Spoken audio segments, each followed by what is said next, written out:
In April 1971, the family building of the steel factory was still filled with a lingering chill. The cold wind carried a mix of harsh coal smoke and the faint smell of stewed cabbage through the hallway, stinging the nose. Yang Lihua was squatting in front of the coal stove in the kitchen, her slender fingers gripping the black iron tongs as she carefully added more coal. In her previous life, she had just graduated from university and worked for a few years.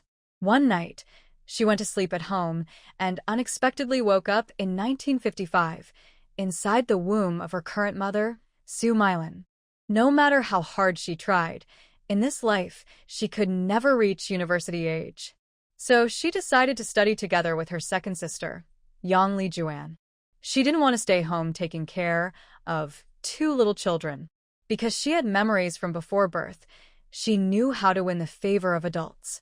In this time of scarcity, with so many children in the family, a child who wasn't loved could only barely get by. But this time, she didn't want to just survive. She wanted to live well and live brilliantly. Lihua, stop working for now. When your second sister comes back, let her do it, her mother, Su Mylan, called from the living room while stitching shoe soles. That girl runs around all day and never helps with cooking or laundry. Let me tell you, your eldest brother has finally come to his senses, Su Mylan continued casually. Aunt Wang from the neighborhood office introduced someone from the food factory. Her name is Zhou Hongxia. I heard she's decent-looking, steady, and hardworking. If your brother can marry her, I'll finally be at ease. Listening absent-mindedly to her mother's chatter, Yang Lihua was about to respond when a sharp pain suddenly shot through her head. The iron tongs slipped from her hand and clattered to the floor. She murmured unconsciously, "Zhou Hongxia?" Those three words seemed to unlock a door in her mind. Countless images flashed before her eyes, and a story called A Glorious Life in the 70s appeared in her memory. In that story, the hardworking heroine who built a successful business with her husband was named Zhou Hongxia. And she, Yang Lihua, was the troublesome sister-in-law who constantly opposed the heroine, jealous and petty, and later, even foolishly, helped the heroine succeed. In the end, everyone turned against her, and she was sent away to the countryside, never able to return to the city for the rest of her life. So, in the whole story, Yang Lihua only had two purposes. First, to show how kind and generous the main heroine was, and second, to pass the recipe book to her so the heroine could become successful, right? Reading this made her so angry that her hands and feet trembled. Lihua, what's wrong? I've been calling you for a while, but you didn't answer. What are you thinking about? Su Mylan stopped her sewing, looking at her with both worry and confusion. Lihua was squatting there, staring blankly as if her soul had drifted away, nothing like her usual bright and clever self. Su Mylan wasn't bragging, but her daughter was truly different from other girls. If the universities hadn't closed, Lihua would have definitely been admitted, and their family could have been proud of her success. That quick mind of hers was just like her mother's, which was why Su Mylan couldn't help but favor Lihua a little more than her other daughters. Yang Lihua forced down the storm in her heart, bent to pick up the fire tongs, and tried to sound normal. "Mom, it's nothing. I just slipped a bit and scared myself." "Goodness, you're already a grown girl, but still so jumpy," Su Mylan said, relieved, and went back to her sewing. Lee Sin might be getting married soon, so she had to finish the soles quickly, or they wouldn't be ready in time. And Li Jun's feet were growing fast. He'd need new soles too. "Mom, from what you said, Zhou Hongxia sounds like a nice girl. If my brother can marry her, that would be great." Although she didn't want Zhou Hongxia to marry into their family, it wasn't her decision to make. Besides, now that she knew the story's plot, she would make sure not to repeat her old mistakes. As for that recipe book, she would never hand it over, not even if she had to destroy it. Of course, she wouldn't really burn it. She wasn't interested in cooking, but she wouldn't let outsiders take advantage of it, especially someone who might become her enemy. Instead, she could use her knowledge of the story to claim the heroine's opportunities for herself. Thinking that way, her motivation returned. As the sky darkened, her father, Yang Daqiang, and her older brother, Yang Lisin, came home one after the other. Yang Daqiang, an old electrician at the Xiangyang steel factory, had a weathered, sun-darkened face. Yang Lisin, the eldest brother, had used his connections a few years ago to join the Xiangyang steel factory as a full-time electrician, working in the same department as their father. He had inherited his father Yang Daqiang's tall and strong build, but his personality was much more cheerful. Yang Lihua placed the stewed cabbage and cornbread on the table with a smile. "Dad, big brother, you're back," she said warmly. While her hands kept moving, her eyes secretly watched her brother's expression. It was clear that he already knew about the arranged meeting. His face showed both excitement and nervousness. He had heard that the woman he was going to meet was good-looking, came from a decent family, and had a stable job. "Mom, I'll wear that new work uniform this weekend. It's just been issued, and I haven't worn it yet," he said proudly. The steel factory was a big one, and wearing its uniform outside was something to be proud of. "All right, I'll have Li Juan iron it nicely for you," Su Milan replied with a smile. Yang Daqiang looked up and added, "Tell Li Juan to wash Li Sin's shoes ahead of time too. It's not enough to just iron the clothes." He clearly approved of the young woman his son was going to meet and wanted the family to take it seriously. Then his brows furrowed, and he said with some irritation, "Where are Li Juan, Li Shu, and Li Jun? It's already dark, and they're still not back."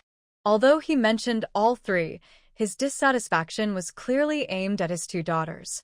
Su Milan also stopped what she was doing, her earlier joy fading. Who knows where those two girls have gone? They're old enough, but still don't know how to help around the house. Even though they were sisters, Yang Lihua didn't bother to defend them. Their relationship wasn't very close. She already felt she was being kind enough by not speaking against them. After all, the family's resources were limited. If her sisters got more, she would get less. And in their parents' eyes, she was only slightly better than Li Juan and Li Shu. They said they cared for her, but she could never compare to her brothers, Li Sin and Li Jun.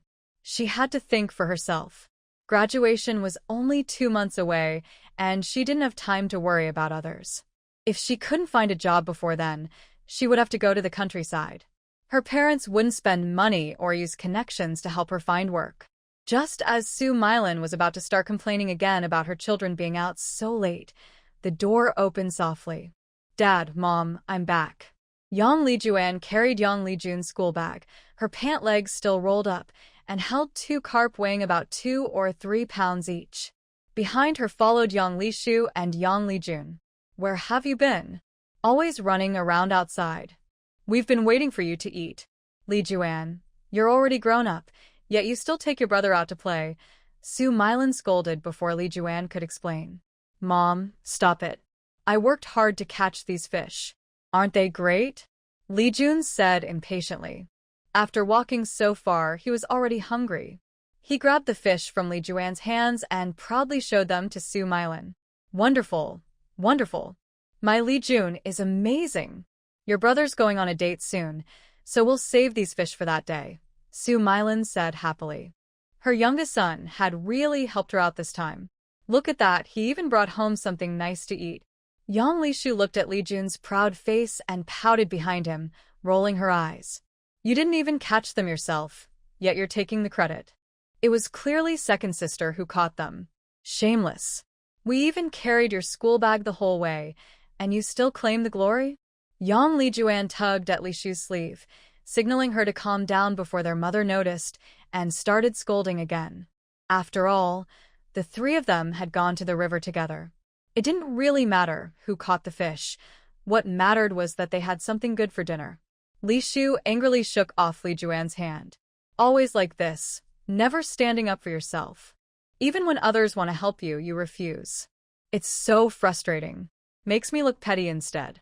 Su Milan put the fish in the kitchen, then turned to the 2 girls still standing there. Frowning, she said, "Hurry up and sit down to eat. Do I have to invite you personally? Even your little brother knows better than you." All right, let's not argue," Yang Lisin said, trying to ease the tension. "Li Juan, Li Shu, come sit down. We've all been waiting for you." Yang Lihua sat at the table, paying no attention to the family's small quarrel.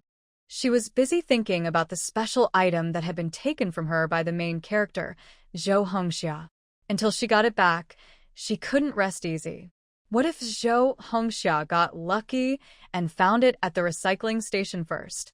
Early the next morning, Yang Lihua whispered to Yang Lijuan, "Second sister, please ask for leave for me at school later. I have something to do this morning." All right. "Do you need any help?" "Maybe I should take leave and go with you," Yang Lijuan said with concern. Her younger sister had never asked for leave before, so this must be something important. "No need, second sister. I can handle it myself." If she brought someone along, she wouldn't be able to hide what she needed to. Early in the morning, the recycling station was quiet except for the old gatekeeper and Yang Lihua wandering inside. The book only mentioned that she found several foreign books wrapped in brown paper at the recycling station. It didn't describe the recipe book in detail, only that it was mixed in with the books she bought. Yang Lihua went straight to the corner and found the foreign books mentioned in the story. They weren't ordinary books. They contained documents about the textile industry. After flipping through them, she saw they were about textile machinery and chemical materials published in the early 1960s. For the domestic textile industry in the 1970s, when information was scarce, these were valuable materials. Yang Lihua carefully put them away. They might bring her unexpected opportunities in the future. For someone in the textile field, these books could be a key to promotion. Carrying the 3 foreign books, she patiently searched through the piles for her main goal today, the recipe book. Ignoring stacks of newspapers and textbooks, she focused on old-style bound books. Sure enough, beside a pile of miscellaneous items, she found a vertically bound book with a faded cover and serious damage. Guessing from the remaining characters, the title was Wang's Recipes. The pages were yellowed and fragile, filled with neatly written notes in brush calligraphy, describing various delicate dishes in detail, from ingredients to cooking methods. The heroine, Zhou Hongxia, later became famous by recreating several desserts from this book. She impressed everyone in her factory's internal competition and finally earned a permanent position after years of waiting. Later, she used these recipes to connect with people from the overseas Chinese office and the Ministry of Foreign Affairs, and her career flourished from then on. The original author of the book had been an imperial chef. He had planned to pass the recipes to his apprentice, but the apprentice didn't value his master's work at all. After the master passed away, the apprentice immediately sold all of his belongings. What an ungrateful student, but this actually worked out in her favor. Yang Lihua gently closed the book and touched its slightly damaged cover. She didn't really like cooking, and the food industry was exhausting. With so many other options available, she truly didn't want to step into that field unless she had no other choice. The cookbook in her hands didn't seem very useful for now, but it was still quite valuable, and she definitely didn't want it to fall into Zhou Hongxia's hands again. She decided not to think about it anymore. She still had to go to school later. Yang Lihua picked up the nearly falling apart cookbook, along with some foreign books and a pile of old magazines she had found earlier. "Sir, just these." "Please make a receipt," she said calmly, placing the stack of books on the ground for the old man to check. The old man glanced at them casually. 20 cents. Yang Lihua carried the heavy stack of books home quickly. She took out the foreign books and the cookbook and carefully hid them under her bed. Sigh. When would she ever have her own room? It really didn't feel safe keeping things here. People nowadays didn't seem to respect anyone's privacy. No matter who it was, they would just walk into the room and move things around as they pleased. But there was nothing she could do. She really had no other place to hide her things. After tidying up at home for most of the morning, Yang Lihua hurried to school before classes ended. Instead of going back to her classroom, she went straight to the principal's office. She stood respectfully in front of an old wooden desk, her back straight, and placed a set of documents carefully before the gray-haired principal. "Principal, I'd like to apply for early graduation. Here are my application and transcript," Yang Lihua said clearly and calmly, without a trace of nervousness. The gray-haired Wang Deming adjusted his glasses and looked at the neatly written application in surprise. He knew Yang Lihua, an excellent student, especially talented in foreign languages. If college entrance exams still existed, she would surely get into a good university, and might even become a skilled diplomat one day. Early graduation? Wang Deming looked up at her through his glasses, his gaze thoughtful. Yang Lihua, there are only 2 months left before graduation. Why do you want to leave early? He actually felt quite pleased that someone wanted to apply for early graduation. Graduating early meant having more time to find a job, not just being sent to the countryside. He hoped his students could truly learn something and have more choices in life. Yang Lihua didn't panic under Principal Wang Deming's gaze. She spoke honestly. My older brother is about to get married. My second sister and I are both in high school, and my younger siblings are still in middle school. My parents are getting old. Wang Deming's eyes moved slightly. He understood what she meant. In a large family like hers, daughters were often the first to make sacrifices. Besides, with her brother getting married soon, the new sister-in-law might not be happy seeing so many younger siblings without jobs. And her second sister, who was also about to graduate, faced the same situation. So I was thinking, if I can graduate early, I can take the job recruitment exams with my high school diploma and help ease my family's burden. She didn't say the main reason out loud. If she couldn't find a job, she would have to go to the countryside. Of course, Principal Wang understood that unspoken meaning. He didn't mind students applying for early graduation. It wasn't a bad thing for someone to know how to fight for their own future. Principal Wang looked carefully at Yang Lihua's report card. All right, come to my office tomorrow afternoon. If you can pass all your exams, I'll approve your early graduation. If your grades aren't good enough, you know what that means. Yang Lihua met his eyes firmly and bowed deeply. Thank you, Principal, for giving me this chance. Just having this opportunity was enough for her. What she feared most was not having one at all.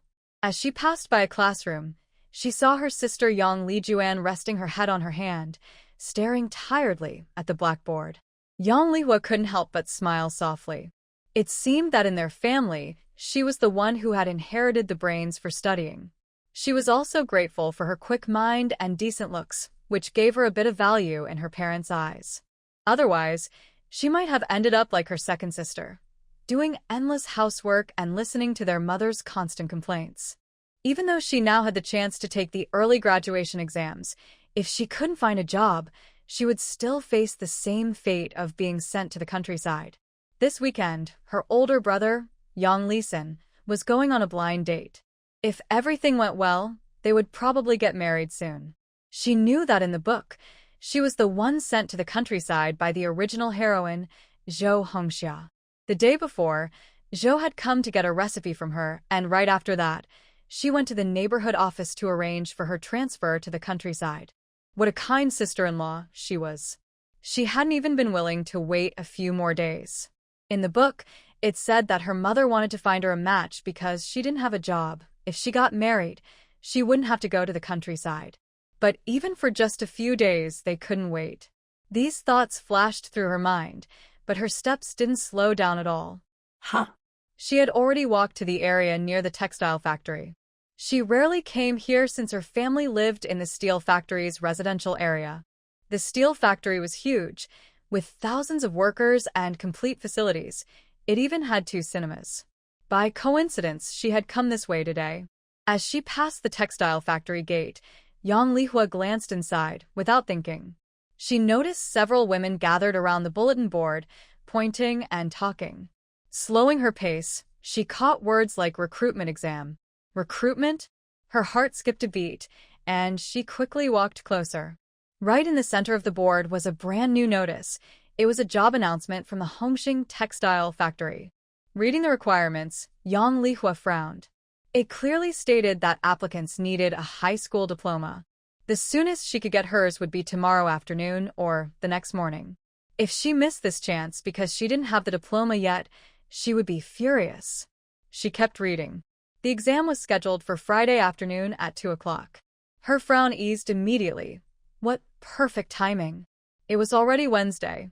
If she could get her diploma by Thursday afternoon, or at the latest Friday morning, she would still make it in time for the exam.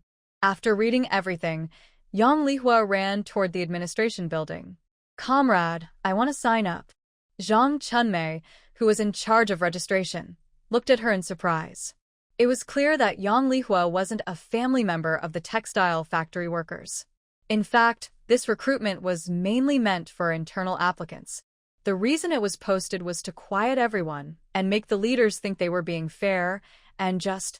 The notice was only up for less than half an hour, so the fact that Yang Lihua saw it showed she was really lucky. People like Yang Lihua, who happened to see the job notice, were allowed to sign up for the exam. After all, luck is also a kind of ability. Zhang Chunmei calmly took out a registration form. Fill in your information and come for the exam on Friday afternoon. Bring your household registration book and high school diploma. Thank you, Yang Lihua said politely after filling out her information. She had glanced at the registration list earlier and noticed that all the names were children of textile factory workers. It seemed this recruitment was really meant for people inside the factory. She was just lucky to have seen the notice. Otherwise, she wouldn't even have known about the job opening. It was also fortunate that the person in charge didn't turn her away. At least she still had a fair chance. After signing up, Yang Lihua quietly left the Hongxing textile factory. She decided not to come back until the exam day. If word got out, she might lose her chance to take the test. After taking care of two important things, Yang Lihua felt cheerful as she walked home. Humming a tune, she opened the door lightly. In the living room, Su Meilan was resting and Yang Lijuan, who was about to cook, looked at her curiously. Lihua, you're back. Your second sister said you didn't go to school all day. Where did you go? Yang Daqiang, who followed behind, frowned when he heard that. Skipping school again, what a waste of money. He regretted agreeing to let both daughters go to high school. It cost money and didn't seem to do much good. Dad, Mom, I was thinking that since my older brother is going on a date soon, I'd go to the recycling station to see if I could find something useful and help save some money for the family. As for the other matter, Yang Lihua said nothing. The fewer people who knew, the better. She would wait until everything was settled before saying anything. Who knew what rumors might spread otherwise?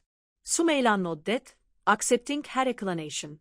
After all, Yang Lisan's blind date was a big event for the family. Skipping school to help her older brother prepare for it didn't seem like a bad idea. At the dinner table, they had the usual stewed cabbage and a plate of scrambled eggs with chives. Even this was considered a rare treat. But even with these dishes, Yang Lihua only got a small bite. In this family, the best food always went first to her father, Yang Daqiang, and her older brother, Yang Lisan. Then her younger brother, Yang Lijun, got a large share, and whatever was left was divided among the 4 women in the family. Of course, it wasn't an equal share. Her mother, Su Meilan, would give most of what was left to her, and then the 3 others would split the rest. Even for a single dish, there were clear levels of importance in the family. She couldn't complain or show dissatisfaction, but she also couldn't feel happy about being slightly favored. That night, Yang Lihua went to bed as usual. She didn't stay up late to study for the exam the next day, nor was she too excited to sleep.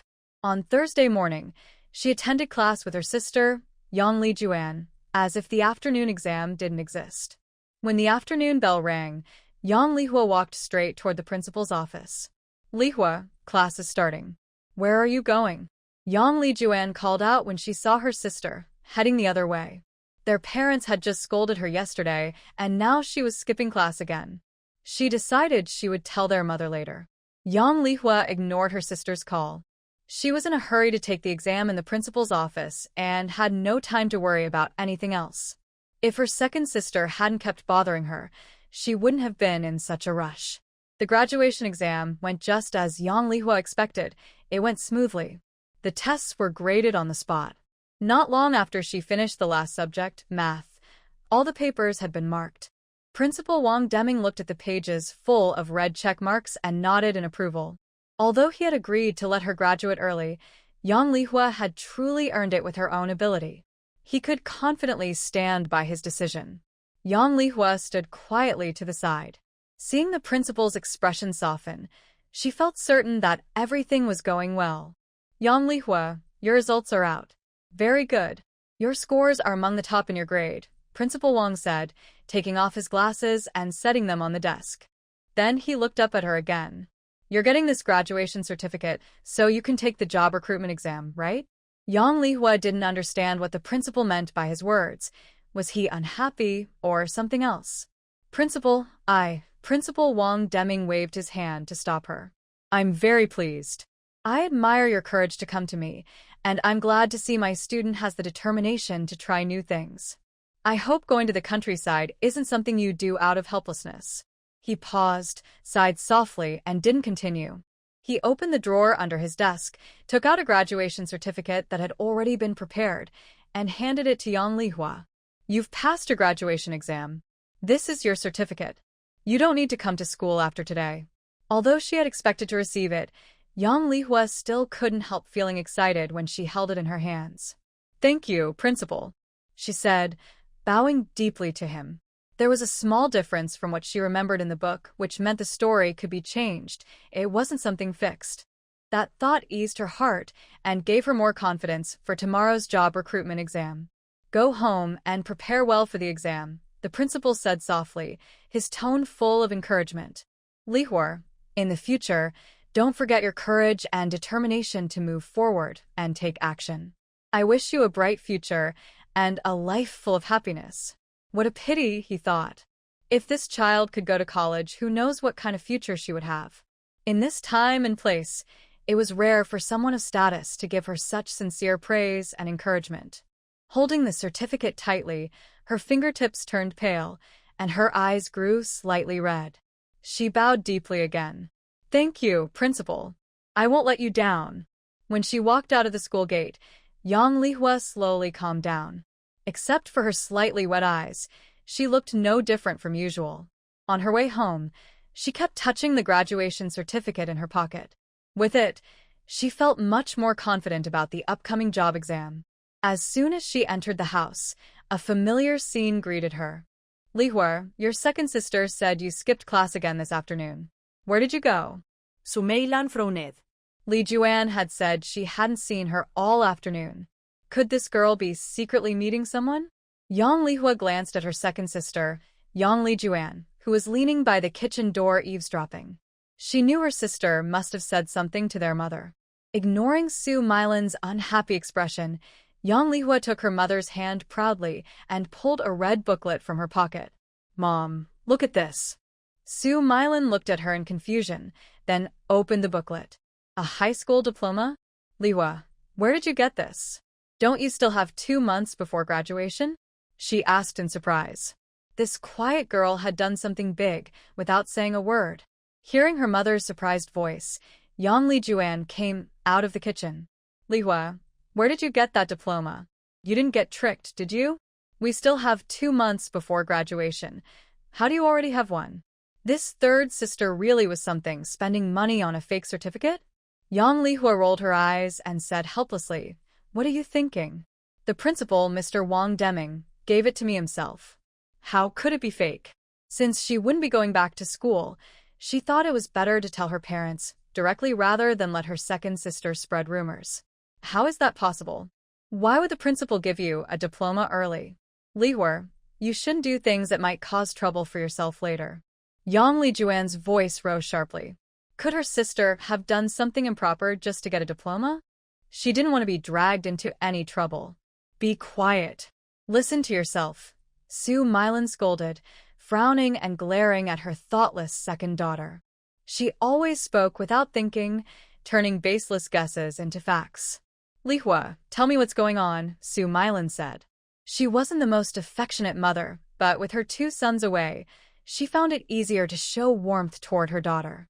Mom, I went to see the principal this afternoon and took the early graduation exams. I passed all of them, so he gave me the diploma. I didn't tell you before because I was afraid it might not work out. When I got the diploma, the first thing I wanted to do was bring it home to show you. I wanted to make you happy. And since I won't be going to school for the next 2 months, it'll save the family some money. Maybe we can use it to help with my older brother's wedding. Yang Lihua ignored her sister's nonsense and smiled sweetly at her mother. Oh my daughter is really amazing, just like me. She then turned to Yang Li Juan and said, Look at you. You're 2 years older than Lihua, but you should really learn from your younger sister. All right, Mom, Don't scold second sister anymore. She's been busy at home all day and has done a lot, Yang Lihua said, pulling Su Mylan's hand to stop her. Talking about this was pointless. By the way, second sister, if you want to graduate early, you can talk to the principal. He's a kind person. As long as your grades are fine, you can get your diploma ahead of time. Since everyone already knew she was graduating early, she decided to be open about it and give her hardworking but not very talkative sister some advice. Hearing this, Su Mylan turned to Yang Lijuan. Your third sister is right. You should go talk to your principal too. At the mention of the principal, Yang Lijuan quickly shook her head. I don't dare. My grades aren't as good as third sister's anyway. It's fine if I graduate later. She really didn't understand why she needed to graduate 2 months early. Wasn't it fine to follow the normal schedule? She was even nervous about talking to her teachers, let alone the principal. Su Mylan frowned slightly at her timid attitude. Just as she was about to speak, Yang Lihua quickly interrupted. Mom, since I've graduated, I should help out more at home. I noticed we haven't used this month's soap and match coupons yet. I'll go to the supply store early tomorrow and buy what we need. Also, Big Brother's marriage might be settled soon, and we'll probably need to prepare quite a few things for that. Mom, please give me the household registration book too. I'll buy the limited items while I'm there. Su Mylan was a bit surprised. She hadn't expected Yang Lihua to take the initiative with these chores. Maybe she was just growing up. But she didn't doubt her. Yang Lihua always kept her word and never wasted money. Neither Su Mylan nor Yang Lijuan suspected anything. All right, I'll get the household book for you later. Keep it safe. If you lose it, we'll have to go to the police station to replace it. During dinner, the usually quiet Yang Daqiang suddenly looked at Yang Lihua and asked, Now that you've graduated, what are your plans? After all, she was a grown woman now. She couldn't just stay at home forever. Facing her father's gaze, Yang Lihua did not look away. I'll help the family prepare for my older brother's wedding first, then I'll use this time to look for a job. Yang Daqiang nodded slightly before saying, Your younger brother is still small and needs money. The family can't give you much help. After speaking, his eyes seemed to linger on Yang Lihua's face for a moment, though it was hard to tell. After dinner, Su Mylan handed Yang Lihua the household registration book and a stack of documents. With these and her graduation certificate, tomorrow's exam would be no problem. Just as Yang Lihua was about to return to her room, she heard her father's voice coming from her parents' bedroom. The eldest is getting married soon and will need money for that. As for the second and third daughters, I don't expect them to support us in the future. It's already good enough that they can finish high school. After that, they'll have to find their own way. Leaning against the bed, Su Mylan nodded in agreement. It depends on their ability. If they can find jobs, that's best. If not, I'll ask a matchmaker to help them find good husbands. We can't let the girls we raised end up with nothing. You're right, Yang Daqiang said. You can start looking for a matchmaker now, so we're prepared. Don't wait until the neighborhood office comes to remind us. Don't worry, I know what to do. Let's sleep. We have work tomorrow. The room fell silent again. Yang Lihua returned to her room with no expression. She had known this all along. Her parents didn't love her as much as she once thought. They might agree with her on small things, but when it came to money or connections, they never thought of their daughters. Before dawn, Yang Lihua was already awake. Moving quietly, she carefully wrapped her graduation certificate and household registration book and placed them in her innermost pocket. On the stove, Su Mylan had already set out the basket and money for today's groceries. That morning, Yang Lihua quickly bought everything needed for the day. After a simple lunch, she hurried to the Hongxing textile factory. In the afternoon, the classroom at the factory was so quiet that only the sound of pens scratching on paper could be heard. Yang Lihua sat at her desk, fully focused on her exam. The 1-hour test passed in what felt like a moment, but the wait for the results felt endless. The applicants were scattered around the room, each one looking tense and anxious. Yang Lihua noticed that most of the candidates seemed to know each other. Even if they didn't know each other's names, they could roughly tell which family each person came from. She could hear their quiet conversations nearby. I heard the textile factory is only hiring 10 people this time. 10? There are more than 50 people taking the test. The chances didn't look good. I also heard the deputy director's niece is here. What? Then it's probably already decided. Hearing these whispers about the inside situation, Yang Lihua felt her heart sink. As an outsider who had joined by chance, could she really compete with the children of the factory workers? Time passed slowly, but eventually, after more than an hour, someone from the personnel office came out holding a list. Those whose names I call, please stay and follow me to complete the procedures. The rest may go home. Wang Dajuan, Zhao Shufan. As each name was read, cheers broke out around her, and Yang Lihua's heart sank lower and lower. When the 9th name was read, and hers still wasn't on the list, she felt completely disappointed. Yang Lihua felt a wave of sadness. How could someone like her, with no background or connections, compete with the factory workers' children? Forget it, she thought. I'll just go home and think of another plan. Yang Lihua. Those whose names were called, please come with me to complete the employment procedures. She was accepted. She really got in. Congratulations, Comrade Yang Lihua. Zhang Chunmei, who had helped her register for the exam, smiled from behind her desk. Your results were excellent. Otherwise, she wouldn't have been able to take a spot from the factory workers' children and become one of the chosen few. Did you bring your household registration book and graduation certificate? Zhang Chunmei asked. If not, we can't finish the process today and your spot might be given to someone else. Yang Lihua quickly took out a small cloth pouch from her inner pocket and carefully pulled out 2 documents. Zhang Chunmei accepted them and handed them to the personnel director, Zhang Zhongchuan. Your graduation certificate. Yang Lihua's heart skipped a beat. What was wrong with her certificate? Could there be a problem? Signed by Principal Wang Deming? Zhang Zhongchuan looked up and carefully studied Yang Lihua before saying casually, Principal Wang is an old comrade of my father. Yang Lihua felt a wave of relief and said cautiously, Principal Wang is a very kind person. He's taken good care of me.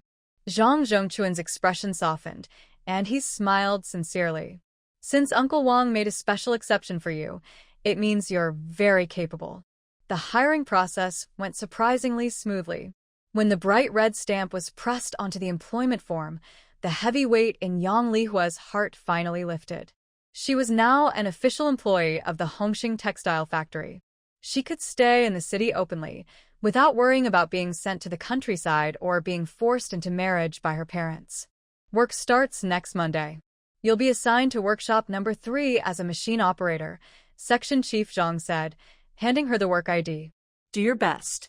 Thank you, Section Chief Zhang. Yang Lihua bowed deeply in gratitude. Seeing Zhang Zhongchuan's pleasant expression, Yang Lihua bit her lip and asked softly, Section Chief Zhang, are there still rooms available in the staff dormitory?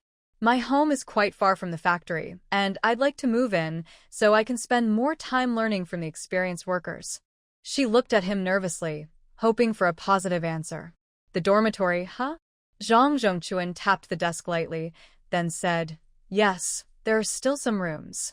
I'll ask Zhang Chunmei to take you there. Since you haven't started work yet, you can move in early and get settled. Yang Lihua thanked him again. Thank you, Section Chief Zhang. Now she truly had nothing to worry about. Since she wouldn't be living at home, she wouldn't have to spend much time with her sister, and maybe that would mean fewer arguments. Holding the cold key in her hand, Yang Lihua felt a warm excitement in her heart. She needed to think about how to tell her parents. After all, it wasn't something she could hide. Before she even entered the house, she ran into her brother, Yang Liqiang, who was just coming back. Hey. Lihua, where have you been playing? Didn't she say she was helping out at home? She hadn't cooked either. Now that she wasn't studying anymore, was she just going to sit around? He thought he should talk to their parents. She was old enough to be more responsible. Hearing the noise, her sister Yang Lishu came out of the house and frowned. Third sister, we were waiting for you to cook. Didn't you say you'd take care of things at home these days? Or were you just saying that to please mom and dad? Are you planning to make second sister do it again? Yang Lijuan tugged at Yang Lishu's sleeve, signaling her to stop talking. I'm free right now anyway. I'll cook. Liwa just got back. It was just cooking, a simple task, No need to argue about it. Yang Lishu snorted softly. Always trying to be the nice one, she thought, letting others say whatever they wanted. Seeing Yang Daqiang frown slightly, Su Milan quickly pulled Yang Lihua aside and said with a hint of reproach, "You're not in school or working right now. Why did you stay out so late? Did something happen?" Yang Lihua knew that if she didn't explain why she had been coming home late these days, even her mother's support might not help. She immediately took out a newly issued work ID from her pocket and handed it to Su Milan. "Mom, look at this." Su Milan looked at the card in confusion. A work ID? That couldn't be true. Seeing her daughter's expectant eyes, she turned the card over. There it was, a work ID stamped with a red seal. It read, Hongxing Textile Factory, Yang Lihua. She looked at Yang Lihua in disbelief. But when her daughter nodded firmly, her face broke into a bright smile. She shouted excitedly, "Dear, Lihua got into Hongxing Textile Factory. She's a full-time worker." Yang Daqiang, sitting inside the room, was stunned for a moment. Then he took the ID from Su Milan and examined it carefully. A rare smile appeared on his usually serious face. Good, very good. Now you're mother, and I don't have to worry about you anymore. You've got a stable job." He thought to himself that she could even help the family a bit. Li Xin's wedding would need money, and the two younger ones still had to go to school. Yang Li Xin and Yang Li Juan were both happy for Yang Lihua, though for different reasons. Yang Li Xin was glad that Lihua had found a job on her own without using the family's resources. As the eldest brother, he felt proud of her. Besides, having another full-time worker in the family meant more support for everyone. "Lihua, you're amazing. Sit down and rest. I'll cook," Yang Li Juan said with a touch of envy before hurrying to the kitchen to prepare dinner. Wow. "Third sister, you're a full-time worker now. Does that mean you'll get paid next month? I want a ping-pong paddle. When you get your salary, buy me one, okay, third sister." When Yang Li Jun heard that Yang Lihua had been accepted into the textile factory as a full-time worker, he immediately begged her to buy him something. Looking at Yang Li Jun tugging at her sleeve and acting playfully, Yang Lihua felt a bit upset. Her salary hadn't even arrived yet, but she was already promising to buy things for him. Still, some money had to be spent. She knew her first month's pay would go quickly. "All right, I'll buy it for you after I get paid. But listen, I just started working and my salary isn't high, so I can only buy the cheapest things. Also, you have to study hard. If your grades aren't good, I won't buy anything." She secretly hoped his grades wouldn't be great, so she'd have an excuse not to spend too much. Su Milan watched the two siblings teasing each other and smiled warmly. "Li Jun, don't bother your third sister. How can you ask her to buy things before she even gets her first paycheck? Wait until next month when she's been paid." When Yang Lishu saw Yang Lihua surrounded by people, a hint of jealousy flashed in her eyes. She suddenly spoke in a sharp tone. "Third sister, you and second sister were in the same class. Why didn't you tell her about the factory exam? Maybe if she knew, she could have passed too. Then our family would have another full-time worker." Everyone in the room turned to look at Yang Lihua. Seeing their questioning eyes, she quickly explained the basic requirement for the exam was a high school diploma. If second sister had met that, I would have told her. Besides, I only signed up by chance. The exam was mainly for the children of factory workers. The notice was posted for only half an hour. If I had gone back to find second sister, I might have missed the chance to register. Hearing how lucky her third daughter had been, Su Milan couldn't help but feel grateful. It had really been a close call. "Li Shu, don't talk nonsense if you don't understand. You should know how hard it is to find a job now. Even the children of factory workers are waiting for openings. Your third sister was lucky to get in at all. It was just like their own steel factory. Sometimes even the workers didn't know about new job openings until after others had already been hired." "All right, let's eat," said Yang Daqiang, not wanting to hear any more of his youngest daughter's complaints. Eating would at least keep her quiet. Listening to her talk was exhausting. What should have been a happy meal celebrating a new job now felt spoiled by her words. Yang Lishu wanted to say something more, but after being glared at by Su Milan and Yang Daqiang, she didn't dare to speak again and had to close her mouth unwillingly. "Lihua, Yang Daqiang turned to his third daughter, his tone softening a little.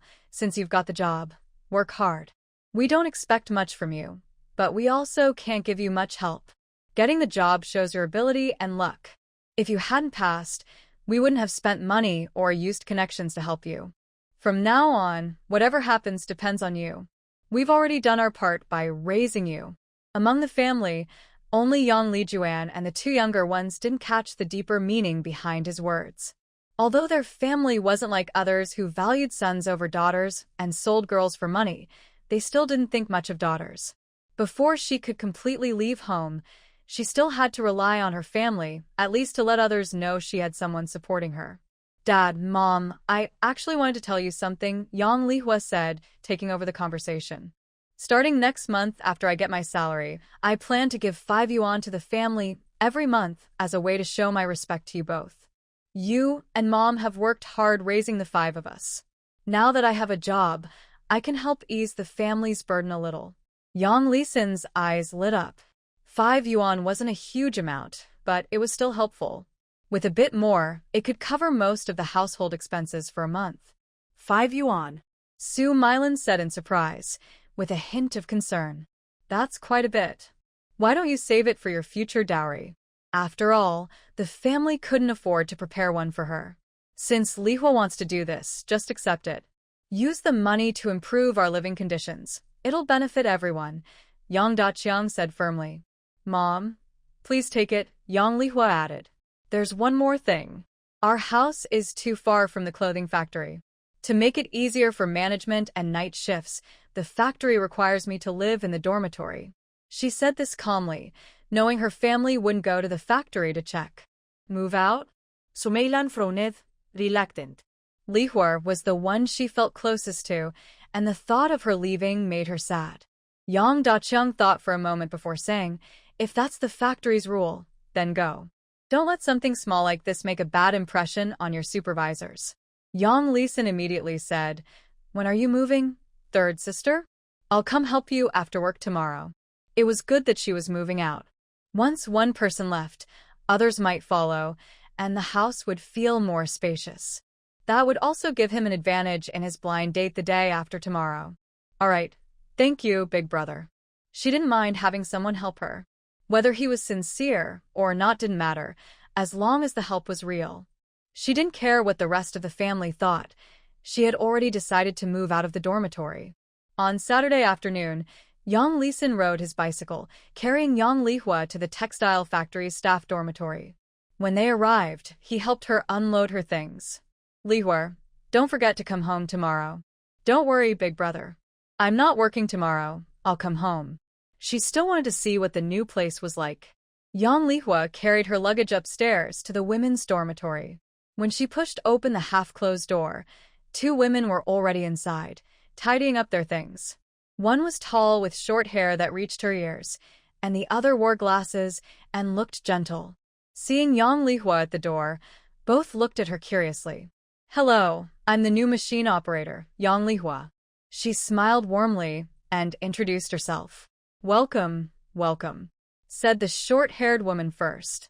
I'm Li Hongying, also a machine operator, from Workshop 3. She then pointed to the quiet girl with glasses. This is Zhao Xiaofan from the spinning workshop.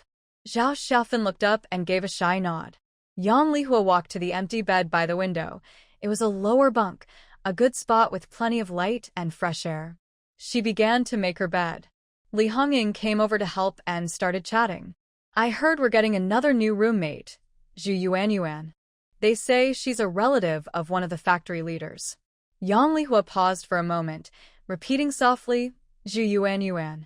The name triggered a rush of memories from another story she had read. Her mind quickly pieced it together. The book was called The Charming Chef of the 70s, and the main character. Yes, the main character worked at a textile factory too. As she sorted through the fragments in her memory, one name became clear, Zhu Yuanyuan.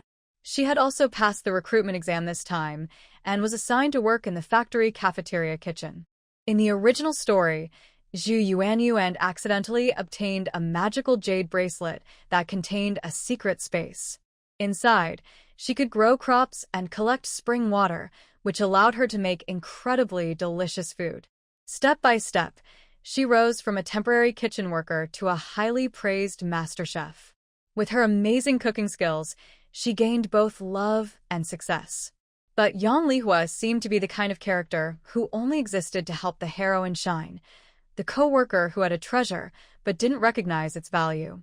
Out of jealousy for the heroine's popularity, she often tried to cause trouble for her and was eventually sent away to a remote area. Well, no matter where she went, Yang Lihua always ended up as a supporting character. Li Hongying noticed Yang Lihua standing there in a daze and asked curiously, "Lihua, what's wrong? Are you feeling unwell?" She hoped Lihua wasn't sick. Everyone already worked hard, and it would be difficult if someone needed extra care. "Oh, no, I'm fine," Yang Lihua quickly replied. "I just remembered I still need a wooden box. I plan to check the recycling station tomorrow." In the book she had read, the jade bracelet was said to have been found hidden inside the lining of an old wooden box at a recycling station. Once again, the recycling station, it really was a treasure trove. "Hey, I'll go too," said Li Hongying. "I'm off work tomorrow. Maybe I can find something good." The things there were old and worn but cheap, just a few cents could buy a pile of stuff. Early the next morning, Li Hongying and Yang Lihua headed straight to the recycling station. Yang Lihua was anxious, afraid that someone might have already bought the wooden box. Just like last time, the recycling station was quiet in the morning. Other than the old man guarding the entrance, only the two of them were there. Following the description from the book, Yang Lihua searched carefully, and sure enough, in the same corner where she had bought books before, she found an old wooden box with peeling paint. Li Hongying came out empty-handed, but didn't ask much when she saw the box in Yang Lihua's hands. It might be old, but it was still useful, and for only 5 cents, it was a good deal. When they returned to the dormitory and opened the door, they saw a round-faced, cheerful-looking young woman standing inside. Yang Lihua's eyes flickered. This must be Zhu Yuanyuan, the heroine from the charming kitchen girl of the 70s. She looked just as described in the book, not the most beautiful, but with a face that made people instantly like her. "You're back?" Zhao Xiaofan quickly introduced the newcomer as the two entered. "This is Zhu Yuanyuan from the cafeteria, our new roommate. Yuanyuan, this is Yang Lihua, and that's Li Hongying." Zhu Yuanyuan immediately smiled and spoke in a bright, friendly voice. "Hello. I'm Zhu Yuanyuan, a temporary worker in the cafeteria. No need to call me Master Zhu, just call me Yuanyuan." Her gaze then fell on Yang Lihua. "I heard you passed the exam to become a machine operator on your own. That's amazing." She herself hadn't passed the exam. Her family had used connections to get her a temporary job in the cafeteria, though she told others she had earned it. Yang Lihua was indeed impressive. She had outperformed the children of factory workers. Still, if it weren't for her, maybe Yuanyuan could have passed too, and her family wouldn't have had to spend so much money. A flicker of resentment flashed in Yuanyuan's eyes, but quickly disappeared. If Yang Lihua hadn't been paying close attention to the heroine from the book, she might never have noticed this hidden side of her. In that book, the heroine was always portrayed as bright, kind, and flawless. But people are complex. No one can always be perfect. Either the heroine was truly saint-like, or she was just very good at pretending. Clearly, being a saint isn't easy. Yuanyuan was simply good at putting on a show in front of others. Just as Yuanyuan was about to look away, her eyes accidentally fell on the old wooden box in Yang Lihua's hands. Her cheerful smile froze for a moment, and a trace of longing and confusion flashed in her eyes, so faint that even she might not have noticed it. It was as if a voice inside her kept urging, "Take it, take it." Yang Lihua placed the wooden box on the table and began to fiddle with it. Yuanyuan couldn't help glancing at it again. "Lihua, that wooden box looks really special. Where did you get it?" Before Yang Lihua could answer, Li Hongying spoke up quickly. "From the recycling station on the west side. Lihua bought it for 5 cents. Not bad, right? Good for keeping small things." Yuanyuan's smile grew warmer as she stepped closer, her eyes fixed on the box. "It really is nice and sturdy. Lihua, I really like old things like this. Could you? Let me have it?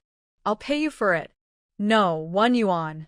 She quickly reached out her hand, her voice filled with a kind of urgency she couldn't even explain herself. Yang Lihua sneered inwardly. So she really couldn't hold back, huh?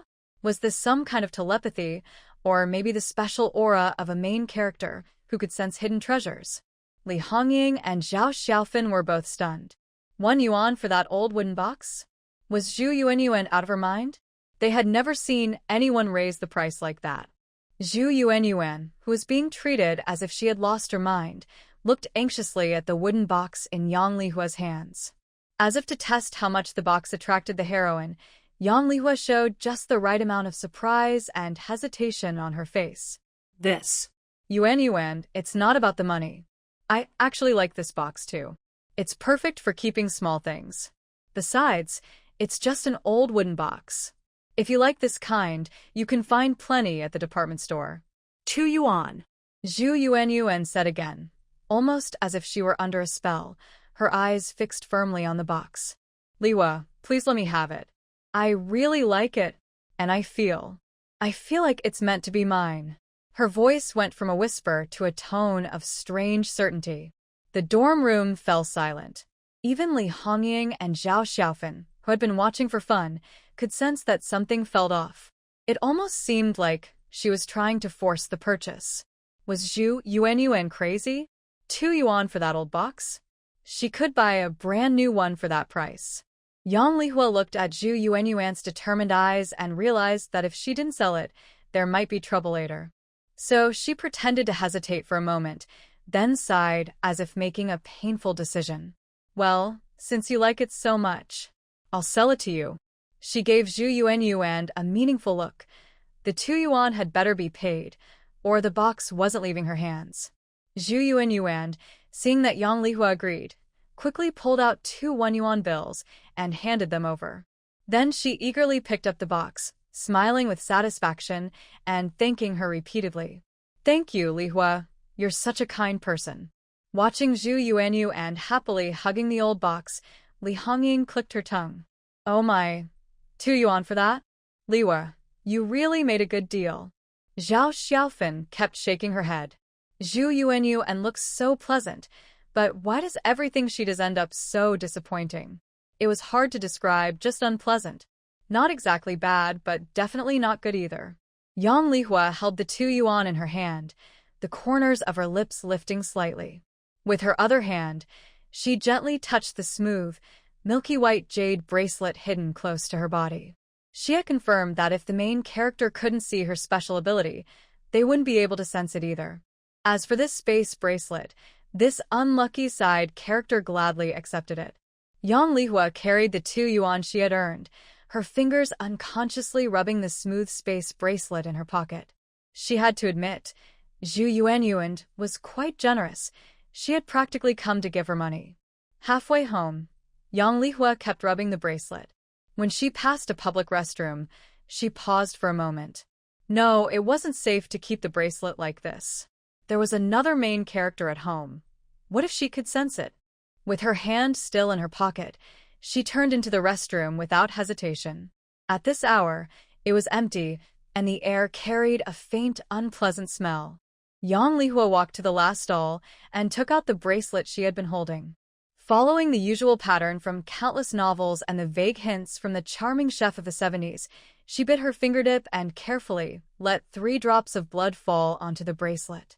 The drops slid down the smooth surface, but nothing happened. No glowing light, no sign of absorption. Was it not enough blood? She gritted her teeth and added a few more drops, but the bracelet remained still, lying quietly in her palm like an ordinary piece of jade. It almost seemed to mock her silently. How could a minor character dream of taking the main character's treasure? Yang Lihua's heart sank. Could it be that these treasures, or the main character's special powers, only recognized their original owner? That they would only respond to Zhu Yuanyuan, or to the story's true heroine? Unwilling to give up, she focused her mind and tried to communicate with it, whispering the familiar phrases from novels. Enter? Activate? Open sesame? The bracelet remained completely still. A wave of irritation and anger rose in her heart. She had gone to great lengths to snatch Zhu Yuanyuan's chance, only to end up with an ordinary piece of jewelry? Humph, if they thought she would give up, that was impossible. The heroine could sense that there was treasure inside the wooden box, yet even though Yang Lihua already held the treasure, she couldn't use it. Her eyes suddenly turned sharp. If it couldn't serve her, then she would destroy it. She would never allow this thing to fall into the heroine's hands.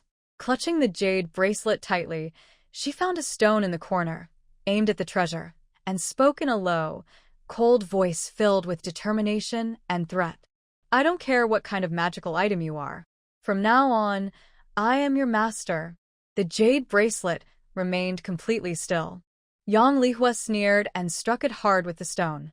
A fine crack appeared on its surface. Humph, did it really think it was indestructible? She walked to the latrine, the unpleasant smell making her frown, and held the jade bracelet above it. Listen carefully. If you keep pretending to be lifeless, I'll smash you to pieces and throw you in here. Even if you were a treasure left by an immortal, soaked in this filth for long, your spirit would fade, and you'd stay here forever. Humph. Trying to escape from me and return to the heroine? Dream on. With stubborn resolve, she struck the bracelet again. Clang once. Still no reaction. Clang twice. A clear crack spread across the jade. One more hit, and it would break completely. Fine, if she couldn't have it, no one would. A fierce light flashed in her eyes. She raised the stone high and brought it down with force. Buzz. The jade bracelet suddenly glowed with a soft, milky white light. A gentle warmth spread from her palm through her whole body. Then her left hand felt empty.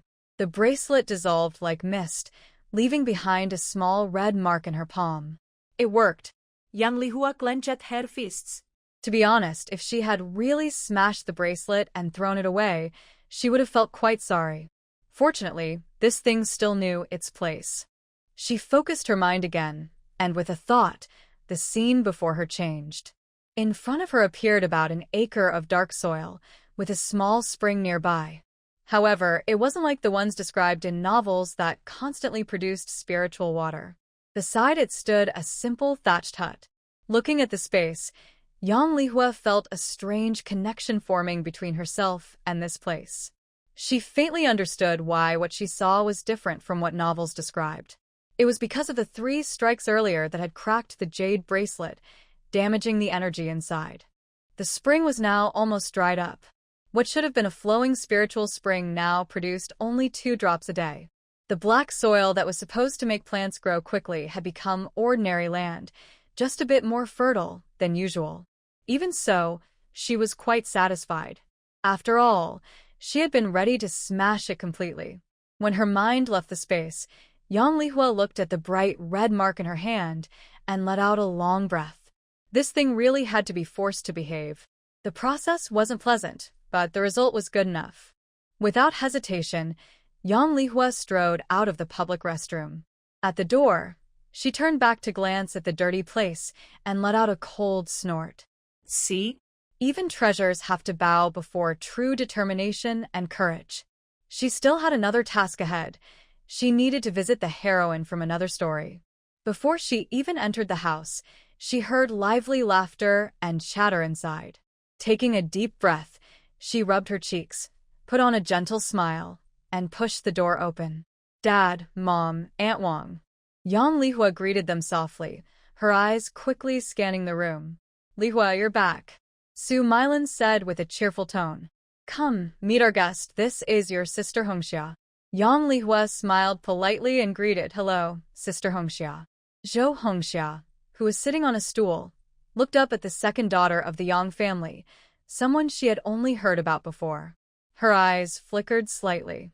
If not for her connection with the space, Yang Lihua might not have noticed how much emotion was hidden in that brief glance. Jealousy and comparison? Why? She had only just met the original heroine of the book, her future sister-in-law, Zhou Hongxia. So why did Zhou show those 2 different expressions? Zhou Hongxia quickly withdrew her gaze and gave Yang Lihua a gentle smile. Lihua, you're back. It was as if the earlier look of unwillingness and surprise had been just Lihua's imagination.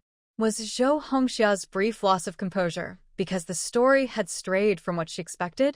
Or Did she somehow have a kind of premonition? Did she have a faint awareness of the people in the story, and now that Li Hua had changed the original plot, Zhou Hongxia had become cautious? With a testing tone, Zhou Hongxia praised her. I heard you got a permanent position at the textile factory. That's really impressive. After all, having a sister-in-law with a stable job would bring her many benefits once she married into the family. She wondered how much of Li Hua's salary would go to the household each month, half or all of it. I was just lucky. The factory happened to be hiring, Li Hua said shyly, touching her face lightly. lucky. Zhou Hongxia clearly didn't believe it was just luck. How could a young girl who hadn't even graduated yet get into such a good factory? The Yang family must have used some connections or spent money to get her in. Both Yang sisters had graduated at the same time, yet only one had gotten a permanent job. Li Hua must be quite calculating, not even thinking about her older sister, Yang Lijuan. This future sister-in-law might not be easy to get along with. Her position in the family was probably quite high, otherwise, they wouldn't have found her such a good job. Luck is also a kind of skill, Zhou Hongxia said with a smile. The textile factory is one of the best in the province. Your salary and benefits must be good, right? Some of the girls at my factory give part of their pay to help their families each month. It really makes things easier for their parents. Li Hua sneered inwardly. She hasn't even married into the family yet, and she's already trying to find out about my salary and how much I'll give to my parents? Isn't that a bit too eager? What? Are you afraid I won't give anything and you'll miss out on some benefit? I wonder how much you give your own family each month. With your temporary job, your pay probably isn't even enough for your own expenses. Third sister said she'll give 5 yuan to the family every month. Yang Lishu quickly answered before Yang Lihua could speak. She's moved into the factory dormitory now, and that money is her way of showing respect to our parents. With a proud tone, Yang Lishu suddenly turned to Zhou Hongxia and asked, Oh right, Sister Hongxia, you've been working for quite a while too, haven't you? Your salary must be higher than my third sister's. How much do you give your family each month? Humph. Acting so proud, as if she didn't notice that look of disdain earlier. All those comments about girls studying being useless, wasn't that just an excuse to stop her from going to school? She hasn't even married into the family yet, and she already wants to act like she runs the Yang household. Her parents are still living here. It's not her place to interfere. Zhou Hongxia's smile froze. Her fingers tightened around the teacup until they turned slightly pale. She was only a temporary worker, still an apprentice, earning just 18 yuan a month. She had to pay for her own food and clothes, and she also supported her younger brother's living and school expenses. How could she possibly have money left to give her family? How was she supposed to answer that question? If she said she gave little, she'd seem uncaring. If she said more, she couldn't back it up, and the Yang family might think she'd always prioritize her own family after marriage. No matter what she said, the truth would be easy to uncover. Yang Lishu's seemingly casual question had hit her right where it hurt most. Su Milin and Yang Daqiang were both stunned. They clearly hadn't thought about this before. Now they instinctively looked at Zhou Hongxia, waiting for her answer. Although they hoped their daughter would help support the family, if a daughter-in-law kept sending money to her own parents, it didn't seem like a good sign. The room fell silent for a moment. Even Yang Lisin, usually slow to notice things, sensed the tension and quickly tried to ease it. Lishu. That's rude. Stop talking nonsense, and go inside. Yes, Lishu, take Li Jun outside to play. Children shouldn't be hanging around here, Su Milin added, though her opinion of Zhou Hongxia had clearly dropped. It seemed the Zhou family situation wasn't as good as Director Wang had described. There must be something they didn't know. Yang Lihua quietly observed everything, realizing that while she had been away, Zhou Hongxia and Yang Lishu hadn't been getting along very well. In the original story, she had always been the outspoken one, so Zhou Hongxia's complaints were usually directed at her, the pampered younger sister-in-law of the family. Although Zhou didn't think much of the simple-minded Yang Lishu, she never made things too difficult for her. But today, after being absent for just a short while, her fourth sister had already started arguing with Zhou Hongxia. Her fourth sister was usually sensitive and not very clever, yet today she seemed unusually sharp. She had noticed Zhou Hongxia's hidden sense of superiority and subtle disdain, and even managed to respond cleverly without sounding rude. Seeing the awkward silence in the room, Yang Lihua spoke up gently to ease the tension. "Li Shu, don't make trouble. Sister Hongxia's family situation is different from ours, and she has more expenses. It's the thought that counts, not how much money is given." The family probably didn't know that Zhou Hongxia was only a temporary worker, nor how Director Wang had found that out.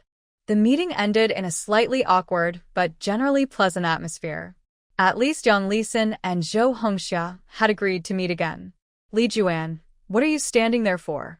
Hurry up and clear the teacups," Su Milan said, frowning slightly as she seemed to still be thinking about Yang Lishu's earlier question about how much money to contribute to the family.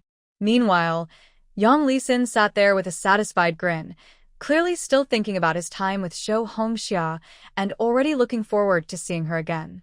Noticing everyone's expressions, Yang Lihua spoke casually. "Big brother, Sister Hongxia seems really nice, gentle, and kind." Hearing his sister praise Zhou Hongxia, Yang Lisin immediately perked up, smiling proudly. Right? "I think she's wonderful too. She speaks softly and seems like someone who knows how to manage a household." Yang Lihua nodded in agreement, then asked curiously, "I heard Sister Hongxia works at a food factory." "That's pretty good. By the way, big brother, do you know exactly what she does there? Is she in the workshop or the office? Did she say if she's a full-time worker?"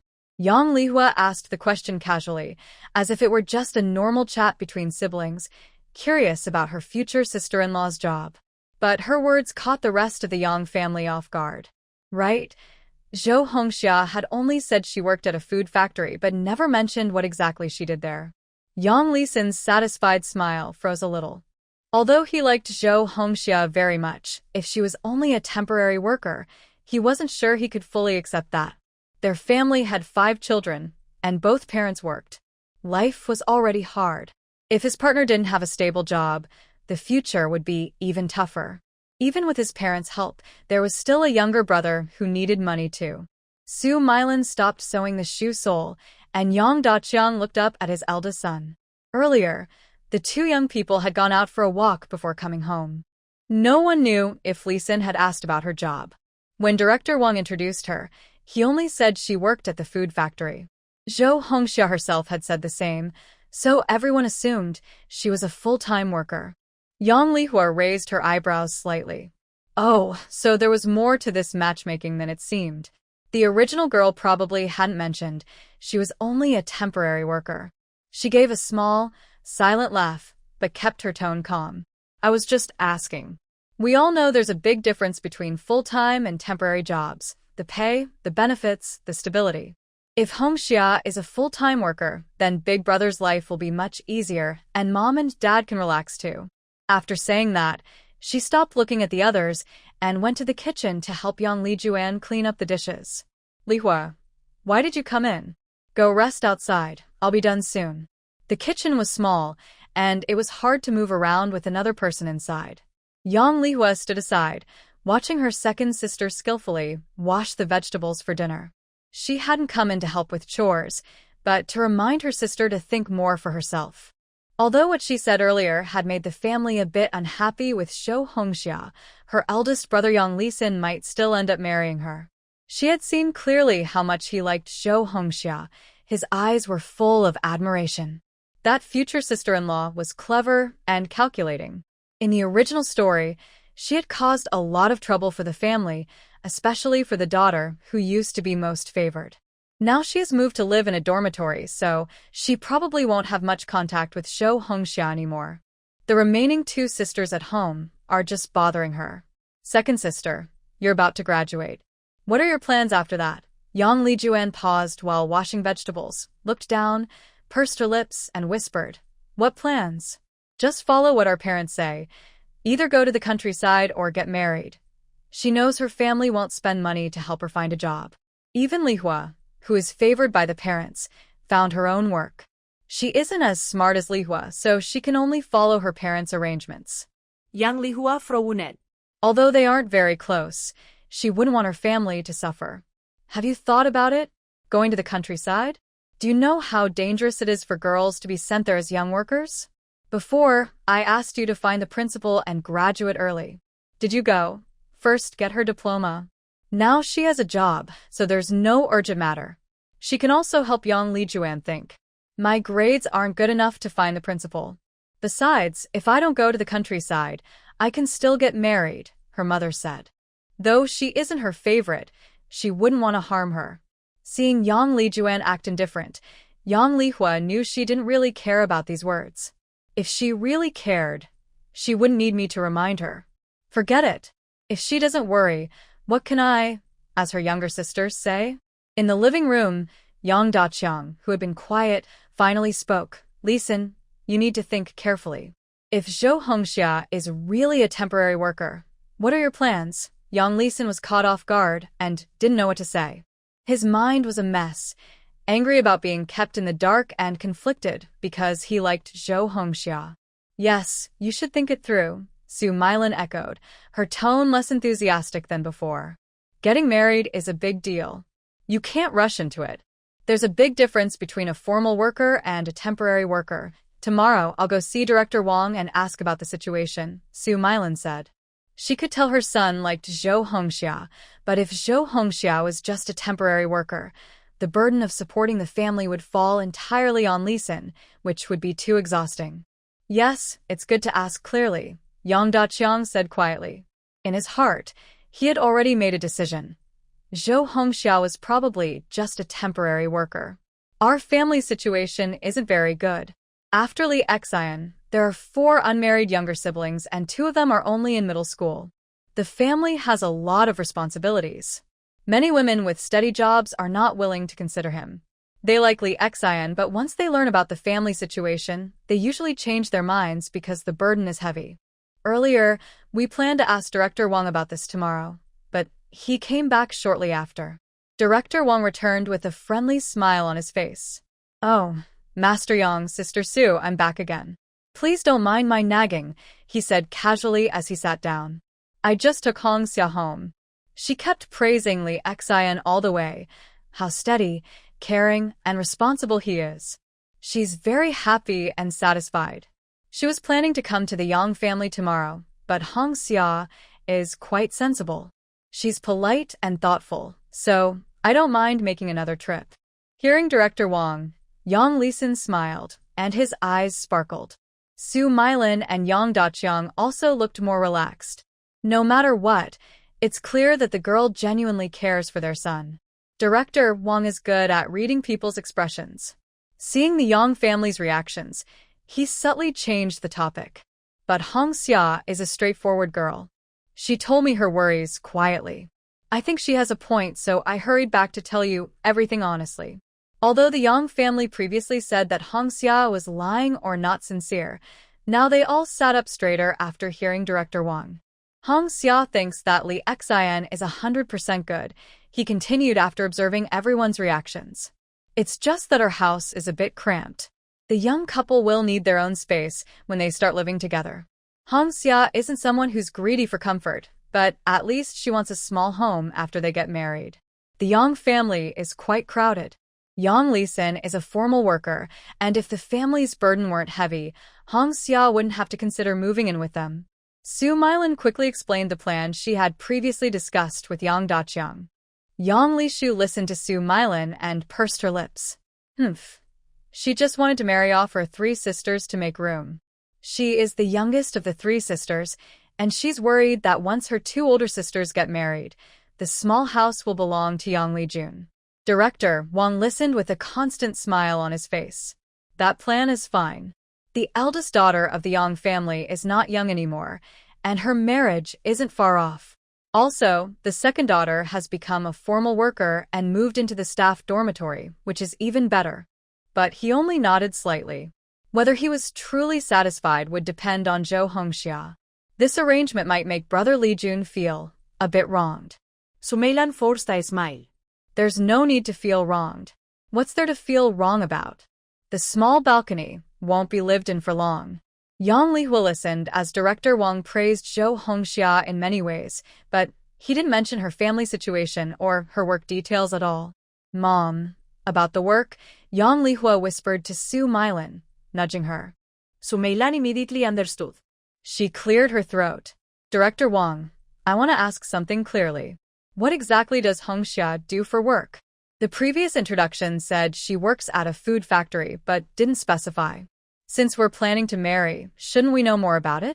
Director Wang paused while holding his water cup, touching his hair. Hongxia, she's at the food factory, right? But she's currently a temporary worker.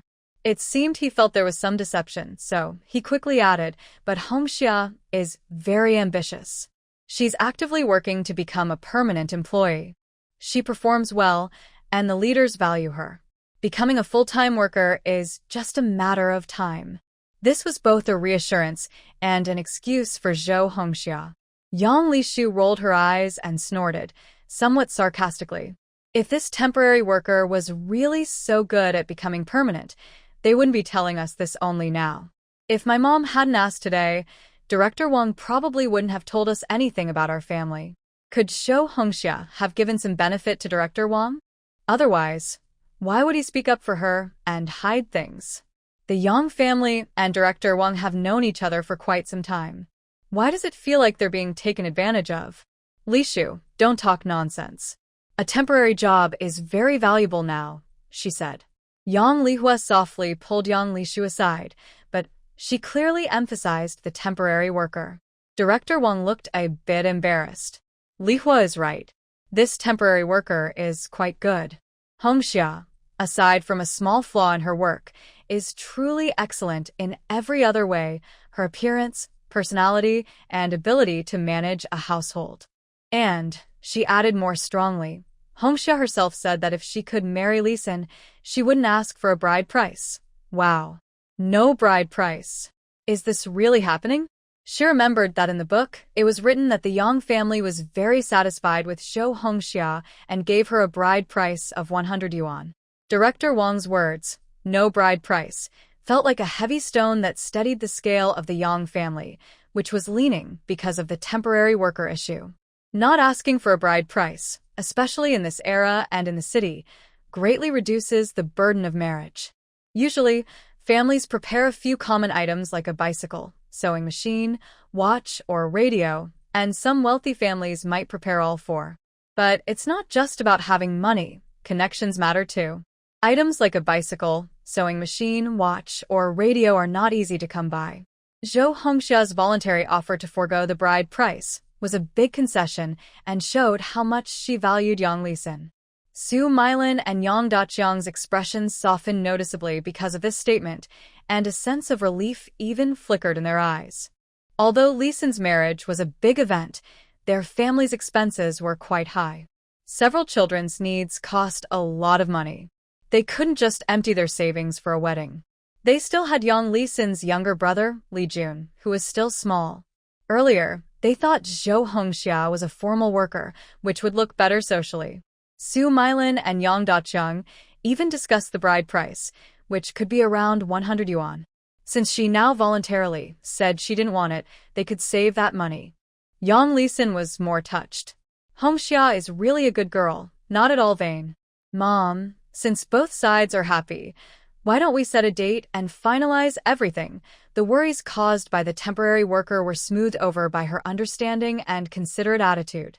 All right, since she likes you so much and her conditions aren't bad, let's find a good time to settle everything, Su Mylin said, seeing that Yang Daqiang had no objections. Director Wang, I'm sorry to trouble you again. This wedding matter is still a hassle. No trouble at all. Both are good kids. After Lixin and Hongxia get married, life will definitely get better. Let's finish these errands quickly. If it weren't for Zhou Hongxia's willingness, I wouldn't have thought of hiding things from the Yang family. After a few words of greeting, Director Wang left with Su Mylin seeing him off. Seeing Yang Lixin with a bright smile and Su Mylin looking satisfied, Yang Lihua asked with curiosity and concern, Mom, what's Hongxia's family situation? I haven't heard you mention it. Yang Lixin's smile paused. He rubbed his head and said, her parents are honest folks. Her father works as a security guard at a food factory, and her mother stays at home doing chores. She's the oldest, just like me. As for the younger siblings, Yang Lee-sin spoke casually, thinking these details weren't important. How her younger brothers and sisters are raised doesn't really matter for a daughter getting married, just like in our family. These things are handled by her parents. Even though he now has a formal job earning 32 yuan a month, his family didn't ask him to give them money. Su Mylan's face suddenly changed, and she tugged on Yang Lee-sin's ear, saying sharply, "Are you stupid? Such a big thing, and you didn't tell your family? Hongsha's father is a security guard, so his income isn't high. Her mother has no job, and there are several younger children. Even after she gets married, she might secretly send money back to her family. Now, her temporary job salary probably mostly goes to support her family." Yang Lee-sin brushed off Su Mylan's hand, looking a bit annoyed. "Mom, what are you doing? What's wrong with her family? When she marries me, her family's situation won't matter. She's the daughter, after all. Just because she's the oldest and has younger siblings, it shouldn't be a reason to pick on her. Many girls are the oldest in their families, and they still get married." Seeing Yang Lee-sin's indifferent expression, Su Mylan said firmly, "You'll regret it later. I'll tell you now, her family situation might mean she'll send a lot of money back. After you marry her, you'd better keep your salary safe. Don't give everything away to others before you even use it yourself." Okay, I'll keep it safe," Yang Lee-sin said casually. Yang Lihua finished dinner with her family, each person lost in their own thoughts. She needed to hurry back to her dormitory since it was getting late. "Mom and Dad, take your time eating. I have to go back to the factory," Yang Lihua said as she grabbed her cloth bag and prepared to leave. "Li Xian, you should ride your bike and take your sister back to the factory. It's already dark, and it's not safe for her to walk alone," Su Mylan ordered directly, telling Yang Lee-sin to escort her. When she returned to dormitory 208 and pushed open the door, Zhu Yuan immediately stood up. Her face no longer showed the cheerful smile from earlier. Instead, it looked tense, anxious, and a bit angry. She was holding the old wooden box that had been forcibly bought. "Yang Lihua, you're finally back," Zhu Yuan said quickly as she walked over and shoved the wooden box into Yang Lihua's hands. "I don't want this box anymore. Take it back. I want my 2 yuan refund." Yang Lihua raised an eyebrow slightly, secretly amused. This girl didn't seem as innocent and kind as she appeared in the story. She calmly caught the wooden box that was pushed toward her and showed a perfectly appropriate look of surprise and confusion. Yuan, what's wrong? Didn't we agree? You insisted on buying this wooden box for 2 yuan. I didn't think it through at the time," Zhu Yuan said, a little flustered. She had examined the old wooden box carefully, but apart from being an old box, she found nothing special. The strong feeling that this object is destined for her had inexplicably faded. Now, she only felt frustrated and cheated. "This box isn't worth 2 yuan at all. You're just trying to trick me." Li Hongying, standing nearby, snorted and said, Yuan, you're joking. Yang Lihua didn't want to sell this box. You forced her to sell it. Now that you've played with it for a while and decided it's not worth it, you want to return it. That's not fair. The one trying to buy it forcefully is you. Now that you've played with it and decided it's not worth it, you're the one wanting to return it. Why don't you go to the department store and return your clothes that you've been wearing for days? None of your business. I think it's you and Yang Lihua teaming up to bully me. This box isn't worth much, Zhu Yuan said. Yuan, you shouldn't say things like that. Yang Lihua placed the wooden box on the shelf beside Zhu Yuan's bed, speaking calmly, but with firm certainty. The item was your choice, you paid for it yourself, and you insisted on buying it from me. Now you're changing your mind, which isn't fair. If this gets out, people might say that Master Zhu from our cafeteria is not trustworthy. And you're also making false accusations about others, spreading rumors, TSK. Yang Lihua skillfully labeled these accusations as dishonest and spreading rumors. In this era that values collective reputation, these words carry weight. Zhu Yuan's face turned red from what Yang Lihua said. She pointed at the wooden box and said, but it's not worth 2 yuan. It is worth 2 yuan. Yang Lihua interrupted her, her eyes clear. At least, it is worth that to me. If you want to buy it for 2 yuan, I agree. That's all. Looking at the plain, old wooden box, Zhu Yuanyuan felt a tightness in her chest and almost couldn't breathe. She glared fiercely at Yang Lihua, but didn't dare to cause trouble anymore. She also didn't dare go home now. Her 2 sisters-in-law didn't welcome her back. It was just a small accident of bumping into her 2 nephews. Kids bump into each other all the time, what's the big deal? Because of this, she was driven out of the house. Her parents said they loved her the most, but they clearly favored their son. Just over this small matter, she wasn't allowed to return. Lianjing watched in shock. After Zhu Yuanyuan left the dormitory, she whispered, "My goodness, Lihua, you're amazing." She thought Yang Lihua was just a little girl who needed her protection. She didn't expect a few words to shut Zhu Yuanyuan up so quickly. Before dawn, Yang Lihua was already dressed and ready. She went with Li Hongying to the cafeteria, ate some porridge and steamed buns, then hurried to the 3rd workshop. The workshop was already busy, with rows of large spinning machines whirling rapidly, the spinning spindles humming non-stop. Li Hongying led Yang Lihua confidently to the workshop director. "Director Sun, this is the new girl, Yang Lihua," she said loudly. Director Sun looked Yang Lihua up and down, nodded, and said to Li Hongying, "Let her stay for 2 days. Teach her how to connect threads, change spindles, and handle broken threads. Okay?" Li Hongying replied, pulling Yang Lihua over to the spinning machines assigned to her. This car checker is not as simple as it looks. She has to manage several machines at once. Always watch for broken threads. If a thread breaks, she must fix it quickly and carefully. The quality of the repair affects the fabric's quality. She needs to walk between the machines constantly. She must be sharp-eyed, quick-eared, and fast-handed. During an 8-hour shift, except for lunch, she works almost non-stop. Standing for long hours and walking quickly make her legs heavy by the afternoon, and her back aches so much she can hardly straighten up. Li Hongying is already experienced and seems calm. She even takes time to give her some tips.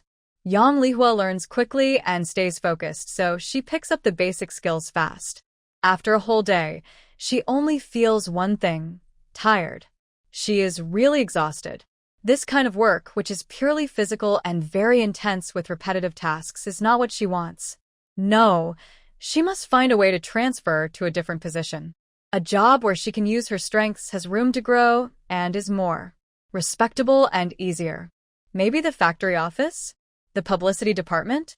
Or the technical department? As long as she can leave this place, even working in the cafeteria would be good. But she knows it's almost impossible to change jobs so soon after starting at the factory. It's like a dream, unless she makes a special, irreplaceable contribution. Yang Lihua casually ate a few bites in the cafeteria. She wasn't hungry enough to eat much, but she was too tired to care. She had spent the whole day in the noisy workshop, and her head still buzzed from the machines. When no one was in her dorm, she quickly took a drop of spiritual spring water from her space, using her mind. As soon as she drank it, she felt her fatigue lessen immediately. Maybe it was psychological, or maybe the spring water really worked. Her body felt much more energetic. Lying on her bed, she looked at the red mole on her palm. Her eyes flickered with a hint of hope.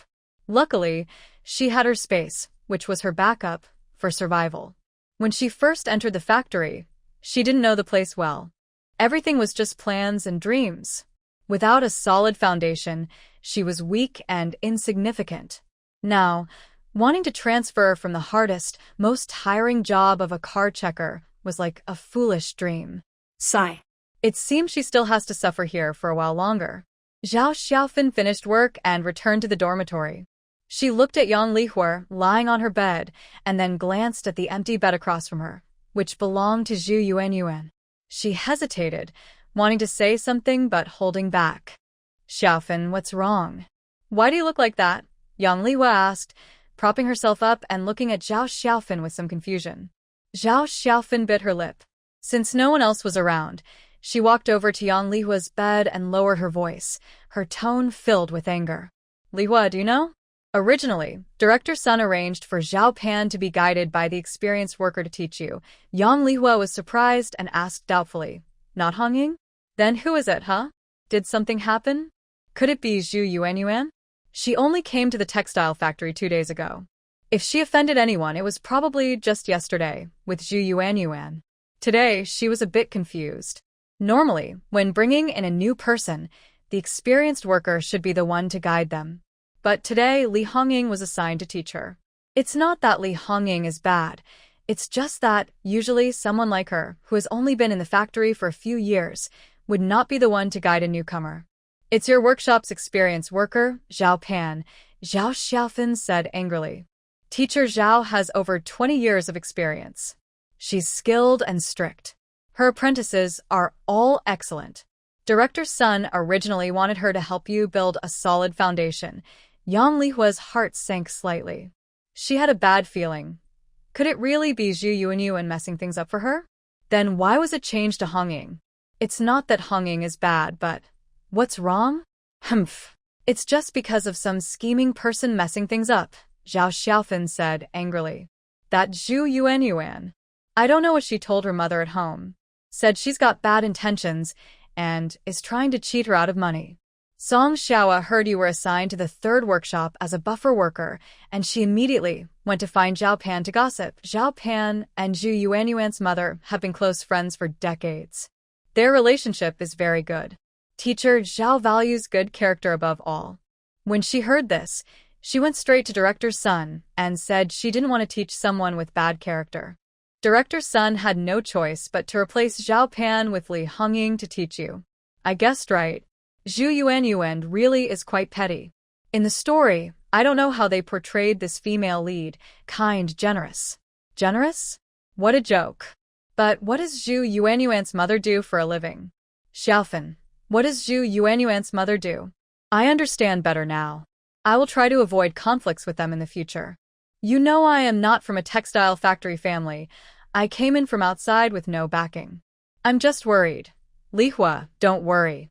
We all stand with you. It's clearly Zhu Yuanyuan who is bullying others because she has power. Zhao Xiaofan comforted her.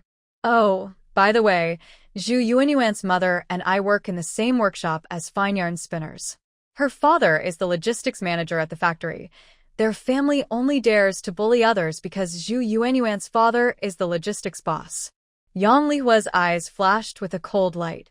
She hadn't expected their family to have some status.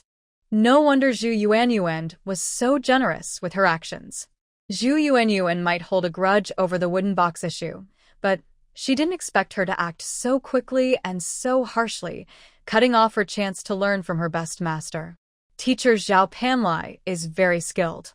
If she were willing to teach her carefully, her progress would be much faster. Li Honging is good, but she is young and inexperienced. The difference between figuring things out on her own and being systematically taught is huge. Zhu Yuanyuan is really quite mean. Xiaofan, thank you for telling me all this. Yang Lihua took a deep breath, suppressing her anger, and sincerely thanked Zhao Xiaofan. We all know what's going on. We definitely don't want you to suffer unfair treatment, Zhao Xiaofan said softly, then added with concern. Teacher Zhao has a lot of influence in the workshop, and Zhu Yuanyuan's father is the logistics manager. He has some connections in the factory office. If they intentionally cause trouble for you, your future days might not be easy. Plus, Director Sun will probably have opinions about you too, she added. Yang Lihua nodded, understanding Zhao Xiaofan's worries. After all, she has no background and hasn't yet shown her abilities. In their eyes, she is just a small workshop girl. They can do whatever they want of her. This is like starting with a big obstacle. If she can't learn top skills, she might be viewed with bias by the leaders. And there's also the powerful logistics manager watching her closely. It's really a tough start, with many challenges ahead. Even knowing all this, Yang Lihua currently has no way to change the situation. If they do this, I must work even harder to make a good impression. Our factory isn't just home to Master Zhao. There are other skilled workers too. If she doesn't teach, I will observe, learn, and think on my own. That Zhao Panlai probably doesn't speak as highly as Xiaofan does. She tends to believe whatever she's told. Oh well. They've been friends for decades, but as a new young worker, why should she trust you? Lihua, keep it up. If you need help, just ask. If you're unsure about anything, ask Hong later. She only offers words of comfort to Yang Lihua. Thank you, Xiao Fun. Yang Lihua smiles and thanks her. It's good that in the story, the people in this dorm are friendly with Zhu Yuanyuan, who used to be cold to her. Unexpectedly, the situation has turned around, and now she, the little underdog, is gaining the support of her dorm mates. Lihua lies on her bed, thinking about Xiao Fun's words. It seems her days ahead will be quite interesting. As a car blocker, she really needs to make a name for herself. Yang Lihua knows that starting tomorrow, her life at work might become difficult. And sure enough, her guess was right. After a whole day of observation, Director Sun Weixing found that this young girl, Yang Lihua, was not as bad as Zhao Panlai said. In fact, Yang Lihua got into the factory honestly through her skills, much better than those who relied on connections. But because of the respect for Master Zhao Panlai, no other experienced workers were assigned to guide her. The next morning, when she arrived early at the workshop, Director Sun Weixing looked at Yang Lihua and nodded with satisfaction. Forget her character for now. At least her attitude toward learning is good. Looking around, he saw Zhao Panlai again arriving early. She's a senior worker, but isn't setting a good example. But since she's a senior worker, he didn't want to criticize her openly. Master Zhao, you're here. By the way, please give more guidance to the new girl, Yang Lihua. Hong Ying doesn't have your experience, he whispered to Zhao Panlai.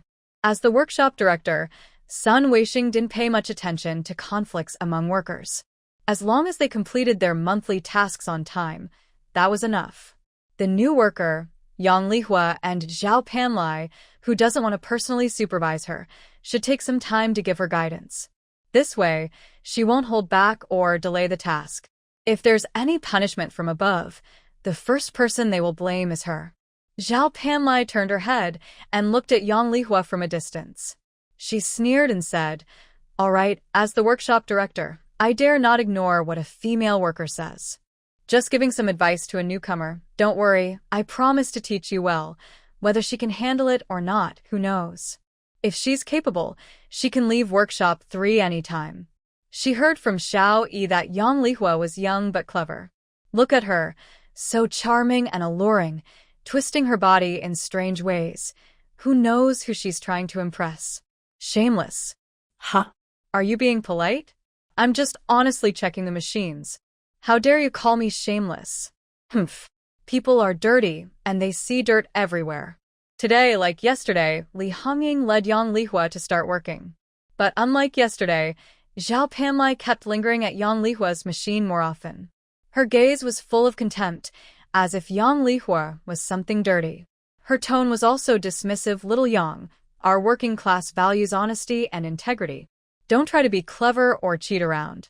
You might fool naive people elsewhere, but not in our workshop. The yarn doesn't lie.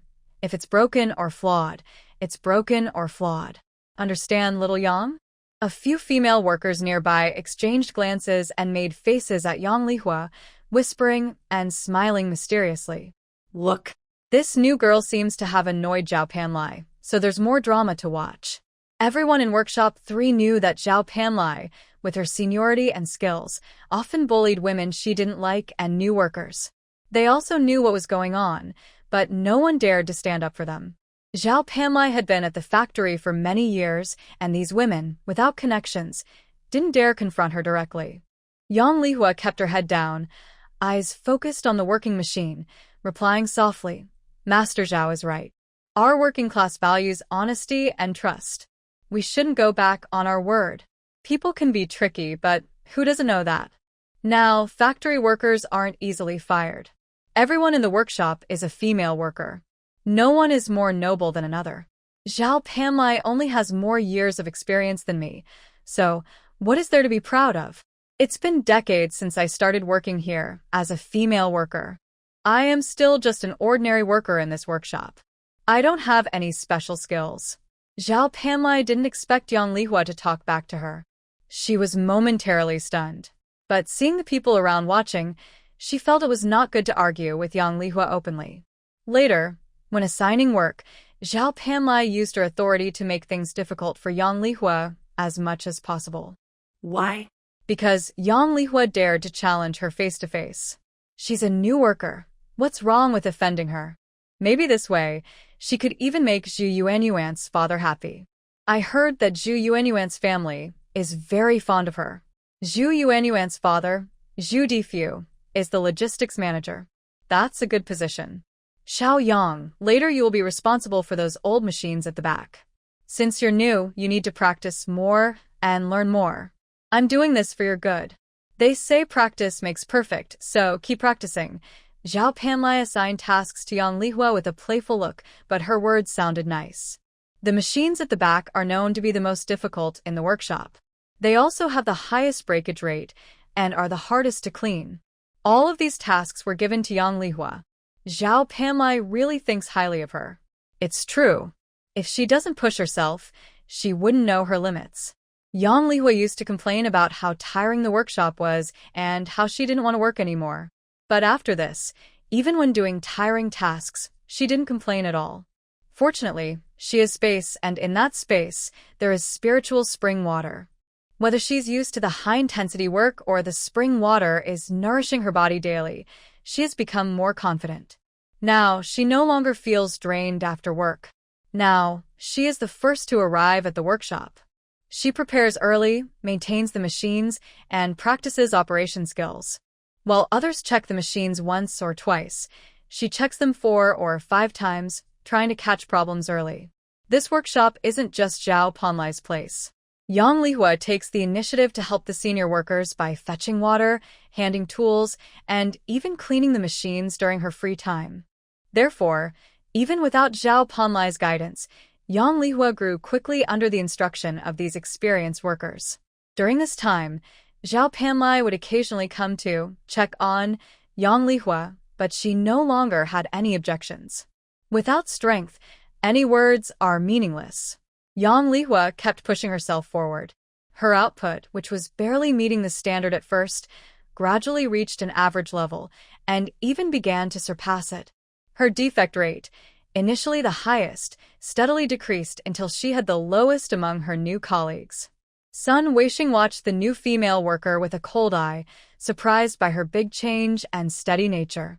When Zhao Panlai, the experienced worker, led efforts to isolate her and assigned her the most work, the girl endured all the hardships silently. Now, during daily inspections in the workshop, Sun often kept an eye on Yang Lihua. Zhao Panlai, a senior worker, still argued with her, but Yang had done nothing wrong to deserve it.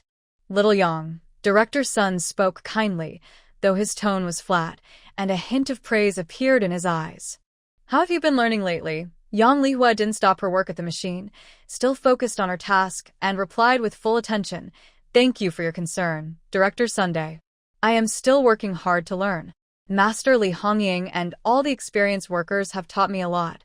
Of course, I especially want to thank our senior Zhao Panlai. If it weren't for her special attention and care, I wouldn't have improved so quickly.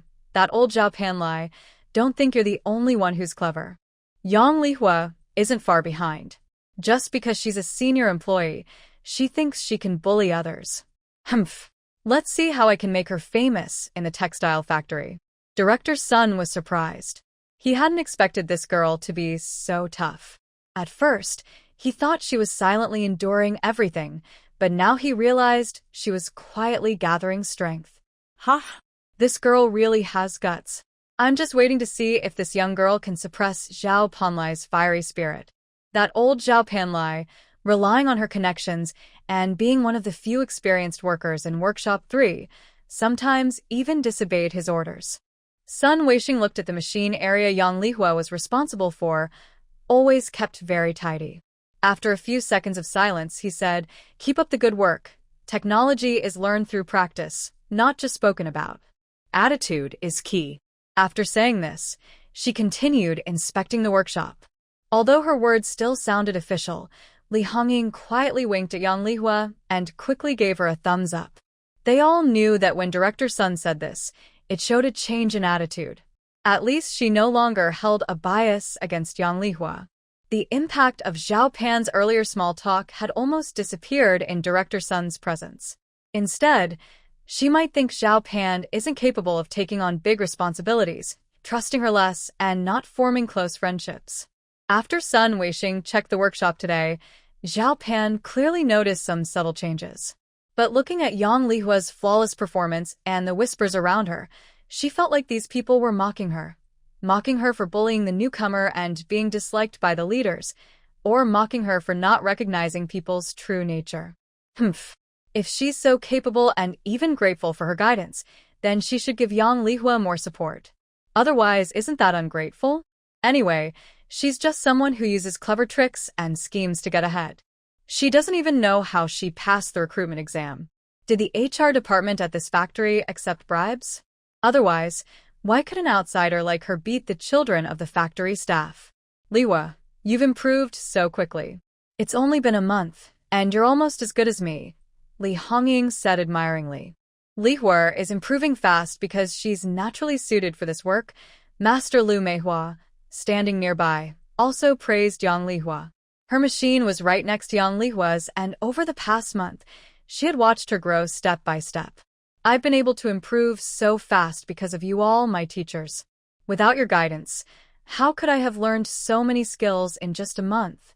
Yang Lihua said humbly.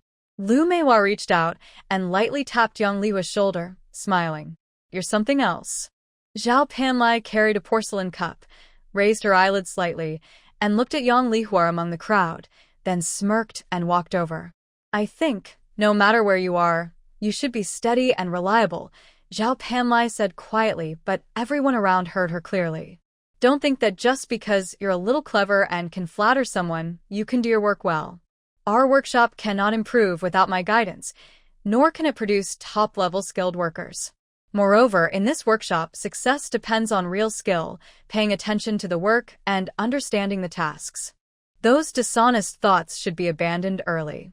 This statement was too direct and sounded like a slight, implying that besides Zhao Panlai, no other master workers in the 3 workshops are capable. The lively workshop suddenly became quiet. Li Hongying's face turned red with anger. She wanted to stand up and argue, but Yang Lihua quickly grabbed her wrist gently and pulled her down. Yang Lihua looked at Zhao Panlai calmly, even showing some respect for the senior worker. Master Zhao is right. Our workshop truly relies on real skill. Over the past month, under your guidance, I haven't slackened for a moment. I just want to learn the skills you, Director Sun, and all the experienced workers teach, and practice them well. Zhao Panlai is a senior worker in the factory. No matter how she feels about her, she must be careful with her words. She came from outside, and if others find out her weaknesses, it could be harmful. But she is not a pushover either. Anyone can speak up. This month, I've learned a lot, and I've realized something. When learning a craft, besides working hard yourself, you also need teachers who are willing to teach and can teach well. But more importantly, you need to be sharp-eyed and quick-eared. Don't just listen to one person and judge others unfairly. What do you think, Master Zhao? People say, trust too much, you become blind. Listen to many, you become clear. Some words people say, we should just hear them casually. They might have their own motives and ideas. After Yang Lihua finished speaking, the workshop became even quieter, as if a needle could be heard falling. No one expected that this month, Yang Lihua, who had been quietly working hard and never complained, would speak so confidently and wisely. She spoke calmly, reasonably, and hit the core issues directly. Zhao Panlai truly met a worthy opponent. She didn't expect Yang Lihua to respond so sharply. Her face, which had been stiff, instantly turned red. Her hand, holding a porcelain cup, trembled slightly. She wanted to argue but was at a loss for words. The way Yang Lihua challenged her made her feel uncomfortable. What do you mean by that? Zhao Panlai finally managed to squeeze out the words through clenched teeth. It's nothing special, Master Zhao, Yang Lihua said with a bright smile. I just think that we workers value honesty and straightforwardness. I didn't do or say anything wrong, and everyone in the workshop saw it. You can't ruin my reputation just because of a few words, right? Zhao Panlai's chest heaved heavily. Seeing Yang Lihua's slightly proud expression and recalling her flawless performance over the past month, He felt a surge of anger that made him speechless for a moment. Humph. That girl, we'll see about this.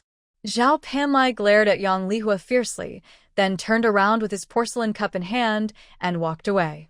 A few experienced workers in the workshop looked at each other, then at Yang Lihua with different expressions. This girl seemed delicate and quiet, but inside she was tough and quick-witted. She was definitely not someone to be easily pushed around. Li Hongying eagerly leaned in and whispered, "Lihua, you're so brave and spoke so well. I wonder if she will still speak without thinking in the future." Yang Lihua just pursed her lips and gave a gentle smile. She wasn't just being quick with her words, she was showing her stance. She could endure hardships and be patient, but she would never remain silent when others slander her or continue to bully her maliciously. The consequence of that would be others bullying and oppressing her without limits. Proper resistance is necessary to protect her bottom line and dignity. See? I told you that a proper response works. Look, today Zhao Panlai has already become a lot more restrained. Although the workers around him still care for her, at least his words are cleaner now, and those indirect insults have decreased significantly. They no longer dare to do so openly in front of her. As for this small confrontation, Sun Weisheng found out about it that afternoon. It didn't affect the workshop's operation or delay work, and she didn't need to make a statement. But in her heart, her opinion of Yang Lihua, this young worker, improved even more. She is hardworking, learns quickly, resilient, and most importantly, smart, knowing when to endure and when to fight. She is a promising talent. Lihua, let's go. It's payday. Hurry up and line up. Li Hongying cheerfully pulled Yang Lihua as they ran toward the finance department. Wait for me. I'm coming. Yang Lihua immediately put down her work and quickly ran outside. Her salary had finally been paid.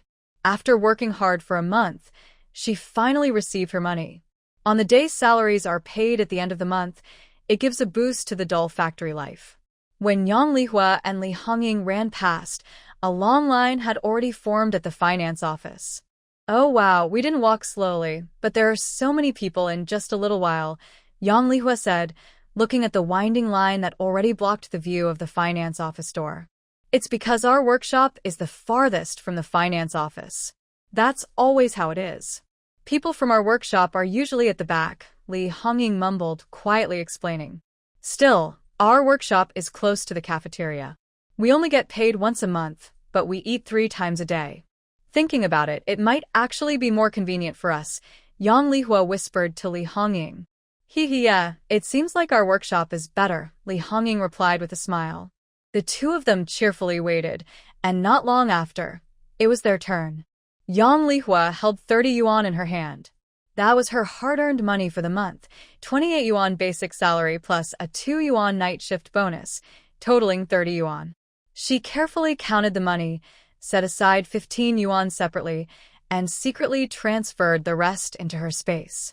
Since she lives in a dormitory without privacy, she only feels safe keeping her money in her space.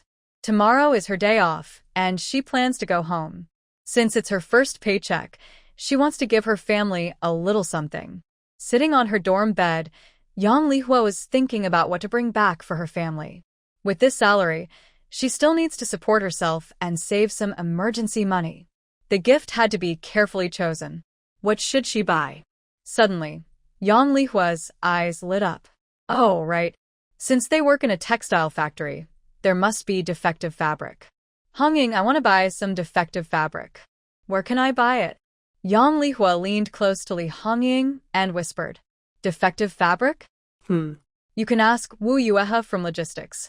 You can buy from her, but each person can only buy 1 roll per month, Li Hongying pointed out. Tomorrow let's go together. I want to buy a roll too. Oh, you're so timely. I just took some out of the workshop today. These batches of dyeing aren't very even, but the colors are really nice. Wu Yueha pointed at several blue fabrics still on the shelf and spoke to Yang Lihua and Li Hongying. Wow. This looks really nice. I want this batch. Li Hongying immediately took a piece of fabric from the shelf. This color would make a beautiful skirt. I wonder how good it would look. It is pretty. Even though it has some flaws, they don't really affect its use. The blue color is truly lovely. Then I'll take a blue piece too, Yang Lihua said, also picking fabric from the shelf. The hidden benefits at the textile factory are really good. Fabrics with flaws like this usually sell for about 20 yuan at the supply and marketing cooperative, but they're so popular that they often sell out quickly. Because she works at the textile factory, she can buy a piece of fabric for only 8 yuan. If she sells it directly, she can earn at least 15 yuan profit. Holding a piece of fabric, Yang Lihua had a clear goal and headed straight to the department store. She had promised to buy a set of ping-pong paddles for Yang Lijun, so she couldn't forget. Otherwise, her parents would scold her badly. She still can't stand up to her family yet. She waited. At the department store, she spent 3 yuan to buy a decent set of ping-pong paddles and 2 ping-pong balls, carefully wrapped in old newspaper. All right, she could go home now. When she opened the door, her whole family was there. Yang Lijuan was cooking in the kitchen, and Yang Lijun was lying on the table playing with a tin frog. Dad, Mom, I'm back, Yang Lihua called out before even entering. Lihua is back, Su Mylan was the first to react. Seeing what Yang Lihua was holding, she immediately rushed over happily. Oh my! You bought so many things. You walked such a long way. You must be tired. Come in quickly. Have you eaten? Su Mylan took the things from Yang Lihua and sat her down on a wooden chair. She kept gently touching the fabric in her arms. Yang Daqiang put down the newspaper and smiled. It's good that you're back. Sit down and rest for a while. Yang Lihua took the cold water handed to her by Yang Lijuan, took a satisfying sip, then put down the cup. She looked at Yang Lijun with a hopeful expression and nudged him. There, the things you wanted, go get them yourself. Wow. Thank you, third sister. Yang Lijun quickly went forward, unwrapping the newspaper to reveal the long-awaited ping-pong paddle and 2 ping-pong balls. Third sister, thank you. I love it so much. Wow. That's really cool. He also has a ping-pong paddle now. Swish. Whoosh. Good shot. Su Mylan smiled brightly and said to Yang Lihua, since you moved out on your own, you should earn your wages properly. You can't keep spending money recklessly. She then gently patted Yang Lijun and said, you can't keep asking your third sister to buy things for you. Do you hear me? All right, it's rare for Lijun to be so happy. Besides, this is Lihua's way of showing her kindness as an older sister. She didn't say much, but here you are, nagging all the time.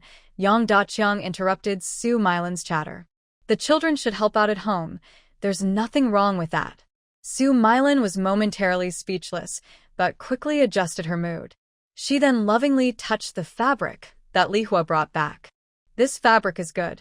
Your eldest brother's future is settled, so this is perfect for making him a new bed sheet and quilt cover. The color is nice too. The rest can be used to make pants for your dad and younger brother. Working at a textile factory is pretty good. At least she can buy fabric with flaws. Yang Lihua rolled her eyes inwardly. So, after all her hard work buying things, she didn't get anything in return. She's no longer just studying and relying on the family. Some things are worth fighting for. Don't think she's the same as before. Mom, isn't this fabric pretty? If we make a dress with it, it would look so nice. Besides, I'm working now, so I should have a couple of decent outfits to change into, Yang Lihua said with a smile, her eyes fixed on Su Mylan. Su Mylan was surprised, clearly not expecting Yang Lihua to make such a request. But she quickly nodded, of course, of course. My girl bought this fabric with her own money. Making 2 outfits? No problem. Mom will make sure they look beautiful. Her daughter naturally looked better than others. Now that she's working, she looks even more spirited. In a few years, she'll be getting married, so she needs to dress up well. Yang Lihua's eyes twinkled. If she kept this fabric, maybe when her eldest brother Yang Lisin gets married, her mom will give it to Zhou Hongxia. Better to use it now. Following her mother's gentle touch on the fabric, she softly said, Mom, this fabric is about 40 meters long, which is quite a lot. Why don't we each make a set of clothes for the 3 of us sisters? My second sister is about to graduate. Didn't we say she should go on a date? She needs nice clothes for that. The youngest sister is also grown up now. She hasn't had any new clothes bought just for her. She only wears old clothes handed down from you and the older sister. It's time to buy her a new dress. And you and Dad, you've worked hard all your lives. Can't you enjoy wearing a new outfit once in a while? As the daughter, I want to show respect to both of you. Since Big Brother is having a good day, our whole family should dress nicely. It will also make Big Brother look good when he gets married. She paused and looked around at the people in the room. Second sister Yang Lijuan and youngest sister Yang Lishu looked very happy. Who doesn't like wearing new clothes? Yes, who wouldn't like new clothes? Even Yang Daqiang, who is usually serious, looked happy. Su Milan nodded repeatedly and smiled more. Yes, I want to show respect to you. Can't I wear new clothes too? Let's all make new clothes. It won't take much fabric, just a couple of skirts, 2 sets of clothes, and a coat. I'll also make a skirt for second sister and Lishu. Girls should dress up nicely. As for Dad and Mom, we really should get a new coat for going out. And Li Jun, Su Milan was already quickly planning how to cut the fabric to save material and how to sew it so the flaws wouldn't show. Right? If she bought something and didn't use it herself, what was the point? If it weren't for the times we live in, where single women aren't very welcomed, she wouldn't bother so much with this family. Even though she lives in a dorm, her brother has taken her to and from the factory several times. She knows her family isn't poor. Her parents and older brother work in a steel factory. She's not a lonely single woman with no support. Yang Daqiang listened quietly to the mother and daughter, nodding slightly, clearly agreeing with the plan. Lishu, bring the soft measuring tape and chalk from the room. Su Milan couldn't help but start measuring the fabric. She needed to make several sets of clothes quickly, or she wouldn't finish before Lee Sin's wedding. While everyone was in a lively mood, Yang Lihua took 5 yuan out of her pocket and handed it to Su Milan. Mom, here's the money. You keep it. We agreed on this before. Su Milan was measuring Yang Lijun with a soft ruler. When she heard the words, she turned around and saw the money in Yang Lihua's hand. She paused for a moment, then smiled. Seeing Yang Lihua's confused look, she pushed her hand back and said, "No need. Keep the money." She pointed to the patchy cloth and said happily, "You bought so much fabric for the family and also bought a ping-pong paddle for Li Jun. You must have spent quite a bit. Keep your salary for yourself. You're a grown girl now. You should eat well at the factory, buy some daily necessities, and have some money saved up." Clearly, Yang Lihua didn't expect her mother, Su Milan, to refuse her money. Yang Daqiang and Yang Lisin both frowned at the same time, but since Su Milan had already spoken, they didn't say anything more. Yang Lihua called out to Yang Daqiang, "Dad," and handed him the money. Her tone was no longer cheerful, but still calm. "Mom is right. You should keep the money. Next month, don't buy all those random things again," she added thoughtfully. "It's tiring to travel so far. You're an adult now, working and responsible. You should be sensible and know what's important." She knew it wasn't that simple. Even if her mother, Su Milan, refused the money, her father would still want it. But this time, since her mother had already said no, he couldn't argue. Feeling the atmosphere was a bit tense, Su Milan quickly changed the subject, as if chatting casually. "By the way, Lihua, your older brother's wedding date is set for next Sunday. You might need to ask for leave from the factory or something. You should come back for it. It wouldn't be a big celebration, just a simple family gathering with a couple of tables. Family members can't miss such an important event." Yang Lihua mumbled to herself, "So soon?"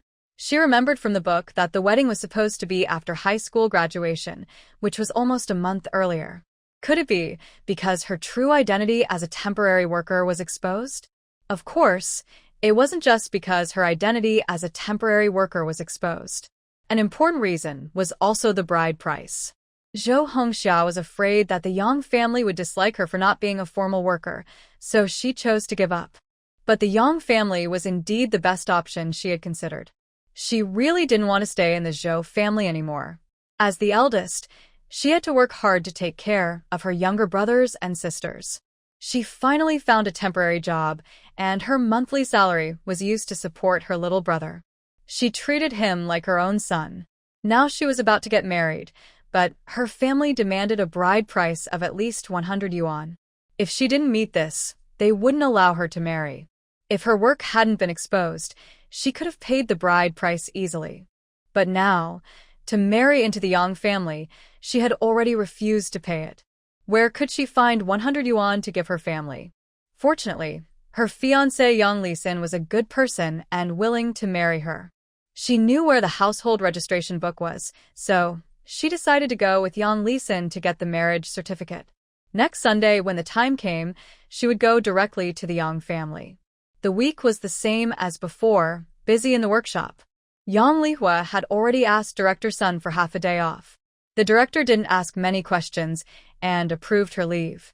All right, since it's your older brother's wedding day, you shouldn't stay at the factory. Go back quickly, Director Sun said softly. Because of Yang Lihua and some other reasons, Zhao Panlao's reputation at the factory had suffered quite a bit lately. She used to rely on her seniority and often bossed around her as the director. Thank you, Director Sun, Yang Lihua said, then quickly returned to her dorm. She deliberately changed into a blue floral dress made from a flawed fabric, a dress her mother, Sun Mylan, had made for her. Her older brother Yang Lisin had specially ridden his bike to deliver it a few days ago. The dress was simple and elegant, making her face look even brighter. She wasn't sure if it was because her meals at the factory had improved or because she had been drinking continuous drops of spiritual spring water for the past month, but she felt more energetic and looked even better. Zhu Yuan hadn't gone to the cafeteria yet. Sitting on her bed, her gaze fell on Yang Lihua's new blue dress, and her expression darkened briefly. She let out a faint, almost inaudible snort. A new dress. What's there to be proud of? She had plenty of new clothes every month from her parents. During working hours, dressing so fancy and showy. Don't you know to focus on your work? Or maybe you're going to meet someone. She hoped she was being tricked away, so she wouldn't have to see that charming face at the factory. Clearly, her face used to be very charming, but ever since she met Yang Lihua, everything seems to have gone wrong. Yang Lihua smirked and looked at Zhu Yuan with a disdainful gaze. Comrade Zhu Yuan, are you jealous of me? Jealous that I look better than you and that I am more liked by everyone? I don't envy you. What do you have that I should envy? My father is the logistics manager at this factory. If I want something, I can get it. There's no reason to envy you, Zhu Yuan said loudly and angrily, though her tone sounded a bit flustered. I'm just trying to help you. I want to remind you to be careful with your image. We are workers, and we should live simply and modestly. Look at you, dressing so fancy. For your own good, Comrade Zhu Yuan, you should throw away that wardrobe full of clothes. None of those outfits match the simple and hardworking image of a worker.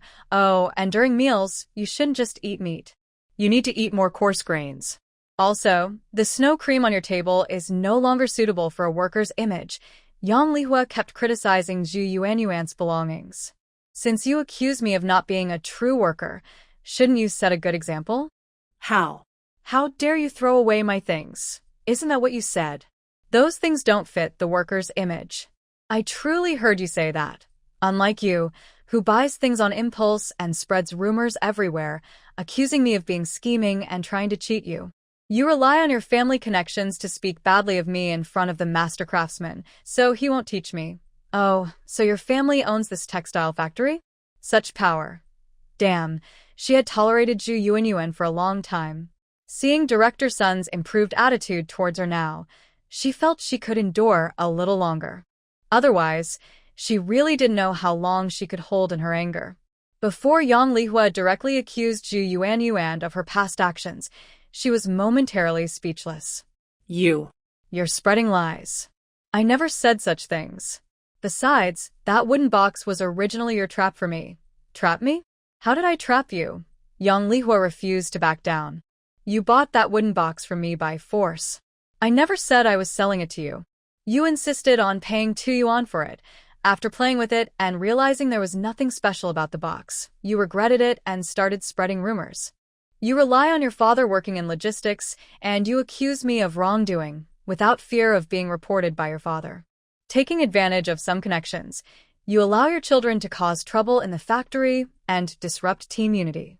This accusation of disrupting unity makes Zhu Yuanyuan so angry she trembles all over, pointing her finger at Yang Lihua. Yang Lihua, You're spreading false accusations. I tell you, don't think just because you got promoted to a machine operator that you're so great. The water here is deep, and if you offend me, you won't have a good outcome. Really? Yang Lihua smiles instead, but her smile looks a bit creepy. Then I'll wait and see what good results you can give me. By the way, from now on, it's better if we talk face to face. Otherwise, if I hear any bad rumors about you, I won't be so patient. I might even ask the union chairman if our textile factory just likes to bully outsiders like me. Who's afraid of whom? Your father in logistics probably isn't letting you use his name to bully others. As for your mother, who has been working in the workshop for decades and is only a fine yarn worker, she's not even as powerful as Zhao Panlai. After saying this, Yang Lihua no longer looks at Zhu Yuanyuan's twisted, angry face. She quickly slings her bag over her shoulder and prepares to leave. When she reaches the door, she stops and looks inside. Seeing Zhu Yuanyuan still frozen in place, she calmly adds, "Today, I asked Director Zhao for leave to go home and attend my older brother's wedding. As for you, Zhu Yuanyuan, it's so late. Why aren't you at the cafeteria working? Did you also take leave? No wonder she's here. Otherwise, how could she be in the dorm? Oh, how could I speak so carelessly? Someone as honest as Zhu Yuanyuan wouldn't skip work to rest in the dorm just because she's lazy, right? Isn't that right, Zhu Yuanyuan?" After saying this, Yang Lihua doesn't stay any longer. She turns and leaves the dorm.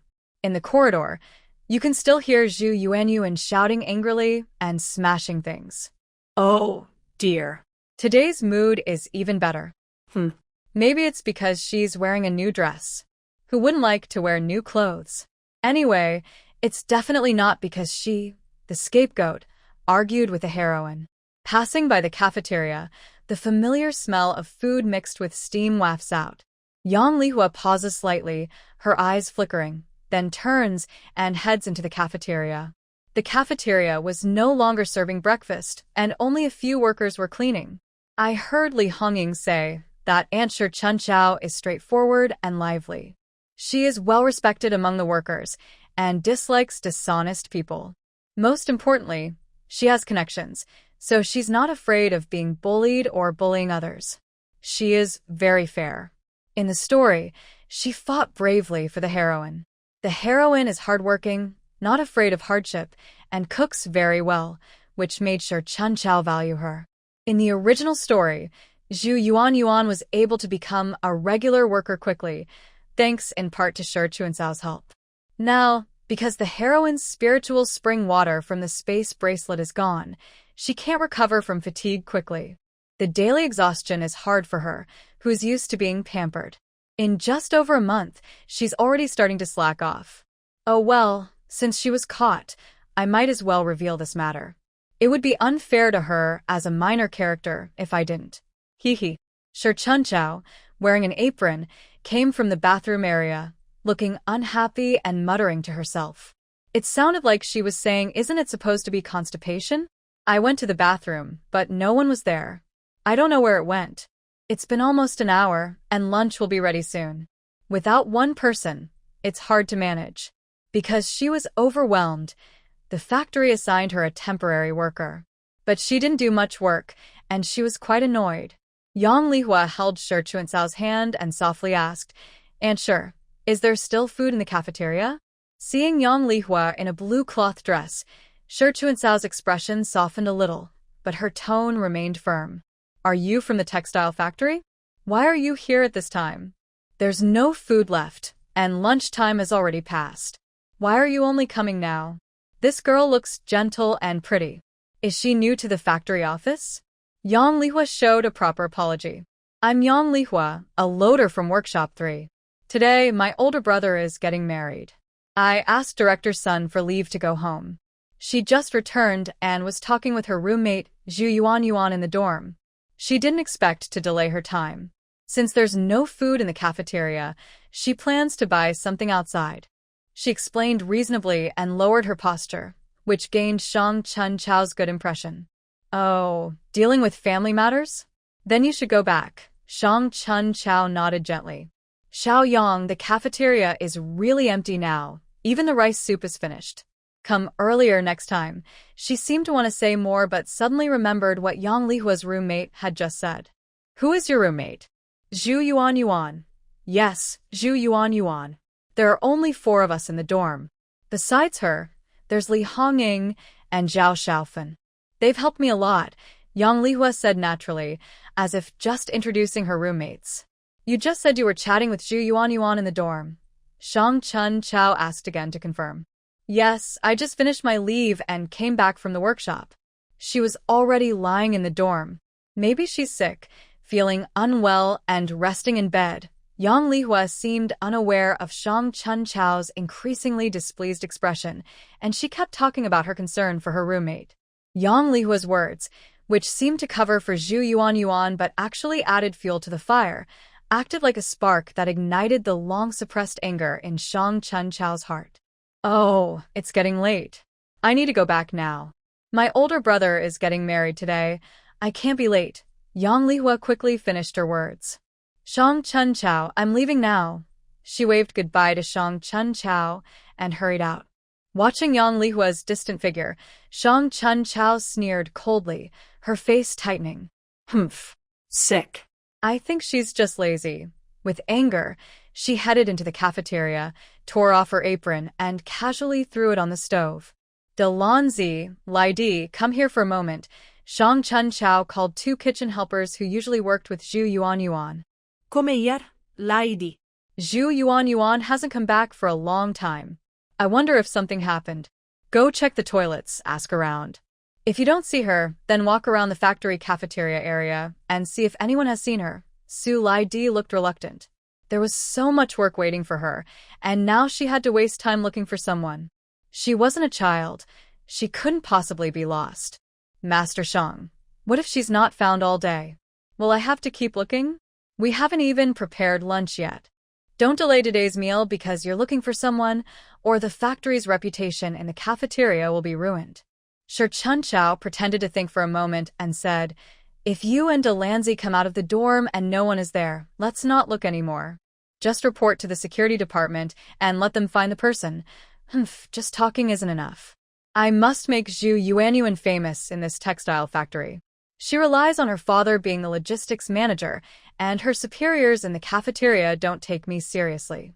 Delanzi, Shi Chun Chao turned to Lu Dalin, speaking more seriously. You come with me to check the dorm. If she really has a headache or a fever, we can send her to the clinic or call her family. Lu Dalin was straightforward and immediately agreed. Okay, let's go. The 3 of them left the cafeteria and split up.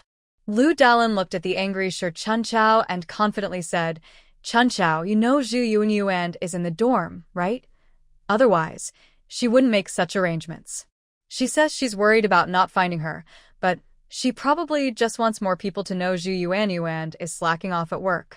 Shi Chun Chao, still angry, was amused by Lu Dalin's certainty. You really know me well, Delanzi. Zhu Yuanyuan has been hiding in the dorm to slack off for quite some time. She's been missing at times before, and when I asked, she said she was in the bathroom. This time, I caught her red-handed. Suddenly, a loud bang echoed through the quiet space.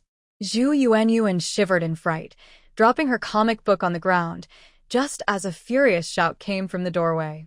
Zhu Yuanyuan, Shi Chun Cao's angry voice instantly filled the entire dormitory building. Meanwhile, Su Lady, who was assigned to find her, immediately took action. She was honest and didn't overthink. Instead, she thought Shi Chun Chao was worried about her colleague and feared Zhu Yuanyuan might be in trouble. Although Zhu Yuanyuan often slacked off in the cafeteria, it was worrying that she hadn't been seen for so long. First, Su Lady checked the women's restroom carefully, searching every corner, but found nothing. Then, she asked everyone along the paths from the cafeteria to the dorm and workshop, Comrade, have you seen our new cafeteria worker, Zhu Yuanyuan? It was the girl with a round face and dimples when she smiled. Oh no, it's been a whole morning, and I haven't seen her. Master Shi is worried she might be unwell or have fainted somewhere, so he's searching everywhere. I'll go ask in the workshop for you, but I hope nothing serious has happened. I haven't seen her, it seems. I saw her during breakfast this morning, but I haven't noticed her since. Maybe she went somewhere to rest. Let me help you look for her. More people means more help. Sue Lady asked sincerely, with a worried look. He didn't seem to be lying. All the workers asked about her, and since they were concerned about her safety, they happily helped recall details or offered clues. Some even went directly to look for her. After asking around, most responses were, I haven't seen her, or I saw her during breakfast. Sue Lady looked worried, and several free workers nearby decided to go check the dormitory too. Inside the dorm, the air seemed to freeze for a moment. Zhu Yuan, what are you doing? Sure, Chun Chao shouted angrily, almost shouting through the roof. You said you went to the bathroom, but you ended up on the bed in the dorm. Seeing the comic books on the floor and the candy wrappers everywhere, her anger surged. Zhu Yuan was startled by the sudden shout and sat up hurriedly. Seeing Shi Chuancao's face twisted with anger, she knew she was in serious trouble. But used to being spoiled at home, she instinctively chose the worst way to respond, arguing and defying. I was just tired and didn't feel well, so I lay down for a bit. What's the big deal? The cafeteria doesn't run out of food if I'm not there. Do workers get sick and still have to work? Her voice was sharp, trying to cover her guilt with volume. Tired? Sick? Just lying down for a while. Shi Chunchao trembled with anger, feeling she was being accused of not caring about her comrades. She pointed at the comic books by the bed and the candy wrappers on the ground. If you're sick, how can you still have the energy to read this? Eat candy? Zhu Yuan, do you think everyone is stupid? The cafeteria is busy, and you come back to the dorm to enjoy yourself. Lying and cheating, that's serious absenteeism. You're deceiving the organization. I didn't. Stop accusing me falsely. Zhu Yuan was both scared and angry, shouting without thinking, Who do you think you are to talk about me? What are you? My dad is Zhu Youfu, the logistics manager. The whole cafeteria is under his control. Do you have the right to boss me around? What can you do to me? Can't you just fire me if you want? Very well. Shi Chunchao sneered angrily, with a cold tone. Zhu Youfu's daughter, huh? Such a big attitude. Skipping work and slacking off during office hours. Now that you've been caught, you still dare to use your dad to threaten others. Do you think this is your family's textile factory? You think you can do whatever you want. The noise of Shi Chunchao and Lu Dalin arguing with Zhu Yuan in the dormitory quickly spread through the door and echoed down the corridor of the dorm building. When Sue Lady and a few helpful workers, worried that Zhu Yuan might be in trouble, reached the dormitory building, they heard loud arguing and words like, logistics manager, coming from upstairs. Oh no! Did something really happen? Why so loud? A factory office worker accompanying them frowned. Go upstairs and see. Sue Lady's heart skipped a beat. The voice was clearly Shifu's. Was there a fight? She quickly led the way upstairs, followed by several kind-hearted but confused workers. As they reached the second floor, they saw many female workers gathered outside dorm 208, all craning their necks to look inside, whispering and discussing. Excuse me, please make way. What's going on? Sue Lady pushed through the crowd to the door. The scene before her and the workers behind her stunned everyone. Inside the dorm, Shi Chunchao was furious, face red and veins bulging, with her left hand on her hip and her right finger almost poking Zhu Yuan's face. Lu Dalin stood nearby, looking equally upset. And the person everyone was looking for, Zhu Yuan, showed no sign of accident or discomfort. Her clothes were slightly wrinkled, her face rosy, and she was holding her head high, glaring back at Shi Chunchao without backing down. She was still muttering impolitely, Go ahead and report me. Let's see what you can do. On the ground, a small comic book and some candy wrappers lay scattered, silently telling the story of her previous happy life. This was no accident or illness. It was clearly caught slacking off, arguing with the master craftsman, and refusing to admit fault. Following the group of enthusiastic workers who came with Sue Lady, their worried faces suddenly turned to surprise. Then they became clear and showed disdain. They had loudly searched the entire factory for the person, but she was quietly hiding in the dormitory reading a book and snacking. Now, the head chef from the cafeteria caught her in the act, and she was acting so boldly. "Is this Zhu Yuan?" The factory office lady couldn't help but speak, her tone full of disbelief. "Didn't we say we were worried she might get into trouble? She looks more energetic than us." Running back to the dorm to read comics during work hours, a female worker said with a sneer. And she was caught by Chef Shi. No wonder she was making such a fuss. Shi Chunchao looked around slightly, noticing many people gathered at the dorm door. Her voice grew louder. "I, Shi Chunchao, have worked in the cafeteria for 20 years. I have never wronged a good person. Today, Zhu Yuan, you left your post without permission, sneaked back to the dorm to read comics and snack, and I caught you. You not only refused to admit your mistake or apologize, but you also threatened me with your father, Zhu Youfu, the logistics supervisor. You threaten me. Today, I will go find your father and the union. Ask clearly, does having a government official as a father mean you can do whatever you want in the factory?" Shi Chuancao's words were reasonable, especially the last few sentences, which were quite provocative. Most workers present had family members in official positions. Who wouldn't want fair treatment? Yang Lihua wore a new blue floral dress and calmly attended her older brother Yang Lisin and Zhou Hongxia's wedding. Perhaps because of just a few words, the outcome was completely different. Compared to the lively, grand ceremony with several tables set up below the dormitory building, full of envy and blessings, this revolutionary wedding held in the steel factory cafeteria seemed quite modest. The newlyweds recited vows in front of the portrait of the chairman. Union officials read a few congratulatory words, and some colleagues and neighbors shared sunflower seeds, peanuts, and candies. The wedding ceremony was over. Zhou Hongxia looked at the wedding feast on the table, which only had 2 more dishes than usual, no different from an ordinary family dinner. A wave of grievance and dissatisfaction suddenly filled her heart. The Yang family was just so. But then she thought about not having to worry or spend effort, and not having to take care of that mischievous little brother. Zhou Hongxia secretly relaxed. From now on, her salary can finally be kept, and she can use it openly.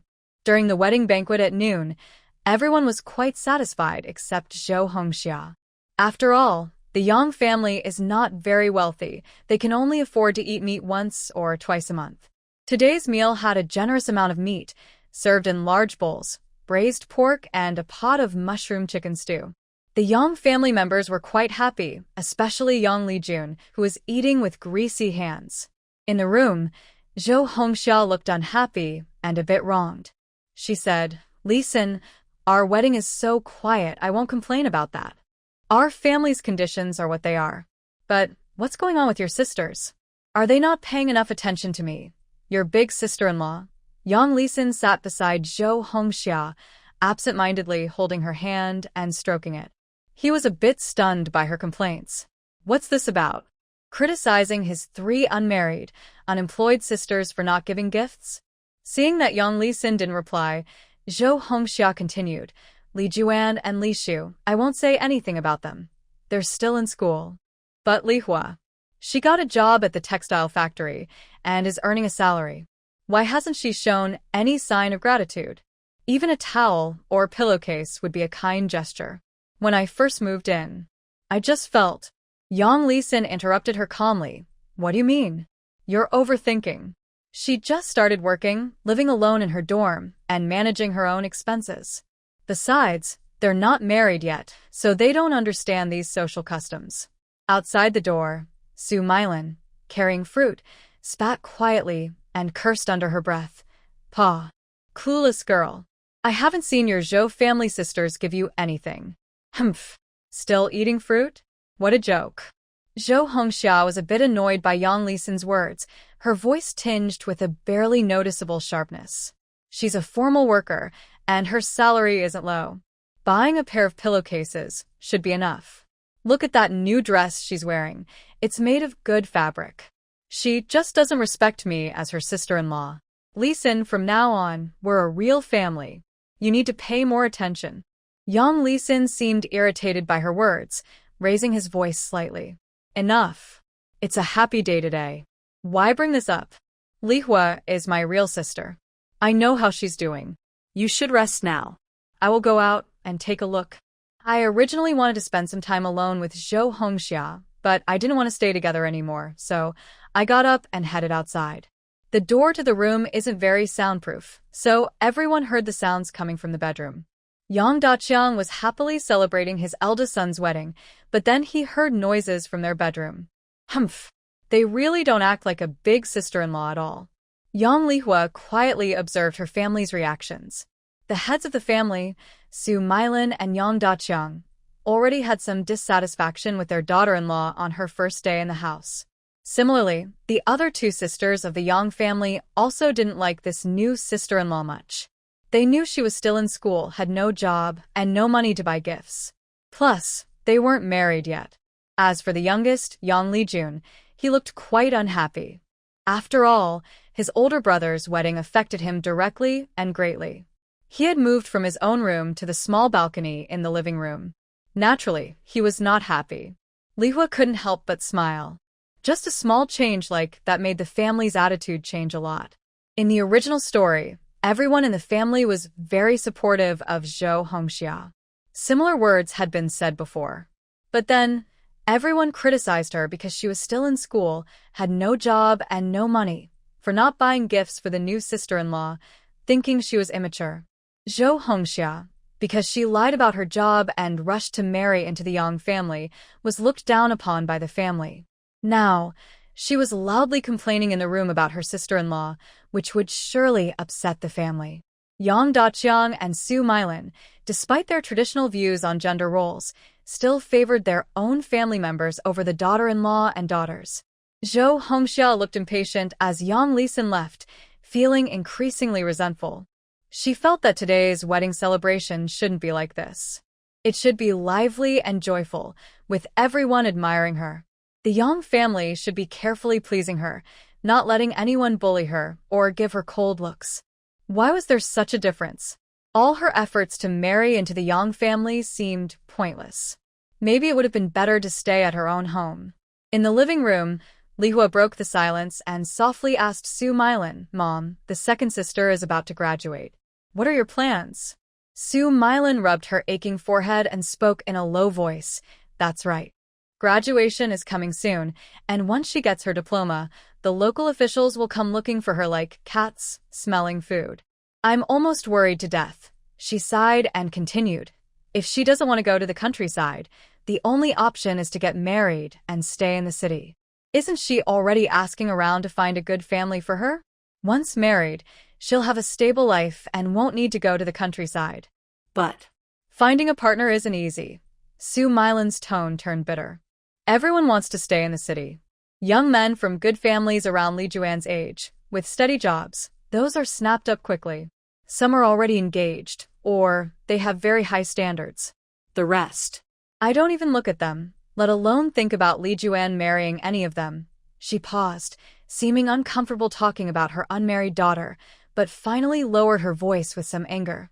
The ones introduced are either much older, widowers with children, or have health issues. Just look at them, such mismatched, unattractive people. It's really frustrating. Yang Lihua nodded in response. Zhou Hongxia paused briefly, but her initial feelings of frustration over the wedding's modesty and her sister-in-law's rudeness quickly gave way to a more secret plan. She had someone in mind. If she could help arrange this marriage and introduce Yang Lijuan, maybe she could get promoted immediately. Once this idea took hold, it quickly rooted and spread in her mind. It could solve her promotion problem, help the Yang family with a difficult issue, and find a good match for her sister-in-law. All at once. Dinner was even more dull than lunch. As the bride, Zhou Hongxia seemed to have adjusted her mood, wearing a polite and gentle smile again. She took the initiative to serve food to her in-laws and even helped her somewhat naive sister-in-law, Yang Lijuan and Yang Lishu, with their plates. Yang Lisin looked at the considerate Zhou Hongxia with a happy feeling, smiling. "Mom and Dad, eat more. Hongxia is thinking of you." Yang Daqiang and Su Meilan nodded happily. Although Zhou Hongxia had said some inappropriate things at lunch, it was just their private complaint. They chose to ignore it. Seeing everyone relax a bit, Zhou Hongxia suddenly seemed to remember something. She showed just the right amount of concern and asked Su Milin, "Mom, I heard Li Xin say you're helping Li Juan find a match. Do you have someone good in mind?" Su Milin looked at Zhou Hongxia with concern and sighed. "There's no good match. They're all quite ordinary." Why? "Do you know someone with good qualities?" "I do have someone in mind. I'll tell you his details. If you like him, I can ask tomorrow. If it's okay, we can arrange a meeting right away. What do you think?" Zhou Hongxia looked very eager, hoping to please Su Milin. "All right, tell me about him. If I think he's good, I'll ask around," Su Milin said without much thought, trusting Zhou Hongxia. Zhou Hongxia cleared her throat and thought about what she had heard. "This person is the eldest son of our factory's HR manager, Wu Xiangdong. He's about my age, finished high school. He's currently a temporary worker in the warehouse of the food factory, but his father is the HR manager, so it's easy for him to get a permanent position. Chief Wu has 2 sons, and their family is very well off. They live in a government housing building for officials. If he marries Li Juan, there should be no problem with the official procedures." "Is your dad the head of personnel? The official housing?"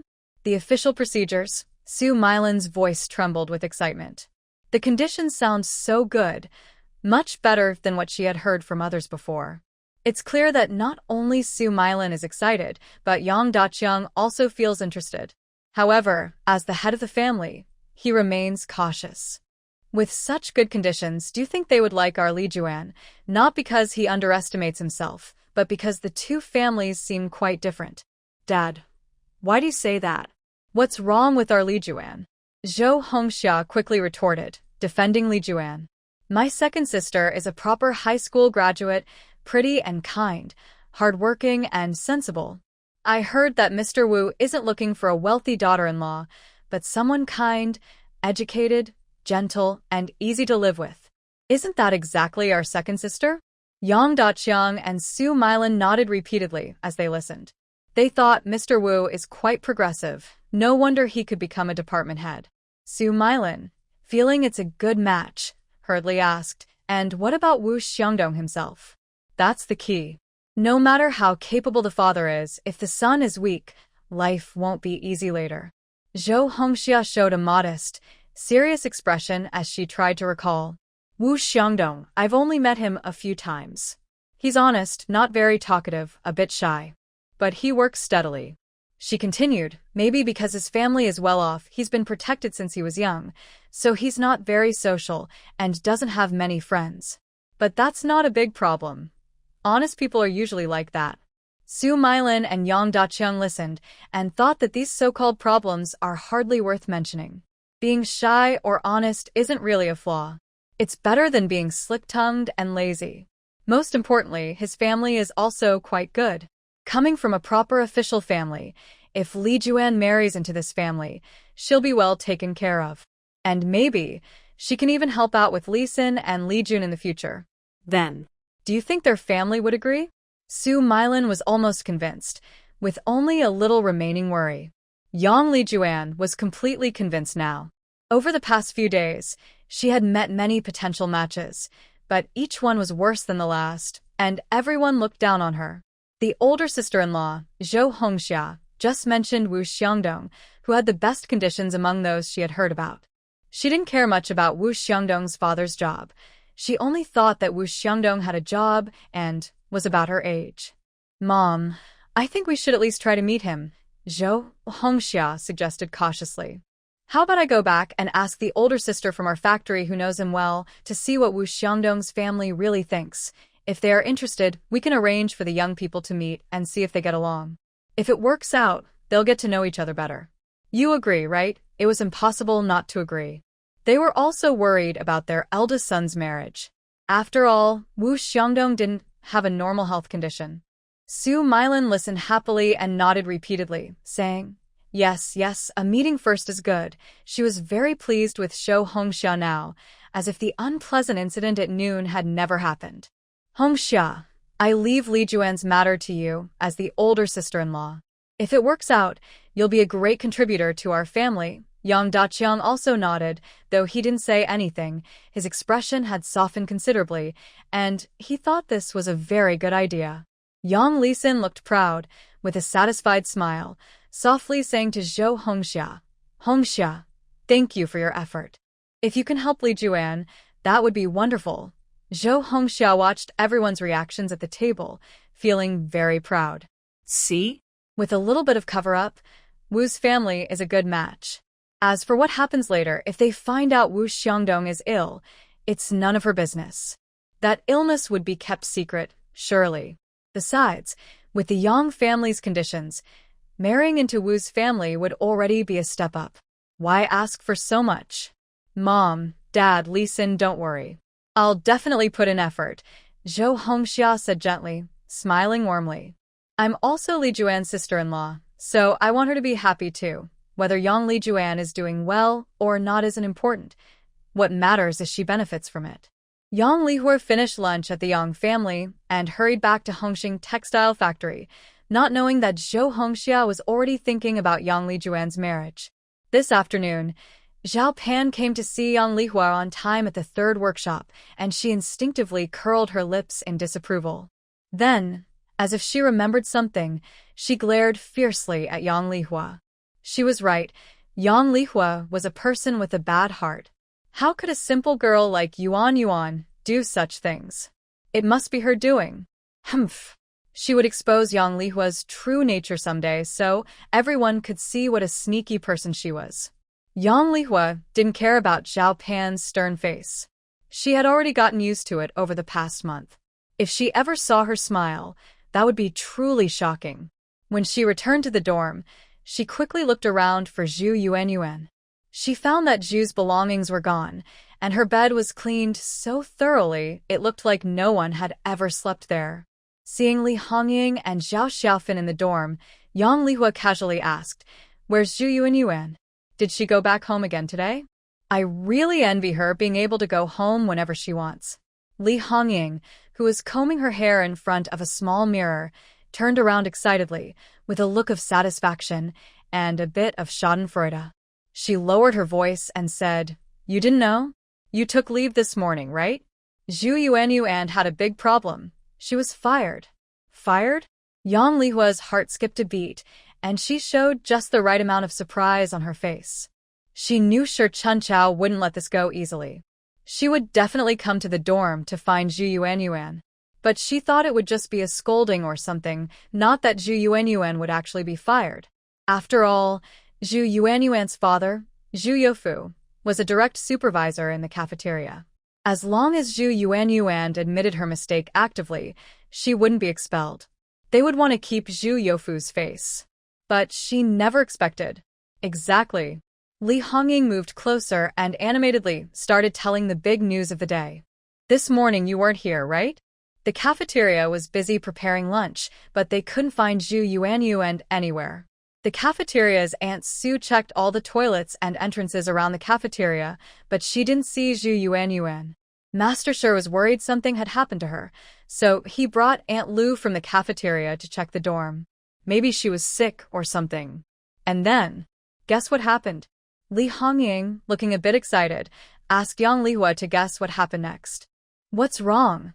Of course, she was referring to Zhu Yuanyuan, who was comfortably lying in the dormitory. What else could she be talking about?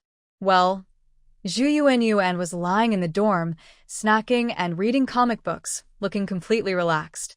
It was obvious she was being lazy, not wanting to work, and she was caught by the kitchen master. If the master saw her, we could honestly admit our mistake and say some nice words. But instead, Li Hongying turned to Yang Lihua and gave her a meaningful look. "You already said Zhu Yuanyuan was fired." She probably didn't admit her mistake right away, and she didn't even say a kind word, Yang Lihua said confidently. Despite her cute appearance, Zhu Yuanyuan was quite proud, and most people wouldn't make her apologize. "Exactly, you're right. You should have seen the scene." Zhu Yuanyuan argued with Master Shi, even being stubborn, saying Master Shi didn't care about colleagues, and she brought up her father being the logistics supervisor to pressure him. Who could stand that? Zhu Yuanyuan was clearly at fault, yet she threatened Master Shi. That made him really angry. Zhao Xiaofan couldn't help but join in. She put down her book and added, I heard it was a big fuss. Many people were watching. Actually, not so many knew at first, but Aunt Sue was looking for people around the cafeteria. Many workers who weren't busy helped search. Then they all came to the dorm. It said that our dorm was packed, with people standing 3 layers deep outside. Yes, many heard Zhu Yuanyuan say her father was the logistics supervisor, and that Master Shi couldn't discipline her. Our Master Shi was tough. He and Aunt Lu took Zhu Yuanyuan to the factory union. Li Hongying excitedly shared the news. She continued, many people followed to see what the union would do. Even Chairman Ma from the union personally got involved. I heard Master Shi and some cafeteria workers who were there testified. The evidence was clear. Zhu Yuanyuan repeatedly left her post during work, was lazy, and behaved badly when caught. She even used her father's position to pressure others. Chairman Ma looked really serious then. Zhao Xiaofan pursed her lips and shook her head. The worst part is, the union had already received some anonymous complaints from female workers about Zhu Yuanyuan's attitude at work, but they didn't make a big fuss. Now, everything is being settled together. Old issues and new ones. Then what happened? Yang Lihua asked with a look of confusion, quickly thinking it over. Once the union got involved, the situation changed. This was no longer just about discipline inside the cafeteria. It had escalated to affecting the image of the workers and the rules of labor. If it hadn't reached the union, there might still be a chance to turn things around. But now, Zhu Yuanyuan probably won't be able to work at Hongqing Textile Factory again. Li Hongying, Agitet, Patet Hertaich. Chairman Ma went straight to find Vice Factory Director Kai, who handles logistics and personnel, after hearing about it. When the factory leaders heard this, they knew it was serious. Skipping work and having a bad attitude, thinking they can ignore factory rules because of some connections. If we let this slide, how can we manage others in the future? Besides, Zhu Yuanyuan is just a temporary worker. Li Hongying emphasized the words, temporary worker. In those days, the difference between temporary and permanent workers wasn't just about pay. It also involved status and security. If a temporary worker broke rules and was fired, it was much easier than dismissing a permanent employee. The factory leaders decided right then and there. Zhu Yuanyuan was immediately fired. In the afternoon, the logistics department was told to clear out her dorm, and her wages were settled that same afternoon. Really? I didn't expect that, Yang Lihua said softly. This was the female protagonist from the original story, and most of the story took place at Hongqing Textile Factory. Her career and love life unfolded there. In the book, she was loved by everyone, a talented and popular master chef in the factory kitchen. Later, even veteran chef Shi Chunchao had to stand aside for her. In reality, she was a lazy, manipulative temporary worker in the cafeteria, now even fired directly. Li Hongying said with satisfaction, serves her right. I heard she was always lazy in the cafeteria, relying on her father's high status. Now, everyone's finally tired of her. Zhao Xiaofan sighed nearby. Now she's really made a name for herself in the factory. It'll be hard for her to get a job in another factory in the future. Of course, if she moves to another city, there might still be a chance.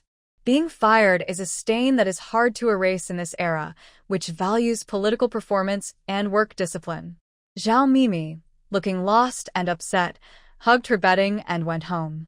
As soon as she entered, she heard her sister-in-law, Zhao Mimi, mockingly say, "Humph, shameful. Yuan, what kind of things are you doing? How will your brother ever succeed in the factory with you like this?" She thought her sister-in-law was crazy, arguing with her young niece and nephew over small things. It was embarrassing. She also criticized her brother, Zhu Mansong, for caring about his grown sister's feelings instead of focusing on his own children. Her mother-in-law, Song De-yi, also believed that her own children should be cared for, and there was no need for the two older brothers to always side with Yuan unconditionally. "Enough, sister-in-law," Song De-yi said with a dark face, unhappy. "You've said enough. Yuan was fired because she did something wrong, but our family paid for her temporary job. It's only been a month, and she's already earned back the money we spent. Now it's all gone. The family had pooled money to buy her a temporary work position, so she wouldn't have to go to the countryside. Her mother-in-law said that her husband, the logistics manager, was sure to get a permanent position eventually. That made sense because their family had some connections at the factory, so a permanent job was likely. But Yuan was irresponsible and only earned 15 yuan in her 1 month of temporary work before being fired today. Fired? Oh my goodness. Zhao Mimi had never seen anyone get fired before, and now her first experience was with someone from her own family. It was so embarrassing. Money, money, money. That's all you care about. Your sister has gone through so much, and all you think about is money. Yuan suffered so much, and you, as her sister-in-law, don't even try to comfort her. Song Xiaoyi, who initially wanted to scold Yuan, now directed her anger at Zhao Mimi. She could criticize her own family, but no one else could criticize her daughter. Yuan's second sister-in-law, Liang Yunyun, was standing nearby, pouting. Their families had really invested money, and now that it was all lost, they couldn't even complain. It was unbelievable how spoiled this girl was. Look at the trouble she caused. Seeing Song Xiaoyi's favoritism, Zhao Mimi didn't want to say more.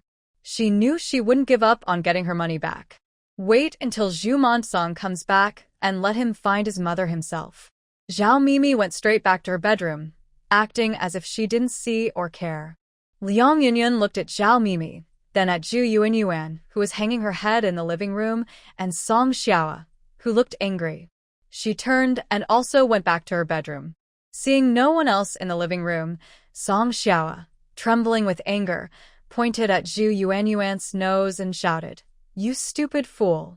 How could I have a daughter like you? During work hours, you dare to go back to the dorm and lie down reading books.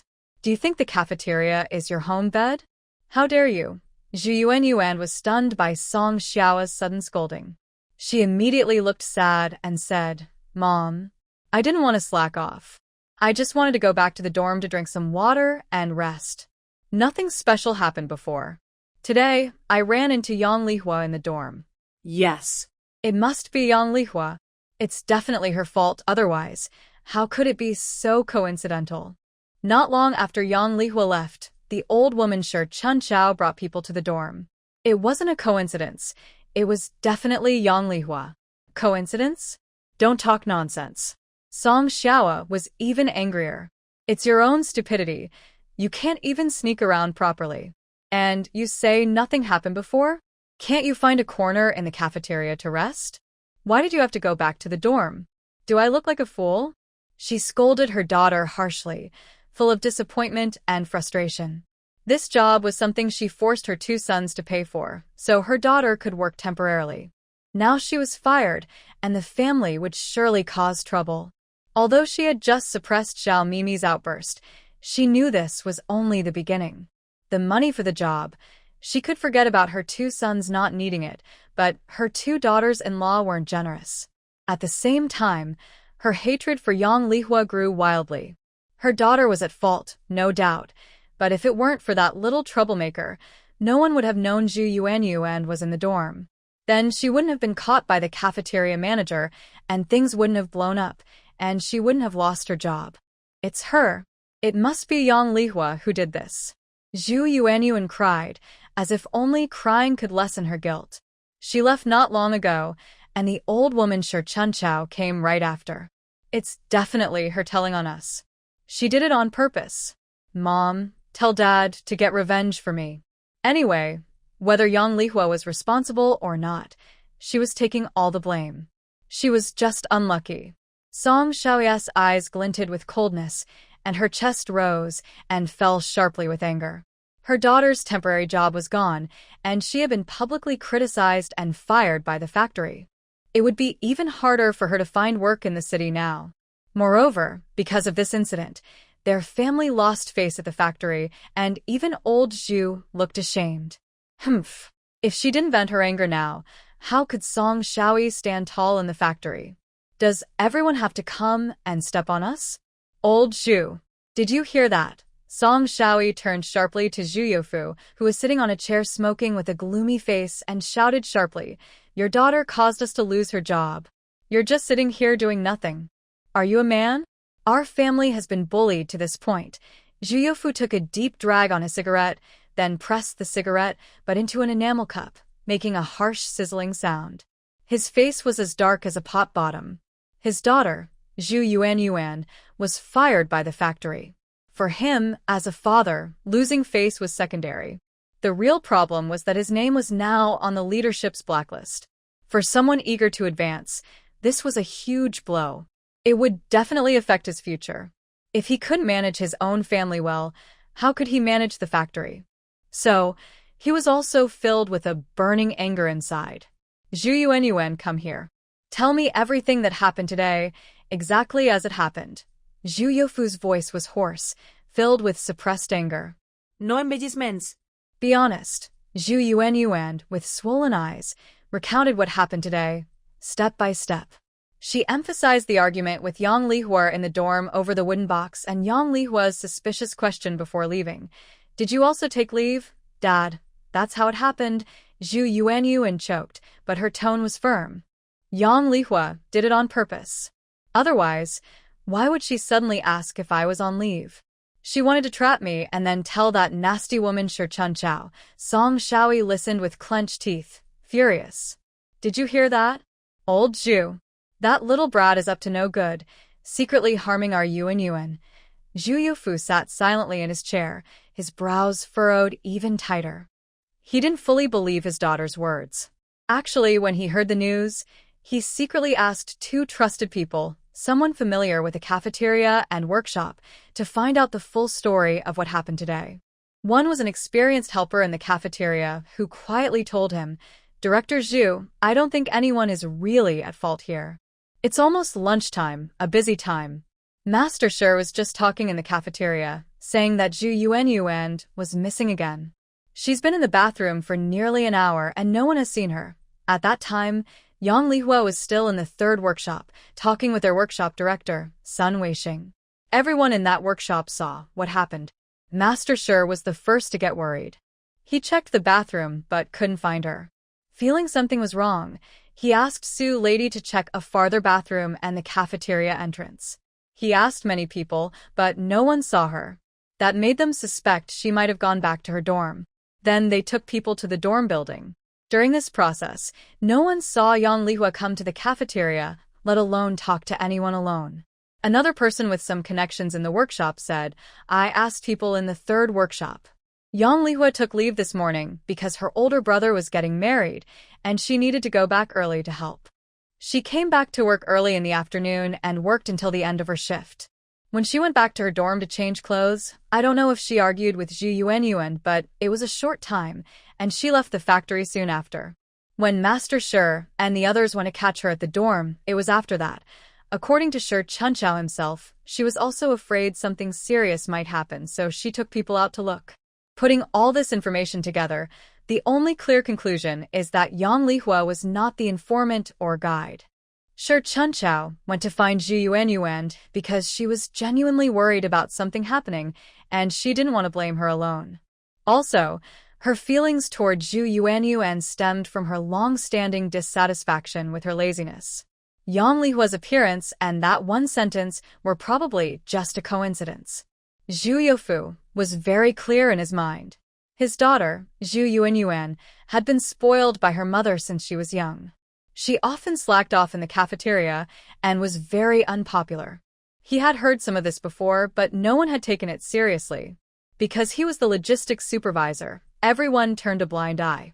Dad. Are you going to do anything or not? Zhu Yuanyuan, seeing her father silent for a long time, was anxious and angry. She thought her mother was better. She was the one who loved her the most in the family. Song Shaoi urged again. Old Zhu, say something. We can't just give up like this. Yuan lost her job. Think of other ways. You are the logistics director at our provincial textile factory. Without a job, do you want to see Yuan go to the countryside? Mom, I don't want to go to the countryside. Even if I die, I won't go. Is the countryside a place for people to stay? She'd rather die than go. The job is gone. The factory has already issued an official notice. What can we do? Zhu Yuanyuan was remarkable. As a temporary worker, she managed to get the factory to issue an official notice for her. Then We should just let Yang Lihua go. Song Shaoyi was unwilling. If it weren't for that little troublemaker's words, how could she have called in that old woman, Shi Chun Chao? If not for her, Yuan wouldn't be in this mess. Zhu Youfu was a bit annoyed and started smoking again, blowing out a smoke ring. Let her go? That's not so easy. Although he knew rationally that Yang Lihua wasn't the mastermind, emotionally he needed a way to vent and also wanted to protect their tough image in the factory. Shi Chun Chao, the cafeteria chef, was backed by Zhang Zhongchuan, the head of the personnel department. As the logistics supervisor, he couldn't act against her. And Ma Zhengwo, the union chairman, who brought in the leaders, he also dared not offend. Only Yang Lihua, this soft target, could be manipulated. Seeing Zhu Youfu silent again, Song Shaoyi pouted. When he hesitated, she decided she would handle it herself tomorrow and take back control of the situation. There was only a new car blocker. What was there to consider? If she was bullied, she would just bully back. A grown man, hesitating and overthinking. By the time he finished considering, the opportunity would be gone. Tomorrow morning she would make that little troublemaker Yang Lihua pay. Her Yuan was not someone these people could bully. Li Si from the factory office was busy as usual, delivering today's newly arrived Jiangbin Daily to the offices of factory leaders and various departments. Qian Tu, the head of the publicity department, held the newspaper, first looking at the political news, then slowly flipping through it. There wasn't much worth paying attention to today. Despite that, he patiently started reading the third page. Suddenly, his eyes were caught by an unremarkable headline in the lower right corner of the third page. The subtitle is, Remembering the Selfless Mentor at Hongqing Textile Factory. The article is about 700 to 800 words long, with a clear structure and simple, heartfelt writing. It describes how experienced workers like Li Hongying and Lu Meihua teach new young workers step by step, covering technical skills and safety rules without holding back. They even work overtime during breaks to help. This shows the unity, help, and selfless dedication of workers in the new era. Seeing this, Qian Tu smiles happily. Yes, Hongqing Textile Factory has gained a good reputation across the province. At the end, the author shifts focus from small details to a bigger picture, comparing the new social teacher-student relationship with the old society's selfish attitude of teaching apprentices only to let them starve their masters. The article praises the advantages of the socialist system and the pride of workers. Combining real examples with big themes, with both details and high ideals, makes this a very impressive piece of propaganda. Qian Tu nods in satisfaction after reading it. He isn't sure which colleague from the factory office wrote it, but the writing is good and the focus is right. He thinks such talent should work in their publicity department. His eyes fall on the signature at the end of the article. Yang Lihua, a worker from the third workshop. A worker from the third workshop? Not someone from the office or other departments, but an ordinary female worker on the front line. He suddenly understands. Only someone with real experience can write such an excellent article. As a frontline female worker, being able to write something published in the provincial newspaper shows that Yang Lihua is truly outstanding. Although it's only a small piece in the third page, in today's focus on publicity, it's a proud achievement for the factory. As an experienced propagandist, Qian Tu immediately recognizes the importance of this article. The angle is good, the political message is correct, and the writing surpasses that of most worker submissions. It's even better than some professional publicity staff in the factory. Shaoli, can you check on Yang Lihua from the third workshop? Li Sihua, though a bit puzzled about why Qian wanted to look up a worker's information, still responsibly helped search for details. Huh? A new worker? And she can write such an article right after joining the factory? Qian Tu is surprised but also feels a strong admiration for her talent. Yes, Yang Lihua joined our textile factory in April. At that time, she scored the highest on the exam and was the only child of a factory worker who wasn't from a worker's family. Li Siku explained her background in detail. Wow, no wonder. She probably didn't do badly in school. By the way, go collect a few copies of today's Jongbin Daily. One for the archive, and another to put on our notice board so our workers can see. Oh, and also take one to show our factory director. It's good to let the leaders know about workers' achievements and positive spirit. Okay, Director Qian. Qian Tua took the newspaper and read it carefully again. The more he read, the more he thought Yang Lihua was talented. Our publicity department needs someone like her. Maybe we should consider transferring her to the publicity team for training. No rush, let's see more first. Alright, time to see her in person. Director Qian put down the newspaper and slowly walked toward the office of the factory leaders. Li Siku hurriedly headed to the notice board, and from afar, saw Song Xiaoa walking toward the machine repair workshop. What's going on? Song Xiaoa, angry since yesterday, seemed like a lit firecracker rushing toward Yang Lihua, who was patrolling the machines. Her eyes only saw the woman who caused her daughter to lose her job. She had no time to care about her surroundings. Thinking of Zhu Yuanyuan's red, swollen eyes, she just wanted to vent her anger on Yang Lihua. She couldn't wait any longer. Yang Lihua? You little troublemaker, Song Xiaoa's sharp voice cut through the noise of the machines. She raised her right hand with force, aiming a hard slap at Yang Lihua's face. If she were an ordinary worker, focused on her work and unprepared, she might have taken the slap. But Yang Lihua had been nourished by spiritual spring water for over a month, making her senses sharper and reactions faster than normal. Just as Song Xiaoa's palm was about to hit her face, Yang Lihua instinctively leaned back and quickly raised her left hand, blocking Song Xiaoa's slap precisely. With a loud slap, her hand struck Yang Lihua's forearm. She felt a burning pain, showing how strong the force was. Song Xiaoa's attempt failed, and her hand went numb from the hit. Her anger grew even more, and she lost her reason. "You little brat, how dare you block me?" she screamed loudly, disregarding everything, and tried to rush forward again, her hands flailing wildly toward Yang Lihua's face and body. "I'll tear your face apart. You caused trouble, you harmed my daughter. Damn it, is Zhu Yuanyuan's family crazy? How dare Song Xiaoyi do this, especially in front of everyone in the workshop? Haha, it seems even enemies are helping me." Yang Lihua's heart was filled with wild joy. She felt victorious, but her face showed shock as she kept retreating. She carefully dodged Song Xiaoyi's hands while loudly scolding, "Song Xiaoyi, this is the workshop. What are you trying to do?" The commotion attracted nearby workers.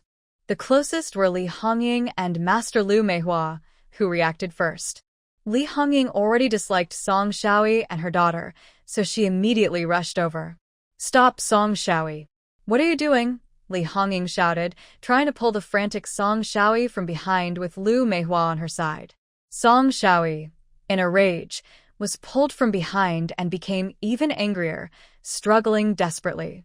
Li Hongying held her tightly, but in her struggle, Song Xiaoyi suddenly swung her arm and elbowed her, breaking free from Li Hongying's grip, then quickly slapped her.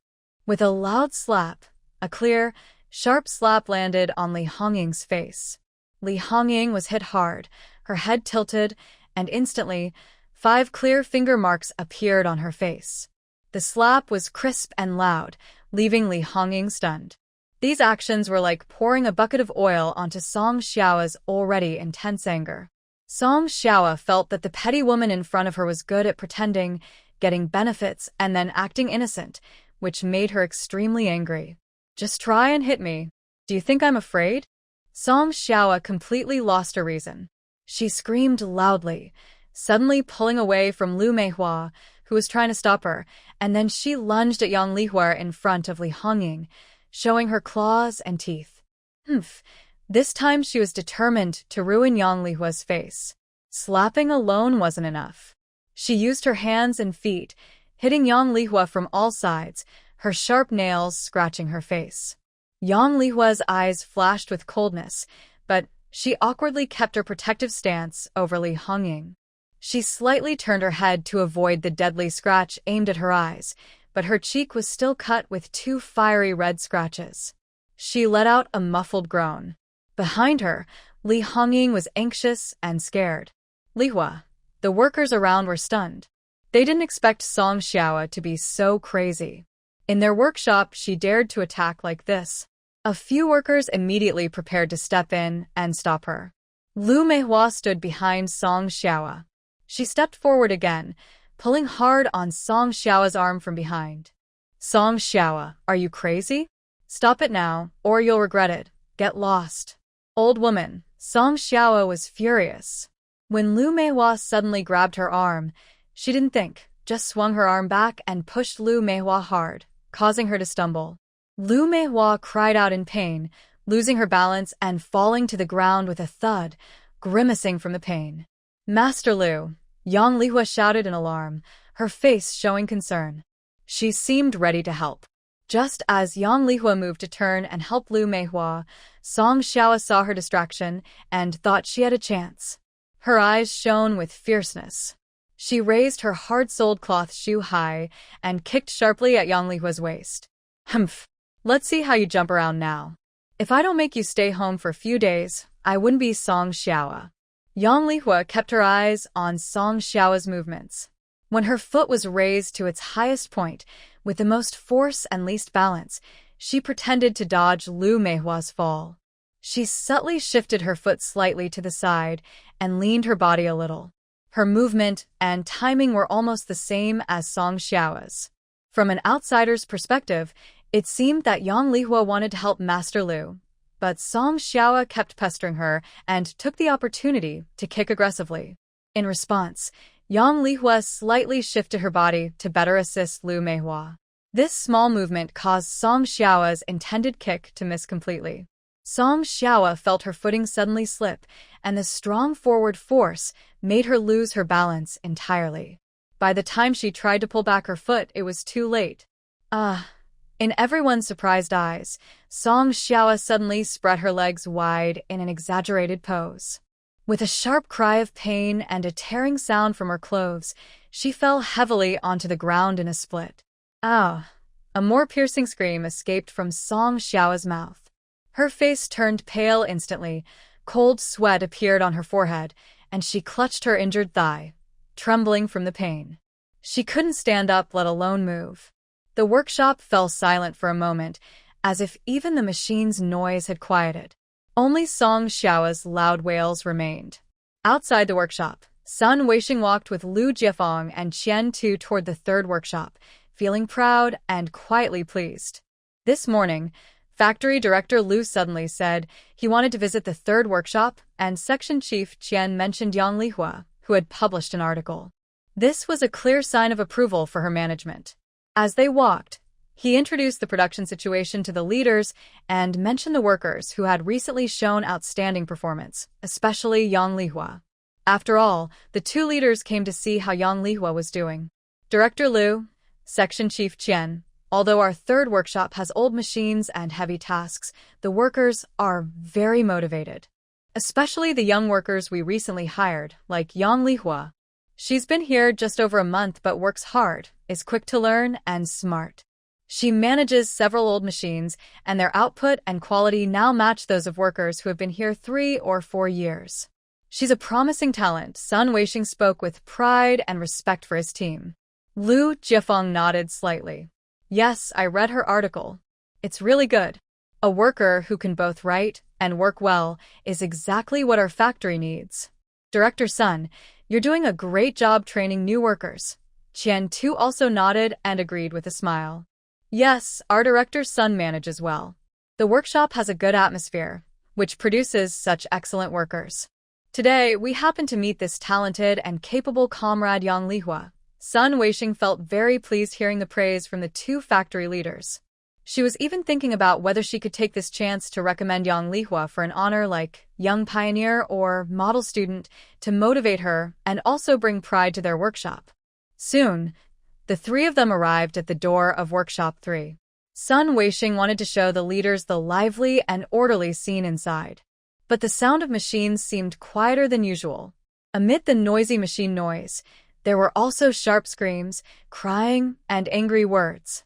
Sun Weixing's heart sank. She had a bad feeling. She quickly stepped into the workshop. What she saw made her smile freeze instantly, and her pupils shrank suddenly.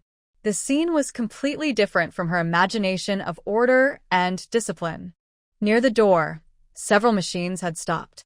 The workers were not working at their stations but standing in a circle, their faces full of shock, anger, and confusion. Sun Weisheng pushed through the crowd. The scene in the middle of the circle made her frown deeply. The good young worker Yang Lihua, whom she had just praised in front of the leaders, now had fresh bloodstains on her face. Her blue uniform was torn and messy, and her neatly tied hair was disheveled. Yang Lihua was kneeling on the ground, struggling to help an older female worker, teacher Lu Meihua, who had fallen and looked in pain. On the other side, a young female worker, Li Hongying, was covering her cheek, which was swollen and red, with tears welling up in her eyes. She had clearly been hit. In the center of the chaos, Song Shaoi from the fine weaving workshop was sitting on the ground in an awkward split position, hugging her thighs, her face pale, and crying out in pain. Sun Weisheng felt her blood rush to her head, and her vision darkened. She could hardly believe her eyes. Is this her Workshop 3? The disciplined, well-managed Workshop 3 she praised so highly? It looked more like a street fight scene. The leaders had just praised their good management, and now, she hadn't even turned around yet when she was suddenly attacked in a full-blown fight. All the injured, the beaten, and the disheveled were her workshop workers, including Yang Lihua, whom she had just praised. Today, the newspaper reported that workers from Red Star Textile Factory, Yang Lihua, Li Hongying, and Lu Meihua, were all injured. What is going on? Especially when she felt the cold, sharp gaze of Deputy Director Liu and the surprised expression of Section Chief Qian, Sun Weisheng felt as if she had been slapped hard across the face, burning with pain. She was so angry she wanted to tear apart Song Shaoi, who was lying on the ground crying out. Sun Weisheng forced down her almost boiling anger, her teeth clenched with a clattering sound, and she managed to say with a slightly strained voice, what exactly is going on?" her eyes fixed on Song Shaoi on the ground. After all, she was the only outsider here, and she knew about Zhu Yuanyuan's drama from yesterday. How could Zhu Yuanyuan, who got fired for her mistake, also blame Yang Lihua and Li Hongying, who shared her dorm? How dare she cause trouble on her turf? She clearly didn't see her as the workshop director. Yang Lihua glanced around slightly, first helping Lu Meihua, who was in pain and crying out, to steady herself, then handing her over to a nearby female worker to watch. She calmly explained what had happened. Her voice was a bit hoarse, but clear and organized. Comrade Song Shaoi from the neighboring fine yarn workshop suddenly barged into our workshop. She first tried to hit me while I was working at the machine. When I dodged, she hit Li Hongying, who was trying to stop her. Lu Meihua came over to break up the fight, but she was pushed to the ground. I wanted to help Lu, but she tried to kick me. And in the end, she lost her balance and fell. Yang Lihua's account was straightforward, sticking to the facts without exaggeration. As for her challenging look, only Song Shaoi saw it. The last move, a split kick, was her own fault for reacting too slowly. The surrounding workers also chimed in, yes, that's right. Song Shaoi went crazy and stormed into our workshop, attacking Yang Lihua. Yang Lihua didn't fight back at all. She was just protecting Li Hongying and Lu. Exactly, Yang Lihua is a good girl. She'd rather get hurt herself than let her colleagues be harmed. Song Shaoi is acting very badly. She, a fine yarn worker, actually came to our machine operator workshop to cause trouble and even hit our female workers. Listening to Yang Lihua's account and the workers' words, and seeing the 3 injured female workers and Song Shaoi, who was sitting on the ground looking completely disheveled, the facts are very clear. Sun Weisheng's anger burned even hotter, but this time, all his anger was directed at Song Shaoi, the main culprit, the troublemaker. She dared to come onto her territory, hit her people, and embarrass her in front of the leaders. Deputy Factory Director Lu Jiefeng's brow had been furrowed since he entered Workshop 3. Now, his face was as cold as ice. His gaze shifted from the bloodstains on Yang Lihua's face to Li Hongying's swollen face, to Lu Meihua, who was still grimacing in pain as she was helped up, and finally to Song Shaoi, lying on the ground looking terrible. There was no warmth in his eyes. Director Sun, Lu Jiefeng's voice was quiet but carried a sense of urgency and authority. First, send the injured workers to the medical office and have security come to control Song Shaoyi. Lu Jiefeng, Qian Tu, and Sun Weixing then went straight back to the office. Lu Jiefeng's face remained grim. Director Sun, call Section Chief Zhang and tell him what happened. Soon, Sun Weixing hurried to Lu Jiefeng's office with Zhang Zhongquan. Section Chief Zhang, you understand everything now, Lu Jiefeng said slowly, his tone not loud but clearly showing his displeasure. Yes, Director Sun has explained everything in detail, Zhang Zhongquan replied. Yesterday, Zhu Yuan from the cafeteria was rude and unreasonable to his wife, Shi Chunchao, and threatened her. This already made him dislike Zhu Fufu's family's arrogant attitude. But today, the mother Song Shaoyi went even further, directly causing trouble in the production workshop. This is simply lawless. Don't think that being a formal worker means you can't be disciplined. Lu Jiefeng spoke slowly, with undeniable authority. Section Chief Zhang, you've heard everything. What do you think about this matter? Zhang Zhongquan hesitated slightly. This incident is very serious. It happened in a key production area where openly assaulting workers and disrupting order is a serious violation. It has caused a very bad impact.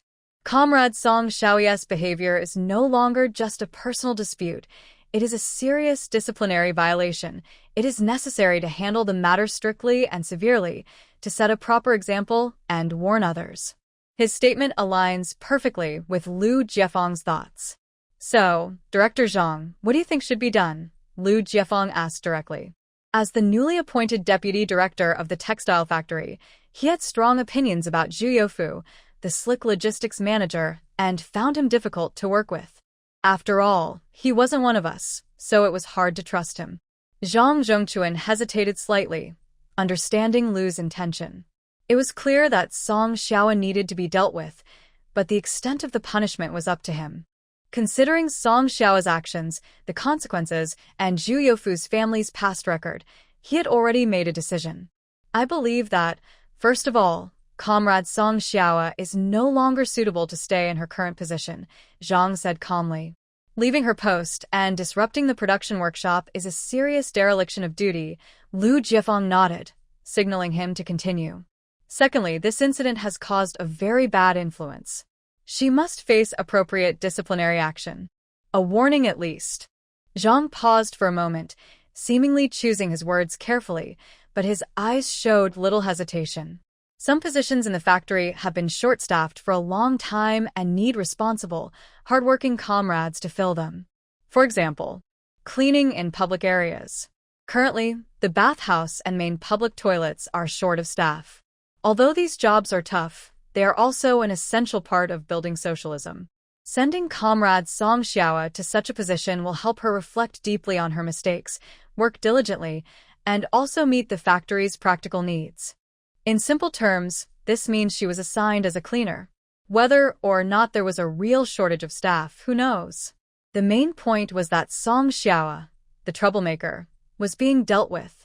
This suggestion was quite harsh. Sending someone who cares about her reputation to the dirtiest, most tiring jobs in the factory was a public humiliation of her dignity and personality. Moreover, her pay would likely decrease significantly. From now on, in the factory, she would be forever associated with cleaning toilets. Sun Weixing felt secretly pleased, thinking this was a perfect solution. Qian Tu, as the head of the publicity department, did not speak much about the matter. He was actually just curious to see the young girl who was writing the article. Lu Jiefeng looked at Zhang Zhongquan with a deep gaze. He knew Zhang Zhongquan's wife, Shi Chunchao, who had come with Zhu Yuan yesterday to report someone for misbehavior and who had clashed with Zhu Yuan. Regarding Zhang Zhongquan's suggestion, was there any personal feeling involved? Maybe. But more importantly, this suggestion matched the seriousness of Song Shaoyi's mistake and reflected his strong resolve to handle the issue strictly and improve the workplace atmosphere. Lu Jiefeng nodded slowly. Section Chief Zhang's advice makes sense. Song Shaoyi's behavior is not suitable for her current position. Let her be responsible for cleaning the public areas, work hard, and reflect deeply. I think that's fine. As for disciplinary action, give her a serious warning. Publicly criticize her throughout the factory. He paused and added, also, call Zhu Youfu from the logistics department. What's going on with his family? Because he has a relative who is a logistics supervisor, his family members look down on ordinary workers. When Zhu Youfu hurried to Director Lu's office, the injured people in the medical room were tending to their wounds. Yang Lihua's facial wound had been cleaned, medicated, and covered with gauze. She had secretly dabbed her wound with spiritual spring water, and the burning pain had almost disappeared. However, Li Hongying's cheek was still swollen and red, and teacher Lu Meihua was lying on a nearby bed, resting her back. Song Xiao was slumped in another chair, holding her injured thigh, whimpering and muttering curses under her breath. As everyone was sitting and starting to doze off, a crackling sound came from the loudspeaker hanging in the corner of the medical room. Soon, a clear and serious voice from the factory's broadcasting station was heard. Attention all factory workers, an important announcement is now being broadcast. Everyone in the medical room instinctively looked up. Yang Lihua was puzzled, not knowing what important notice was coming, especially since it was well past the usual broadcast time. Comrade Song Xiao, a worker in the fine spinning workshop, was found to have seriously violated work discipline this morning. She left her post during working hours without permission and unlawfully entered the production area of the third machine workshop. She verbally abused and physically assaulted comrades Yang Lihua, Li Hongying, and Lu Meihua, causing injuries of varying severity and seriously disrupted the normal production order of the workshop. The impact is extremely bad. The announcer's voice was emotionless but clear, each word hitting everyone's ears sharply. At this moment, Song Xiaoya's curse suddenly stopped, and her face turned very pale. To uphold factory discipline, educate myself, and warn all workers, after discussion by the factory leadership, we have decided to give Comrade Song Xiaoyi a serious warning, report her to the entire factory, and transfer her from her current position. Starting today, she will report to the General Affairs Department to be responsible for cleaning the public areas. We hope Comrade Song Xiaoyi will deeply reflect on her mistakes, work diligently in her new position, and correct her thoughts. At the same time, we extend our sympathy to comrades Yang Lihua, Li Hongying, and Lu Meihua, who were unjustly attacked. The factory will cover their medical expenses. We hope all workers will learn from this, follow factory rules, and work together to maintain good production and work order. This concludes the announcement. After the factory-wide criticism of Song Xiaoyi was announced, there was a brief silence. Song Xiaoyi glared fiercely at Yang Lihua, her anger almost overflowing. Li Hongying and Lu Meihua quietly breathed a sigh of relief, feeling that the factory had finally done justice. Before they could finish their relief, the loudspeaker on the wall crackled again. Next, we will broadcast a commendation. A gentle yet uplifting female voice sounded, very different from the serious tone of the previous criticism. Our factory's car loader, Yang Lihua, has been proactive, hardworking, and eager to learn.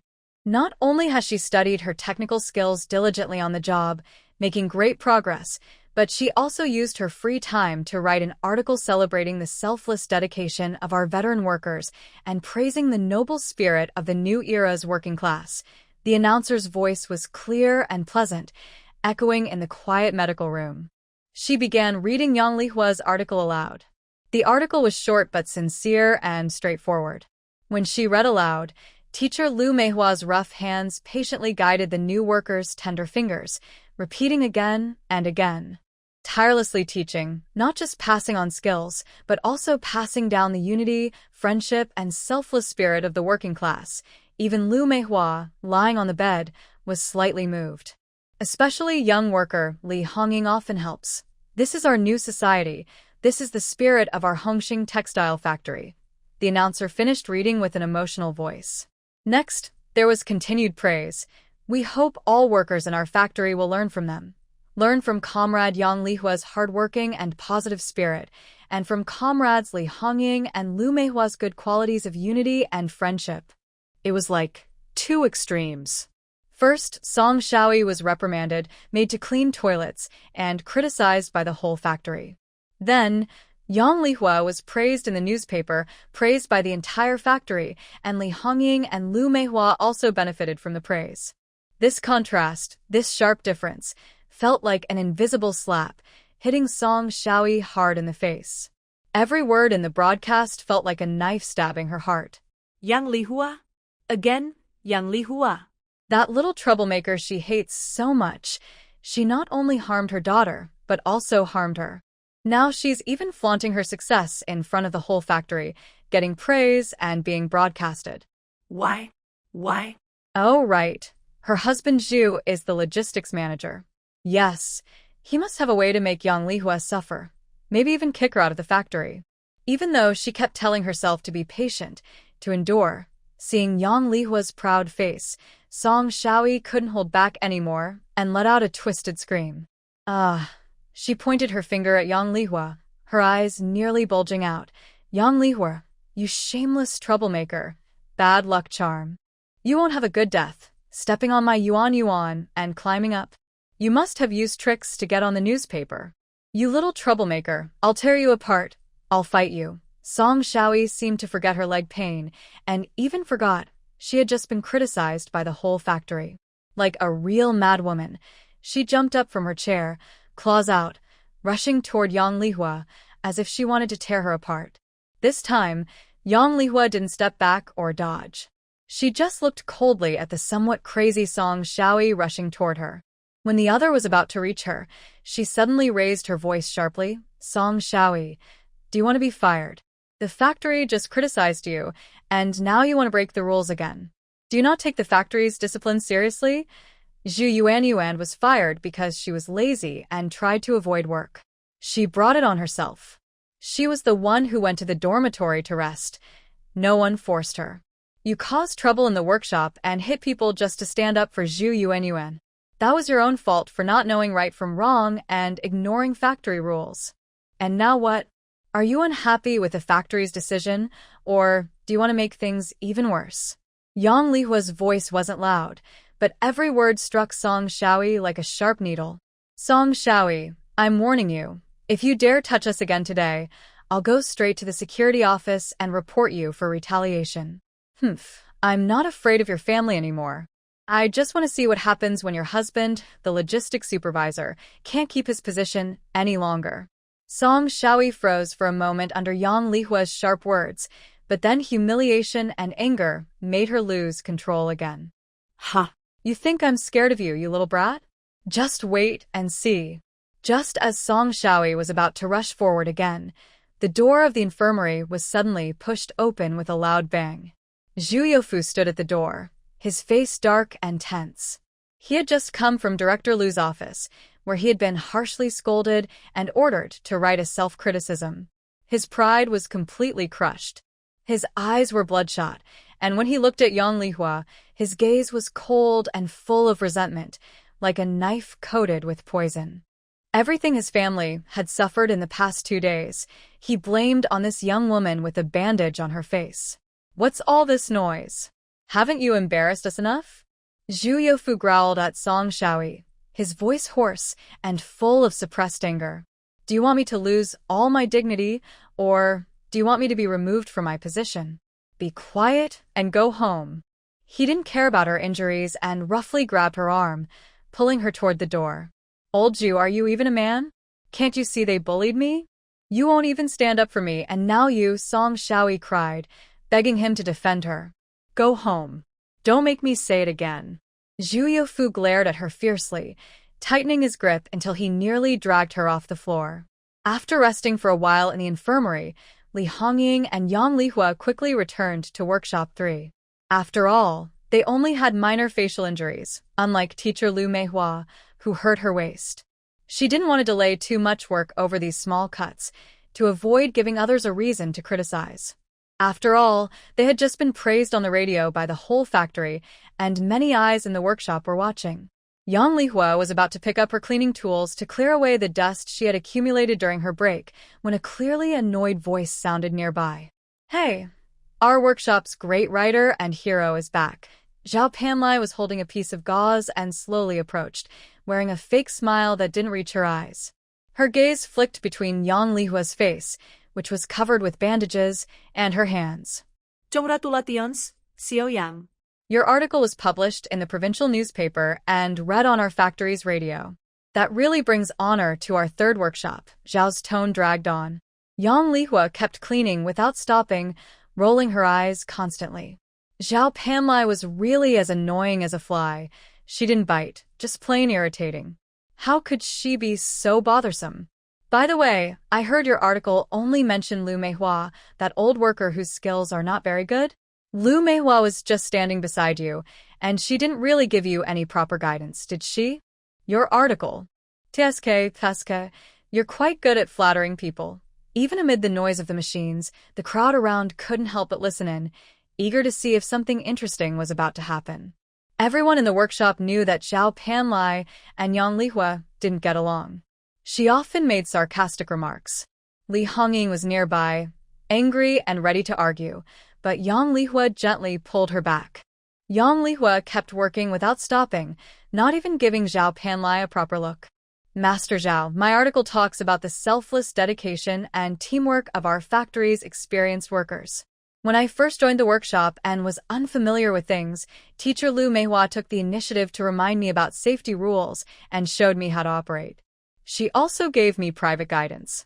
She might not have taught me step by step like some masters do, but her natural, unselfish help truly reflects the honest and admirable qualities of our working class. Writing about her is both fair and reasonable. Yang Lihua paused for a moment, then turned from the machine station, her gaze fixed directly on Zhao Panlai. As for why I didn't mention other senior workers, Yang Lihua said with a teasing smile, her lips slightly upturned. I think when writing articles, we should highlight those who represent our factory's positive spirit and good deeds to promote righteousness. We shouldn't write about certain individuals who rely on their age to bully others, abuse their power for personal gain, deliberately make things difficult for newcomers, listen to gossip, and then look at people with biased eyes. They turn the proper passing down of skills into ways to suppress and exclude newcomers. What do you think, Master Zhao? The words, abuse power for personal gain, deliberately make things difficult for newcomers, and rely on age to bully others, each precisely pointed to Zhao Panlai's past actions toward her. She truly thought Yang Lihua was just a careless young worker. Now, she believed Yang Lihua was more popular than this old fool. The surrounding air seemed to freeze. Several workers watching the scene quietly held their breath, their eyes fixed on Yang Lihua and Zhao Panlai. They were afraid these two might start fighting. There had been a fight in the workshop this morning, and if another one broke out now, it would really cause a scandal. Although everyone was worried about violence, they also admired Yang Lihua. Seeing someone educated insult others without using a single curse word, yet still sounding quite harsh, was impressive. Clearly, Zhao Panlai understood what Yang Lihua was implying with her words. Her face instantly turned a dark purple, surprised that Yang Lihua, this little troublemaker, dared to confront her openly, and even more surprised by her blunt, sharp words. You're talking nonsense, Zhao Panlai said angrily and anxiously, pointing at Yang Lihua. When did I? Master Zhao, what are you saying? I just casually mentioned something earlier. I didn't name anyone. Yang Lihua interrupted, her face showing a hint of confusion and innocence. I was only talking about what should be written in the article and what shouldn't. Does Master Zhao think we should write about bad practices? That would just tarnish our factory's reputation. Zhao Panlai was choked, feeling a tightness in her chest, unable to speak properly. She looked at Yang Lihua, who had a bandage on her face, her eyes fearless, and a faint smile on her lips. Good. Yang Lihua, sharp-tongued and clever. I wonder how long you'll be proud. Zhao Panlai finally could only say this weak threat, glaring fiercely at Yang Lihua before turning and stomping off angrily. Watching Zhao Panlai's back as she left, the workers around secretly whispered among themselves. Yang Lihua is impressive. First she was praised throughout the factory, now she easily retorted to Zhao Panlai. Li Hongying quietly gave Yang Lihua a thumbs up and whispered, Lihua, you're amazing. Let's see if she dares to be sarcastic again. With the political correctness from that article as her shield, Now is the time for her to fight back. Yang Lihua was wiping her machine, thinking to herself, the Zhu family always seems so idle, constantly showing off in front of her. She needs to find them something to do, so she can develop her skills for a longer time. The factory's monthly ideological study meeting is like a short break for the hardworking female workers in the workshop. Lee Siku from the factory office was giving a long speech at the podium, holding documents. The workers below were busy with their own activities, knitting sweaters, chatting, eating sunflower seeds, dozing off. Yang Lihua saw this as her chance. Her only way to quickly make a name for herself in the factory is through her writing. These monthly ideological classes are not just empty talk. The factory's party secretary, union chairperson, and other leaders often listen in on the workshops. This seemingly dull meeting is actually another unseen test and stage for her. Performing well here and catching the leader's attention is just as important as her work in the workshop. Especially now, she has completely offended Zhu Youfu, the logistics manager, and his family. It's easier to hide from open attacks than to guard against secret ones. Zhu Youfu has been the logistics manager for years, and if he truly wants revenge, working hard alone might not be enough to escape unscathed. She now needs a stronger shield and more influence. Lee Siku finished reading the document and gave a dismissive look to the crowd. Then she loudly asked, "Are there any comrades who want to come up and share their thoughts on the theme, Thrift Builds the Nation, Thrift Runs Everything?" Yang Lihua stood out among the crowd, who were all busy with their own tasks, and suddenly raised her hand. "All right, since no one wants to share, let's move on to the next topic." Lee Siku was about to continue speaking. Suddenly, he saw Yang Lihua raise her hand among the crowd, and he said excitedly, "Oh, this comrade wants to share. Let's clap and encourage her." Everyone who had been busy with their own work looked up at Yang Lihua, surprised that someone was actually paying attention. Yang Lihua calmly introduced herself. "Hello, fellow workers.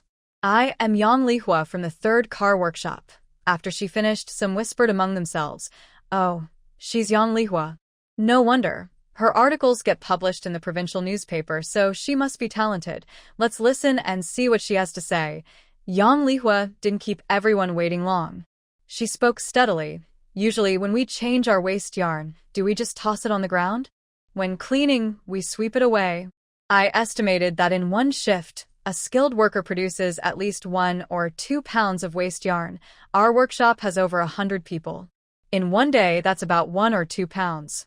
In a month? In a year? If we could gather all this waste yarn, maybe it could help the country or the factory save a little bit of money. Isn't this a way of practicing thrift in everything we do? It shows in our fingertips." Her words immediately turned the grand slogan of building the nation through thrift into something tangible, waste yarn. The workers whispered among themselves, "It seems so. We haven't paid attention to this before." Exactly. Just one example makes it clear that Little Lee's long speeches were hard to understand. At first, Yang Lihua only actively participated in class discussions. After being heard a few times by the propaganda section chief, Qian Tu, she was asked to write a written reflection. Before it got dark, 2 staff members from the street office knocked on Zhu's door. "Comrade Song, are you at home?" "Perfect. We need to talk about your daughter Yuan Yuan," He Chui said seriously, staring directly at Song Shaoi. Song Shaoi smiled slightly and asked knowingly, "Yuan Yuan? She's doing well. No need to worry about her." After saying that, she tried to push He Chui out the door, intending to close it. "Song Shaoi, you are obstructing the work of the street office. If you push me again, your family's Zhu Yuan," He Chui sternly scolded at the door. I didn't. "Officer He, please come in quickly." Song Shaoi immediately changed her attitude. "All right, I won't stay long. Your family's Zhu Yuan currently has no job and no school. She is not an only child. According to the policies for the 4 orientations and the knowledge youth going to the countryside, your daughter must respond to the call and go to the countryside." He Chui paused for a moment. "Prepare your thoughts quickly and handle the necessary procedures." Since Zhu Yuan was expelled, Song Shaoi had guessed this day would come. But when the street office people actually came to the door, it was like a bolt from the blue. Officer He, please give us a few more days. Song Xiaoyu's face turned pale with worry as she begged. Yuan. She's not feeling well. Let us give her some more time to recover, so she can better serve the rural areas. Seeing Song Xiaoyu pleading so desperately, He Chui understood that the family was still trying their last efforts to keep her from going. We already understand your situation very well. Everything is in order. Going to the countryside is inevitable. You have 3 days to prepare. By next Monday, either provide proof of employment transfer or complete the procedures for going to the countryside. Otherwise, we will have to take enforcement measures according to the rules. He Chui said no more and left directly after giving instructions. After the door was closed, Song Xiaoyu sank into a chair as if her bones had been pulled out. Then she immediately stood up, grabbed Zhu Youfu's arm, and started crying. Old Zhu, did you hear that? They want Yuan to go to the countryside. Just 3 days, 3 days. Think of a way, quick. You know a lot of people, right? Find a job for Yuan, any job will do. Zhu Youfu, annoyed by Song Xiaoyu's words, shook her hand off and whispered angrily, What do you think I am? The king of heaven? Finding a job, and a job will appear immediately. Aren't you the one who cares most about Zhu Yuan? Why not transfer your own job to her directly? Then you wouldn't have to worry. Suddenly, Song Xiaoyu was speechless, and Zhu Yuan looked at her with hope. Yes, her mother could just transfer her job to her. Compared to going to the countryside, she would rather clean toilets. Moreover, she firmly believed she wouldn't be cleaning toilets forever, since her father was the logistics manager. As long as there was work, she was sure she could find a way to transfer to another position. I can't let Yuan do this job. It's not decent. Besides, Yuan was just fired from the factory, so it probably wouldn't be possible either. Old Zhu, think of a way. See if there are any connections at other factories, Song Xiaoyu said, turning away from Zhu Yuan's disappointed look and urging Zhu Youfu. Zhu Youfu, feeling annoyed, grabbed his hair.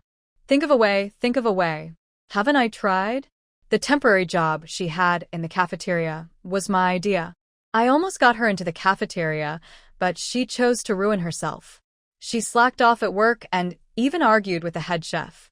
Now everyone in the factory knows she was fired. Which unit would still want her? How am I supposed to find a job for her? Despite being angry and feeling she was unworthy, he couldn't really ignore his beloved daughter. Then, we can't just watch Yuan go to the countryside, Song Xiaoyu cried out, tears in her eyes. The countryside isn't a good place. Would you really let your daughter suffer that? Yuan has never experienced hardship. If she goes, will she have any future? Yuan was crying nearby, full of fear about the future and resentment towards Song Xiaoyu. She claimed to love her the most, but she wouldn't even transfer a job to her, just watched helplessly as she was sent to the countryside. Zhu Youfu, disturbed by his wife and daughter's crying, paced nervously inside the room. Looking at Yuan's tears and Song Xiaoyu's anxious face, he said calmly, There's no point in thinking about work right now. The street office only gave us 3 days, and there's no time to arrange anything. What should we do? Should Yuan really go to the countryside? Song Xiaoyu asked anxiously. Zhu Youfu was silent for a moment, a hint of calculation in his eyes. He spoke in a calm tone. If you don't want her to go to the countryside, then get her married. Find a man with a city household registration and a job. Get married, and her household registration will follow her husband. Then she won't have to go. Marry? Get married. Song Xiaoyu was stunned for a moment. Yes, it's hard to find a good job. Marrying a man shouldn't be difficult. But, in such a hurry, where can we find a suitable person? Zhu Youfu hesitated for a moment and then slowly said, I know someone suitable. The new head of the security department, Su Chaosheng. I heard he doesn't have a partner yet. If our girl Yuan goes to him, it should be fine. Of course, Song Xiaoyu knew about Su Chaosheng. He's quite old now, and he has a disfigured face. Even as the head of the security department, she doesn't think it's a good match for her daughter. No way, I disagree, Song Xiaoyu sharply said, sounding like she heard something terrible. Absolutely not. How can my daughter marry someone like that? His face is all scarred, and he looks scary. He's so old. I won't agree. In her view, Su Chaoxing's face is almost an insult to her daughter. Zhu Yuanyuan shook her head vigorously, repeatedly saying no, no. If she really married Su Chaoxing, she might as well go to the countryside. She had seen Su Chaoxing from afar once. The scar and his tough expression gave her nightmares for days. How do you understand things? Zhu Youfu snapped irritably. Is this the time to be picky? The street office only gave us 3 days. 3 days. Where can you find someone better? What's wrong with Su Chaoxing? Are you still worried about him? He's a proper soldier, a professional officer, head of the security department, with authority in his hands. He has a clean background and good political standing.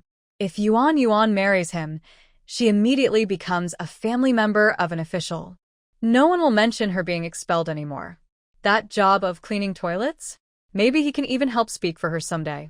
What Zhu Youfu cares about is exactly this. Su Chaoxing has a formal job, is an official, has a city household registration, and a clean political background. Marrying him not only solves the issue of going to the countryside, but also, more importantly, his strong background and official status might gradually erase the stain of her daughter's expulsion. In the future, when people mention Zhu Yuanyuan, they'll think of Officer Su's wife, not the dismissed temporary worker. This could help restore the Zhu family's reputation and even improve Zhu Youfu's own future prospects. As for other concerns like age or scars, in the face of real survival pressure, who cares about that? Seeing that Song Xiaoa still looked somewhat reluctant, Zhu Youfu took a deep breath, lowered his voice, and with a nearly cold calculation, said, "Do you think those young, decent, well-employed guys with good family backgrounds would look at our Yuan Yuan now? What are they after? She has a reputation for being lazy and untrustworthy, or maybe she just wants me, the small logistics supervisor, to write a self-criticism. Don't dream about it. Su Chaoxing is the best hope we have right now. At least, he has a decent job and a leadership position, which can help ensure Yuan Yuan stays in the city. It's better than going to the countryside to suffer." As for whether Su Chaoxing would look down on Zhu Yuanyuan, neither of them has thought about this. They believe Su Chaoxing would benefit from the situation. After all, Zhu Yuanyuan is a young and pretty girl. Which man wouldn't be tempted? Song Xiaoyi was silenced by Zhu Youfu's words. She had to admit that, given their current situation, it was really hard to find a good family for her. Well, but we can't just decide like that. Song Xiaoya's voice grew softer. We should at least meet first. Of course we will, Zhu Youfu said firmly. Tomorrow morning, I'll go find Section Chief Su. Once I set the time, I'll come back and tell you. Zhu Yuanyuan watched her parents discuss the meeting, without once asking for her opinion. She felt very unwilling and reluctant. No, she would go to see Su Chaoxing tomorrow and make it clear that there was no future between them. Yang Lihua had just finished a night shift. She grabbed a quick bite at the cafeteria before heading back to her dorm. Before she could even get there, she overheard a female worker say, "Lihua, at the gate, there's someone named Yang Lijuan, saying she's your second sister. She's waiting for you. It seems urgent. She looks pretty anxious." "Oh, thanks. I'll go right now." Yang Lihua finished her porridge quickly, grabbed her bag, and hurried toward the main gate. What could her second sister want? Could it be about going to the countryside? They had talked about a blind date before, and it was only 2 days until graduation. The street office people were already urging her. She guessed wildly in her mind, but kept walking without stopping. Before reaching the gate, she heard a low voice coming from around the corner of the factory area. "Section Chief Su, you're not getting any younger. We can't just focus on work. You need to think about family too. Look at my daughter Yuan Yuan." It was Zhu Youfu. Yang Lihua paused, quickly slipped behind a wall on the other side, and held her breath. Zhu Youfu was here? Who is he talking to? Section Chief Su. The new member of the security department, who is a retired soldier, Su Chaoxing? Director Zhu, just say what you mean, another voice responded, deep, brief, with a clear tone. Well, Section Chief Su, I was thinking since you are also unmarried and my daughter is not married yet. Hearing this, Yang Lihua decided not to listen further and understood what Zhu Youfu meant.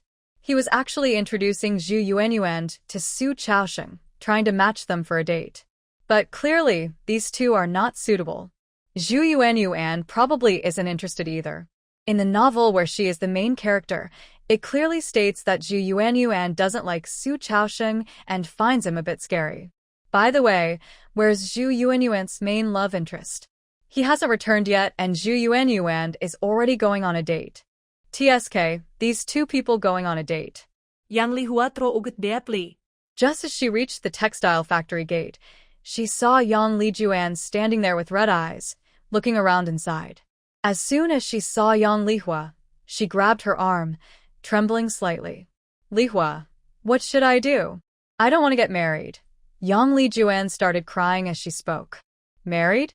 Yang Lihua pulled Yang Lijuan aside and quickly asked, Second sister, what's going on?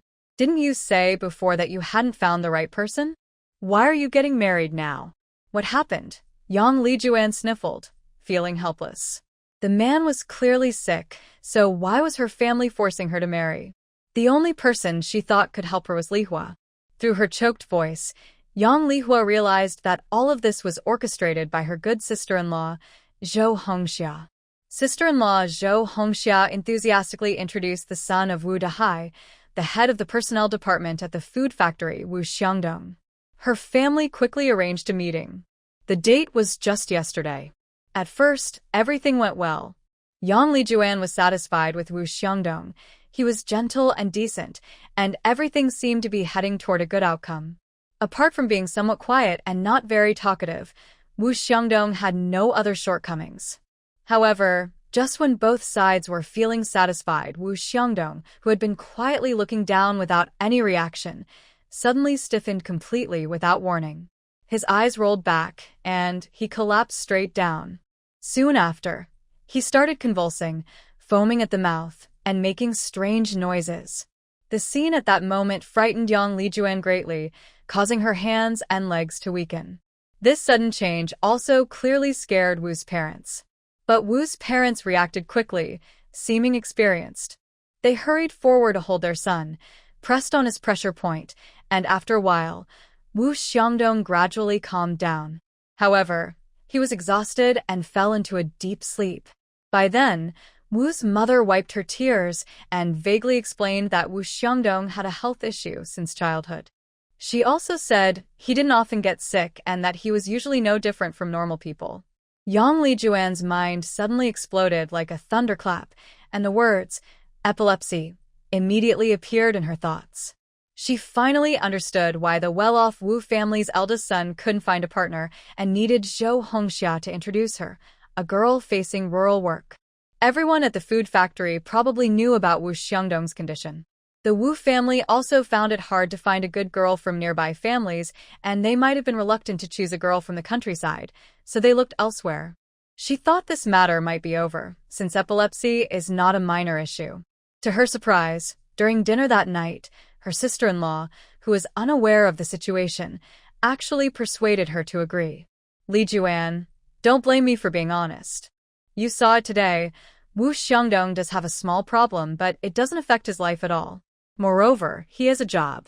Although he's only a temporary worker now, Wu Xiangdong's father is the head of the personnel department. It's only a matter of time before he gets a permanent position. And Wu's family is very well off.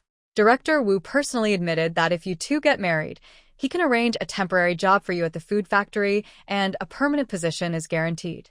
This is such a good opportunity, no need to go to the countryside, and you can have a job right away. Plus, he doesn't get sick every day, and it doesn't interfere with daily life. Yang Lisin felt a bit reluctant. But Wu Xiangdong's problem really isn't small. Maybe we should think about it some more. Zhou Hongxia rolled her eyes. What are you looking at? Mom didn't see it before, but all the marriage prospects are worse than Wu Xiangdong. Why choose someone with worse conditions? Why pick some oddballs? Is it true that we still have to rely on our Yang family? That your older brother should help out a bit? Yang Lijuan lowered her head, tears welling up in her eyes, and her voice was muffled. I still want to see him again, after all. Zhou Hongxia raised her voice, speaking impatiently. What's there to see? She really thinks she's so special. If I hadn't used connections, the Wu family wouldn't even look at you. Think about it, if you marry into their family, get a good job, you won't have to worry about going to the countryside anymore. We've seen Wu Xiangdong. He looks honest. He'll listen to you in the future. A little illness? Who doesn't get a headache or a fever sometimes? Don't be ungrateful. If you keep picking and choosing, you might end up going to the countryside for good. Yang Lijuan looked at Zhou Hongxia's face, full of good intentions. Her mother, Su Milan, looked down and said nothing, her tone a bit resentful. Dad. Yang Daqiang sat quietly smoking. After a long while, he said, Lijuan, your sister-in-law is telling the truth. The people your mother found are not better than Wu Xiangdong. If he really didn't have any illness, we wouldn't stand a chance. The Wu family is honest. They keep their promises. Going to the countryside is tough. You can't imagine how hard it is. Marrying into the Wu family at least gives you some support. Su Milan also hesitated, looking at Yang Lijuan's pale face, feeling some pity, but mostly helplessness crushed by reality and a faint sense of agreement. Yang Lihua listened to Yang Lijuan's story and finally understood why Zhou Hongxia's role as a temporary worker in the story wasn't exposed in the Yang family. Because, like now, they all used Yang Lijuan's marriage as a stepping stone, turning from temporary worker to official employee. In the story, Yang Lijuan was introduced through director Wang and matched with the Wu family for a blind date. But this time, Zhou Hongxia herself took the initiative. No wonder she kept urging Yang Lijuan to accept the marriage. She probably wanted to connect with the Wu family to get promoted quickly. Yang Lijuan, clutching her last hope, tears in her eyes, said, Lihua, what should I do? That person. He really has epilepsy. I don't want to marry into the Wu family. Everyone in the family was pressuring her to marry. If even Lihua couldn't help, she might really have to give in. Yang Lihua's face looked a little unhappy. She wasn't annoyed with Yang Lijuan, but rather with the people at home. They really didn't consider Yang Lijuan's happiness after marriage. They only thought about what they could gain from this marriage. Maybe the same was true in the book. The heads of the Yang family knew about the Wu family situation, but only Yang Lijuan, the person involved, knew nothing. Yang Lihua was about to take Yang Lijuan away from the old locust tree at the gate when she suddenly caught sight of a familiar figure. The person was walking quickly, head down, toward the row of small houses where the security office was. Zhu Yuan. What was she going to do at the security office? Yang Lihua's heart moved. She quickly grabbed Yang Lijuan before she could speak. They hid behind a tree and watched Zhu Yuan's thin figure disappear into the security office. What is she doing? Yang Lihua whispered softly. Her mind raced. After overhearing Zhu Youfu and Su Chaoxing earlier, she suddenly understood something. Zhu Yuan was going to a matchmaking meeting. No, that couldn't be at the security office. She must be unhappy about the match and went to find Su Chaoxing to refuse. Refuse? A new idea flashed in her mind. Since Zhu Yuan didn't want to go, maybe this was her chance. She quickly looked at Yang Lijuan, who was pale and had slightly red eyes.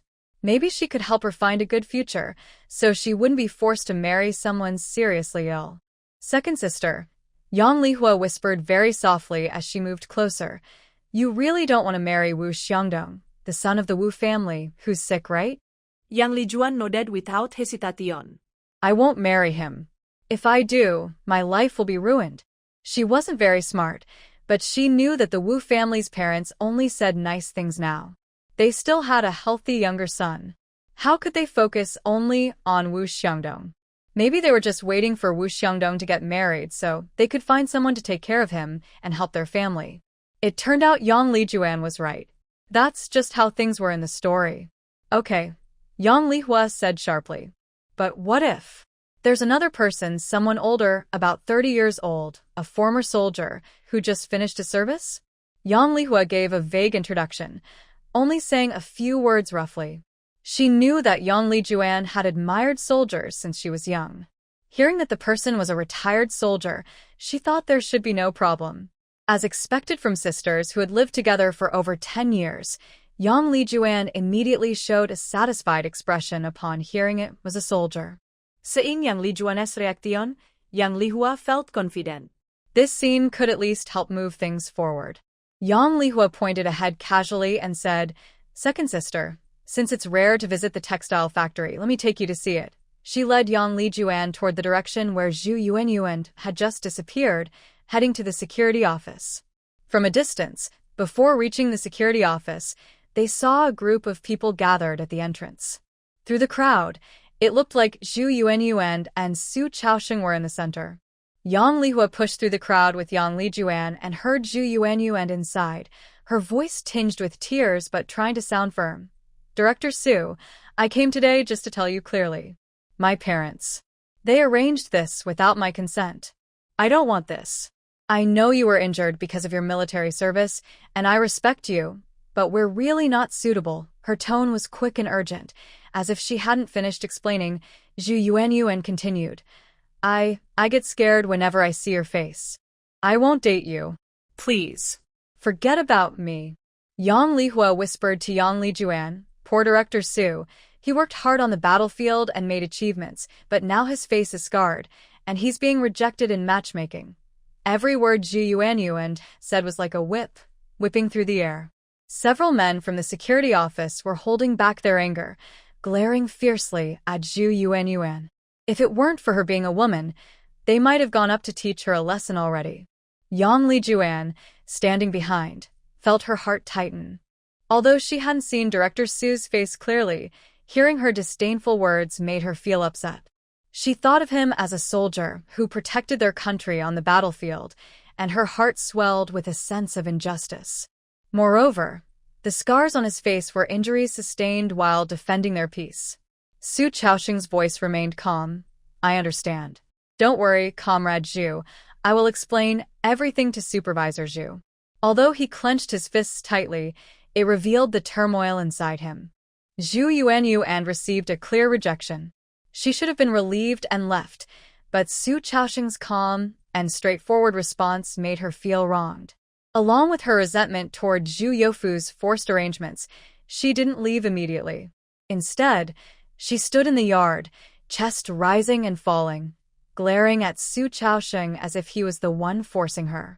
Yang Lihua turned to look at Yang Jiujuan and quickly whispered in her ear, "Section Chief Su is really pitiful. He's a true hero." After saying this, Yang Lihua quietly took a few steps back, distancing herself from Yang Jiujuan so that others wouldn't immediately see their connection. Yang Lihua's words were like a spark, instantly igniting Yang Jiujuan's anger. She took a deep breath, gathering courage from somewhere, and stepped forward between Zhu Yuanyuan and Su Chaosheng. Su Chaosheng looked at Yang Jiujuan stepping forward, surprised. Who was this woman? Yang Jiujuan pursed her lips, her voice trembling slightly from nervousness, and her cheeks blushed with embarrassment. "Su, Section Chief Su, please don't take it to heart. I heard that the injury on your face was from the battlefield, protecting our country and our people. That's the mark of a hero. It's an honor." This brave woman said that the injuries were from defending us. How could she speak so harshly? Yang Jiujuan's words were simple and unadorned, but they carried a sincere and honest feeling. Especially the words hero and honor, spoken by a young, delicate girl, felt like a warm current flowing unexpectedly into Su Chaosheng's heart, which had been dulled by disfigurement and repeated similar experiences. Su Chaosheng was visibly stunned for a moment, his gaze shifting from Zhu Yuanyuan to Yang Jiujuan, as if he wanted to confirm that what she said was true. Yang Jiujuan's face showed no fear or disgust about his disfigured face, only admiration, like looking at a hero. It had been a long time since anyone looked at him with such eyes and spoke about his injuries in this way. Zhu Yuanyuan was clearly stunned. She didn't expect someone to suddenly appear on her turf and say such shameless words. When she saw that Yang Lijuan was just an ordinary, shy-looking stranger girl, a wave of anger and judgment rose inside her. "Who are you? What nonsense are you talking here?" Zhu Yuanyuan snapped at Yang Lijuan, her tone sharp. "Do you have no shame? Talking about heroes and such. It's scary enough, and you're so supportive of him. Are you his girlfriend? Playing the good person here? I don't believe anyone seeing his face wouldn't be scared. Yang Lijuan blushed deeply from Zhu Yuanyuan's harsh words. She wasn't good at expressing herself, and what she had said before had already pushed her to her limit. Now she was speechless, opening her mouth but not knowing how to reply. She could only look at Zhu Yuanyuan with a mix of anger and helplessness. Su Chaosheng, who had just been criticized and looked down upon by Zhu Yuanyuan, felt a sting and anger in his heart. But he forced himself to suppress these feelings with military discipline and adult reason. Seeing the unfamiliar girl stand up for him and suffer Zhu Yuanyuan's aggressive attitude, and noticing her pure intention to defend him and her current confusion, Su Chaosheng felt as if a tight string in his heart was gently plucked. He no longer looked at the arrogant Zhu Yuanyuan but focused his gaze on Yang Lijuan, who had clear eyes and looked a bit lost. He spoke in a low voice, serious and sincere, though not loud. "Comrade, may I ask, do you have a partner?" This question was sudden, surprising not only Yang Lijuan but also Zhu Yuanyuan, Yang Lihua behind her, and even the security personnel nearby. Yang Lijuan didn't understand why he suddenly asked her this, but she honestly shook her head. No. "I don't." Su Chaosheng looked at her, hesitating for a moment, as if making a big decision. He asked clearly and seriously. Then, "If you don't mind my face injury and aren't afraid of others talking, would you be willing to be my partner?" At that moment, the surrounding air seemed to freeze. Zhu Yuanyuan's eyes widened in disbelief. She couldn't believe her ears. The man with the scar, whom she had just rejected, immediately turned to another girl she had only met once and asked her out. Why? Is he crazy? Yang Lihua in the crowd was even more stunned. She never expected things to turn out this way. She hadn't thought it would happen so quickly. It was as if fate was on her side, giving her exactly what she wanted. The unexpected turn of events was surprising. She had only planned to make herself known to Section Chief Su, and then find a chance for Yang Jiuan to meet him. But it all happened so fast, almost at the final step. Yang Jiuan, feeling shy, looked at Su Chaosheng. She remembered Wu Xiangdong's illness and her sister-in-law Zhou Hongxia's pressure. Seeing Su Chaosheng, who was upright and strong, she felt no hesitation. "Yes, I agree." As soon as Yang Jiuan spoke, Su Chaosheng's clenched fists slowly relaxed, a look of relief passing through his eyes.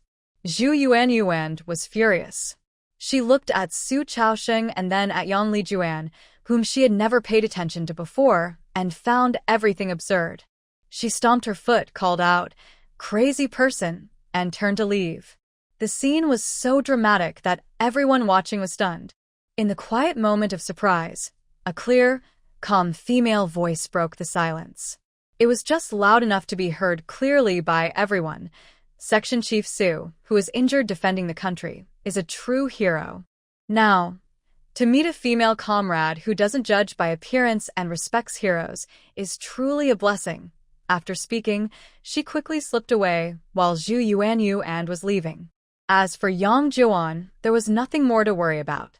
Yang Lihua's words instantly removed all the embarrassment and awkwardness caused by Zhu Yuanyuan's earlier insult. The event was transformed from a failed blind date into a story of a hero finally being appreciated by a good person. Her words had an immediate effect. Several security officers and female workers nearby, who had been watching in surprise, quickly regained their composure and smiled, speaking eagerly. Yes, the lady just now is right. Congratulations, Section Chief Su. We are now witnesses to your happiness. Don't forget the wedding sweets later. Section Chief Su is a great example for us. This young lady has good judgment. Oh, I also wanted to go help Section Chief Su just now. But I felt a bit shy. That Zhu Yuanyuan really isn't a good person. She was fired, but still looks down on our Section Chief Su. She really doesn't know what's good for her. Fortunately, Section Chief Su didn't get involved with Zhu Yuanyuan. The words, "hard work pays off," not knowing what's good for you, and hero quickly spread among the crowd, creating a new positive atmosphere. Everyone's attention shifted from Su Zhaosheng being looked down on by Zhu Yuanyuan to the happy news that Su Zhaosheng was about to start a relationship with a young woman who admired him. They all agreed that Zhu Yuanyuan was shallow, ungrateful, and disrespectful to a hero. Although Su Zhaoxing's face showed no smile, his tone was gentle. All right, everyone, disperse now. Do what you need to do. Don't stay here. Colleagues from the security department and female workers responded cheerfully, chatting quietly as they dispersed. They said things like, Section Chief Su is so lucky, and that girl looks kind and caring, much better than Zhu Yuanyuan, full of good wishes. Now that no one was around, Su Zhaoxing looked at the girl with a red face and spoke more softly. May I ask your name? Which workshop do you work in? Yang Lijuan bit her lip and whispered like a mosquito. I am Yang Lijuan. I am not a worker at the textile factory. I came to find my sister, Yang Lihua. I don't have a job yet. Just graduated from high school. As she spoke, her voice grew quieter. Su Zhaoxing nodded, seeming not to care whether she had a job or not. Comrade Yang Lijuan, today's matter was sudden. If you want, we can get to know each other first. I am usually busy with work, so I might ask you to be patient. He was worried that their age difference might have made her agree just out of embarrassment, so he wanted to confirm. It's okay. Yang Lijuan quickly shook her head.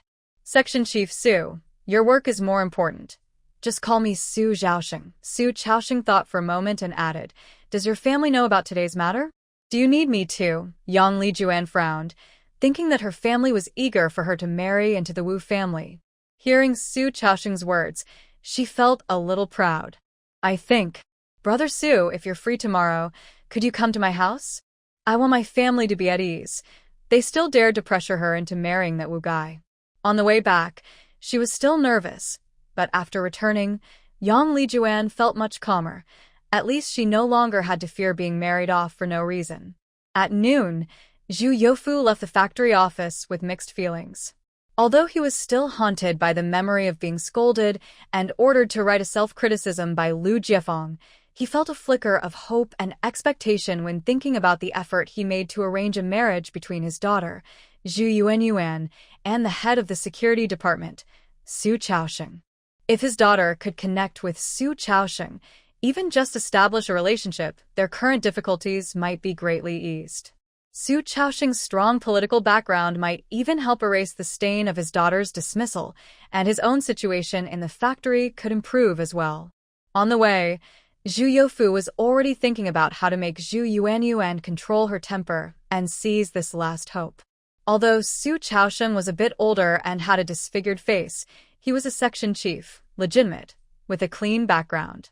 Before leaving the logistics department, an old colleague, Chen Ziqiang, who usually had a decent relationship with him and also worked in logistics, hurriedly pulled him aside, lowered his voice, and showed a look of sympathy mixed with a hint of amusement.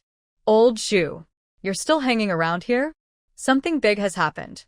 Zhu Youfu's heart skipped a beat. What's happened? Was it his boss, Zhu Montong, or his second brother, Zhu Mianliang? Without giving him time to think, Chen Ziqiang quickly said, Your daughter, Zhu Yuanyuan. This morning, she went to the security department and, in front of quite a few people, rejected the new section chief, Su. Chen Ziqiang described vividly, as if he had seen it himself. I heard she said some pretty harsh words, pointing at Su's scar and saying she was afraid that she wouldn't date him even if she died. It made Su and the security department people really angry. All right, now not only the security department and Director Su are furious, but Zhu Youfu is also very angry with his daughter. What? Zhu Youfu's head suddenly felt dizzy, and his blood pressure shot up. Did she really say that? Why didn't she say she was unwilling last night? Why did she come to the factory today and say such things in front of so many people, especially to Su Zhaoxing? Does she think her father is someone important? Is that even possible? Many people in the security department heard it, and several female workers did too, Chen Ziqiang said with a few clicks of his tongue, then dropped an even more shocking piece of news. That's not all. After your daughter said she disliked Director Su and claimed no one would date someone like him, suddenly, out of nowhere, a female colleague appeared and defended Director Su right in front of everyone. She spoke very nicely, saying Director Su was a hero, and the scar on his face was a proud mark. Guess what happened next? Zhu Youfu looked completely defeated. He didn't want to guess, he already knew the answer. As long as that female colleague wasn't too unattractive, Director Sue would definitely seize the chance. A woman who publicly defends and admires him. What man could refuse that? Chun Ziqiang didn't care about Zhu Youfu's expression and continued, Director Sue is a real man. He asked that female colleague if she wanted to date him right then and there. She already admired him as a hero, and when he asked, she immediately agreed. Now, the security department is saying that Director Sue's misfortune turned into good luck. He found someone who appreciates his kindness. As for your daughter, Zhu Yuan, sigh, she's become the one who doesn't recognize a good thing and looks down on heroes, just a shallow person. Although Zhu Youfu had already guessed the outcome when Chen Ziqiang was talking, seeing it happen in front of him still made his head spin and almost made him lose his balance. Refused. Humiliated. Su Chaosheng turned around and started dating someone else. Zhu Yuan has now become the laughingstock and a negative example in the entire factory. Zhu Youfu, who had gone to great lengths and lowered himself to ask for this opportunity, saw it all destroyed by his own daughter. Not only that, but it also created new enemies. Now, their family is seen as petty and shallow, making others look noble and upright. This wicked girl.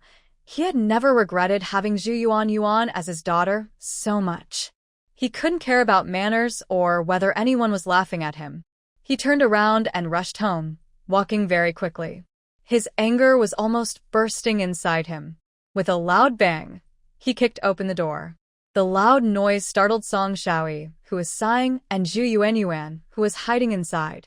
Seeing Zhu Yuan in the corner, Zhu Youfu immediately remembered the recent bad days. His eyes turned red, and he quickly stepped forward, raising his hand. Slap! He gave Zhu Yuan a hard slap with all his strength. Zhu Yuan cried out in pain, staggered, and hit the wall. Half of her face quickly swelled up. Old Zhu, what are you doing? Song Shaoyi shouted as she rushed forward to stop him. What am I doing? I'm going to beat this ungrateful fool who can't do anything right and only causes trouble. Zhu Youfu pushed Song Shaoyi away and pointed at Zhu Yuan, who was crying and covering her face. He really couldn't understand why he had loved such a foolish daughter in the past. Not only Zhu Youfu couldn't understand, but Zhu Yuan also couldn't understand. Her parents, who had been so loving before, seemed to have changed completely these days. They forced her to meet with a disfigured old man for a marriage match, and now they even started hitting her. Zhu Youfu didn't care about Zhu Yuan's feelings. He spat at her face. Why did you go to the security department? Why did you look for Su Chaosheng and say such nasty things? Huh. I worked so hard to get close to Su Chaosheng. Do you know how hard it is to find someone like him now? He has a scar on his face. I'm afraid. I can't sleep at night when I see his face. Zhu Yuan cried, gasping for breath. Afraid? You still have the nerve to say you're afraid. Zhu Youfu trembled with anger. Now everyone in the factory knows you. Zhu Yuan, look down on a hero like Su Chaosheng. You're so shallow and blind. Su Chaosheng has already started dating another girl who understands the situation. Are you happy now? You've embarrassed our Zhu family and made me, Zhu Youfu, lose face. Zhu Youfu got angrier and raised his hand to hit her again. Song Shaoyi quickly caught his arm. Old Zhu, stop hitting her. If you hit her again, you'll hurt the baby, Song Shaoyi said, feeling angry but more worried about the situation. The street office gave them 3 days. More than half of the first day has already passed. Are they just going to wait for Yuan to go to the countryside? Yuan was just pushed to her limit. Also, Su Chaosheng looks very intimidating. Our Yuan has always been delicate. She just doesn't want to marry someone like that. Not want to marry? Who's to say she has a choice? Zhu Youfu shouted angrily. Now she's lost her job, her reputation is ruined, and she's even blocked her last way out. The street office will come to pressure us the day after tomorrow. What will she do? Going to the countryside is her own doing. Old Zhu, Yuan is our beloved daughter. How can you just ignore her? Song Shaoyi was anxious. She pushed Zhu Youfu, who was sitting and smoking silently. The day after tomorrow, the street office will come. Are we really going to just watch her go to the countryside? Shut up. Zhu Youfu suddenly raised his head, his eyes bloodshot. How else am I supposed to handle this? I begged them humbly. But what was the result? This ungrateful girl. He slapped his face loudly with his hand. My face is completely lost because of her. Now everyone in the factory knows I, Zhu Youfu, raised a daughter who's arrogant and ungrateful. But we can't just give up like this, Song Shaoyi said with some hesitation. There's so many men in the city. It's not just Su Chaosheng. We can look around again. Surely, there's someone. Who? Zhu Youfu sneered, his voice full of exhaustion and sarcasm. You think all the good, employed men are blind and deaf. These words stabbed Yuan's heart like a knife. Since she was little, others said she was charming, lovely, and promising. Her family had never spoken to her like that before. She suddenly looked up and sharply retorted, How come I don't have a good reputation? It's all because of that little bitch Yang Lihua. If it weren't for her, I wouldn't have been fired. And Su Chaosheng, he looks scary enough. Why should I marry him? How dare you say that? Zhu Youfu was so angry he wanted to stand up again, but Song Shaoyi quickly held him back. Just as tensions reached a breaking point, the door suddenly swung open. Zhu Manliang walked in with a frown, unbothered by the mess in the house. After all, he had also been mocked at the factory because of Zhu Yuanyuan, so his days hadn't been easy either. Zhu Manliang didn't even glance at Zhu Yuanyuan. He walked straight to the table, poured himself a glass of water, and drank it down, trying to calm his irritation. Zhu Yuanyuan looked at him, her eyes suddenly lighting up as if she had just remembered something. She quickly grabbed his arm. Second brother, I heard from second sister-in-law that your transport team has a new member named Yan Baisong. They say he's decent-looking and still single. Yes, still single. Mom, isn't this perfect? You should ask second brother to talk to him and arrange a meeting for us. If he agrees, we can get married right away. That way, I won't have to go to the countryside. Song Shaoyi's tired face suddenly brightened. Really? Manliang, is there really such a person? Go ask him right now. She pushed his arm, urging him to hurry, since time was running out.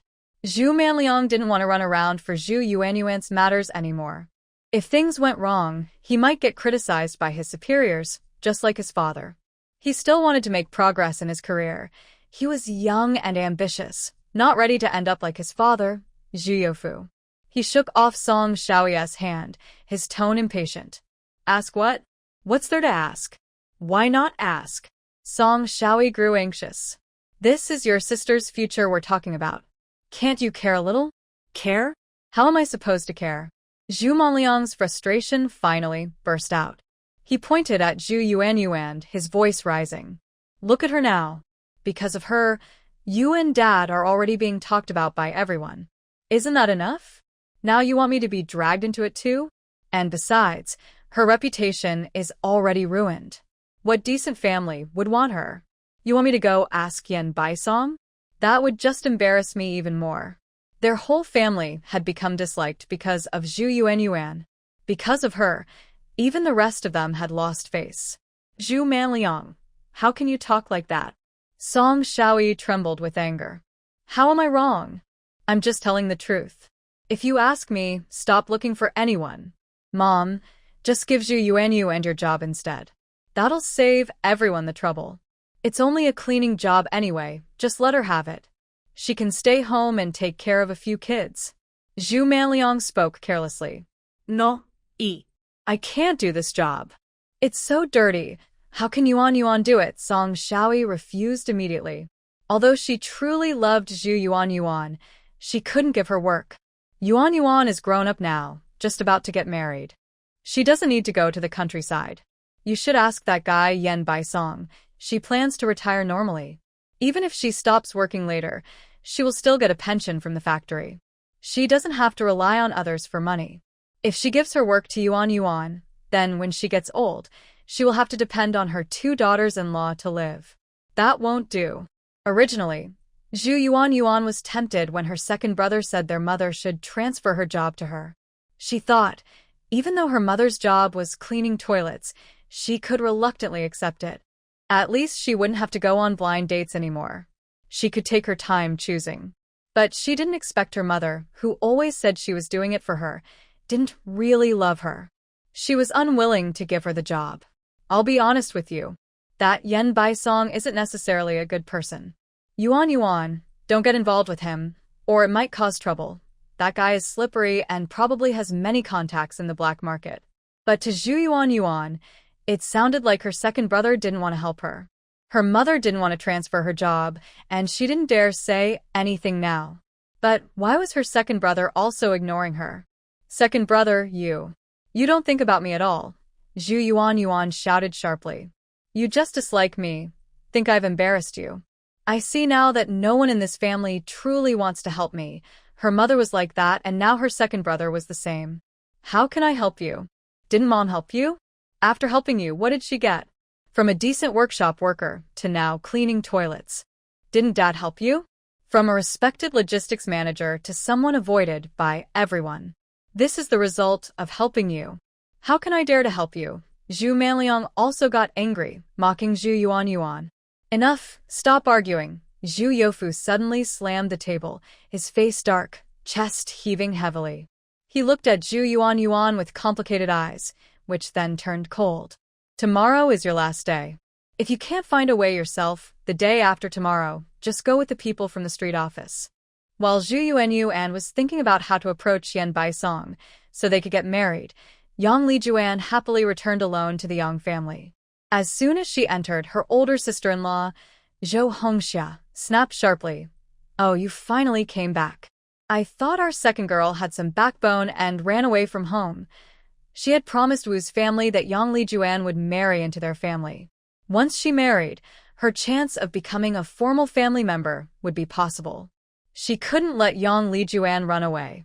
Moreover, Wu's family has very good conditions. She was doing this for Yang Lijuan's good. Could she find such a good family herself? Zhou Hongxia looked at Yang Lijuan with obvious mockery on her face, saying, So, you've been out and about, and have come to your senses? Let me tell you, Wu's family is very good. Director Wu personally guarantees the job. What more do you want? Don't be ungrateful and miss this chance.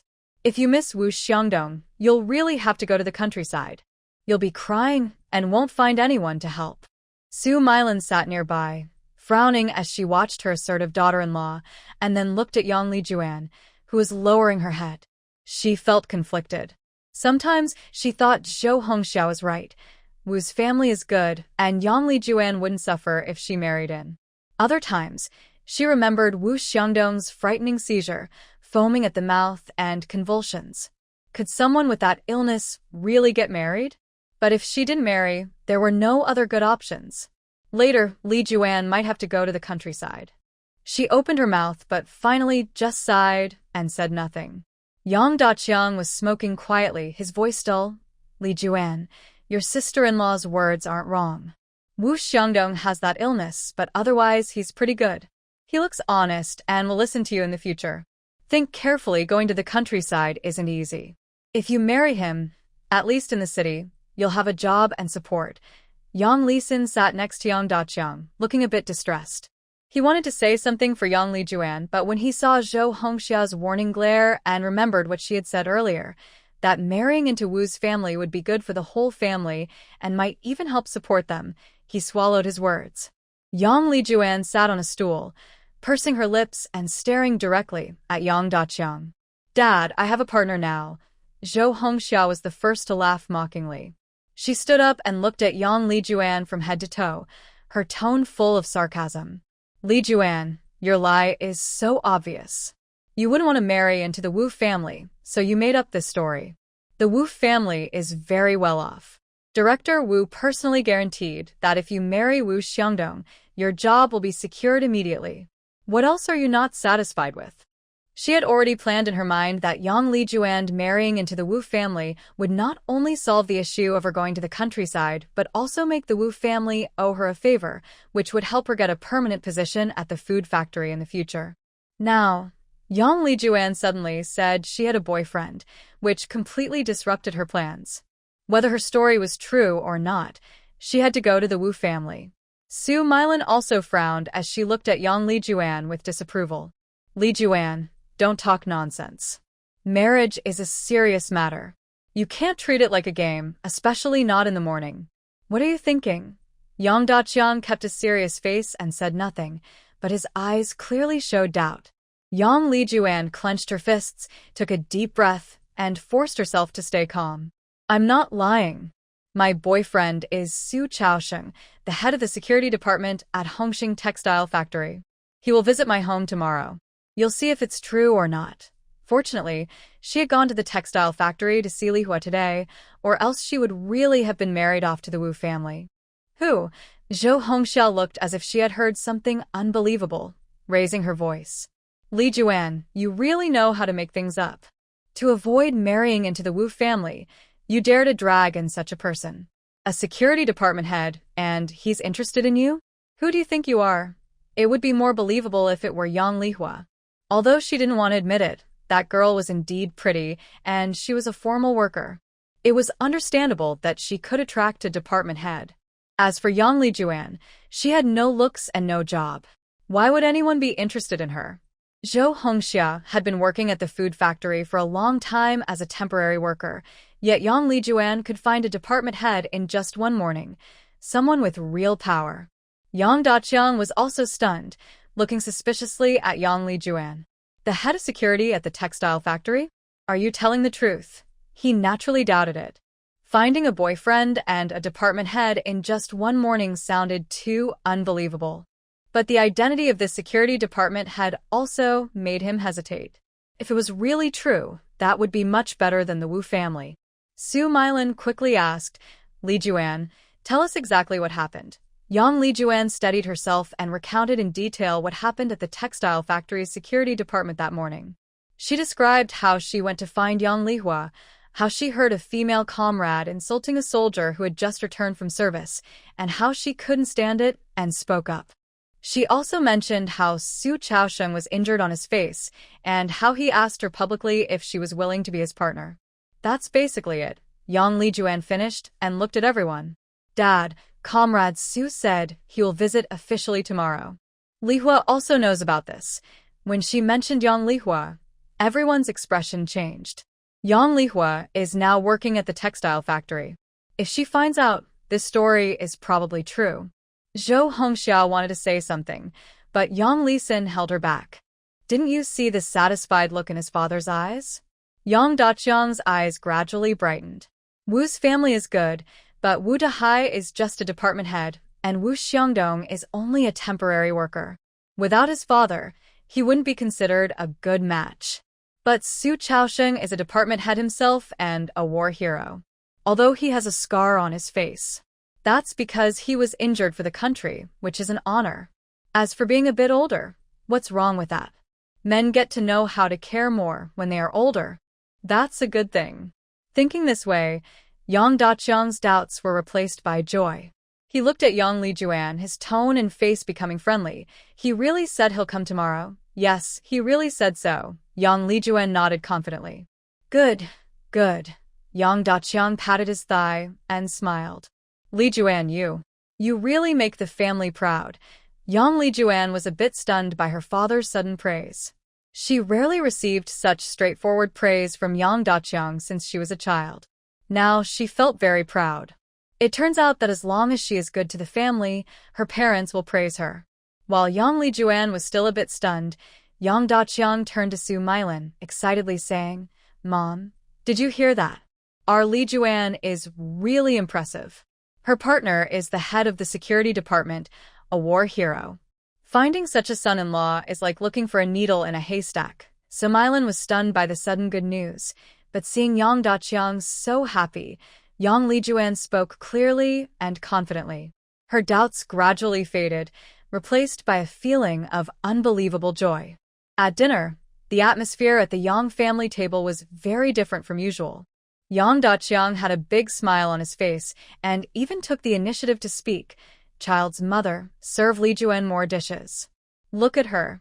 She's gotten so thin lately. Su Milan quickly responded, scooping a large spoonful of scrambled eggs into Yang Lijuan's bowl, speaking gently for the first time. Yes, yes, eat more. Tomorrow Section Chief Su is coming, so you need to be in good spirits. Let Section Chief Su see that the Yang family values their daughter. Maybe the bride price will be higher. Yang Lijuan looked at the small mountain of dishes in her bowl, feeling a mix of emotions. Since she was young, she had never received such obvious love and attention from her parents at the dinner table. This sudden change made her feel both surprised and a little bitter and uneasy. But immediately, her heart was filled with a different feeling, pride and satisfaction. Sitting nearby, Yang Lishu bit her chopsticks, her eyes darting around. She looked at her parents' attitude toward her second sister, and then at the plate of scrambled eggs that she couldn't eat. She thought about how usually her second sister and she only got a small bite of the meat dishes. Today, however, her father and older brother Yang Lisin had directly given most of the eggs to Li Juan. She was no longer young, in 2 years. So, as long as she married a man with power, she could enjoy such treatment at home. Zhou Hongxia, who had been silent, looked at her parents-in-law's overly attentive manner and felt a surge of jealousy. It was as if her jar of vinegar had been overturned, sour and bubbling. She had worked hard, even resorting to tricks, to arrange a good marriage, but now it seemed to be falling apart. Yang Lijuan didn't know what lucky break she had, but she had climbed to a better position. Now she was seen as a hero in the family. What about her previous efforts? Were they just self-inflicted suffering or a joke? Zhou Hongxia grew angrier the more she thought about it, especially when she considered how difficult it might be to explain to the Wu family. Maybe her chance of getting a permanent position at the food factory would also be affected. A wave of anger surged inside her. She put down her chopsticks, forced a stiff smile on her face, and casually said, "Dad, Mom, I think Wu's family is very good. Director Wu is an important person at the food factory. Besides, Wu Xiangdong has only a few small flaws, but he's really good in every way. Li Juan is lucky now, and with Director Su, it's also her good fortune. But it's such a pity to give up on a family like Wu's so easily." She paused, looked around, and raised her voice a little, with a bit of excitement. Li Hua also doesn't have a boyfriend. She's a bit young, but it's not too early now. And Li Hua is pretty. Maybe Wu's family would like her more. If Li Hua and Wu's family get to know each other, and maybe become a couple, our family would be connected to Director Wu's family. That would be so good for us. Dad, Mom, what do you think? As soon as she said this, Yang Lijuan's hand holding her chopsticks paused. Yang Lijuan's heart suddenly jumped, and an unexplainable, inappropriate sense of happiness rose inside her. If Yang Lihua married into Wu's family, wouldn't sister-in-law stop paying attention to her? And her parents wouldn't feel upset about her refusing Wu's family. She would be the most fortunate girl in the family, and maybe her parents would care more about her. But as soon as this thought appeared, Yang Lijuan forced herself to suppress it. How could she think like that? Lihua had just helped her find such a good match today, and besides, Wu Xiangdong has epilepsy. He's a ticking time bomb. Lihua is her own sister, who just helped her. She can't be so selfish. Yang Lijuan opened her mouth, wanting to immediately argue with Zhou Hongxia, but the words got stuck in her throat and she couldn't say anything. Yang Lishu secretly glanced at Yang Lijuan beside her, and a slight smirk appeared on her lips. Ha! Their second sister really knows how to pretend. Although she looked down on Yang Lijuan's lack of integrity, Yang Lishu didn't speak. After all, her words wouldn't carry much weight. Meanwhile, Yang Daqiang and Su Mylin, upon hearing Zhou Hongxia's words, almost spoke at the same time to refuse. "No way," Su Mylin said hurriedly, with a frown. "Lihua can't marry into Wu's family. She has her own skills. She got a formal job at the textile factory, officially a worker. She's much better than Wu Xiangdong, who relies entirely on his father. Our Lihua is doing well, has a good job, so why should she marry a sick man? Your older sister-in-law really knows how to make things difficult for people." Su Mylin said this without thinking, instinctively defending her mother. In her mind, her third daughter Yang Lihua's marriage must not be settled for less. Next to her, Yang Lijuan listened to her mother's words, her right hand tightly gripping her chopsticks. Her face, usually with a slight smile, now looked a bit stiff. The same words, spoken by the same person, but because the name changed, the reactions were completely different. Seeing her mother strongly oppose, and also noticing her father Yang Daqiang's furrowed brow, she felt a surge of anger inside. Why? Why should she marry into the Wu family, but Yang Lihua cannot? She couldn't understand it. Yang Daqiang's face darkened, and he slowly spoke. Hongxia, stop having this idea. Lihua's marriage isn't that simple. She's different from Li Juan. Li Juan had no choice but to avoid going to the countryside, so she had no other options. Moreover, Lihua is clearly a clever girl. Today's incident with Li Juan was too coincidental. How could they happen to be there when director Su was publicly humiliated? When did Li Juan become so bold to say those things in front of everyone? It's probably not without Lihua's involvement. This girl is smart and capable. Since she can help Li Juan find such a good connection, maybe she can marry better in the future and bring more benefits to the family. As for the Wu family, that Wu Xiangdong, a sickly son relying on his father, how could he match their promising third daughter? Zhou Hongxia's face turned red and white from her parents-in-law's ruthless rejection.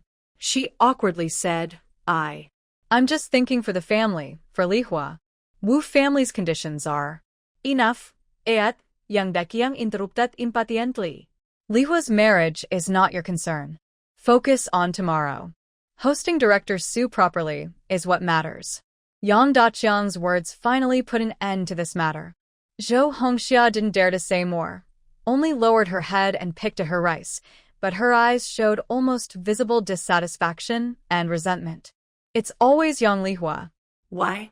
Why do her parents-in-law favor her so much? Yang Lishu quickly watched everything. She saw her parents favoring her older sister-in-law's dissatisfaction, and her second sister Yang Lijuan's complicated feelings. She realized that in this family, only those who show they are valuable are truly cared for. When the third sister was in school, her good grades brought her parents pride. Now that she has a permanent job at a textile factory, she is even more valuable, so her parents protect her. The second sister is now dating someone, which makes her feel more valuable, and her treatment has changed immediately. And what about herself?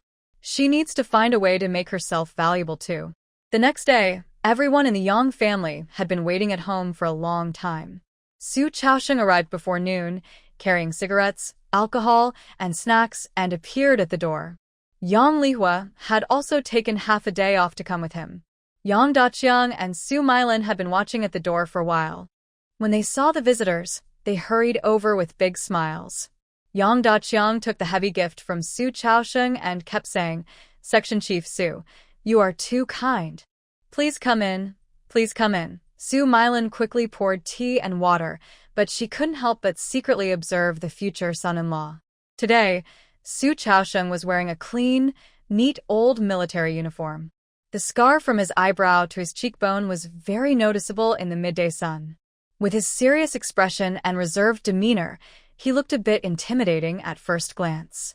Yang Daqiang and Su Mailin felt a sudden shock, but then they thought, this scar is a proud mark from the battlefield, a symbol of a hero. His stance was sharp and military-like. Most importantly, he is the head of the security section and a leader. Thinking this way, their initial surprise quickly turned into satisfaction. Especially after hearing Su Chaosheng briefly talk about his family, his mother still lives with his older brother and is in good health, they felt relieved. This was perfect. Although there was no elderly person to support her, there was no burden either. Plus, her family's Li Juan doesn't have a job, so staying at home and doing chores is just right. Yang Li Juan blushed a little as she sat nearby, listening to Su Chaosheng and her parents talk. Her smile kept growing wider. Although Su Chaosheng's scar was a bit frightening, at least he didn't have a hidden, terrifying illness like Wu Xiangdong. Yang Lihua sat quietly beside Yang Li Juan, observing silently. Seeing that my parents were generally satisfied with Su Chaosheng and that the atmosphere was friendly, I felt more confident. While Su Mailin got up to go to the kitchen to add tea, Yang Lihua also followed her and quietly reminded her at the door, "Mom, we need to hurry with Erji's matter. The street office doesn't have many days left, and we should get the marriage done before the notice to go to the countryside comes." We need to transfer the household registration to be safe. Su Mylan patted her head and said, "Oh, I see. I was just happy and didn't think about that."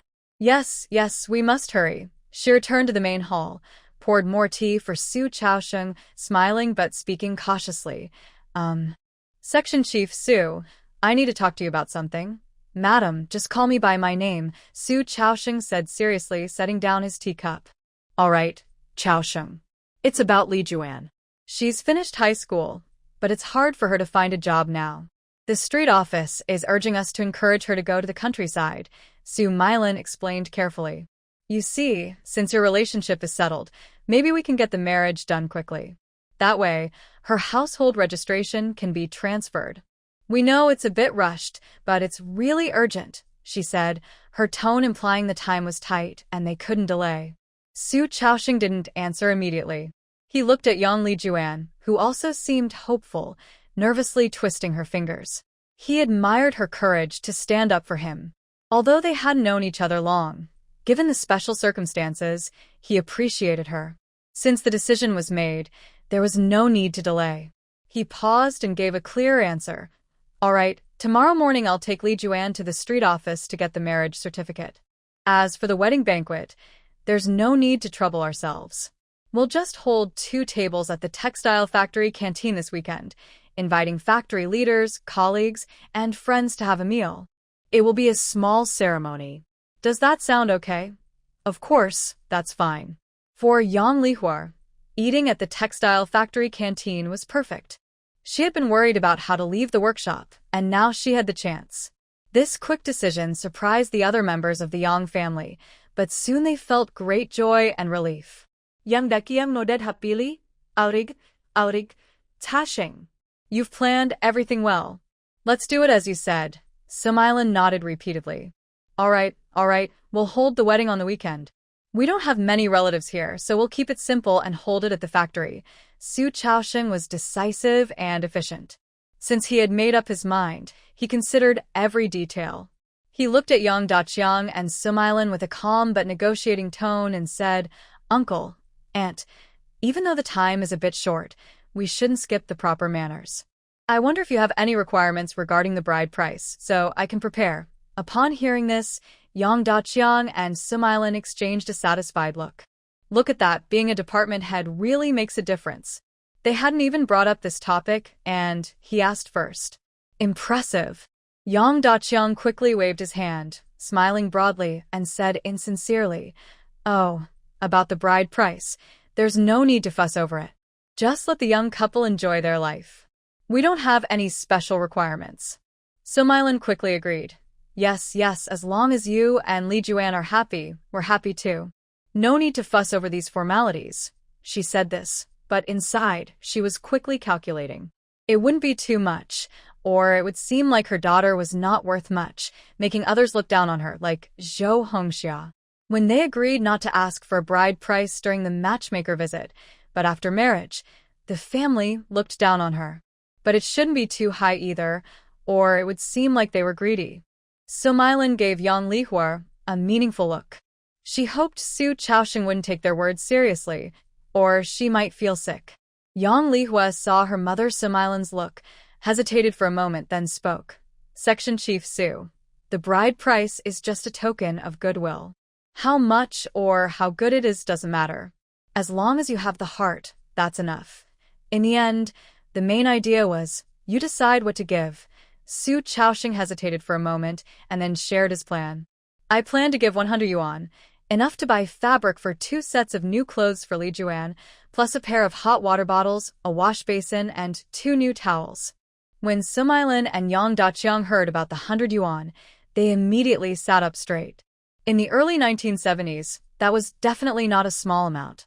And with fabric and practical items included, this bride price was both decent and generous, exceeding Yang Daqiang and Su Mylan's expectations. Su Mylan smiled so broadly that she couldn't close her mouth. The bride price was enough to show Su Chaosheng's sincerity. In the future, when they talked about it, the Yang family would also feel proud. Yang Li Juan felt very proud and secure inside. Su Chaosheng's attention and thoughtfulness made her look forward to their future life. She even felt a little proud of herself. Look at how good the man she chose is. Because Su Chaoxing gave a generous bride price, the atmosphere was very lively. After Yang Lijuan saw Su Chaoxing off, Zhou Hongxia, who had been silent, finally spoke. Zhou Hongxia's eyes flickered as she moved closer to Su Milin, smiling but speaking softly. Mom and Dad, Section Chief Su is really a decent man. He handles things efficiently. Our Lijuan is finally settled. Yang Daqiang and Su Milin listened to Zhou Hongxia's praise and nodded with smiles. Seeing the smiles on their faces, Zhou Hongxia's eyes darkened slightly, a greedy look flashing in her eyes. She quickly added, Section Chief Su is also generous. 100 yuan and so many valuable things. But once Li Juan gets married, she belongs to someone else. Shouldn't these money and things be part of her dowry? Oh. Mom, don't misunderstand. I don't want these things or money. I just genuinely envy Li Juan's good fortune. Unlike us, you and Dad still have to pay for Li Jun and Li Shu's schooling. You've worked hard all your lives, and you still haven't had a break. She watched her in-laws' expressions and saw their smiles fade a little, seeming to waver. She then added more fuel. Besides, Li Juan is young and just married. She already has so much money in her hands. What if she's tricked or spends it all recklessly? That would be such a pity. Why not keep it at home? Mom and Dad can take care of it for her. When she really needs it, or when she has children, then give her something different. We're all family. Who would want to see Li Juan suffer? This is also for her and the family's future. Humph. Why is it that when she got married, the Yang family didn't give a bride price, but now Yang Li Juan is getting married, and someone is giving so much? Yang Daqiang and Su Milin listened and felt a bit uncertain. 100 yuan was a lot in those days. It could solve many practical problems for the family. Moreover, Zhou Hongxia was right. Staying at home to keep watch seemed reasonable. Yang Lihua snorted softly inside. She thought Zhou Hongxia was really good at planning. She hasn't even received her dowry yet, and she's already thinking ahead. Mom and Dad, this second sister's dowry is from Director Su, who is helping us out. If she gets married without bringing anything, what will Director Su think? What will the neighbors say? Will they think our Yang family is not proper, just greedy and selling our daughter? If second sister marries out without dignity, she won't be able to hold her head up in her new home. Maybe she won't even be able to speak well of us in Su's family. How can we ask for help later? She looked at Yang Lijun and continued to persuade, we should be more generous now. Maybe they see how much we love our daughter and might even say good things about Yang Lijun in the future. Plus, if second sister is doing well, she can help support the family later. If we make her uncomfortable now just for a little money, it will ruin her future. Yang Daqiang and Su Milin wanted to keep the money at home, but Yang Lihua was right. They found it hard to decide.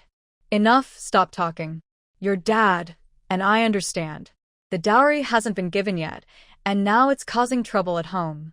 If others see this, what will they think? Su Milin interrupted Zhou Hongxia and Yang Lihua from continuing. When the time comes, they will ask Yang Lijuan directly about the dowry. It will show whether she is filial or not. Zhou Hongxia's plan was foiled for now. She looked at Yang Lihua with some resentment. She knew she and Yang Lihua didn't get along. Yang Lishu, who had been listening quietly in the corner, rolled her eyes. When Yang Lihua went to the kitchen to get water, she quietly followed. She tugged at Yang Lihua's sleeve and whispered, "Third sister, you're still defending second sister? You found such a good match for her and she still wants you to help her marry that sick guy Wu Xiangdong." Yang Lihua's mood shifted briefly, but she kept her face calm and asked, "Tell me what happened last night." Yang Lishu didn't say much, but she was good at reading people and had her own little schemes. Yang Lishu nodded towards Yang Lijuan and lowered her voice, saying, "Third sister, you don't know. Last night, the eldest sister-in-law wanted to marry you to Wu Xiangdong, who has epilepsy. She was talking about it excitedly at home, praising Wu's family as if they were the best, and wishing you would marry into Wu's family right now." The second sister sat nearby, listening carefully but not saying a word, just focusing on eating. She had already found a good match and didn't care about your feelings. Don't be fooled by the second sister now. She's just helping her own interests. Yang Lishu felt she had uncovered the truth, helping her capable third sister see the selfish side of the second sister, making her own loyalty more important. From now on, whenever good things happen, the third sister will think of her first. As long as she gets enough benefits, she's willing to be her third sister's top supporter and will never betray her. Yang Lihua turned her head to look at her lively-minded fourth sister, feeling a bit amused. This little girl has never been close to her, jealous of her parents' favoritism, jealous that even among girls, she's not the one receiving special treatment. But she also needs such a clever little helper. She will stay at home for a few more years, so she needs someone to keep an eye on things. At least for now, she can control her. As for the future, the future can be the same. Yang Lihua, with a hint of meaning in her tone, said, Lishu, don't just think about what the second sister gains from these words. You also need to think about yourself. In this family, the interests of the three of us girls are the same. We all want to get married. Others are different from us. Seeing Yang Lishu's confused expression, Yang Lihua's voice was calm, without any hint of anger or joy, making her words clearer. I'm not helping her. I'm setting rules for this family and helping ourselves. Yang Lishu was visibly stunned, asking somewhat confused, helping ourselves. Yang Lihua glanced at her and thought, how could this girl be so clever one moment and so dull the next? Her mind was only full of small tricks, and her eyes couldn't see far. Her tone grew colder. Bringing the bride price home is the rule. If we break this rule today, when you get married tomorrow, will your parents also keep your bride price?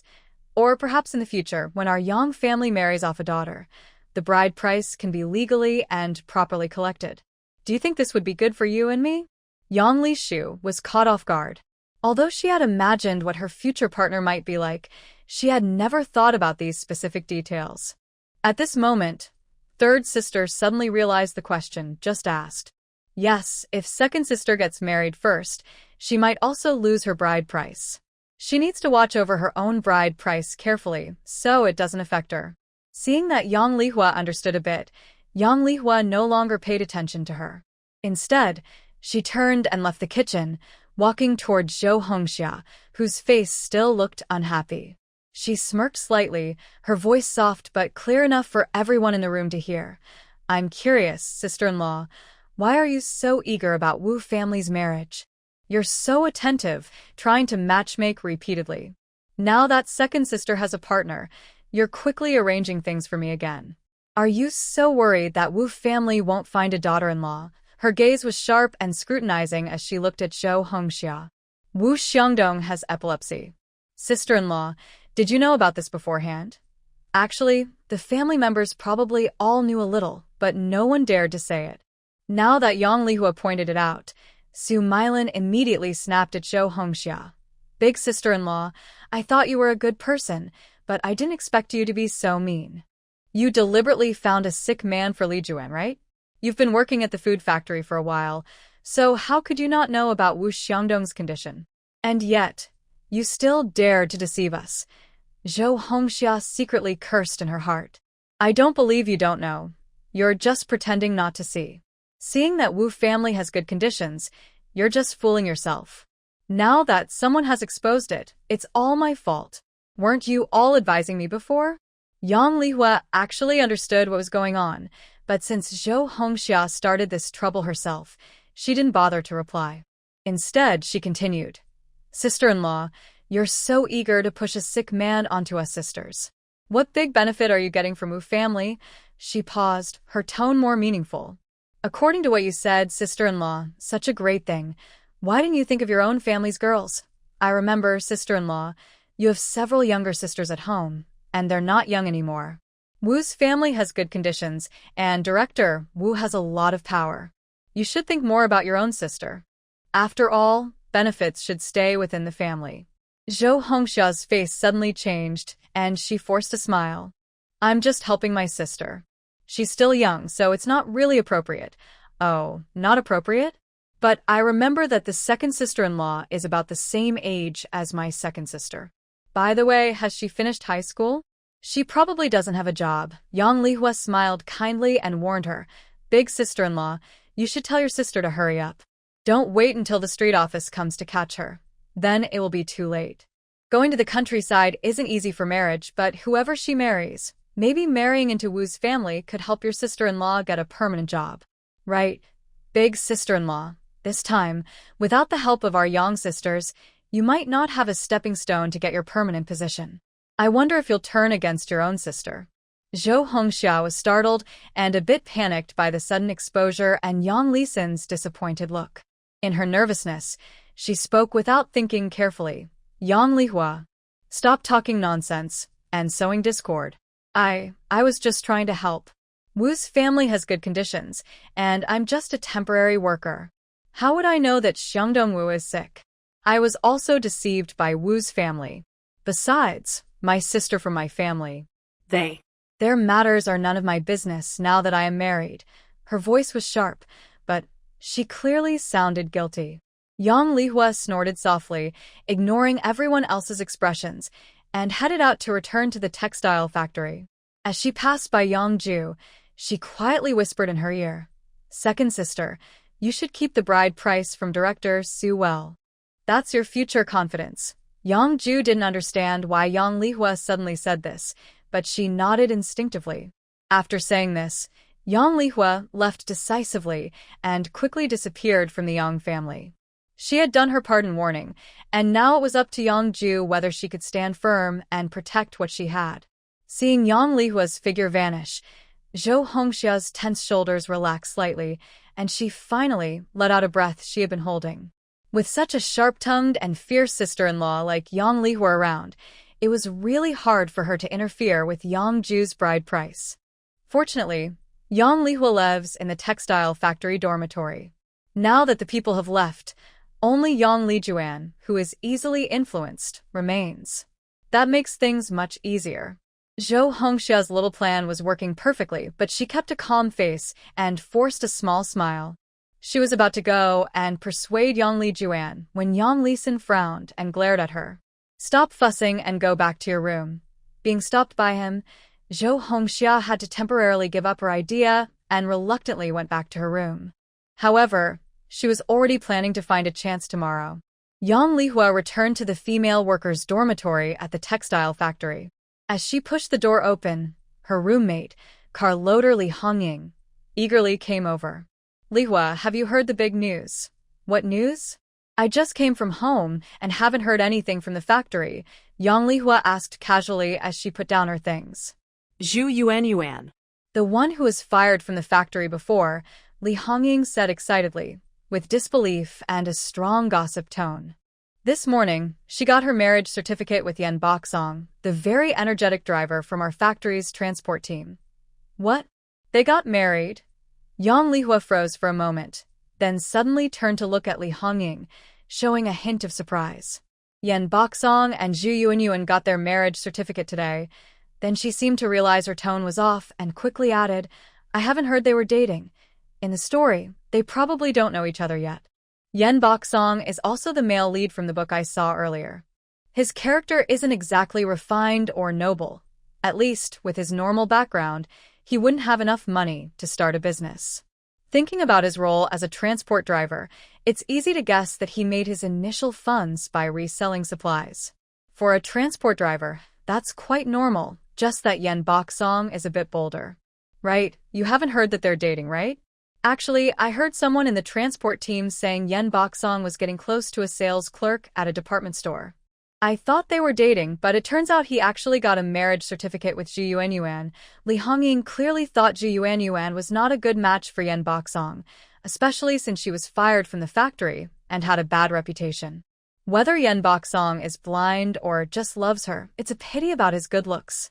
Yang Lihua listened to Li Hongying's quiet whisper and thought about the matter herself. With Zhu Yuanyuan's current situation, Yan Baisong wouldn't be interested, and she didn't know what tricks Zhu Yuanyuan used to marry Yan Baisong. Was it a done deal? Or did she catch Yan Baisong's weakness? "Lihua, what are you thinking? You've been silent for a long time," Li Hongying asked with some confusion. Yang Lihua snapped out of her thoughts, hiding her deep thinking, and shook her head. "It's nothing, just that. It all happened so suddenly." "Exactly," Li Hongying agreed. It's like acting. But now, the Zhu family can finally breathe a sigh of relief. They don't have to go to the countryside. I just wonder what Yen Baisong's family thinks. What they think, of course, is that they don't want it. I don't agree. Baisong, you need to explain.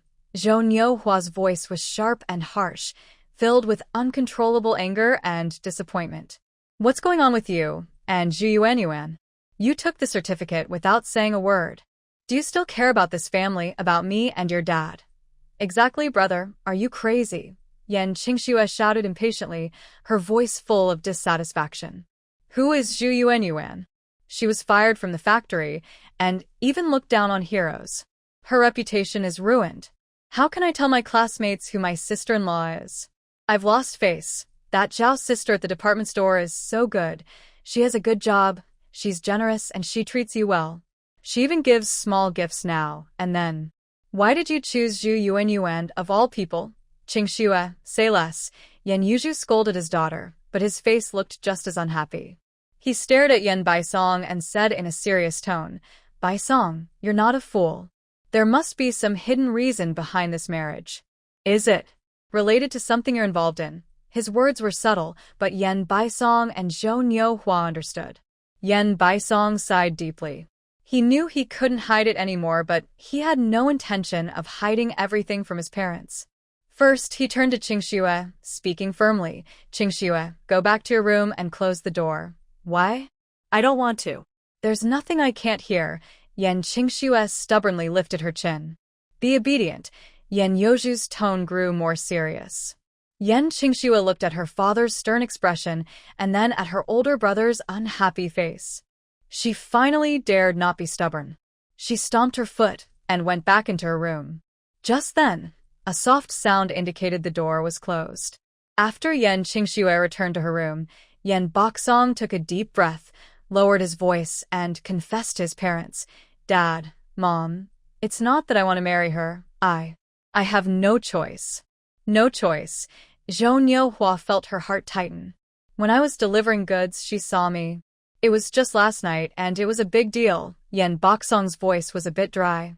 She didn't say anything at the time, but this morning she came to me and said I could either marry her, help her stay in the city instead of going to the countryside, or she would report me. If it weren't for her holding a handle over him, he wouldn't have married her. This heartless woman, Zhou Niuhua trembled with anger, slapping her thigh. She's taking advantage of the situation, forcing him into marriage. But in truth, she was really forcing him. Yan Yozhu's face darkened even more. He knew how risky his son's actions were. If he got caught, the consequences would be terrible. Can't you think of another way? Maybe pay her off to keep quiet? He asked. He was so proud of his son, yet he had married a woman like Zhu Yuanyuan, who was common and unremarkable. Just a single woman worker from the textile factory was better than Zhu Yuanyuan. She doesn't want money. She wants status, the right to stay in the city, Yen Baisong said with a bitter smile, then a cold glint appeared in his eyes. I've thought about it. Instead of letting her hold this over me and threaten me everywhere, I'd rather turn her into an ally, he said. Turn her into an ally? What do you mean? Zhou Niuhua wanted to ask more. Enough. The son knows what to do. Don't ask so many questions. Since you're married, just bring her here. We won't hold a wedding.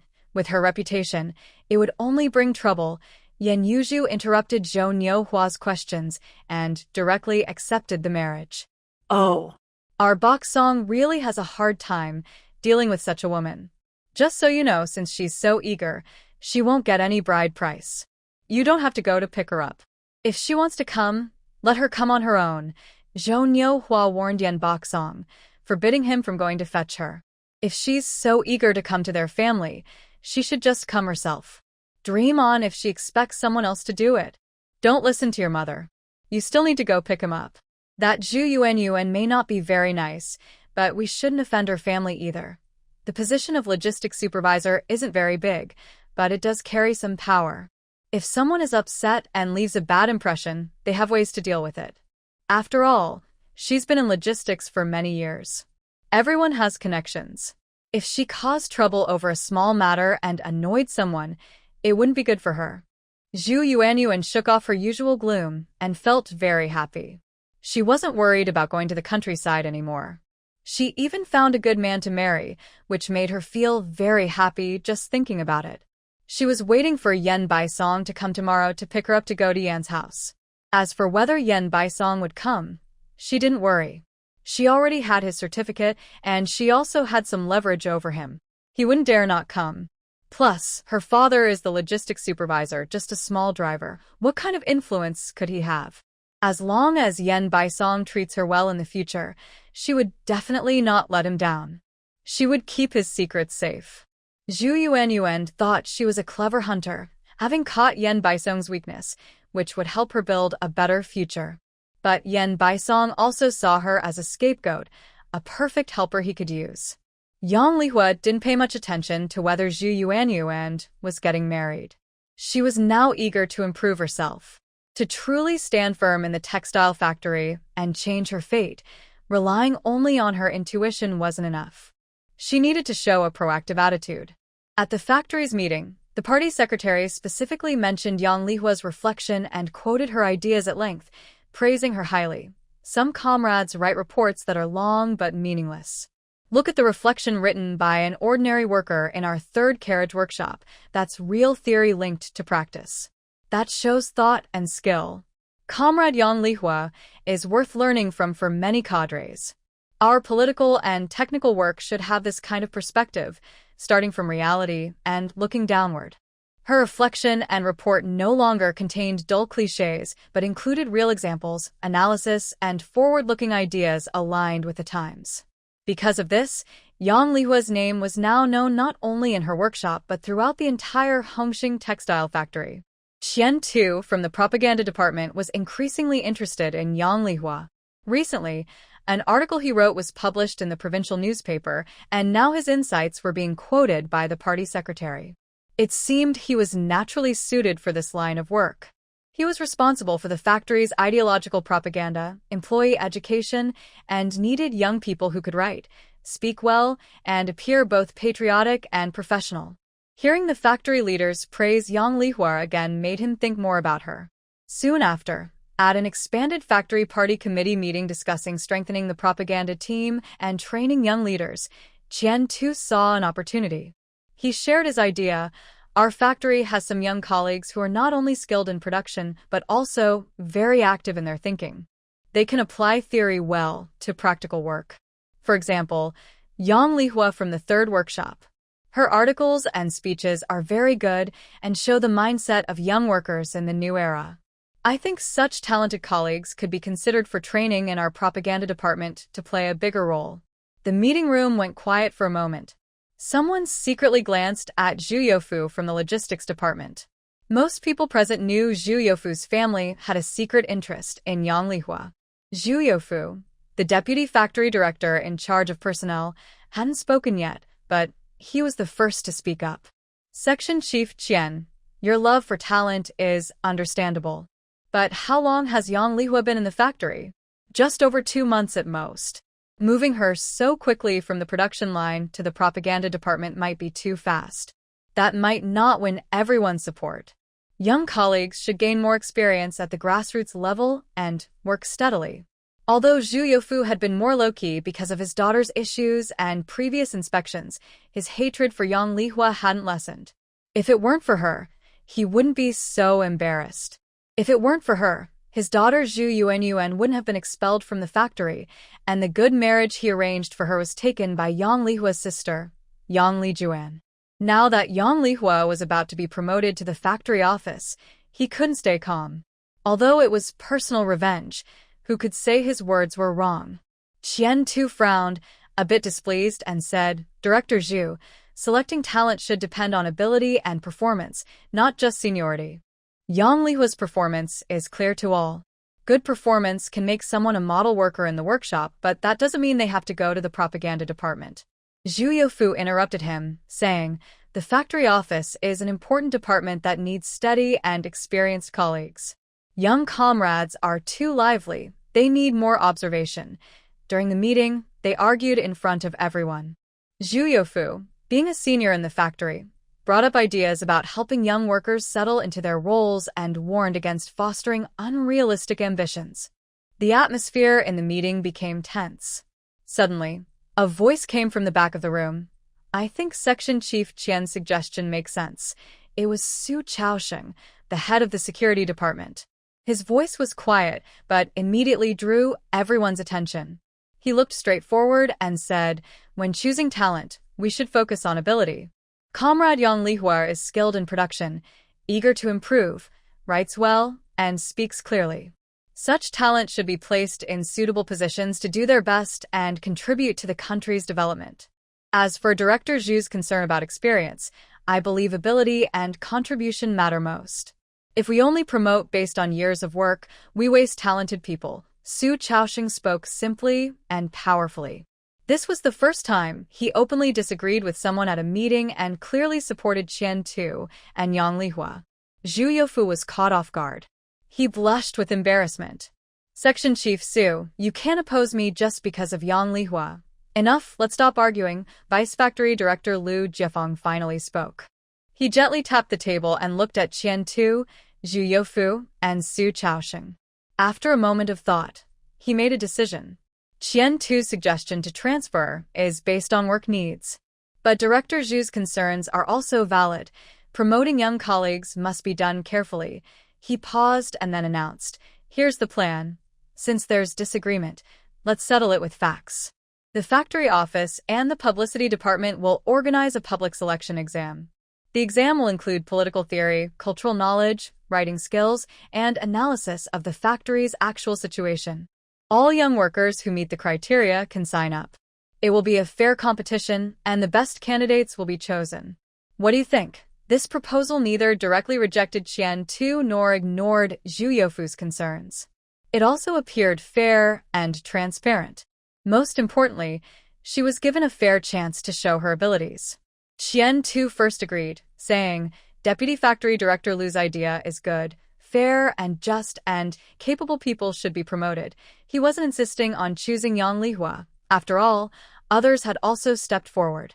If someone else was more talented than Yang Lihua, there would be other options.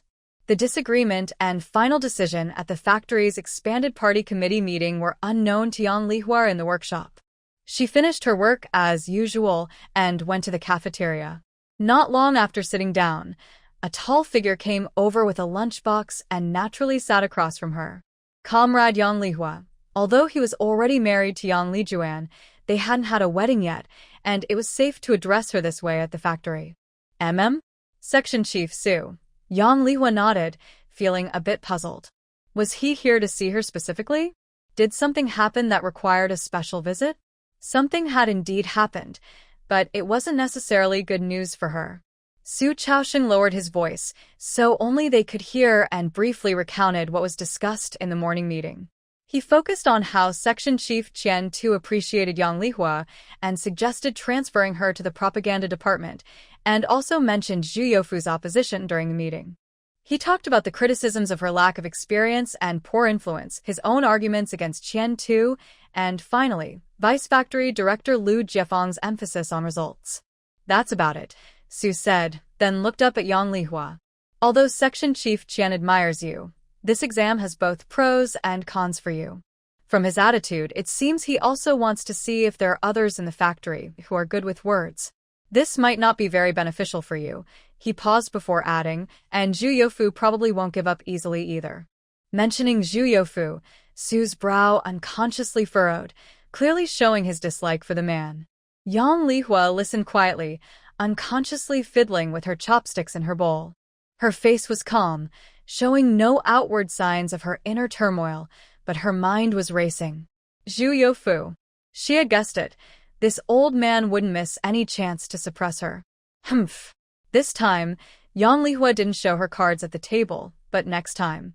Although she wasn't afraid of the exam, her knowledge from her past experiences, her efforts to transfer to the publicity department, and her accumulated skills and performances during this period all worked in her favor. She was confident she could stand out in both the written test and the interview. What does the publicity department need?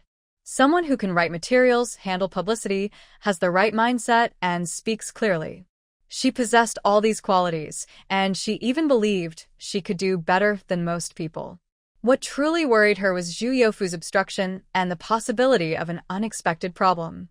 Who is Zhu Youfu? A logistics manager who is narrow-minded, holding grudges over his daughter's issues, and skilled in playing tricks and scheming behind the scenes. If he openly opposed her at the meeting today to block her promotion, he could cause more trouble before or after the exam.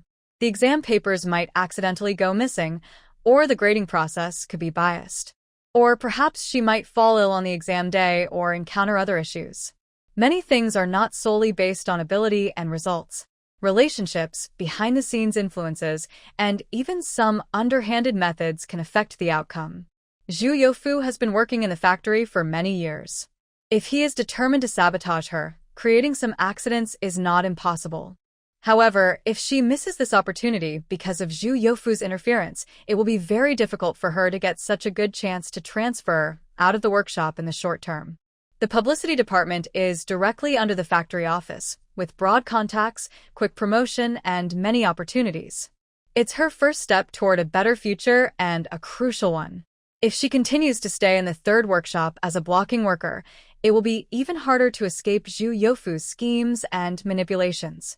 Thank you, Section Chief Su, for telling me this, Yang Lihua said to Su Chaosheng. Although it was because of Yang Lijuan, she couldn't take it for granted. She had been actively trying to connect Yang Lijuan with Su Chaosheng, hoping to build some contacts in the textile factory. See? This shows the benefit of having someone on your side. Without Su Chaosheng, her brother-in-law, she might not even know what was happening behind the scenes until after the selection exam. What do you think yourself? Su Chaosheng asked Yang Lihua. Yang Lihua paused for a moment and then said slowly, I'm not afraid of the exam. But I worry about Director Zhu's support. It probably won't just show up at the meeting. Although it wasn't explicitly stated, the meaning was very clear. She was worried that Zhu, the man with a bad reputation, might be scheming behind the scenes. Su Chaosheng nodded, clearly understanding this concern. The exam was set by Deputy Director Liu. The factory office and the publicity department are leading it. In front of everyone, it shouldn't be too extreme. But secretly, he didn't finish his sentence, only adding, anyway, keep an eye out these days. If you encounter any difficulties or notice anything strange, you can come directly to the security department to talk to me or report to Section Chief Qian. I understand. Thank you, Section Chief Su, Yang Lihua replied, feeling much more at ease. That's right. After all, you're like my little sister, he said. Although they hadn't had a wedding, they had registered their marriage. And Yang Lihua was a girl he genuinely liked. When Yang Lihua learned about the exact details of the selection exam and the possibility that Zhu Youfu might try to interfere, her nerves tightened. Finally, the morning of the exam arrived. After finishing her shift, she felt a bit tired but mostly excited, ready for the challenge. She packed her things, planned to grab a quick bite at the cafeteria, then go back to her dorm to rest and prepare for the afternoon exam. As she stepped out of the workshop, a figure she didn't want to see blocked her way. Hey, Comrade Yang, just a little work, huh? Zhao Panlai approached her with a forced smile. Master Zhao, Yang Lihua nodded, planning to go around him to the cafeteria. She really didn't want to deal with this person right now. Hey, Comrade Yang Lihua, don't go yet. Can't you see I'm talking to you, your teacher? Zhao Panlai's tone was as annoying as ever, making her dislike him even more. Master Zhao, if you have something to say, you don't need to stop me, she said, determined to see what nonsense he might come up with. Well. About some things in the workshop earlier, maybe my way of speaking was a bit off. We're all in the same workshop. If things get tense, others might laugh at us, Zhao Panlai said sheepishly, rubbing his nose. I'm a straightforward person. Don't take it too seriously, he added. This sudden apology sounded awkward and insincere. Moreover, Zhao Panlai's expression didn't look like he was genuinely seeking reconciliation. Yang Lihua didn't believe a word of it. Seeing that Yang Lihua didn't respond, Zhao Panlai felt a bit annoyed. She was speaking so humbly, yet this girl showed no reaction at all. Oh, it's midday. I brought you a bowl of mung bean soup from the cafeteria. If you drink this, we will be on good terms, Zhao Panlai said, revealing her true intentions as she handed the bowl to Yang Lihua. Huh? This old woman is really willing to go all out. Seeing that Yang Lihua remained silent, Zhao Panlai deliberately spoke loudly around her. Comrade Lihua, I specially made this mung bean soup for you. Just take a sip. You're not even giving me a little respect. Are you still holding a grudge? I've apologized so humbly. Women passing by nearby kept glancing over and whispering among themselves. Isn't that Yang Lihua? The old master has already apologized, but she's still being so stubborn. Yang Lihua looks quite proud. Oh, what's going on? Making an old master apologize like that. She's already apologized. What more does she want? Hearing the gossip around her, Zhao Panlai's pride became even more obvious. Master Zhao, do you think I can leave after drinking this mung bean soup? Yang Lihua asked coldly. Huh? Yes, I specially made this for you. If you don't drink it, you're looking down on our workshop's old worker. Yang Lihua cursed inwardly. She just looked down on this old woman, and she looked down on her completely. She stared straight at Zhao Panlai, slightly pulling at the corner of her mouth. She took the bowl of soup, probably spiked with something, from Zhao Panlai's hand and, under her watchful gaze, took a sip. Zhao Panlai watched Yang Lihua closely, confirming she really drank it. Her smile couldn't help but grow wider. That girl still wants to take the exam? Forget it. Today, I won't even let her step into the exam room. Master Zhao, I've already drunk it. By the way, can I have the rest? I want to take it back to my dorm, Yang Lihua said, appearing to have drunk the soup, but in reality, she just moistened her lips. The small sip of soup went into her space. This is evidence. I don't believe I can't beat this old woman this time. Zhao Panlai was stunned. She didn't expect Yang Lihua to react like this. She didn't really want Yang Lihua to take the soup away, especially since it was spiked.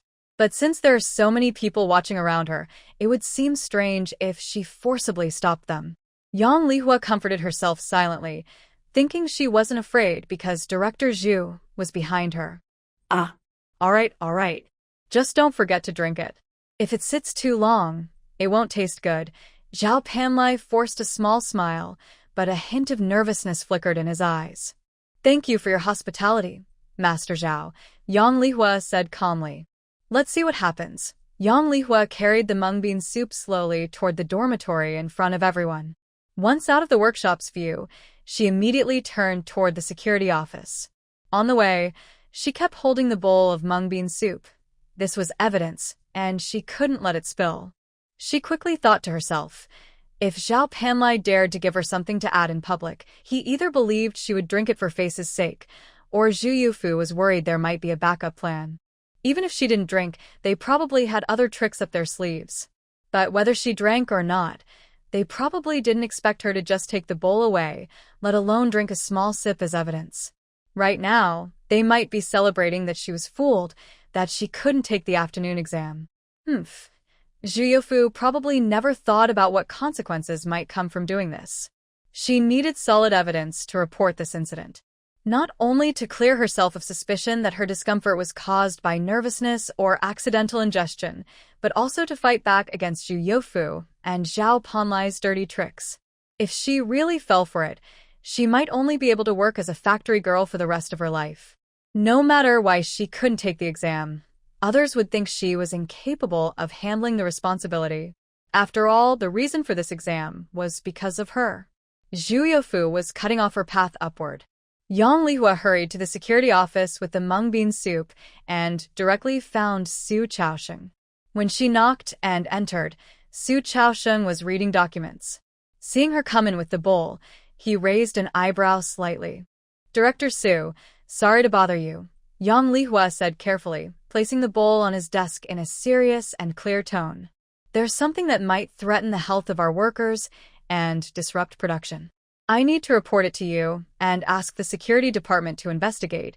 He is the head of the security department, responsible for ensuring workers' safety. Privately, he is also Yang Lihua's brother-in-law. He cannot ignore Yang Lihua's situation. Sit down and take your time, Su Chaosheng said, pointing to the chair opposite. Yang Lihua sat down and calmly recounted the incident where Zhao Panlai openly brought green bean soup to the workshop entrance at noon to apologize. She clearly described the sequence of events, emphasizing Zhao Panlai's unusual and urgent behavior and her own reasonable suspicion. Did I use the excuse of bringing out the soup? Yang Lihua pointed to the bowl on the table. I strongly suspect it was drugged, probably to prevent me from taking part in the afternoon factory election exam. Su Chaoxing's face grew serious. He stood up, walked to the table, carefully examined the bowl of green bean soup, then looked up at Yang Lihua with sharp eyes. Are you sure you want to report this and provide suspicious evidence? Yes, I am sure. Yang Lihua replied confidently, meeting his gaze without hesitation. Comrade Su, in our workers' factory, it's shocking that someone might use such underhanded methods against their colleagues. This is not just my personal matter. It's a blatant challenge to factory rules and discipline, and it threatens safety and unity among workers. I believe the security department will investigate this matter seriously. Su Chaoxing nodded. As a soldier, he hated evil and could not tolerate such malicious schemes. Moreover, since this involves Yang Lihua, he must act both publicly and privately. This bowl of soup, along with the sample you kept, will stay here, Su said firmly, with the decisiveness of a soldier. I will arrange for trusted people to conduct a secret test immediately. If there is indeed a problem, the security department will not tolerate it. We will investigate thoroughly and hold the responsible parties accountable. Thank you, Commander Su. Yang Lihua exhaled in relief, then leaned in slightly, lowering her voice.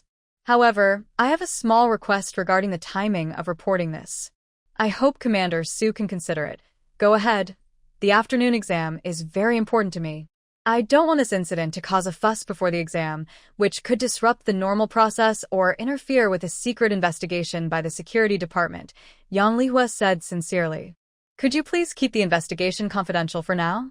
After the exam, based on the results, you can choose an appropriate time to report everything. This way, we can uncover the truth, catch the culprit, and avoid alerting others prematurely. This also prevented some malicious people from spreading rumors and causing trouble. Yang Lihua thought carefully. She needed to find the person who drugged her, ensure her exam went smoothly, and prevent someone like Zhu Youfu from shifting blame or distracting attention. Su Chaoxing looked at his little sister-in-law with admiration.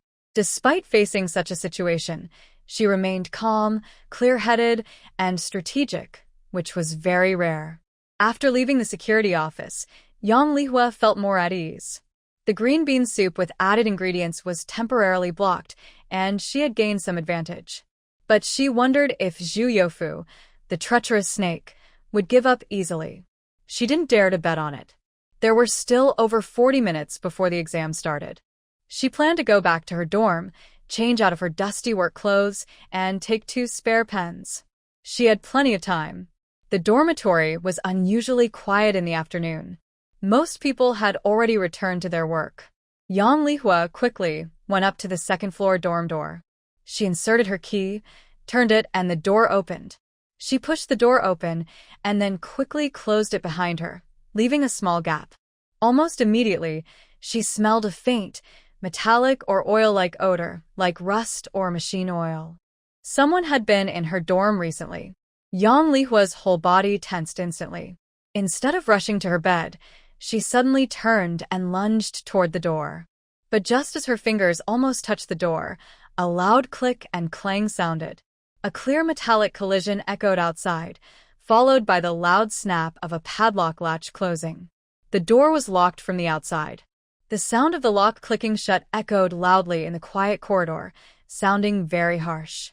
Yang Lihua's heart clenched like a cold hand gripping it tightly, then flooded with fierce anger. Zhu Youfu. She had a backup plan after all. His crude but effective method prevented her from taking the exam. She forcefully turned the heavy wooden door handle, but it didn't move at all. She pounded on the door and shouted sharply, "Who's outside? Open the door." Only her own echo responded, along with faint distant noise. Whoever locked her in had already silently left or was hiding in the shadows, watching her struggle. Yang Lihua stopped her futile pounding and shouting. She leaned against the cold door, her chest rising and falling with anger, but her eyes quickly cooled down. Destroying someone's future is like killing their parents. Zhu Youfu, You are blocking my path to success. Our enmity will not end until one of us is dead. The logistics director, with such a high position, I don't believe your hands are clean. Yang Lihua took a deep breath, forcing herself to stay calm. The most important thing now is to leave here and rush to the exam hall. She looked at the wooden door of the dormitory. It seemed impossible to open it from the inside. Finding someone? There's no time for her to wait for someone to open the door, and it's almost time to start work. No one is in the dorm. The only way out is through the window by the wall. She turned around and rushed to the window, pushed it open quickly. It's the second floor, not very high but not low either.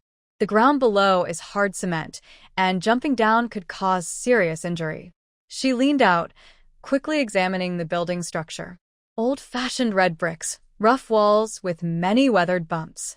About 1.5 meters below the window, there's a protruding cement sill about 10 centimeters wide. Below that is a narrow cement eave above the first-floor window. Looking outside, a bold and daring plan quickly formed in her mind. Yang Lihua immediately turned back, moving so fast she almost made a sound of wind. She tore down the sheets from her bed, then quickly tore sheets from Zhao Xiaofen's and Li Hongying's beds. She didn't have time to think much. She twisted 4 sheets into a long rope, tying each end tightly to make a sturdy, relatively long cloth rope. Then she changed into clean clothes, tucked her pen into her pocket, and put on her work jacket, buttoning it up. After finishing, she returned to the window. Time was passing second by second. She could even hear her heart pounding loudly and quickly in her chest. Without hesitation, she wrapped the cloth rope twice around her right wrist, grabbed the window frame with her left hand, and skillfully flipped out of the window. Her feet tested the narrow cement sill below, and she stepped down steadily. The sill only supported her toes. She had to stay close to the wall, relying on her arms and core strength to keep her balance. Once steady, she carefully moved toward the downspout on the left. The rough brick wall rubbed against her back and arms, causing a burning pain. She focused completely, inch by inch, moving carefully. But Yang Lihua had no time to think about anything else. Her left hand finally grasped the cold, hard iron water pipe. She immediately shifted her body weight onto the pipe, finding a secure spot on the protruding ring that held the pipe in place with her feet. Only then was she temporarily safe. Yang Lihua looked down and estimated that from her position to the ground was nearly 4 meters. The length of the cloth rope plus her arm span meant that if she let go of the pipe and slid down the rope, she could probably land safely. She took a deep breath, tightly held the cloth rope with her right hand, and slowly loosened her grip on the pipe. Her body began to hang in the air. The cloth rope suddenly tightened, pulling hard on her wrist and causing pain. Her body swung slightly like a pendulum on the wall, and her feet were now just over a meter from the ground. Seizing the moment, Yang Lihua also grabbed the cloth rope with her left hand. She alternated her grip to control her descent, while pushing against the wall with her feet to slow her fall. Bang! Her feet finally landed firmly on the cement ground. The strong impact made her knees weaken and she staggered, but she managed to stand steadily. Her wrists and waist were painfully squeezed, and her back and arms were likely scraped, but luckily, she wasn't seriously hurt. She immediately got up, ignoring the dust on her clothes, and ran toward the factory building. Her heart was pounding wildly. When she reached the factory building, exhausted, with messy hair, scratches on her face and arms, and panting heavily, she saw a tall figure standing on the steps from afar. It was Su Chaosheng. Yang Lihua's eyes lit up. She quickly sprinted over. In front of Su Chaosheng's surprised gaze, she spoke rapidly, breathless but clear. "Section Chief Su, I was just locked in my dorm. Someone locked the door from outside with a padlock. I was returning to get something, and it was clearly an attempt to block me from taking the exam. Please have the security department investigate immediately." Su Chaosheng looked at her disheveled appearance, with obvious scratches and scrapes on her hands, and his face darkened instantly. His eyes sharpened like a blade. "I understand," he replied in a deep voice, with restrained anger. Go take the exam first. "Leave this matter to me." I'll send people to investigate the scene and the dorm right away. This was a clear insult to his security team. In his jurisdiction, such serious incidents kept happening, and his face was burning with frustration. Seeing Su Chaoxing nod, Yang Lihua said no more. Time was running out. She turned and rushed into the factory building, heading straight for the small meeting room. When she appeared at the exam site, looking disheveled but with bright eyes and a straight back, there was less than a minute before the exam ended. The students in the classroom and the people at the front, including Qian Tu, looked over in surprise. Yang Lihua seemed not to notice and walked directly to the last row. Qian Tu looked at her with complicated eyes, then glanced at Zhu Yufu, who had a grim face behind the corridor. In the end, he said nothing but waved his hand. Sit down quickly and get ready to distribute the papers. The selection exam began in an unusual atmosphere. Inside the small meeting room, only the sound of pens scratching paper could be heard, almost no other noise. But whether inside the room or in the corridor, faint glances kept drifting toward Yang Lihua sitting in the back corner. She looked quite noticeable at this moment, her hair a bit messy, with visible scratches and dust on her cheeks and arms, a stark contrast to the neat and tidy other candidates. However, Yang Lihua didn't care at all. She knew she had already succeeded halfway. No one could stop her from taking the exam. After receiving the test papers, she quickly skimmed through the questions, then lowered her head and focused on answering. For the political theory questions, she answered clearly and logically, with correct viewpoints, cleverly relating them to the current production situation at the factory. The cultural foundation questions were even easier for her. The final essay question asked her to discuss her understanding of promoting revolution and boosting production in light of the textile factory's current situation and how young workers could contribute. This was the part she was most prepared for. She didn't just shout slogans mechanically. Those might have been heard enough by the examiners already. To be fresh and different, she decided to write something unique, like an article she once published in a newspaper. She used the operation practice of the 3-carriage workshop's brake operator as a starting point, then extended her thoughts to observations and reflections on the existing textile machinery. She proposed some small improvements and innovations that, due to the era's limitations, couldn't be implemented immediately but sounded forward-looking and technically insightful. She integrated these ideas with mainstream slogans like self-reliance, hard work, and contributing to the 4 modernizations. This approach showed both high-level thinking and practicality. By 2/3 of the exam time, most students were still deep in thought or writing quickly. Yang Lihua had already checked her paper once, confirmed it was correct, and then put down her pen. She sat quietly, her eyes calm as she looked at her exam paper, but her mind kept turning over different thoughts.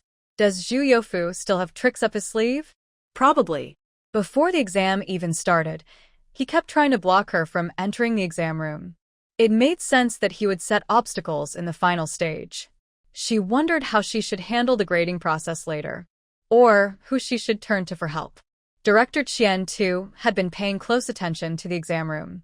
Naturally, he noticed Yang Lihua's unusual calm and how she finished her paper early. He felt a bit more contempt for Zhu Youfu and also admired Yang Lihua's resilience and ability. When the clock showed it was time to end the exam, Qian Tu announced that everyone should stop writing and collect their papers. Many students looked relieved or disappointed. The papers were collected and neatly stacked on the podium. Suddenly, Qian Tu stood up, walked over to Vice Factory Director Liu Jiefeng, who was supervising, and whispered a few words. Liu Jiefeng listened, looked surprised at first, then nodded with interest on his face. Qian Tu turned to everyone in the meeting room, cleared his throat, and said loudly, "Comrades, the exam is over. To ensure fairness, justice, and transparency in this selection process, and to help everyone see their strengths and weaknesses clearly and know what to improve, we have decided, with Vice Director Liu's approval, to grade the papers and announce the results right here, on the spot." As soon as he said this, the room was filled with surprised voices. Grading and announcing results immediately? That's so sudden and exciting. In the past, the factory's assessments were always announced later, sometimes even forgotten. Now they're going to show the scores live? Many students looked nervous, eager, or even a little anxious. It was like putting everyone's skills on display for comparison. Sitting in the back row, Zhu Youfu's face instantly darkened. He didn't expect Qian-tu to do this. Announcing the results on the spot meant there was little chance for any shady dealings. All his little plans and tricks were now impossible to hide in front of everyone. He opened his mouth, instinctively wanting to object, but seeing Lu's approving expression and the eager eyes of the students below, he swallowed his words again. At this moment, if he were to oppose fairness and justice, it would only reveal his guilt and make him look suspicious. How would others see him? He couldn't show even a hint of dissatisfaction or disagreement. Instead, he had to agree and approve. Moreover, his cold gaze flicked toward Yang Lihua, who looked calm in the corner. Did that little troublemaker finish early? She seemed confident, as if she had done very well. No, imposible. She had faced so many problems today, her state must be affected, and the exam paper was difficult. Even if she was clever, she probably wouldn't get first place. As long as she wasn't first, even if she entered the publicity department, there would still be chances to catch her. Thinking this, Zhu Youfu forcibly suppressed his unease and anger, sat there with a dark face, and said nothing. Seeing no one opposed, Lu Jifeng nodded. Chief Qian's suggestion is very good. Let's thank the examiners for their hard work. Everyone, please wait a moment. Also, candidates, please stay calm. This is a good opportunity to see the excellent answers and learn from them. Soon, Qian-tu and 2 other temporary staff from the factory office and union formed the grading team and started grading at another table beside the podium. To be efficient, they divided their work clearly. One handled the objective questions, while the other 2 took turns reviewing the subjective essays. The meeting room became quiet, but the atmosphere grew more tense. All the students stretched their necks, watching the grading process closely. Some rubbed their hands, some bit their lips, and others pretended to be calm, looking around. Yang Lihua still sat quietly in the corner, even closing her eyes slightly, but only she knew that her palms were slightly sweaty. It wasn't because she was nervous about her score, but because she was hopeful. Hoping her answers would be judged openly, hoping her abilities would be seen by everyone, and even more, hoping that after the results came out, some people's faces would turn ugly. The grading was very fast, especially the objective part, which was almost obvious at a glance. For the subjective questions, the 2 graders occasionally whispered, nodded, or lingered a little longer on a paper to write comments and scores. After about 40 minutes, all the exam papers were graded. The scores were copied onto a large red sheet of paper, and the rankings were arranged accordingly. Qian-tu held the final ranking list and walked to the center of the stage. Everyone's eyes immediately focused on the red paper in his hand. Next, I will announce the written exam scores and rankings for this factory's publicity department selection test, he said in a steady and strong voice. Those whose names are called, please come forward to receive your exam papers. At the same time, I will explain the scores and main deduction points publicly for everyone's reference and learning. He paused, looked over the crowd, and then read the first name. 10th place, Workshop 2, Comrade Zhang Aigua, total score 71. The main deduction was for insufficient depth in the essay question and not closely relating to production practices.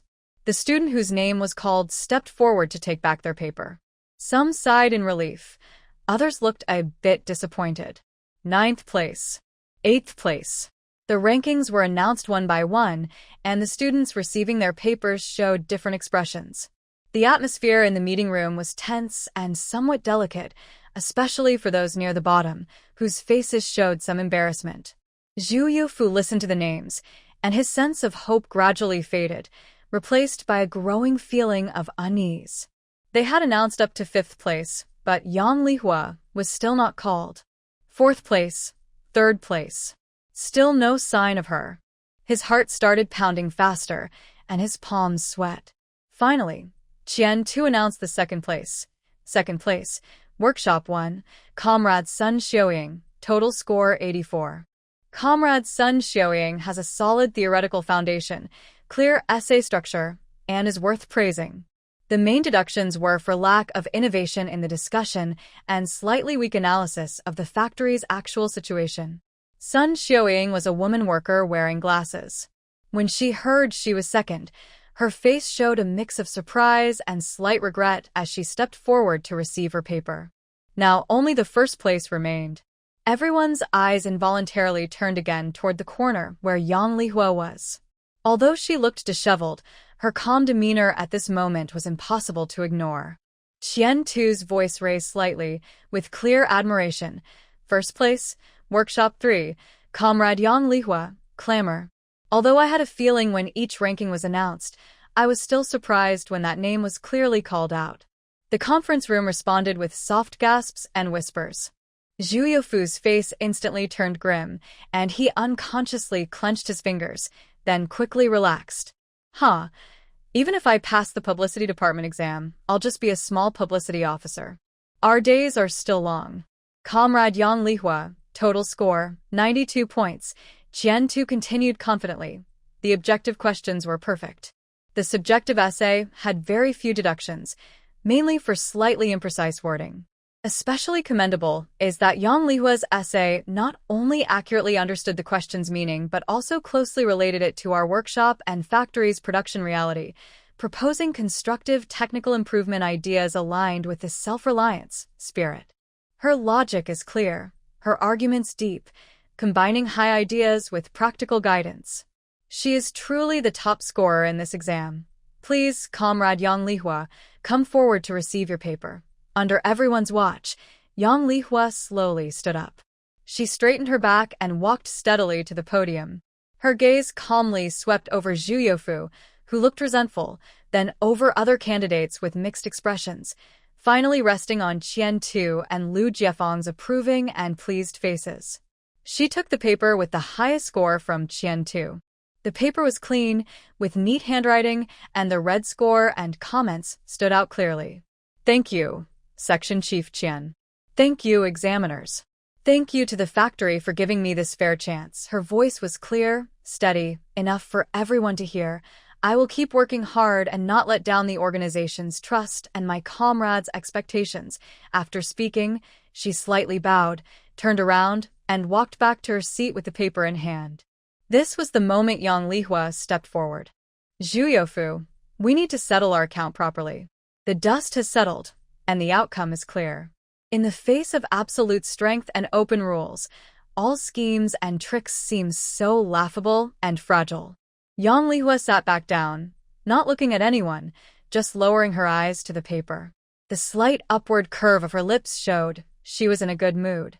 Seeing that everyone had received their exam papers and knew their results, Lu Jiefeng didn't delay further. He walked straight to the podium, looked calmly at the audience, and began to speak slowly. Comrades, first of all, I want to represent the leadership team to acknowledge all of you who participated in today's selection exam. His voice was not loud, but it carried a calming power that made the restless audience suddenly quiet. Just sitting here shows your desire to improve.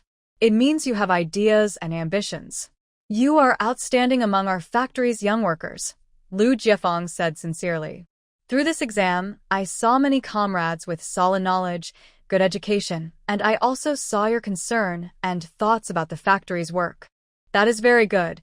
He paused briefly, then changed his tone and raised his voice. At the same time, I want to clarify that this selection for the propaganda department is not the end, and it is not the only opportunity in the factory. This caught everyone's attention. Our Red Star textile factory is at a critical stage of development. We need talents from all areas. The factory office, various departments, and workshops will hold similar open selections and assessments regularly or irregularly based on work needs. Lu Jiefeng looked at the young faces below. Just like today, fair, just and open, his tone slowed down and became more down-to-earth. The path to progress is not only through the factory office. In each of our ordinary positions, working diligently and studying hard, you can also become a model worker, a technical expert, or a role model for others. You are also excellent talents in the factory. This speech comforted those who didn't pass and pointed out the future direction. After the build-up, Lu Jiefeng finally got to the main point. He picked up a list, his voice clear and strong. Based on the written exam results, combined with job requirements, after research by the factory office and the propaganda department, and with approval from the factory leadership, I now announce the list of those who will join the propaganda department. The whole audience held their breath. Everyone knew their results, but they still hoped. What if? Yes, what if? The list is... Liu Jiefeng paused, looked at the audience. Workshop 1, Comrade Sun Xiaoying. Sun Xiaoying. A delicate young girl wearing glasses covers her mouth, her face full of disbelief, with wide eyes, not noticing the admiring glances cast around her. Additionally, Liu Jiefeng's gaze shifts to another direction, landing on the person who argued during the meeting, Workshop 3, Comrade Yang Lihua. It was expected, but still exciting. Yang Lihua takes a deep breath, slowly relaxes her clenched fists, and finally, she faces Liu Jiefeng's approving look, nodding slightly. Congratulations to comrades Yang Lihua and Sun Xiaoying. Liu Jiefeng leads the applause. The meeting room erupts with scattered, then enthusiastic applause. No matter what they think inside, they still need to look good on the outside, especially with the leaders watching. I hope these two comrades will adapt quickly to their new roles in the propaganda department, showcase their talents, work actively, and bring new energy to our factory's ideological work. I also hope other comrades won't be discouraged. Keep working hard and shine in your positions. The factory always cares about everyone's growth and progress. That's all for today. As Liu Jiefeng leaves, the atmosphere in the meeting room relaxes immediately, and the murmurs continue. Didn't expect there would be 2 openings this time. So, what if there are 2? Still didn't get the position. Is it really about the number of openings? The main point is what Director Liu said: if you want to transfer to the factory office later, there will be exams like today. That's great news. Otherwise, only those with connections could get into the factory office, but workers like us can't. Exactly. This is good news. Director Liu is really kind. Yang Lihua and Sun Xiaoying exchange friendly glances, not rushing out of the meeting room, waiting for Director Qian's instructions. After all, they can now be considered part of the propaganda department. Qian too sees the 2 talented people he personally selected in front of him, feeling proud. These 2 are truly capable workers. All right, everyone has worked hard today, especially you, Comrade Lihua, Qian Tu said, his gaze resting on Yang Lihua. Her hair was a bit messy, and she had scratches on her arms and face, along with her work clothes covered in dust and showing signs of wear. There was some concern in his eyes, but mostly he seemed to be evaluating and observing. Zhu Youfu was definitely up to some small tricks, but even so, Yang Lihua's performance today was impressive. This was not just about intelligence and writing skills, but also about resilience and quick thinking in difficult situations. This made him admire her even more. Talent is rare, but what's even rarer is the perseverance to not give up when facing challenges and the calm attitude in handling matters. I'm fine, thank you, Section Chief Qian, for your concern, Yang Lihua said calmly, as if what she had gone through was nothing. That's good. Qian too said no more, just reminding her, don't be late tomorrow. Although he was speaking to both of them, his gaze lingered on Yang Lihua's face for a moment longer. Rest assured, Section Chief, Sun Xiaoying promised again. Yang Lihua nodded seriously. Yes. Most of the people had already left the meeting room, only a few slow movers and Zhu Youfu, who was deliberately lingering at the end with a gloomy face that looked like it could drip water. Qian Tu's gentle smile remained, but his eyes carried a hint of sarcasm. Director Zhu, he said, his voice even and clear enough for others to hear, with a casual tone like colleagues chatting, but with a hidden sharpness underneath. You're still here? Are you thinking about how to support our new colleagues in the publicity department? Especially Yang Lihua, who scored first in the written exam. She's a promising talent and will be a key backbone of our department in the future. He paused, took a half step forward, getting closer to Zhu Youfu. His voice lowered, and his smile faded slightly. His eyes sharpened, and his words suddenly turned sharper. Young people are energetic and sometimes attract trouble. But since she's joined our publicity department, she's under my command. Her work performance and growth are our responsibility. In our department, we value rules and integrity. We don't tolerate crooked ways, and we dislike anyone who oversteps their bounds or secretly does shady things. His gaze was as solid as a substance, locking tightly onto Zhu Yufu. His voice lowered slightly, almost just breath, but each word was icy and clear, hitting Zhu Yufu's eardrum sharply. Those small fights before, which caused no real harm, I could pretend I didn't see and move on.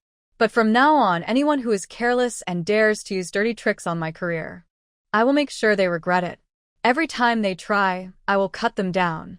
I don't know how many hands are enough to cut. By the way, Director Zhu, you are a smart person. You should understand this principle. His words were already very harsh, almost to the point of breaking into a confrontation. The few people left in the meeting room relaxed their breathing and kept glancing nervously between the two leaders. Yang Lihua was even more surprised. She didn't expect Director Qian from the propaganda department to stand up for her and challenge Zhu Yufu publicly. But what was unexpected for both Qian Tu and Yang Lihua was that Zhu Yufu's face showed no panic or anger. The initial awkwardness quickly disappeared, replaced by a calm indifference. Zhu Yufu also took a half step forward, almost eye to eye with Qian Tuesday. His gaze was dark and resolute, his voice quiet but clear, with a hint of sarcasm on his face. Director Qian, you're being too serious. The selection exam was fair and just, with Director Liu personally overseeing it. Everyone saw the results. Comrade Yang Lihua was able to join the propaganda department because of the organization's decision. I, Zhu Yufu, who work in logistics, have no right to comment. He deliberately emphasized the words, Director Liu, glancing sideways at Qian Tuesday, but since Director Qian values this new colleague so much, treats her as the face and hope of the propaganda department, then it's a big responsibility. He slowed his speech, with a hint of malicious concern. Propaganda work affects the factory's image. The most important thing is to stay firm in stance, have a proper background, and a clear history.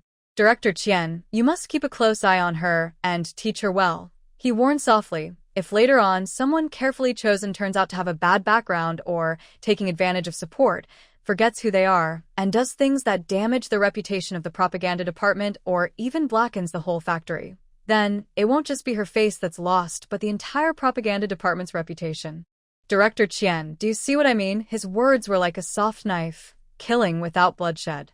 Not only did he completely clear himself, but he also subtly placed a heavy blame on Yang Lihua, suggesting she might be unworthy of her position and could cause trouble in the future. He also shifted the burden of responsibility onto Qian Tuesday. It was very clear what he meant. You must protect her carefully. If she makes a mistake later, it will affect your future. Qian Tu's calm face finally broke, and his eyes turned cold. He realized Zhu Yufu was confident and subtly threatening. This old man was really determined to target him. He slightly narrowed his eyes, as if he thought of something, then suddenly chuckled softly, but his smile had no warmth. Director Zhu, your words remind me. As officials, what is most important? To stay in our proper place, recognize our leaders, and follow the organization's plans. His gaze was sharp, fixed on Zhu Yufu. The logistics department. Who is in charge? Deputy Factory Director Liu Jiefeng, right? Director Liu is young and talented, a key official the factory's party committee is nurturing. His words and actions represent the organization. Qian Tu deliberately paused, noticing a flicker in Zhu Yufu's eyes, then continued slowly, but I've heard that Director Zhu has some ideas about Director Liu's work arrangements. Sometimes, things don't go smoothly when you try to implement them. He seems to be especially close to Deputy Factory Director Chen, who is responsible for safety. Logistics and safety are related, but the priorities are different. Director Zhu, maybe you still don't understand that? These words hit Zhu Yufu hard. His face finally couldn't hide his change of expression, turning red and white alternately, with his jaw muscles tightening. Qian Tu was openly exposing his flaws and shortcomings. These words not only pointed out Zhu Yufu's double standards regarding Deputy Director Liu, but also implied he was on the wrong side, especially with that last remark. Could he still be clueless?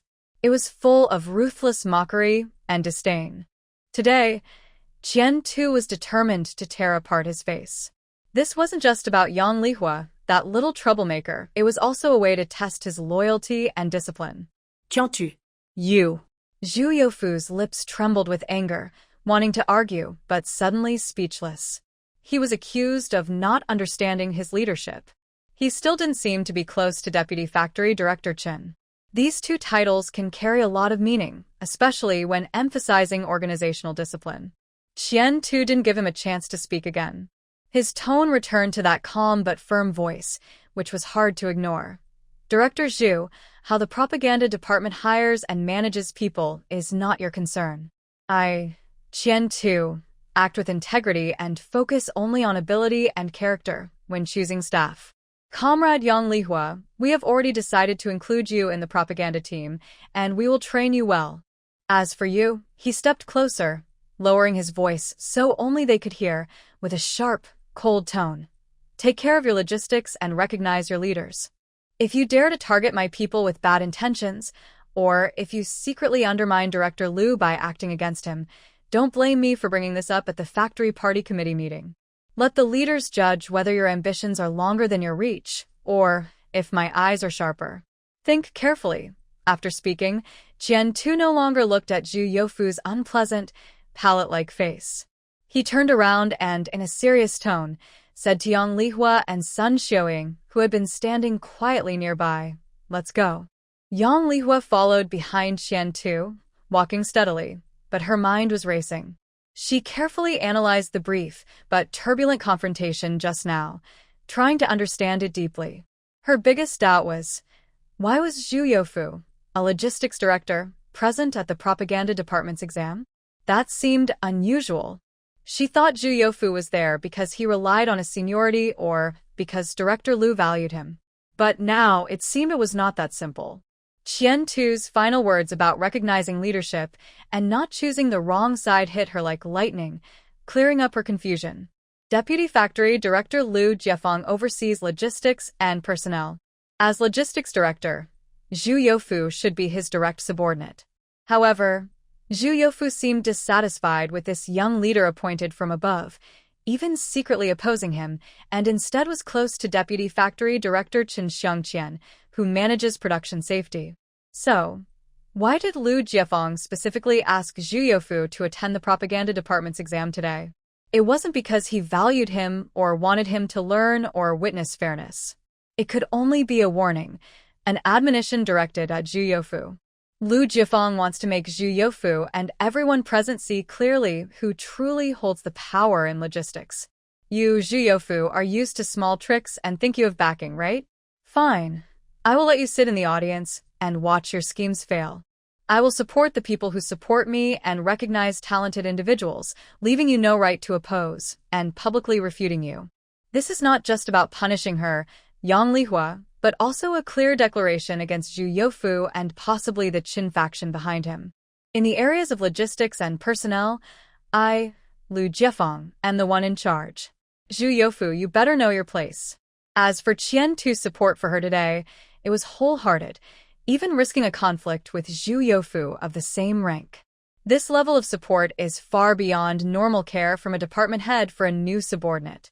Besides Qian Tu possibly genuinely appreciating her abilities and resilience, and valuing talented writers as the head of the publicity department, Yang Lihua also sensed that perhaps Liu Jiefeng had given some silent approval or instruction.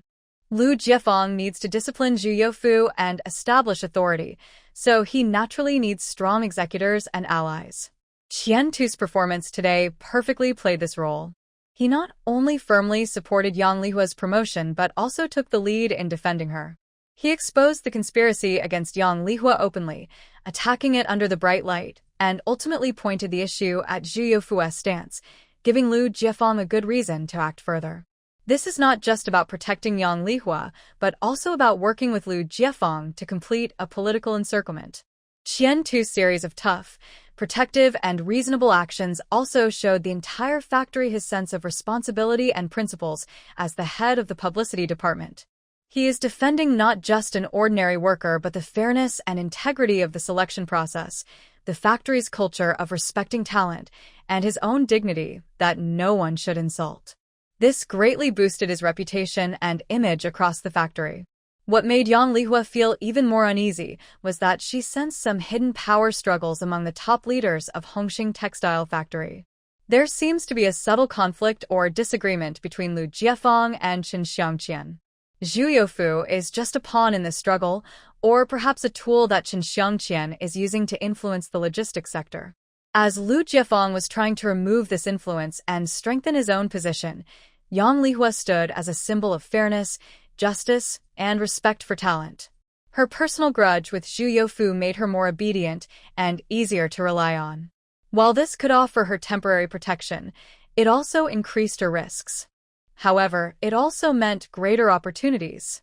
As a talented person chosen through fair selection and protected by leadership, she could use this momentum to establish herself more quickly and move upward. Suddenly, Qian Tu, walking ahead, stopped and turned around to face her. His gaze was deep, less sharp than when he faced Zhu Youfu, but not particularly gentle. "Comrade Yang Lihua," he said, "you saw what happened today. When you join the propaganda department, your writing must be strong, but more importantly, your mind must be clear, your stance firm, and your actions clean. I don't want the person I fought hard to bring in to disappoint me, Deputy Director Liu, or the factory. Do you understand?" His words were both a warning and a reminder. They told her opportunity was hard to come by, but it also came with higher expectations and stricter scrutiny. There would be more attention and chances, but it depended on whether she could withstand the pressure and seize them. "I understand, Director Qian," Yang Lihua replied, looking directly at him with clear and firm eyes. "I will prove with my actions that your trust and the organization's trust are well placed. I will work hard." Qian Tu looked at her for a few seconds, then suddenly smiled. Good. "Remember what you said today. Go back and rest well. You've had quite a day. Prepare for tomorrow's work." "Yes, Director." "Goodbye." After Qian Tu left, Sun Xiuying, who had been quietly following Yang Lihua and dared not make a sound, finally let out a long breath, showing a mix of fear and envy on her face. "Lihua, Director Qian really favors you." Sun Xiuying couldn't help but sigh, her eyes full of open envy. "He's defending you against Director Zhu. With the director's protection in the propaganda department, things will go smoothly." Yang Lihua smiled slightly, her expression gentle and calm, with no hint of her inner thoughts showing. "Section Chief Qian cares about fairness, not about individuals. He is protecting justice and our department's reputation. Let's work hard in the future and avoid embarrassing the section chief." Her words were smooth and careful, neither denying Qian's actions nor blaming him directly. She seemed modest and considerate. Sun Xiuying nodded repeatedly. Yes, you're right. We must do our best." Then she added, "I'll go back now. I need to tell my family this good news." "All right, see you tomorrow." Yang Lihua said goodbye. After parting from Sun Xiuying, Yang Lihua's smile faded. She stood still for a moment, thinking, then turned and confidently walked back toward the small building where the security department was located. Some things must be clear, especially now when tensions are high. "Section Chief Su," Yang Lihua softly called. Sit down. "I was just about to find you." Su Chaosheng looked up and casually pointed to a chair across from him. "How's the situation?" Yang Lihua asked directly, as she sat down. Su Chaosheng rubbed his forehead, pushed the documents he just received in front of her, and spoke with clear annoyance and a hint of helplessness. "The person who locked the door has been found. It's Wang Dehua, a temporary cleaner from the logistics department. She's 36, has been working here for about 7 or 8 years, and usually seems honest." "What did she say?" Yang Lihua took the materials, glanced at them, and saw messy signatures and a few simple questions written on the paper. At first, she insisted that she was cleaning the second floor at noon and heard suspicious noises from your dormitory 208. She thought there was a thief, got nervous, and in a rush, she grabbed an old padlock she found nearby and locked the door. She wanted to call someone, but then she got busy with something else and forgot. Su Chaosheng recounted, with a tone of sarcasm. Even a 3-year-old wouldn't believe that story. When problems arise, instead of calling for help, she took matters into her own hands and locked the door. Plus, her story doesn't make sense logically. What happened next? You don't really believe that, do you? Of course not. We questioned her repeatedly and pressured her. Wang Dehua couldn't hold up under the questioning and changed her story. Su Chaoxing's face grew even darker. He said, he thinks you're not easy to get along with. He says you take advantage of your authority to bully experienced workers like Zhao Panlai and Song Xiaoa in the workshop, acting high and mighty. Today, when he found out you had an exam, he wanted to play a prank to scare you and make you late, so you'd embarrass yourself. Locking the door was a last-minute idea, done impulsively, just to vent his anger. A prank. Yang Lihua's eyes turned cold. That's a better excuse than preventing theft. It shifts the blame from an accident to intentional harm, with a more personal motive, making it harder to involve others. Plus, he specifically mentioned Zhao Panlai and Song Xiaoa. Did Lei bear all the blame himself? Yes, Su Chaoxing nodded. He deliberately directed suspicion towards you, Zhao Panlai and Song Xiaoa, framing it as a personal conflict. He made himself look like someone who stands up for relatives and experienced workers.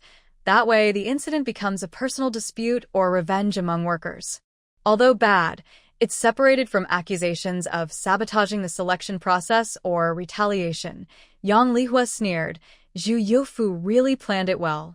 Even the person taking the blame was chosen because they had some connection to Song Xiaoa, making it easier to muddy the waters and turn public revenge into private grudges. Exactly. Su Chaoxing took another document. The poisoning is confirmed. Both the bowl of mung bean soup and the sample you provided tested positive for excessive castor bean powder. Zhao Panlai couldn't deny it and admitted she was the one who put the poison in. Did she? No. Su Chaoxing interrupted her, shaking his head with restrained anger. She admitted it was because of past conflicts in the workshop and her grudge against you. When she heard about your exam, she wanted to embarrass you publicly and ruin your future. The medicine was taken from the medical office by herself. It was a personal act, with no one else involved.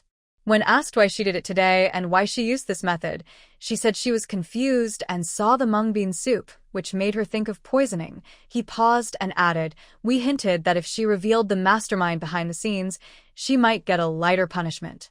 But she avoided eye contact, looked very scared, yet refused to speak, willing to take all the blame herself. It seems Zhu Youfu either promised her irresistible benefits, like helping her family find work or giving her money, or he held some even more dangerous leverage over her. Yang Lihua listened silently. Wang Dehua's prank and Zhao Panlai's personal venting both successfully limited the two serious incidents to issues of personal grudges and private revenge. They pointed to Yang Lihua's interpersonal problems in the workshop but cleverly excluded the mastermind Zhu Youfu. Currently, there is no other evidence pointing to Zhu Youfu, is there? Yang Lihua calmly asked. Su Chaoxing looked at her, feeling a bit apologetic but more serious. Yes. These two incidents, in terms of procedure, can only be handled as involving Wang Dehua and Zhao Panlai. Wang Dehua is suspected of illegally restricting others' freedom. Although it didn't cause serious harm, his motive can be seen as a prank or revenge, and since he's a temporary worker, the factory will probably dismiss him and issue a warning. Zhao Panlai's poisoning is more serious. He will definitely be fired and may face stricter punishment. But trying to pin these on Zhu Youfu, the evidence isn't strong enough. He can easily clear himself and might even accuse us of framing him. He stood up, walked to the window, his silhouette appearing somewhat heavy. That's Zhu Youfu's way. Using people who can't stand the spotlight to do dirty work. When something goes wrong, he cuts ties and acts innocent. He's been in the factory for so many years. This isn't his first time doing such dirty deeds. He has a well-practiced process. Damn, a textile factory always dealing with these messy things. It's more exhausting than fighting on the front lines. After hearing Su Chaoxing's account, Yang Lihua's face showed little surprise or anger, only a layer of icy calm. What does Zhu Youfu rely on to win people's trust? Charisma? Forget it.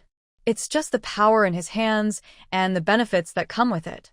But what if these things are no longer exclusive to Zhu Youfu in the logistics department? At least before bringing Zhu Youfu down, her pressure wouldn't be so heavy. Yang Lihua was silent for a moment, unconsciously tapping her fingers on the table, as if weighing something. Su Chaosheng thought she was digesting this not-so-good news and wanted to comfort her further. But suddenly she spoke. Her voice was quiet, but carried a calm curiosity. Section Chief Su, you transferred from the military to our factory. Your abilities are strong, and your style is upright. Everyone can see that. She looked up at Su Chaosheng with clear eyes and said, however, the security department is very important.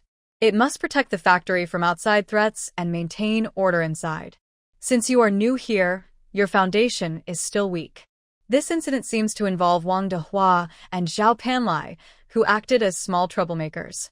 But everyone knows that Zhu Youfu, who has been here for years, is behind it all.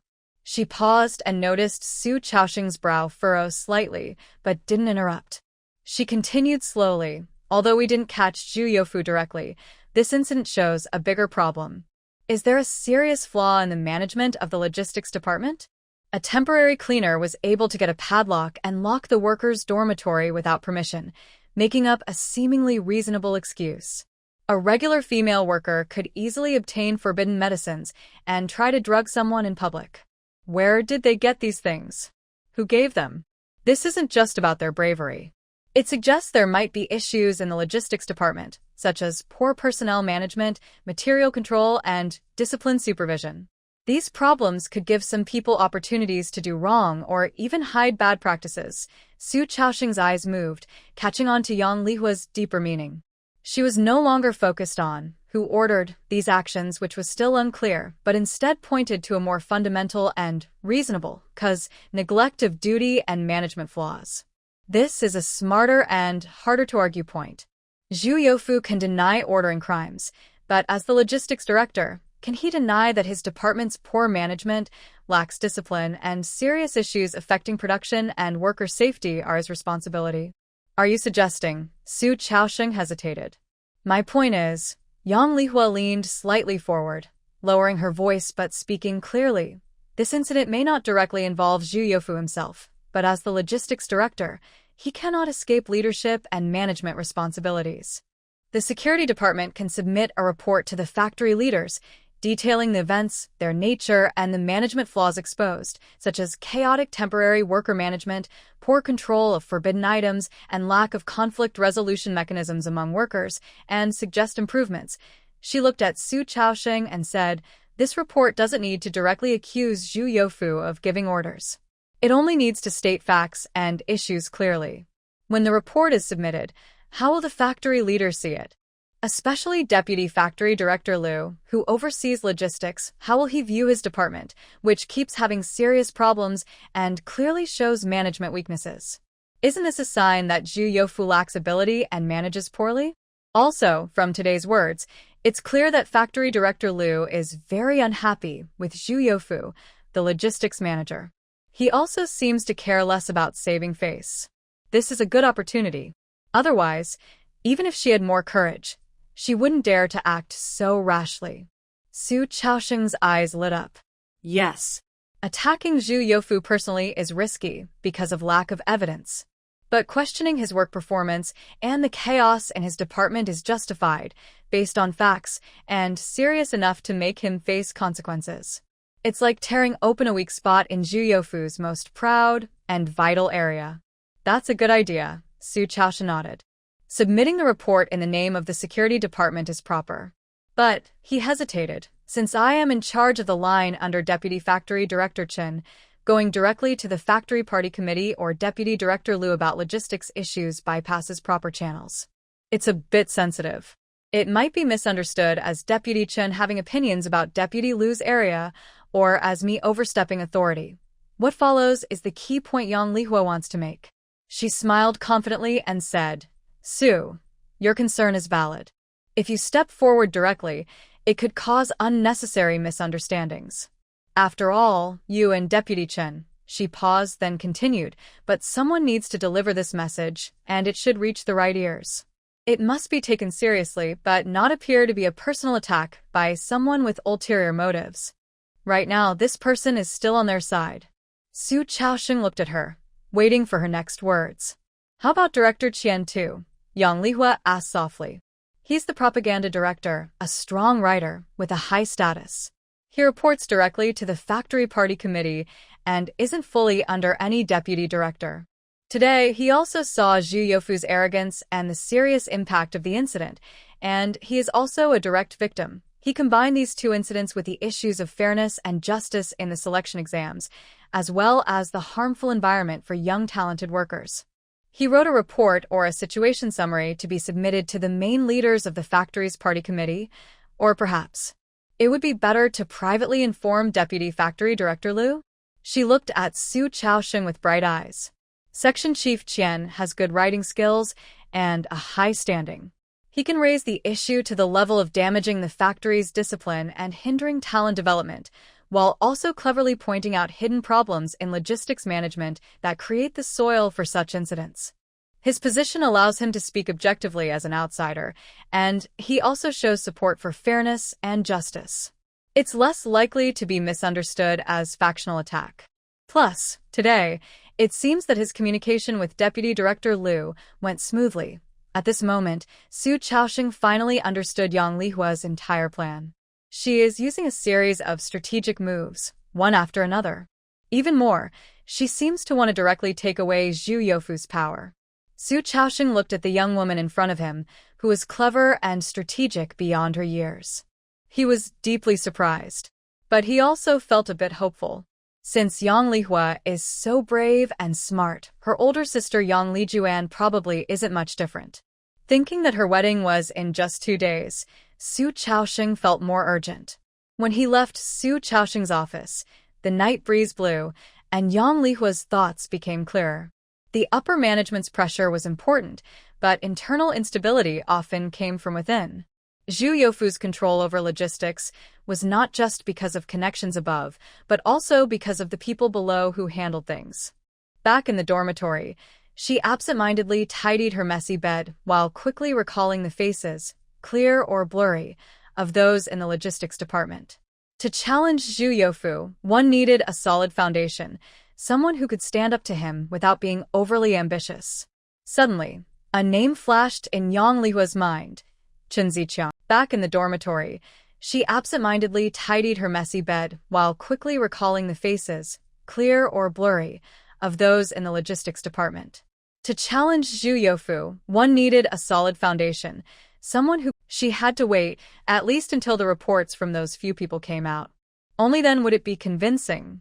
Early in the morning, Yang Lihua changed into a clean, neat light blue shirt and dark trousers. Her hair was neatly braided, and she arrived early at the publicity office. Sun Xiuying arrived even earlier and stood shyly at the door. They looked at each other and smiled, both feeling a mix of nervousness and hope.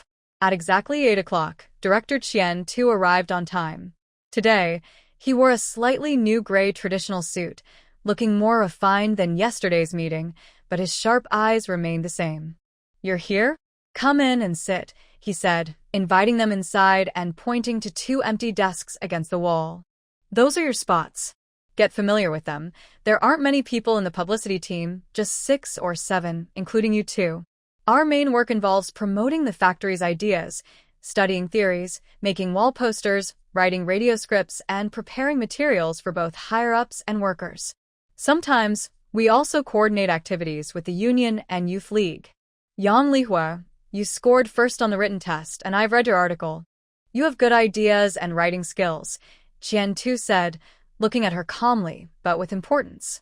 "Your first task is to handle the daily work of the publicity staff, mainly drafting written materials and promotional articles. Sun Xiuying, you are detail-oriented. Your job as an archivist is to help organize files, manage documents, and handle materials quickly and efficiently." "Yes, Director," they both replied together. Qian Tu nodded and picked up a calendar from his desk. He pointed to it and said, "The Dragon Boat Festival is coming soon.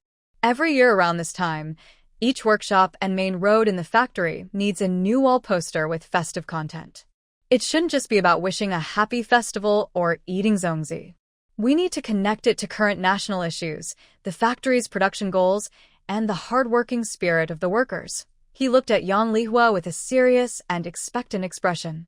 Yang Lihua, you will be responsible for planning the content and main articles for the main wall posters at the factory entrances this time. The theme should be clear.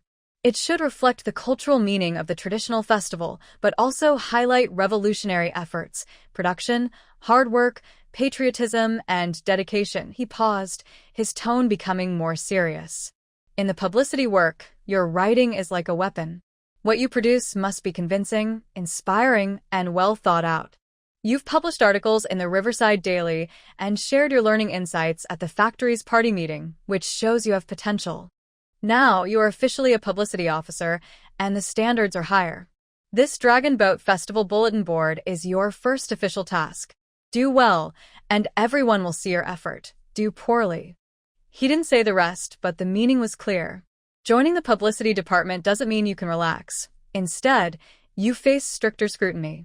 Yang Lihua immediately understood the deeper meaning behind Qian Tu's words. This isn't just about assigning a task, it's a test to see if she can fit in and find her place. Qian Tu is telling her that he fought to bring her in and give her a platform, but she must prove she deserves this trust with real results. Her past achievements are in the past. Now she needs to show skills suitable for a publicity officer. I understand, Director. Yang Lihua stood up, her tone firm, her eyes bright. Please rest assured, I will take this task seriously. I already have some initial ideas for the Dragon Boat Festival bulletin. I plan to draft the main article today for your review. If possible, I also want to write a short article based on the content, combining the spirit of the industrial and agricultural campaigns, as well as our textile factory's Red May production efforts, and submit it to the Jiangbin Daily to expand our influence. The bulletin board was her key opportunity to prove her ability and strengthen her position after entering her new role. Since it's a factory publication, if she can produce a meaningful article that gets published in a higher-level newspaper, the impact would be even greater. Yang Lihua wasn't afraid of a heavy task. She was afraid no one would notice her. Without a platform, she might be bullied when the time comes. Qian Tu's eyes showed a hint of approval. This was the kind of subordinate he wanted, energetic, creative, and responsible. Good. Qian Tu nodded, a slight smile on his face. That's the spirit. Let me see the draft when it's ready. Submitting articles is a good idea, but be careful with policies and boundaries. Show me the draft first. Yang Lihua returned to her desk, spread out her paper, organized her thoughts, and was about to start writing when the office door was knocked. Su Chaosheng entered the room. He was dressed in a neat old military uniform, with no visible expression on his face. His eyes briefly paused on Yang Lihua, and he nodded subtly before heading straight to Qian Tu's office desk. Qian Tu was puzzled. He wondered why Su Chaosheng from the security department was here. Then he heard his voice. Chief Qian, I need to ask you about something. Su Chaosheng's voice was calm but firm, with a soldier's steady tone. Qian Tu looked up. All right, let's go to the small meeting room inside. He led Su Chaosheng into a small room used for quick meetings or receptions and closed the door. Other colleagues in the office exchanged curious glances but didn't talk. Yang Lihua held her pen, feeling her heart beat a little faster. This is about to start. The two didn't talk for long. About 20 minutes later, the door to the small meeting room opened. Su Chaosheng was the first to come out. He nodded to everyone in the office and briefly made eye contact with Yang Lihua. His gaze seemed more decisive. Then he strode away from the propaganda department. After Su Chaosheng left, Qian Tu slowly walked out of the small meeting room. He stood at the door, but didn't go straight back to his desk. He looked around the office with a serious expression, finally stopping for a few seconds on Yang Lihua, who was busy writing at her desk.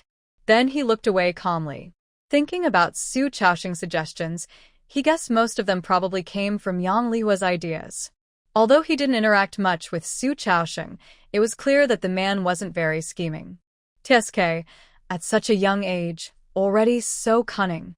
No wonder he's worried about getting a stomach ache from all the scheming. Thinking this, as he passed by Yang Lihua's desk, he said casually, "Take it easy. Don't go bald too early." Huh? Yang Lihua looked confused. But how could that be? Her hair was thick. She immediately put down her pen, touched her head, and checked her hair. No bald spots, and she pinched her braids on both sides. Yes, her hair was still full and thick. What is Chief Qian doing? Qian too seemed to ignore Yang Lihua's actions of touching her hair and her puzzled expression. He cleared his throat a few times before speaking calmly. Xiao-sun, he said softly, go to the records room and find all the documents, notices, meeting minutes related to safety, discipline, logistics management, especially those involving temporary workers and hazardous materials from the past year. Organize them and bring them to me. Be quick. Ah? Okay. Yes, Director. I'll go right now. Sun Xiuying was initially surprised but quickly reacted. She stood up quickly and hurried out of the office. This was her first specific task.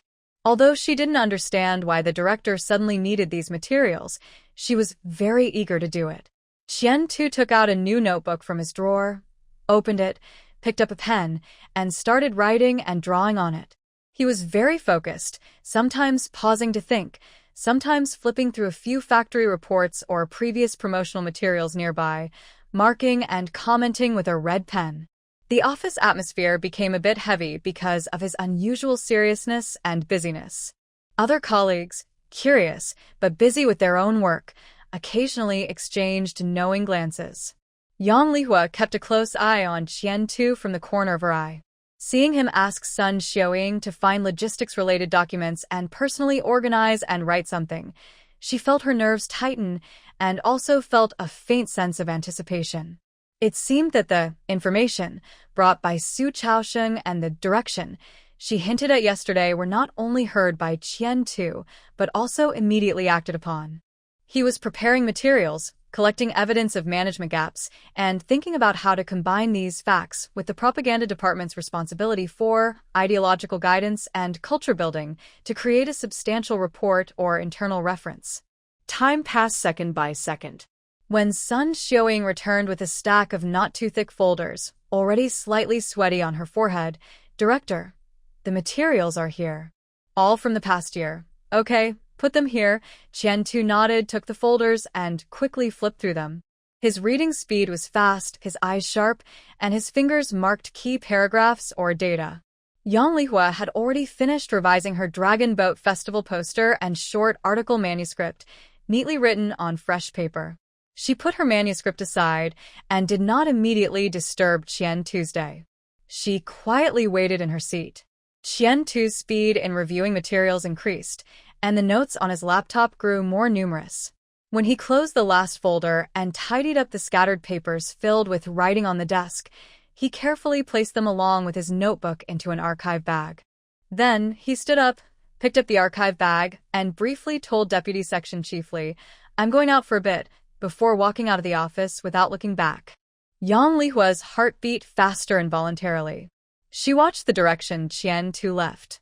He first headed toward the core area of the factory building, where the offices of the party secretary and several deputy factory managers are located. He went to report.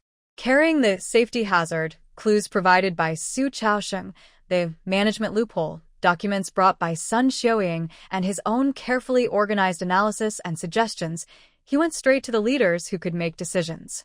Although she couldn't see exactly which office he went to, Yang Lihua guessed he probably first visited the party secretary, since the propaganda department reports directly to the party committee. Reporting issues related to factory discipline and internal management usually follows the proper procedures. Later, he might also visit Deputy Factory Manager Lu Jiefeng, as logistics are under his supervision. From yesterday's situation, it was clear that Qian Tu and Director Lu had a tacit understanding. Time seemed to stretch as she waited. Other colleagues in the office began packing up, preparing to go to the cafeteria for lunch. Sun Xiuying quietly asked Yang Lihua if she wanted to go together. Yang Lihua shook her head. "I'll wait a bit longer." The draft hasn't been shown to the section chief yet. When Qian Tu returned from the factory leadership's office, his expression appeared calm, but a sharpness still lingered in his eyes. And the subtle sense of relaxation after completing an important task, which radiated faintly around him, did not escape Yang Lihua's keen eyes. She almost timed it perfectly. As soon as Qian Tu stepped into the office, she approached with a neatly copied manuscript. Section Chief Qian, you're back. Here is the draft for the Dragon Boat Festival Bulletin and a short article prepared for submission. Please review. Yang Lihua handed the manuscript with respectful manners and clear eyes. Qian too paused slightly, his gaze falling on the manuscript in her hand, then slowly shifting to her face. He did not immediately take the manuscript, but looked at Yang Lihua for a few seconds. Sun Xiaoying, standing nearby, dared not even lift her head. Qian Tu's lips curled into a slight smile, a faint smile that seemed to carry a subtle hint of guidance. Lowering his voice, with a tone that was half joking and half curious, he said, "Comrade Yang Lihua, you're quite quick-witted and quite resourceful with this move." His words were light and casual, but to Yang Lihua, they sounded like a thunderclap. Qian Tu was a smart man, very capable and quick to act. Now that he was back, using this half-joking way to talk to her, what did it mean? The last sentence, "someone was watching," is very meaningful. Yang Lihua understood this implication, and for now, she hadn't found any evidence against Zhu Youfu. "Yes, Section Chief, I understand. I will focus all my efforts on publicity work, do my best to complete the tasks, and not let the Section Chief or the publicity department down." Qian Tu was somewhat satisfied with her response. He then lowered his head and quickly looked through the manuscript in his hand. He read very fast, handed the paper to Yang Lihua, and showed her the first clear smile of approval today. Good job. The theme is accurate, the combination is clever, and the writing is powerful. Just follow this idea, and also plan the layout for the black background board. This afternoon, go directly to the factory. Thank you, Section Chief. Yang Lihua took the manuscript, feeling a weight lift from her heart. Recognition at work was what she needed most right now. Qian Tu waved his hand as if the subtle, strategic conversation just now never happened. His tone returned to normal, natural for giving instructions. "All right, go have some lunch. Oh, by the way," he suddenly seemed to remember something, his tone becoming a bit casual, but his eyes kept a close watch on Yang Lihua's reaction. "I heard that the security department handled those two incidents quickly yesterday. Be sure to pay attention to the broadcast this afternoon." Although he didn't say it directly, he was telling her that things were developing as expected. Yang Lihua understood this well, and a slight sense of relief and gratitude appeared on her face. "Yes, Section Chief. I'll go have lunch now. Go ahead." Yang Lihua turned to leave, her back straight, but her steps were lighter than before. As she reached the door, she could still faintly feel the scrutinizing and thoughtful gaze that Qian Tu cast on her back. The noon cafeteria was crowded and noisy. Yang Lihua and Sun Xiaoying served their food and found a relatively quiet corner to sit. Sun Xiaoying was clearly excited. From working in the workshop to passing the exam for the publicity department, she found it easy to get along with colleagues and felt her work was more relaxed. While eating, she whispered to Yang Lihua, "Lihua, you don't know. Last night, I took the news home, and my parents and brother-in-law were so happy. Especially," she suddenly lowered her voice, a bit proud. "My eldest uncle even asked about my exam results and said the selection process for the publicity department was really well done." "Your eldest uncle?" Yang Lihua casually asked, picking up a piece of green vegetable with her chopsticks. "Yes, my eldest uncle." Sun Xiaoying nodded firmly, her eyes shining. "He's very kind to me. Before, some people were gossiping behind my back, saying I got into the factory because of..." Realizing she had almost said too much, she suddenly coughed twice and hurriedly changed the subject. "Anyway, it's just some idle talk. Now I've officially passed the exam, so who dares to spread rumors?" After saying this, she looked nervously at Yang Lihua, who was lowering her head to eat, seemingly not paying attention. Sun Xiaoying then quietly relaxed and focused on her meal. But Yang Lihua was listening very carefully. Sun Xiaoying's vague remark was like a small stone thrown into her already restless heart. "People keep saying I got into the factory because of, she didn't finish her sentence. From her earlier comment about gossiping behind her back, it was clear that Sun Xiaoying had been criticized before, either at the factory or somewhere else. And this incident seemed related to her recent success in the propaganda department exam. Did passing the exam mean she could silence those rumors? There was also that crucial part she almost revealed, and not relying on the factory director. Sun Xiaoying quickly shut her mouth after slipping up, nervously watching Yang Lihua's reaction. Relying on the factory director? Which factory director? At Hongxing Textile Factory, there are several deputy directors, but usually, when someone says, the director, they mean the main director, Sun Hongwei. Sun Xiaoying. Her surname is Sunday. The director, Sun Hongwei, also has the surname Sun. She said her eldest uncle asked about her exam results and mentioned that the selection process for the propaganda department was well organized. Who could comment on this? The factory selection exam, led by Director Liu, involved only 2 people in the factory. Thinking further, there were rumors circulating earlier that a certain leader's relative was also working as a worker there, but no one knew exactly who. Could it be that this rumor refers to Sun Xiaoying being the niece of Director Sun Hongwei? Yang Lihua's mind was suddenly filled with countless thoughts, but she kept her face calm, continuing to eat quietly, even helping Sun Xiaoying by adding another piece of vegetable to her plate. Eat more. You have work this afternoon. Oh, thank you. Sun Xiaoying saw that she looked normal and felt relieved, thinking she had only been scared for nothing, and returned to her usual calm. Lihua, you are really impressive, even younger than me. But your writing is fast and good, and Section Chief Qian praised you.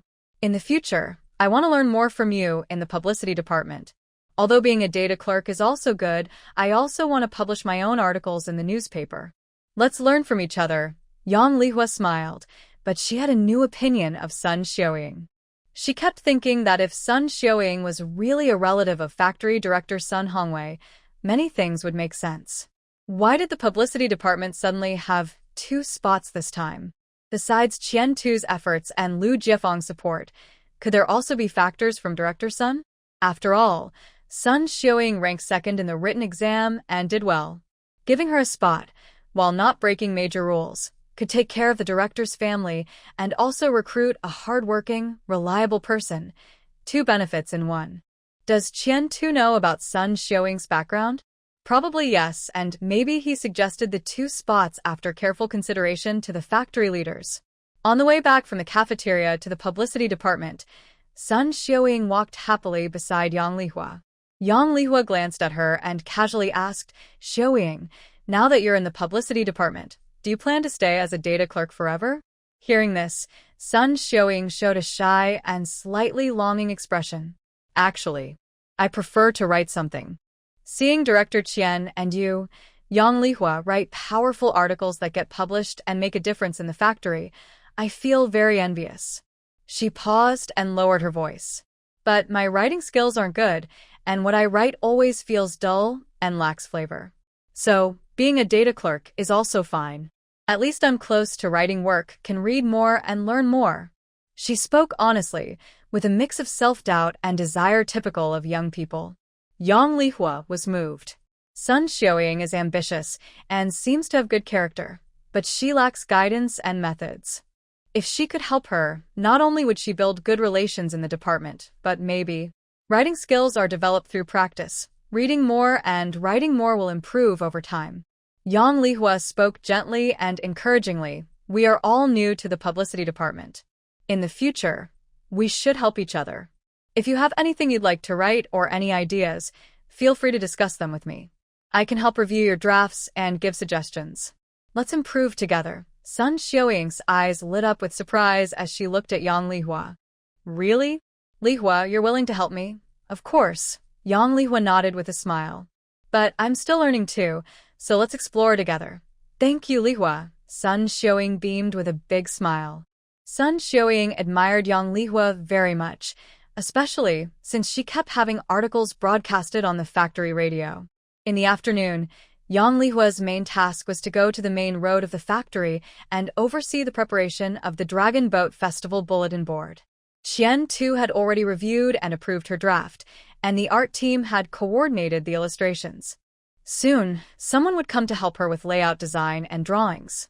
Holding the final draft along with chalk, a ruler, and other tools, Yang Lihua arrived at the most prominent bulletin board beside the main avenue in the factory. The blackboard had been cleaned beforehand. Yang Lihua was carefully copying her text with colorful chalk. Many workers passing by during their shifts looked over curiously. She focused intently, with neat and strong handwriting. Right now, she was writing the title. Fragrant rice dumplings spread far and wide, drums of war urge a new journey, in bright red, making it especially eye-catching in the sunlight. Just as she finished the first subheading, a familiar broadcast intro music played from the loudspeakers above the factory. Then, the announcer's clear and serious voice echoed throughout the factory. All staff comrades, now for an important factory notice. Yang Lihua paused slightly, looked up, and listened carefully. The voice in the broadcast was precise and authoritative. After investigation, it was found that Zhao Panlai from Workshop 3, due to narrow-mindedness and resentment towards others, yesterday at noon, in a public area of the factory, abusing his position by secretly adding prohibited substances to food provided to colleagues, intending to harm their health and disrupt normal work order. His behavior is extremely bad, seriously violating factory rules and socialist morals, and has caused a very negative impact among workers. Additionally, the temporary cleaner from the logistics department, Wang Dehua, has a weak sense of legal awareness and lacks a sense of responsibility. Yesterday afternoon, without verification or approval, someone locked the employee dormitory door from the outside, trapping others inside and causing serious problems. This behavior is considered a serious breach of work duties and violation of rules. The broadcast paused briefly, as if to emphasize the point, to uphold factory discipline, educate the staff, and warn everyone.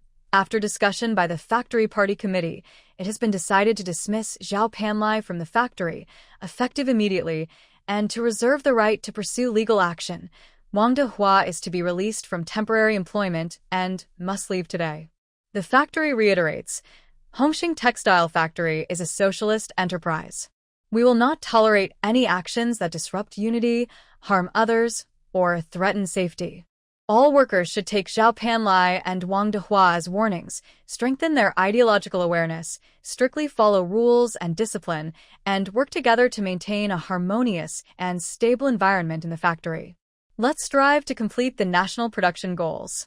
The broadcast ended on a passionate note, but the sound seemed to linger over the factory grounds.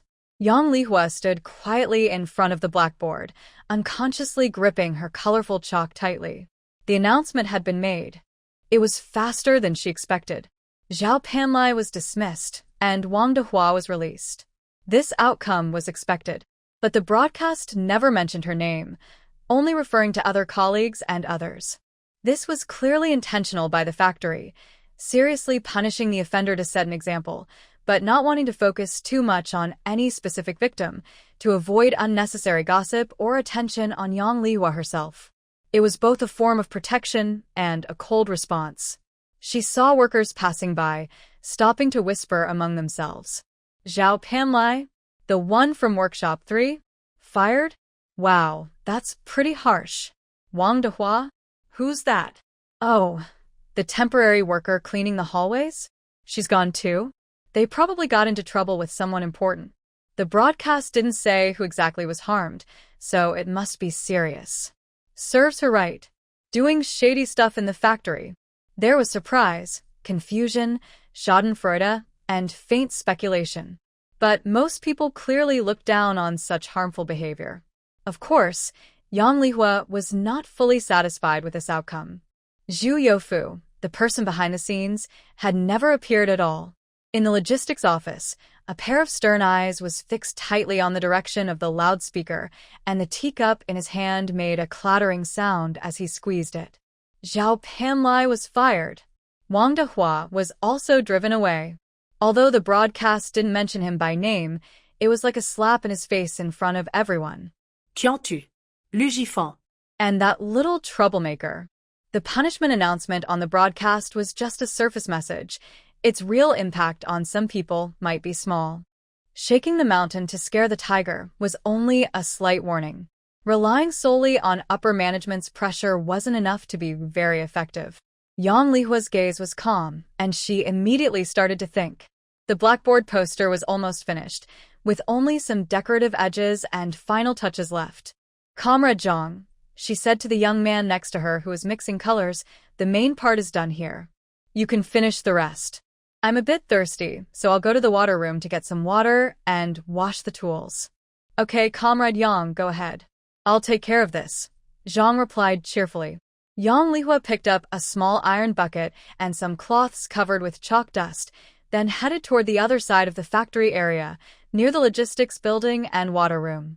Her steps were slow but steady, and her sharp eyes quickly scanned the surroundings like radar. Finally, in the corner of the water room, behind a shaded wall, she saw the person she was looking for.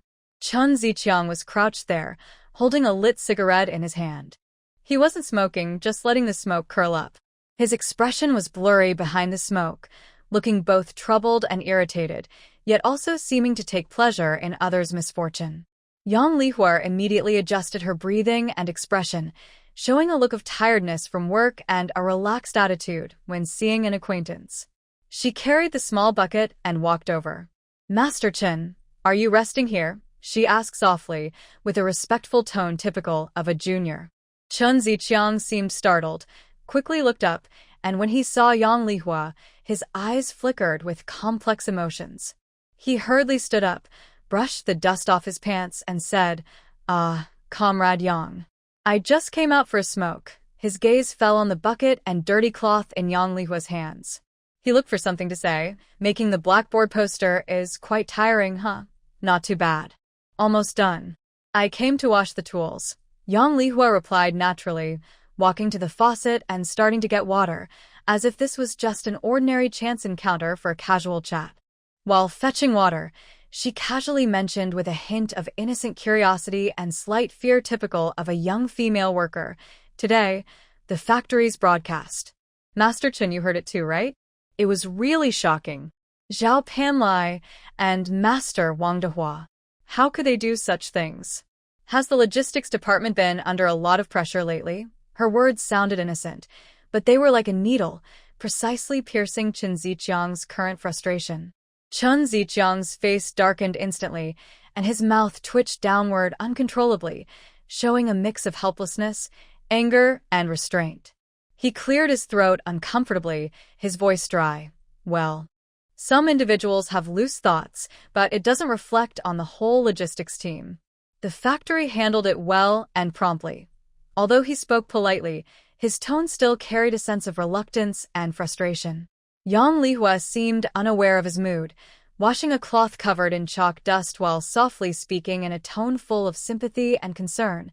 Of course, that's what they say, but with so many incidents happening in a row, the leaders probably have some opinions.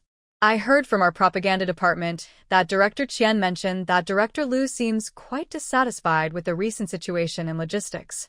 He feels that some senior comrades, after sitting in their positions for a long time, have become a bit lax. They don't supervise their subordinates strictly anymore, and, sometimes, they even seem unsure about who to follow commands from. Oh, Master Chen, don't overthink it. I'm sure they're not talking about you. As she spoke, she raised her damp hand, flicking off water droplets, and looked at Chun Ziqiang with clear eyes filled with worry. Master Chen, do you think? If Director Liu is so dissatisfied, he might feel that Director Zhu is overwhelmed managing such a big department alone. Maybe. He's considering appointing an assistant for logistics, like a deputy director, to help share the workload and improve management. This way, if any mistakes happen in the future, the entire logistics team won't be affected. By the way, doesn't logistics have a deputy director yet? I've seen other departments in our factory with deputy section chiefs, and our propaganda department even has a deputy Li. Why doesn't logistics? Yang Lihua suddenly seemed to realize she might have said the wrong thing and quickly stopped, focusing on cleaning her tools carefully. Chun Ziqiang did not pay attention to Yang Lihua's expression and kept thinking to himself. He felt a mix of frustration and excitement. Why was there no deputy director in the logistics department? Of course, it was because Zhu Youfu refused to give up power. He repeatedly claimed that one director was enough for the logistics team. Moreover, Zhu Youfu was now clearly caught in a management loophole, and Yang Lihua's subtle hints just now made things worse. Director Liu was unhappy with Zhu Youfu. He thought Zhu Youfu was not strict enough and lacked clear leadership. This was almost a question of whether Zhu Youfu was capable and loyal enough for his job. In this situation, to improve the logistics department, strengthen control, and assign a deputy to share responsibilities, supervise, or even replace Zhu Youfu seemed natural. Which leader would like subordinates who do not follow orders? When a more suitable subordinate appeared, the previous one might be abandoned. As for the candidate for deputy director, it definitely wouldn't be someone transferred from another department, because to control Zhu Youfu, this person's foundation in logistics couldn't be weak. The more he thought about it, the more excited he became. Chen Ziqiang had enough experience, was familiar with the work, and had always been diligent. Most importantly, he had no connection to Zhu Youfu's past issues. If the higher-ups really wanted to change the logistics department and choose someone relatively clean and capable of balancing Zhu Youfu, then Chen Ziqiang would be one of the best choices. Once this idea became clear and certain, it spread like wildfire, instantly burning away years of frustration and resentment in Chen Ziqiang's heart, replaced by a fierce ambition. Yang Lihua lowered her head slightly and turned her face, catching every change of expression on his face. She couldn't help but sneer inwardly. Who wouldn't want a promotion? She wrung out her cloth, picked up a small bucket, and smiled innocently. Oh, I was just guessing, just talking. The leaders are thinking about things we workers don't know. We just need to do our jobs well, report to the leaders actively, and let them know about us, right? Master Chen, I'll go back to work now. The logistics team has a lot to do and heavy responsibilities. Director Zhu isn't easy either. After saying that, she didn't look back again, carried her things lightly, and left quickly. Chen Ziqiang stood alone in place, his chest heaving heavily. His eyes were fixed tightly on the direction where Yang Lihua had left, then suddenly turned to the window of logistics officer Zhu Youfu's office.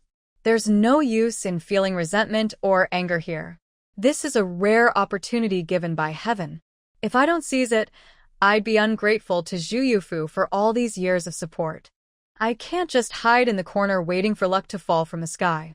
No, I must go after it myself, even if I have to fight for a piece of meat.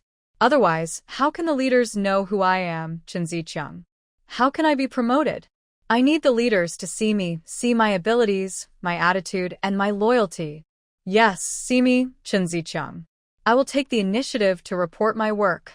I will bypass Zhu Youfu and go directly to the logistics supervisor, and also report to Director Liu, who is dissatisfied with Zhu Youfu.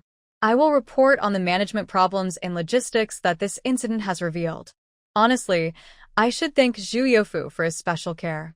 Otherwise, he might have used this chance to shield himself. He even left me a ready-made way to present my report.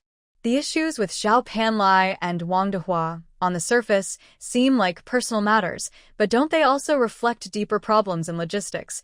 Issues with staff ideological education, daily discipline, and enforcement of rules? I, Chen Ziqiang, have worked in logistics for so many years.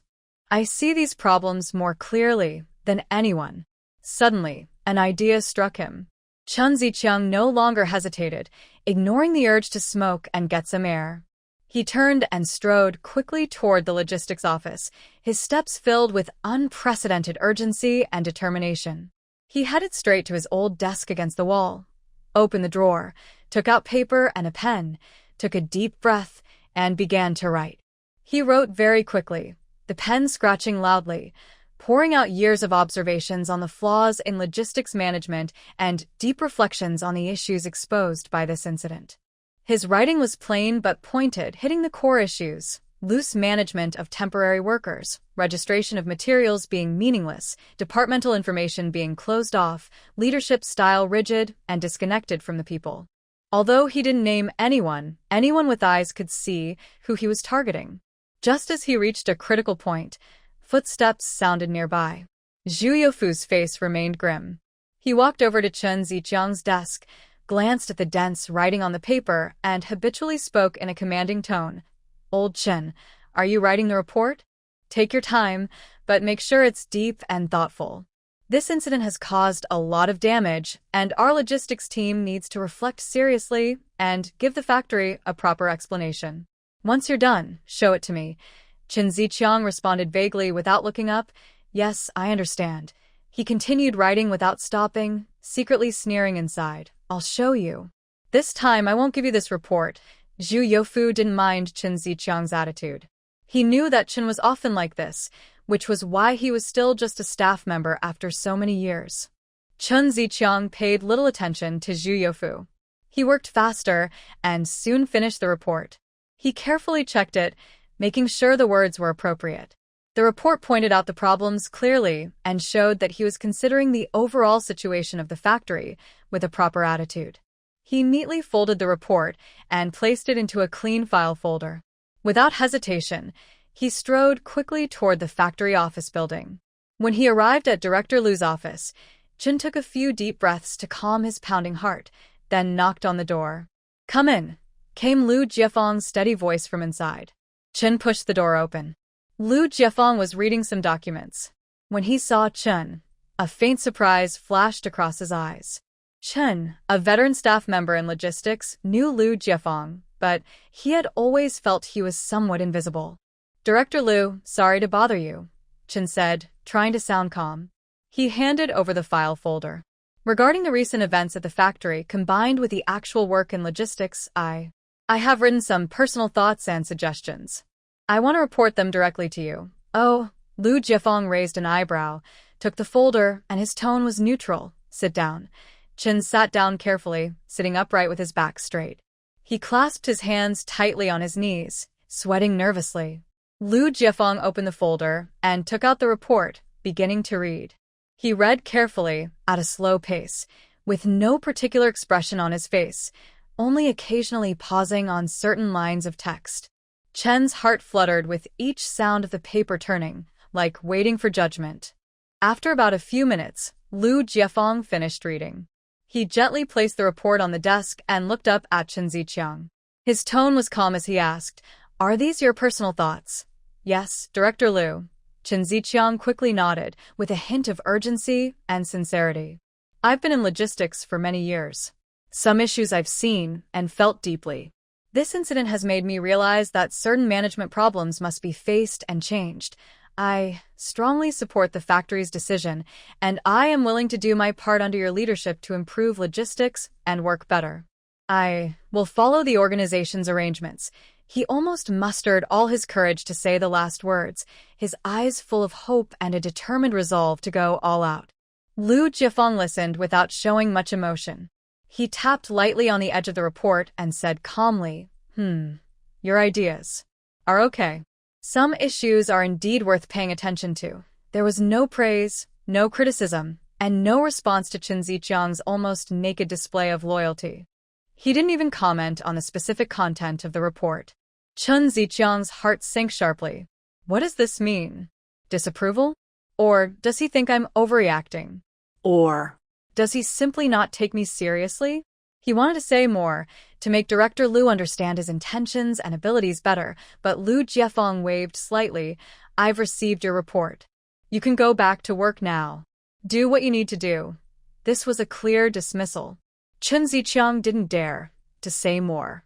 He quickly stood up, bowed respectfully, and said, Yes, Director Lu. I'll go back now. He left the office feeling cold and sweaty from the tension. Director Lu's attitude was too vague, too cold. This filled him with uncertainty, disappointment, and a faint sense of fear. Had he misjudged? Did Director Lu have no intention of changing logistics? Or did he see himself as insignificant?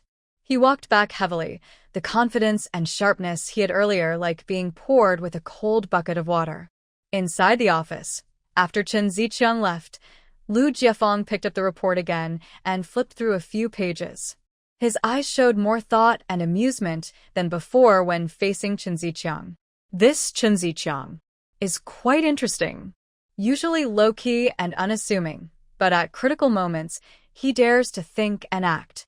Regarding this report, although the writing is average, the content is quite rich. The issues pointed out are accurate and are indeed common problems in logistics. More importantly, he is now bypassing Zhu Youfu and reporting directly to himself. The intention is obvious. Is he trying to be a thorn in Zhu Youfu's side? or just seeking a position. Chun Ziqiang is a useful person, but he must be used carefully. His abilities and loyalties still need to be observed. Using him to control or pressure Zhu Youfu, who is becoming more disobedient, is a good idea. Zhu Youfu has managed logistics for too long. It's time to loosen the grip. Let's see first, Lu Jiefeng whispered to himself, placing Qin Ziqiang's report aside with the other pending documents, no longer paying special attention. The next day was the wedding day of Yang Lijuan and Su Chaosheng. According to tradition, the groom's side brought friends and relatives to the bride's home to pick her up. Yang Lihua did not return home the night before to help prepare like most sisters do. Instead, she chose a more subtle approach that could strengthen their bond, which also suited her current role. She went with Su Chaosheng and a few young colleagues from the security department, forming part of the wedding procession. They rode brightly polished bicycles borrowed from factory workers, setting out from the factory area toward Yang's house. When several bicycles carried Su Chaosheng, dressed in a new military uniform with a big red flower on his chest, along with lively young security staff, and Yang Lihua, looking fresh and confident, arriving at the apartment building where Yang's family lived, it drew quite a bit of attention and gossip from neighbors. Wow, is this Yang's second daughter getting married? Quite a big scene. Look at all these bicycles. Isn't that Yang Lihua? She's with her brother-in-law to pick up the bride. She's really come a long way, working at the textile factory now. The groom looks energetic and impressive, but what's with that scar on his face? You don't know anything. That's a war hero and the head of the security department. No one knew how Yang's family was so lucky to have their second son-in-law marry such a good family. Most of the gossip was filled with envy. Thinking about it, the Yang family are just ordinary workers. Living in the same apartment building, everyone's conditions are quite similar. However, Yang's daughter suddenly married a cadre who is the head of the security department at a textile factory. This is not a small factory.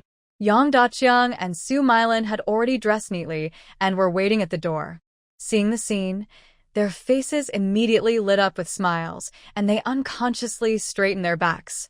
Especially Yang Daqiang, who looked at Su Chaosheng in his military uniform, tall and upright, along with his colleagues from the security department, felt very proud. He kept greeting everyone to come inside. Zhou Hongxia followed her parents-in-law, smiling happily, but her eyes sparkled with jealousy and envy. When she married Yang Lisin, she didn't have such a grand scene. It was all because Yang Lijuan found a section chief.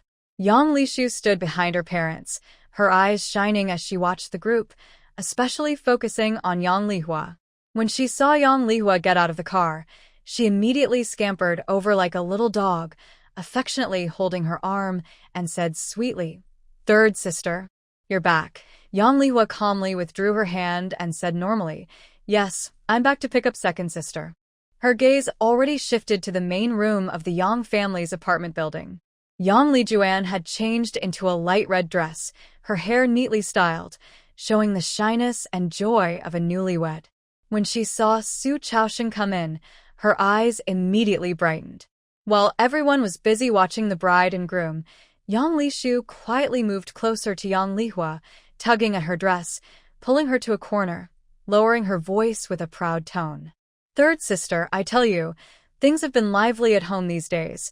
She glanced at Yang Lijuan surrounded by people, then pouted.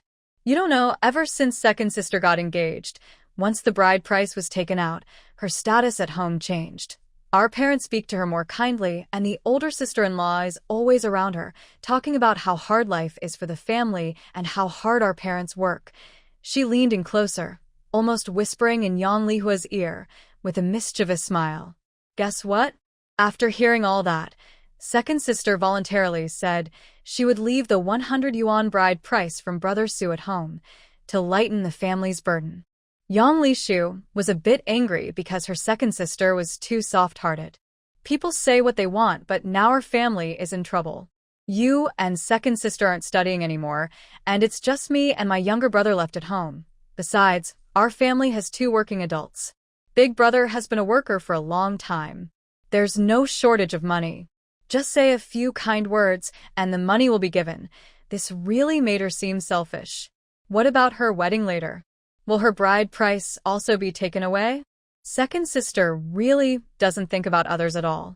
Yang Lihua listened quietly to Yang Lishu's murmurs and complaints, but she felt nothing inside. She had already told Yang Lijuan before that whether life was good or bad, it was her own doing. The 100 yuan bride price was taken. What about the rest? Second sister's dowry. Yang Lishu pouted and whispered, the fabric that Sister Sue's husband bought, the hot water bottle, and the 2 new quilts my mom prepared. So shabby. She also thought she was being sensible and considerate of the family. These days at home, her pride was almost as big as Big Brother's. She really didn't understand what she was thinking. After speaking, Yang Lishu raised her small face to look at Yang Lihua, as if to say, I'm telling you everything. I'm your closest sister. Her eyes showed her disdain for Yang Lijuan's foolish actions, but she also secretly hoped for Yang Lihua's reaction. What could Yang Lihua say? It wasn't her money. Third sister, why aren't you talking? Yang Lishu saw her face looked bad and asked carefully. Yang Lihua coldly glanced at her, and that look made Yang Lishu instinctively shrink her neck. I understand, Yang Lihua said softly, but with a tone of indifference. If she wants to, no one can stop her. While the two were whispering, the wedding procession set off. The bells jingled happily as they headed toward the textile factory. The union chairman, Ma Jiangwo, was already waiting in the dining hall as the witness. Many people had already sat in the dining hall, mostly comrades from Su Chaoxing's security department and some friends from the factory. What surprised and delighted the Yang family even more was that they saw several distinguished-looking people, clearly officials. Not only did the head of the propaganda department, Qian Tu, come, but also Deputy Department Head Li Yuan. Additionally, there was Zhang Zhongchuan from the personnel department, Li Siku from the factory office, and even the captain of the transport team. Although the factory director was not present in person, the appearance of these middle managers was enough to show that Su Chaoxing, the new head of the security department, held an important position in the factory. It also reflected the factory's respect for this officer, who was a former hero in the military. Yang Daqiang and Su Milan were seated at the main table. Looking around at all the officials, they stood straight and smiled happily, feeling proud. Just look at them. Their son-in-law from the Yang family is friends with many important people. In the future, neighbors will have a lot to say about this. Yang Lishu looked around with wide eyes, curious and a bit jealous. She admired the well-dressed officials who were chatting and laughing, and her desire to marry a government officer grew stronger. The Yang family kept glancing at these officials, full of pride. Soon, their attention was caught by something else. Su Milan watched as Yang Lihua stood confidently beside the leader, quietly talking with him, looking natural and at ease. Zhou Hongxiao looked in the direction of Yang Lihua, then pouted and whispered, Isn't Yang Lihua just a worker in the workshop? Why is she always hanging around the leader? She's so eager. What does she think she's doing? Yang Daqiang frowned, looking a bit displeased. Before he could speak, Shi Chunqiao, who was there as a family guest, didn't even give Zhou Hongxiao a glance. She smiled happily, with a tone full of envy and admiration, saying, Oh, Master Yang, Sister Su, your family really raised a wonderful girl. Si Chunqiao nodded toward Yang Lihua. See that? The person talking to Lihua is Director Qian from the propaganda department. He's quite impressive. Master sure this. Lihua, she. Su Milan was momentarily at a loss. The Yang family didn't think much of it. After all, Yang Lihua had only been at the textile factory for less than 3 months.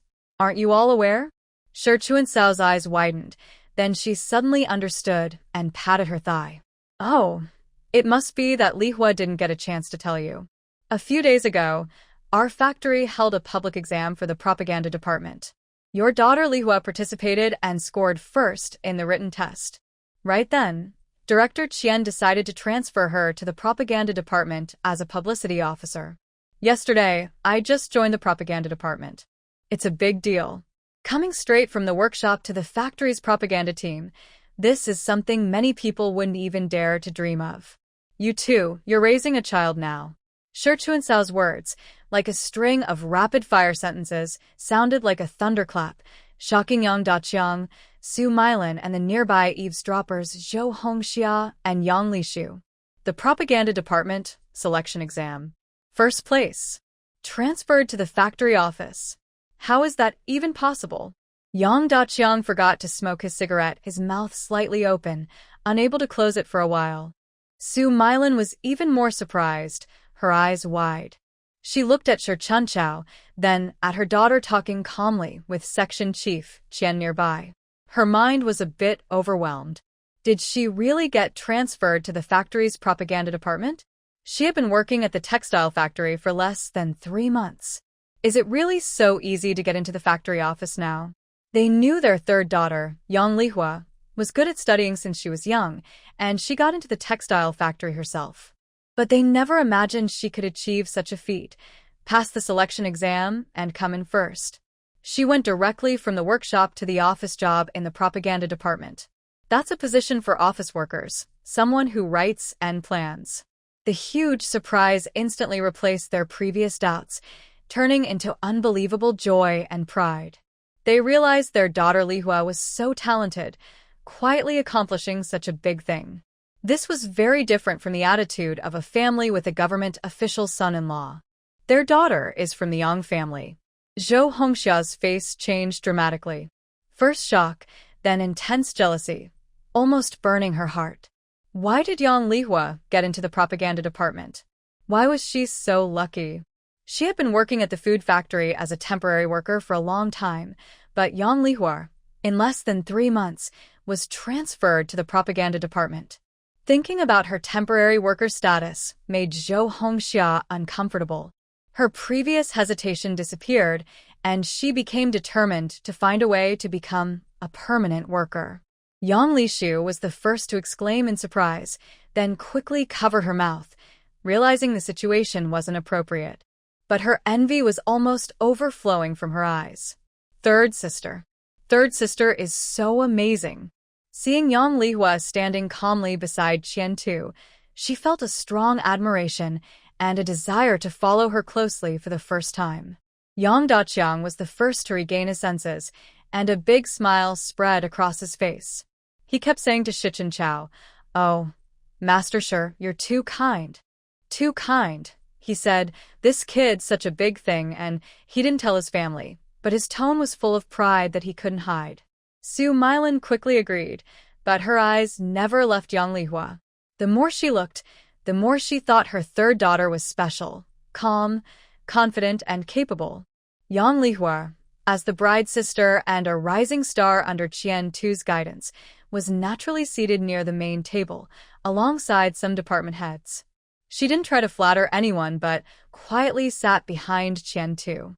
During the meal, some familiar officials couldn't help but joke and chat. Department head Zhang Zhongchun smiled and said to Qian Tu and Li Yuan, the deputy head of the propaganda department, "Old Qian, your propaganda department has gained some fresh talent this time. I heard Yang Lihua scored first on the written test, and she writes well. She's thoughtful, and Sun Xiuying is also a reliable person.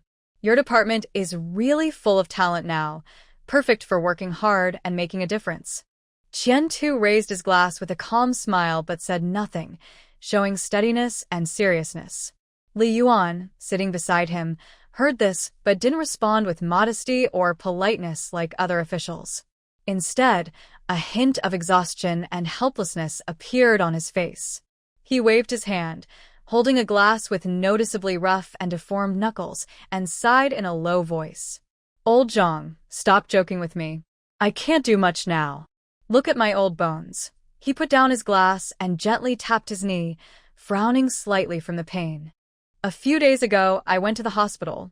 I have arthritis, a chronic condition that's gotten worse. My legs, arms, they don't listen to me anymore, stiff and painful. The doctor said I need to rest and avoid overworking. Our propaganda department is always running around, writing and drawing. I'm afraid I can't keep up anymore." Though he was complaining about his health at the banquet, his tone revealed a deep sense of helplessness and retreat. Zhang Zhongchun saw this and stopped joking, becoming more serious and caring. "Old Li, you really need to take this illness seriously. Your health is the foundation of everything. If you really are unable to move and it affects your work, you might consider." "Yes, following the policy. The factory also has special policies for veteran comrades like you who have worked for the revolution for many years." His words were subtle, but the meaning was clear. If your health truly cannot support it, you could consider early retirement to lighten the organization's burden and also to rest and recover peacefully.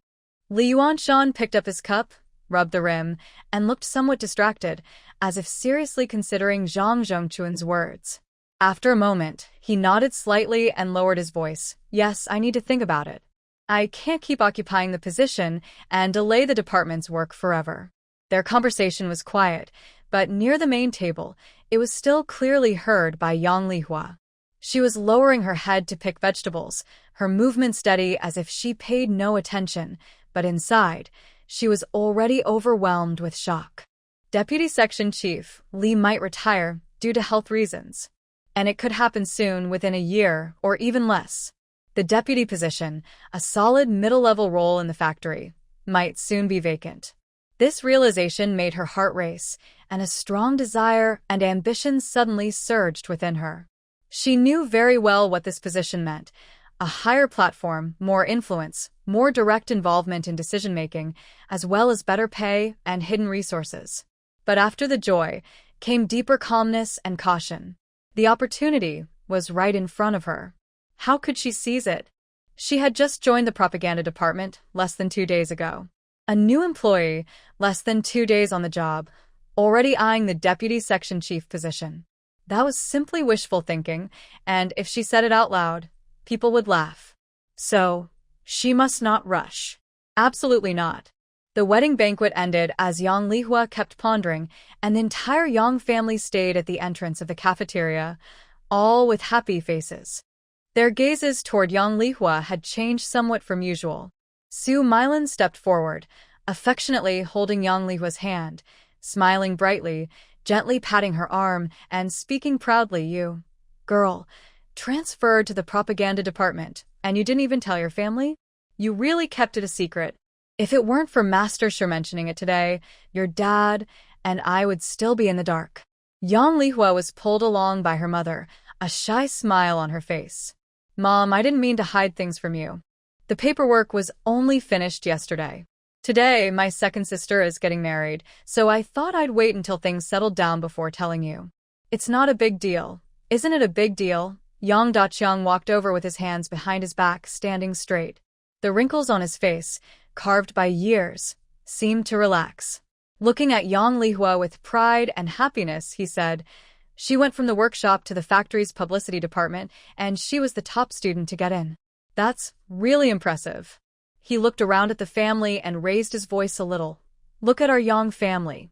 It seems like one of us might become a leader soon." His words carried pride and hope, as if he already saw his daughter in a uniform, sitting in an office.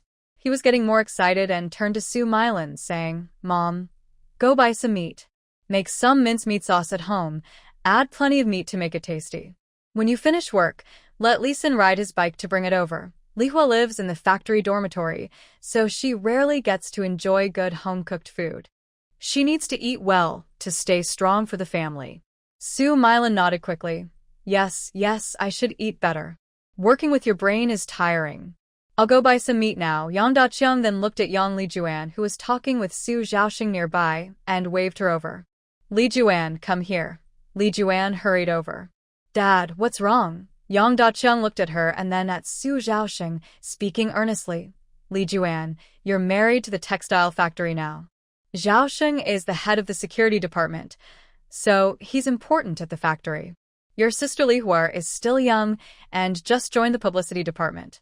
You're the older sister, and now you're both working at a factory. You need to look out for her and take care of her. If someone bullies her, or she faces any trouble, you should help her, understand? Zhaoxing, you should also pay attention. Dad, don't worry. I will take good care of Lihua," Li Juan promised with a nod. Su Zhaoxing also nodded, though he didn't really think Lihua needed much help. She was capable of handling the factory herself. Just look at the big events that happened recently. Every one of them involved her. Although she thought this way, she didn't show it in front of her father-in-law's family. After all, some things are better kept to herself. Dad, don't worry. Lihua is very capable. I watch over her at the factory, so no one will bully her. Yang Daqiang nodded happily, with an even bigger smile on his face. Yang Lihua watched all this quietly, feeling clear-minded. This change was real and even a bit practical, but Yang Lihua surprisingly didn't mind it. Mom, Dad, don't worry. I'm doing well at the factory. The leaders and colleagues are all very nice, Yang Lihua said calmly, trying to comfort them. It's getting late, and you've had a long day. Go home early to rest. Sister, brother-in-law, you should also go back and get ready. Watching her family walk away, Yang Lihua let out a gentle sigh. After leaving Hongxing Textile Factory, the festive atmosphere still seemed to surround the Yang family. Zhou Hongxia suddenly stopped and said to Yang Daqiang and Su Milin, Dad, Mom, I want to visit my parents' house. We've been married for a while and haven't gone back much. Today I happen to have free time. Yang Daqiang and Su Milin, happily celebrating their daughter's successes, one getting married and the other doing well, didn't mind Zhou Hongxia's suggestion. They waved their hands and said, Sure, go ahead. Come back early. Yang Lisin frowned a little. His wife usually didn't like to visit her parents, so he wondered why she suddenly thought of it today. But he didn't think much of it and just told her, Come back early. We need to cook dinner tonight. His mother had worked hard, and it was time for her to enjoy some happiness. There were still younger siblings at home, and dinner couldn't be left undone. Got it. I'll just say a few words and be back soon, Zhou Hongxia replied, but she was already turning toward her parents' house. However, she didn't really go to her parents' home. She took a few turns and headed straight toward the middle school. Hongyun, come here. Zhou Hongxia arrived at the school. Her older sister, Zhou Hongyun, had just finished class. Seeing her sister suddenly appear, Zhou Hongyun looked surprised and asked, Big sister? Why are you here? She hurried over. Zhou Hongxia pulled Zhou Hongyun to a quiet old locust tree near the school wall, away from passing students. She spoke directly, with a tone full of real concern and understanding. Hongyun, you only have a year left before graduation. Have you thought about what you'll do after? Zhou Hongyun was caught off guard and looked down, her voice soft. I don't know. Dad said if I can't find a job, I might have to go to the countryside. She really didn't want to go to the countryside. Her family has an older sister who moved there, and recently, she heard that the sister had died in the countryside, supposedly by accident in a water accident. But she didn't believe it. Her sister could swim well and was very skilled. Zhou Hongxia understood that going to the countryside was a big threat hanging over many young city students. Her father was just an ordinary worker with no special connections. Their family had many children, so it was impossible for Zhou Hongyun to stay in the city for work. Moreover, her parents only cared about their younger brother, so they wouldn't worry about their daughters. Seeing Zhou Hongyun look helpless and resigned, Zhou Hongxia felt a bit proud but also showed sympathy and good intentions on her face. She reached out and patted Zhou Hongyun's shoulder, speaking softly. I know it's not easy for you. You know our family situation, no money, no connections. Relying on the family won't work anymore. This was realistic but also harsh. Zhou Hongyun lowered her head even more. But you're my sister, and you're the closest to me at home. I can't just watch you be sent to the countryside to suffer, Zhou Hongxia said, shifting her tone to be a bit persuasive and mysterious. I found a good family for you. Once you get married, you won't have to worry about going to the countryside. What? Marry someone? Zhou Hongyun suddenly looked up, her face full of shock. She thought her sister might find her a temporary job, but considering her sister was also just a temporary worker, it made sense she couldn't help her find a proper job. The other family is quite well off, with good background. Although I'm also just a temporary worker, they have connections. Zhou Hongxia leaned in closer, lowering her voice as if sharing a big secret. If you marry into that family, you won't have to worry about going to the countryside anymore. They also said if you're willing, maybe they can help you get a temporary job in the city. Although she is a temporary worker, at least she has a job. Being in the city means no wind or rain, which is much better than suffering in the countryside, right? Moreover, my sister and I are still just temporary workers. Life is pretty comfortable for us. Zhou Hongyun was completely stunned. The amount of information was too much. She couldn't react right away and only felt her head buzzing. Big sister, I haven't graduated yet. Who is the other person? Do I know them? Zhou Hongyun blushed shyly and stammered. Not graduating doesn't matter. The conditions are so good. Many people are eager to get such a chance. It's my good luck to know about it. Otherwise, there wouldn't be such a good marriage proposal. When you graduate, maybe they'll even have children, Zhou Hongxia said firmly, her tone a bit strict. Hongyun, I'm doing this for your own good. Think carefully. Do you want to marry into a good family and stay in the city, maybe even get a job? Or do you want to wait until you graduate and then go to the countryside with your bedding to farm? Can a young girl like you, who has grown up in the city, really endure that hardship? Zhou Hongyun was speechless for a moment. She was afraid of going to the countryside, but she was also a bit scared of marriage. Don't tell your parents about this first. They'll definitely fuss if they find out, Zhou Hongxia said softly, trying to persuade her. Think carefully. I won't hurt you. In a few days, I'll come back to arrange a meeting for you. Don't worry, the person is decent in character and appearance. You'll see when you meet them. After speaking, she hurriedly left before Zhou Hongyun could respond, leaving her standing alone under the old locust tree, trying to process her sister's words.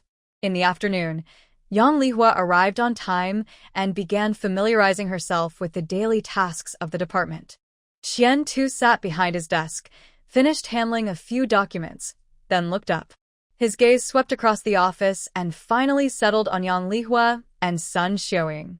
He examined them carefully, his eyes filled with consideration. After a moment, he called out, Yang Lihua, Sun Xiuying, come over here. Both quickly stood up and approached his desk. Qian Tu's tone was serious and clear. The factory has decided to hold a staff meeting tomorrow afternoon. There are two main points for this meeting. One is to review recent incidents in the factory, emphasizing the importance of safety, discipline, and internal management. As the Dragon Boat Festival approached, it was important to combine the holiday with the promotion of traditional culture. At the same time, it was meant to motivate employees to work hard for the revolution and boost production, finishing the successful Red May campaign. He paused and looked at both of them. The factory director and the party secretary need to speak at tomorrow's meeting. Now, I need you to draft their speeches. Yang Lihua and Sun Xiuying, this task is yours. When he said this, not only Yang Lihua and Sun Xiuying were surprised, but a few veteran staff members nearby also looked at each other in shock. Drafting speeches for the factory leaders is one of the most important and challenging writing tasks in the publicity department. Usually, this work is done by Section Chief Qian Tu himself or Deputy Section Chief Li Yuan. But now, the task was given directly to two newcomers who just started yesterday, and they were asked to work on separate drafts. Qian Tu seemed unaware of the office's surprise and continued assigning the task confidently. Yang Lihua, you are responsible for drafting the factory director's speech. Sun Xiuying, you are responsible for drafting the party secretary's speech. The main themes I mentioned earlier. Focus on these 2 points. Make the speeches high-level but also practical, with strong and warm language. Before leaving work today, give me the first draft. He glanced at the clock on the wall. It's 2:30 p.m. now. There are 3.5 hours before the end of the day. Time is tight, and the task is heavy. Hurry up. Yes, Section Chief. Yang Lihua and Sun Xiuying replied at the same time, but their feelings were very different. By the way, Yang Lihua, your writing skills are good. You can take on more responsibilities, Qian Tu said, then looked at the somewhat confused Sun Xiuying with a glance. Yang Lihua nodded, but she was thinking about how to balance sharing the workload with Section Chief Qian. Sun Xiuying had never written such speeches before. She would definitely face many problems. But if the task of writing was all given to her, what would Director Sun, behind her, think? Would he feel that this section chief was deliberately not giving her a chance? Since they were all newcomers, why was the important task only given to Yang Lihua? In her mind, Yang Lihua quickly thought of many possibilities. This was clearly not an ordinary writing task but a sudden test. If she did well, It would be a great opportunity for the newcomers to showcase themselves in front of the leaders. If the speech was excellent and accepted directly by the leaders, it would be a huge recognition and a sign of their potential. Understanding these points, Yang Lihua felt a surge of strong determination and focus. This was a good chance for her to show her abilities and earn trust. She had to seize it. Meanwhile, Sun Xiaoying looked pale and was filled with doubt and nervousness. Should she write a speech for the secretary? She couldn't even write a simple promotional draft smoothly, and now she faced such an important task in so little time. Yang Lihua and Sun Xiaoying returned to their seats. Sun Xiaoying looked at the blank paper and quietly said to Yang Lihua, "Lihua, what should I do? I can't think of anything." Yang Lihua took a deep breath inside. Manager Qian was really good at finding things for her to do. She smiled slightly, looked at her, and softly said, "Don't panic first. Think about what the section chief asked for. The speeches from the factory director and the leaders will focus on different things. The secretary mainly manages thoughts, so the focus should be on guiding ideas and promoting positive energy. You can connect it to Chu Yuan's patriotic spirit and our current call to learn from Dacheng to motivate the workers." She quickly helped Sun Xiaoying organize her thoughts, but only briefly. She couldn't help her with every word. What would be the point of her writing then? After all, this was a test of their abilities from Qian Tuesday. Start with this direction, make an outline, and include ideas that match the secretary's style. The key is to keep the politics correct and relate it to our factory's actual situation. Sun Xiaoying nodded repeatedly after hearing this. She quickly opened her draft paper and began to think hard. Yang Lihua said no more, knowing her task was not easy. Manager Qian's words about those who are capable of taking on more responsibilities made her plan more carefully. She couldn't wait for the leaders to ask her if she was prepared. She opened her paper, but didn't start writing immediately. Instead, she thought carefully. The factory director's speech. Director Sun Hongwei is known for being practical and effective at production, but he wouldn't neglect politics. After all, few people in such a position would have incorrect political views. The speech should be both firm and gentle. Her ideas quickly became clear and sharp in her mind. Yang Lihua no longer hesitated. She wrote the title, "Strict Discipline for Safety, Full Effort to Welcome the Festival." She wrote with focus, not noticing the occasional sighs coming from Sun Xiaoying nearby. Clearly, the other person was making little progress. About 2 hours later, Yang Lihua put down her pen. She had finished a nearly 2,000-word first draft of her speech, which was well-structured, clear in its ideas, and written in appropriate language. She didn't immediately give it to Qian Tuesday. Instead, she set the draft aside, picked up another sheet of paper, and began planning the secretary's speech. This wasn't a waste of effort. It was to better understand the possible difficulties Sun Xiaoying might face and, if necessary, to make her own draft useful. About an hour later, with less than half an hour before work ended, Sun Xiaoying looked pale. Yang Lihua checked her 2 drafts one last time, confirmed they were correct, then organized one and put the other in a drawer. Yang Lihua and Sun Xiaoying both stood up at almost the same time and walked toward Qian Tu's desk. "Section Chief, Factory Director, here is the first draft of your speech. Please review it," Yang Lihua said, handing over the paper with both hands. "Section Chief, here is the first draft of the secretary's speech," Sun Xiaoying said, a little nervously handing her draft over. Qian Tu took both drafts. He first looked at Yang Lihua's, a quick flash of surprise in his eyes, but then he seemed to relax. After all, this girl was known for her writing skills among factory leaders even before she joined the publicity department.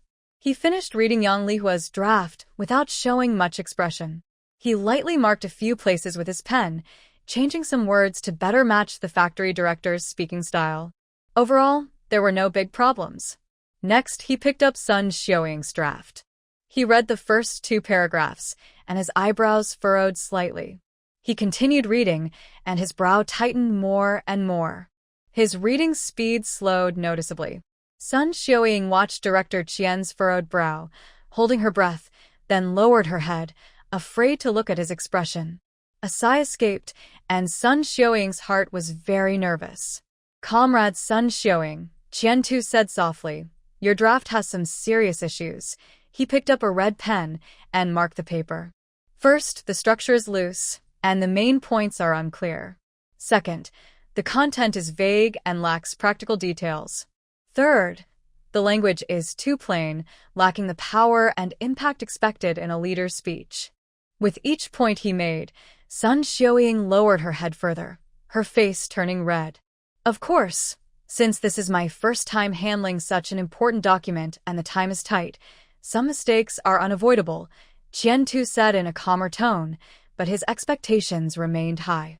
However, our publicity team's work, especially drafting important speeches for leaders, cannot tolerate any carelessness or half-hearted effort. This draft needs to be redone. But today, there isn't enough time. He paused, looked at Yang Lihua, then at her slightly revised draft on the table, as if making a decision. All right, Qian-tu said to Yang Lihua, you have a good foundation for writing. I've marked my suggestions on this version. Please revise accordingly. Stay late if needed, and after you finish, give it to me. He then turned to Sun Xiaoying, speaking seriously. Sun Xiaoying, don't be idle tonight. Take your first draft and think it over. Consider how to improve it. Hand it to me tomorrow.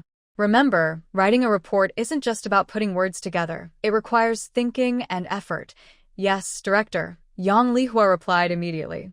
This outcome was expected, even better than she had anticipated.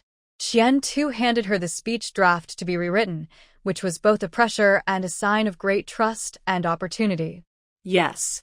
Director, I will revise it carefully, Sun Xiaoying said shyly and apologetically. All right, you can go home now. Yang Lihua, stay a moment. I'll go over the details of the two versions revisions with you, Qian-tu waved at Sun Xiaoying. Only Qian-tu and Yang Lihua remained in the office.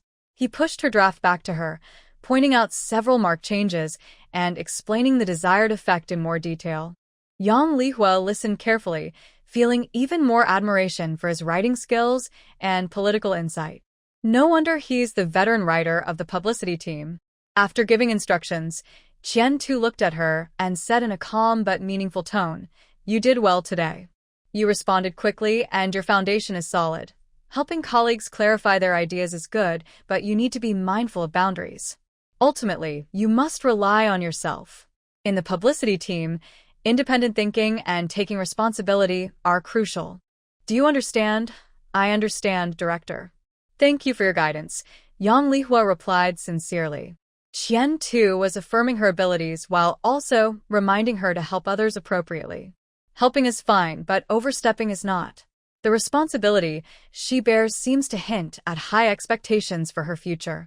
The next day, Qian-tu delivered 2 revised speech drafts, one to the party secretary's office and one to the factory director's office. Party secretary Liu Jiangwo, wearing reading glasses, read the drafts carefully. The more he read, the more his smile grew, clearly pleased with the speech. After finishing, he took off his glasses, looked at Qian-tu, and teased, Chief Qian, your publicity team is impressive. You really have strong people under you. This draft is solid, thoughtful, and warm, almost as good as your own writing.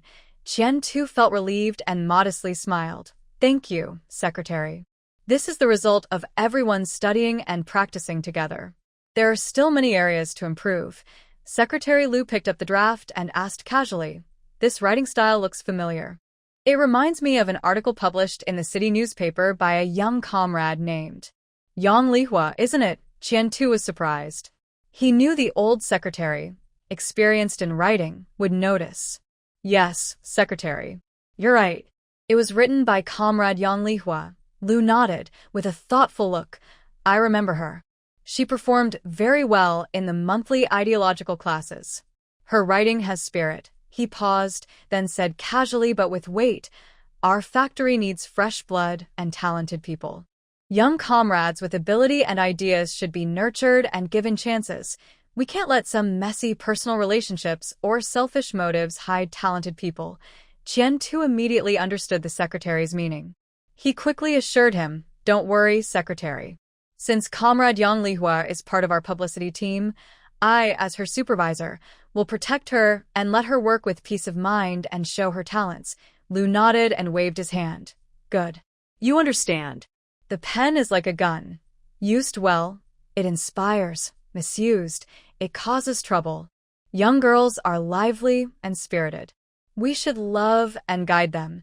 Qian Tu respectfully left the secretary's office, suppressing his thoughts, calming his mind, and then took the factory director's draft to the director's office. Director Sun Hongwei was looking at some documents. When Qian Tu entered, he only slightly raised his eyes and said, "Put the draft here." Qian Tu placed the draft on his desk and was about to leave. Sun Hongwei suddenly remembered something, reached out, took the draft, and quickly looked through it. After reading, he put down the draft and casually said, "Section Chief Qian, this draft is well written, clear, and has practical content. The writing style doesn't seem like yours. Whose writing is this in your department?" Qian Tu replied calmly. "It was written by Comrade Yang Lihua, who recently joined the propaganda department." Sun Hongwei repeated the name softly, his brows slightly furrowing, then relaxing quickly. "I remember your department has 2 new members this time. This one is written by Comrade Yang Lihua, and the speech for the secretary. Was that written by Comrade Sun Xiaoying?" Qian Tu knew this was the key issue. He kept his tone steady. The secretary's speech was also written by Comrade Yang Lihua. Did she write both of them alone? Sun Hongwei's voice didn't show much emotion, but his words carried weight. "Section Chief Qian, your arrangement. Isn't it a bit inappropriate? These 2 new comrades are at the stage where they need training. How can you assign all the responsibilities to just one person?" The other comrade, she didn't participate. This sounded like concern over work distribution and training new staff, but Qian Tu understood what the director was really worried about. He immediately showed a look of helplessness and honesty. "Director, the original plan was for each of the 2 comrades to handle one part. But unfortunately, Comrade Sun Xiaoying, being new to such an important speech, lacked experience. Her first draft was quite different from what was needed, and she hasn't even finished revising it. To avoid delaying important work at the factory, I decided last night to have Comrade Yang Lihua stay late and finish the draft." He paused and added, "Of course, Comrade Sun Xiaoying is still very positive about her work. She just needs more time and practice to improve." Sun Hongwei nodded lightly. "All right, I understand. Since the draft is fine, we'll use this one. Section Chief Qian, we still need to pay attention to training new staff. We should give them pressure and opportunities, but also teach them more. You're an experienced writer, so training 1 or 2 newcomers shouldn't be a problem. As the department head, you need to find the right balance." "Yes, Director."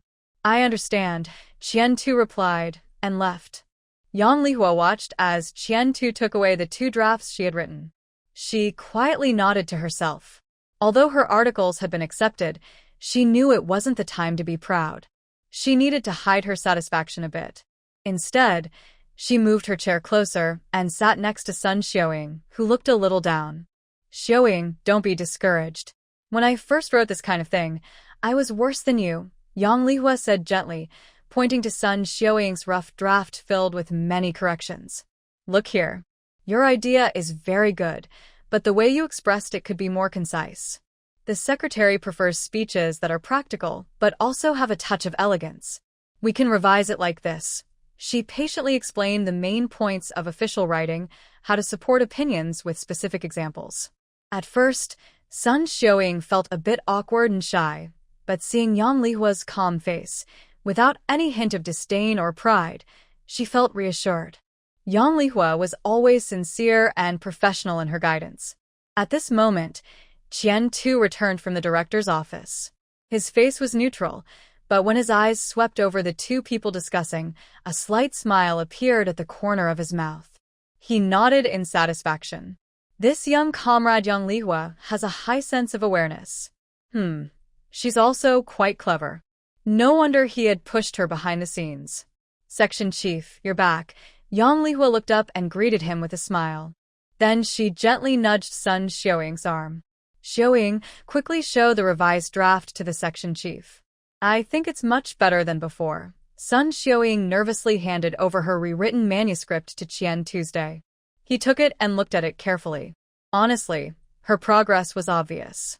The logic was clearer, unnecessary words were reduced, and there was more practical content. But it was still far from perfect. Still, it was clear she had put real effort into it. Qian-tu nodded, his tone much softer than before. Good job, Xiaoying. Your progress is very noticeable this time. Keep writing and revising like this. Writing has no shortcuts. It all depends on practice. Sun Xiaoying finally showed a relieved smile. She secretly glanced at Yang Lihua, full of gratitude. When Qian-tu left again, Yang Lihua looked at Sun Xiaoying, who was staring at her draft in a daze. She had an idea in mind. Xiaoying, she softly said, I don't have any urgent tasks right now. I have an idea. Do you think it's okay? Isn't the Dragon Boat Festival coming soon? I'm sure there are many good stories about activities happening at our factory and in the neighborhood, Yang Lihua said encouragingly. Do you want to try writing an article about the festival? Make it lively, not too formal. You can write about the festive atmosphere, workers' feelings, or stories of neighbors helping each other. Once you finish, I can help you review it, and we can make some improvements together. If the quality is good, maybe it can be published in the Jiangbin Daily, lifestyle section, or in our factory's internal newsletter. Sun Xiaoying's eyes lit up immediately. Publish. In the newspaper? Can I do that? Publishing an article is a great honor and recognition, and an important achievement for the publicity department. How will you know if you don't try? Yang Lihua smiled sincerely. First, find your feeling and choose an angle. For this kind of article, genuine emotion is most important. If you have any difficulties, just ask me. We can think it through together. Okay? Thank you, Lihua. Sun Xiaoying's gratitude this time was much more eager and confident than before. Her impression of Yang Lihua also quickly changed from feeling pressured and defeated by her previous rival to feeling grateful and dependent. At Hongqing Textile Factory during the Dragon Boat Festival, the air was filled with the heat of summer and the fresh scent of zongzi leaves. In the publicity department, Sun Xiaoying held a copy of the Jiangbin Daily, still smelling of ink, and repeatedly rubbed her finger over a small article in the bottom right corner of the page. The article was titled, Warm-Hearted Stories at Hongqing Textile Factory for the Dragon Boat Festival, Good Neighbors Helping Each Other, signed by Sun Xiaoying. Although it was just a small corner at the end of the lifestyle section, and couldn't compare to the prominent placement of Yang Lihua's articles in the first or second pages, for her, this little piece was as valuable as holding a heavy medal. Her cheeks flushed with excitement, and her eyes sparkled with joy she couldn't hide. Lihua, look. It's really published. She carefully pushed the newspaper in front of Yang Lihua, her voice trembling slightly. Thanks to you. If you hadn't helped me find the angle and revise it over and over. Yang Lihua put down her pen and looked at Sun Xiaoying seriously, sincerely congratulating her. Xiaoying, you wrote it well yourself. Especially the part about Master Zhang helping Master Li fix the door and window. The details are vivid and warm. This is all your effort. I didn't do much. Her words were genuine, not just polite. Sun Xiaoying's draft, from the topic, interview, and initial version, indeed provided key guidance. However, the final writing and emotional input were all done by Sun Xiaoying herself. She knows how to keep things balanced, giving just enough guidance. The credit must firmly belong to Sun Xiaoying, so she doesn't have to worry too much. Lihua, I still need to learn more from you in the future. Thanks for your help this time, Sun Xiaoying said firmly. The awkwardness and subtle discomfort caused by the speech incident had now been completely replaced by the real results and gratitude. Yang Lihua looked at Sun Xiaoying's expression and felt relieved. Sun Xiaoying has a special background, and turning her into a non-hostile force, or even a potential source of information, makes her previous help worthwhile. During a lunch break, the factory's radio started playing festive music, making the holiday atmosphere even stronger. But what stirred even more than the holiday mood was the news about the distribution of labor protection supplies and benefits for the Dragon Boat Festival prepared by the logistics department. Soap, towels, sugar, salted eggs, and rare sesame oil, along with green bean cakes exchanged with the food factory, were highly anticipated in times when supplies were scarce. At the logistics warehouse entrance, people gathered in lively crowds. Since visiting Director Liu's office last time, Chen Ziqiang had changed from his usual behind-the-scenes attitude to actively participating in various activities. Although Director Liu didn't say much last time, his lack of response encouraged Chen Ziqiang to report his work to Director Liu whenever he had the chance. Not speaking, not showing opinions, but listening to his work reports was a sign in itself. Perhaps it was a test or a way to gauge loyalty. Director Liu's attitude indicated that Chen Ziqiang was already on his candidate list. Maybe only one more opportunity was needed. During the distribution of labor protection supplies and benefits for the Dragon Boat Festival at the textile factory, Chen Ziqiang had already approached Zhu Youfu this morning, showing just the right amount of concern. "Old Zhu, your eldest and second children came back today, right? Why not go home early and celebrate with the kids? The distribution of benefits and other chores later on are tiring." I can handle it. Nothing big is happening anyway. Recently, Zhu Youfu had been feeling a bit annoyed by faint rumors and occasional scrutiny from Director Liu Jiefeng. Although he didn't know why Lao Chen suddenly wanted to help today, seeing Chen Ziqiang volunteer, he was happy to take it easy. He went along with the flow and agreed. Before leaving, he suddenly seemed to remember something and lowered his voice to say, "Old Chen, be careful with your work." As for Yang Lihua, who was transferred from the third workshop to the propaganda department, she's a young comrade and needs some training. Prepare things for her according to training standards, understand? His words were vague, but Chen Ziqiang understood clearly. The so-called training standards meant giving her damaged or poor quality products. This was a usual trick used by Zhu Youfu. For workers he disliked, had conflicts with, or had no backing, he liked to use these underhanded and disgusting methods. Got it, old Zhu. Don't worry, I know what to do." Chen Ziqiang nodded and agreed happily. But after turning around, a quick, cold smile flashed on his lips. He knew exactly what was going on. This time during the distribution of supplies, he wanted the workers to see that only Chen Ziqiang truly treated everyone fairly. Moreover, Yang Lihua was also his little favorite. If not for her reminder, he might still be just following Zhu Youfu like before. Besides, Yang Lihua had caught the attention of the old secretary. Now, she was the one writing speeches for meetings. He wasn't foolish enough to provoke someone who was gaining favor with the leadership. Making friends with Yang Lihua meant not offending her, which was also a way to show goodwill to the party secretary who valued her, and possibly to Director Liu, who might be unhappy with Zhu Youfu. Chen Ziqiang knew all this very well. So, when it was Yang Lihua's turn on the distribution list, Chen Ziqiang didn't follow Zhu Youfu's instructions. Instead, he deliberately took the best quality, most intact item from the warehouse. The soap was from a new batch, the towels soft and thick, the sugar bags sealed tightly, the sesame oil bottles clear, and the green bean cake wrapped neatly with 2 extra pieces. Comrade Yang Lihua, Chen Ziqiang personally handed her the items, smiling warmly but appropriately. "Here's your share. Happy Dragon Boat Festival. Are you getting used to working in the propaganda department? I've heard your section chief praise you many times." Yang Lihua was a bit surprised to receive a welfare bag that clearly looked better than those of others around her. She quickly looked up at Chen Ziqiang. There was a subtle hint of friendliness in his eyes, which she easily noticed. Chen Ziqiang was really good at reading the situation. It seemed he was trying to get closer because he saw she was doing well recently. "Thank you, Master Chen. You've worked hard," Yang Lihua said politely with a calm smile. "Everything is fine, thanks to good leadership." She didn't say much more but accepted this special attention openly. Sometimes, accepting kindness is a way of showing your attitude. Yang Lihua had just finished placing the Dragon Boat Festival benefits and was about to proofread a document when the security guard's voice came from the entrance of the publicity department. "Officer Yang, someone is looking for you at the factory gate. They say it's your older brother, Yang Lisan." "Oh, thank you, Uncle Wang. I'll go right now." Yang Lihua put down her red pen and looked at the generous Dragon Boat Festival benefits on her desk.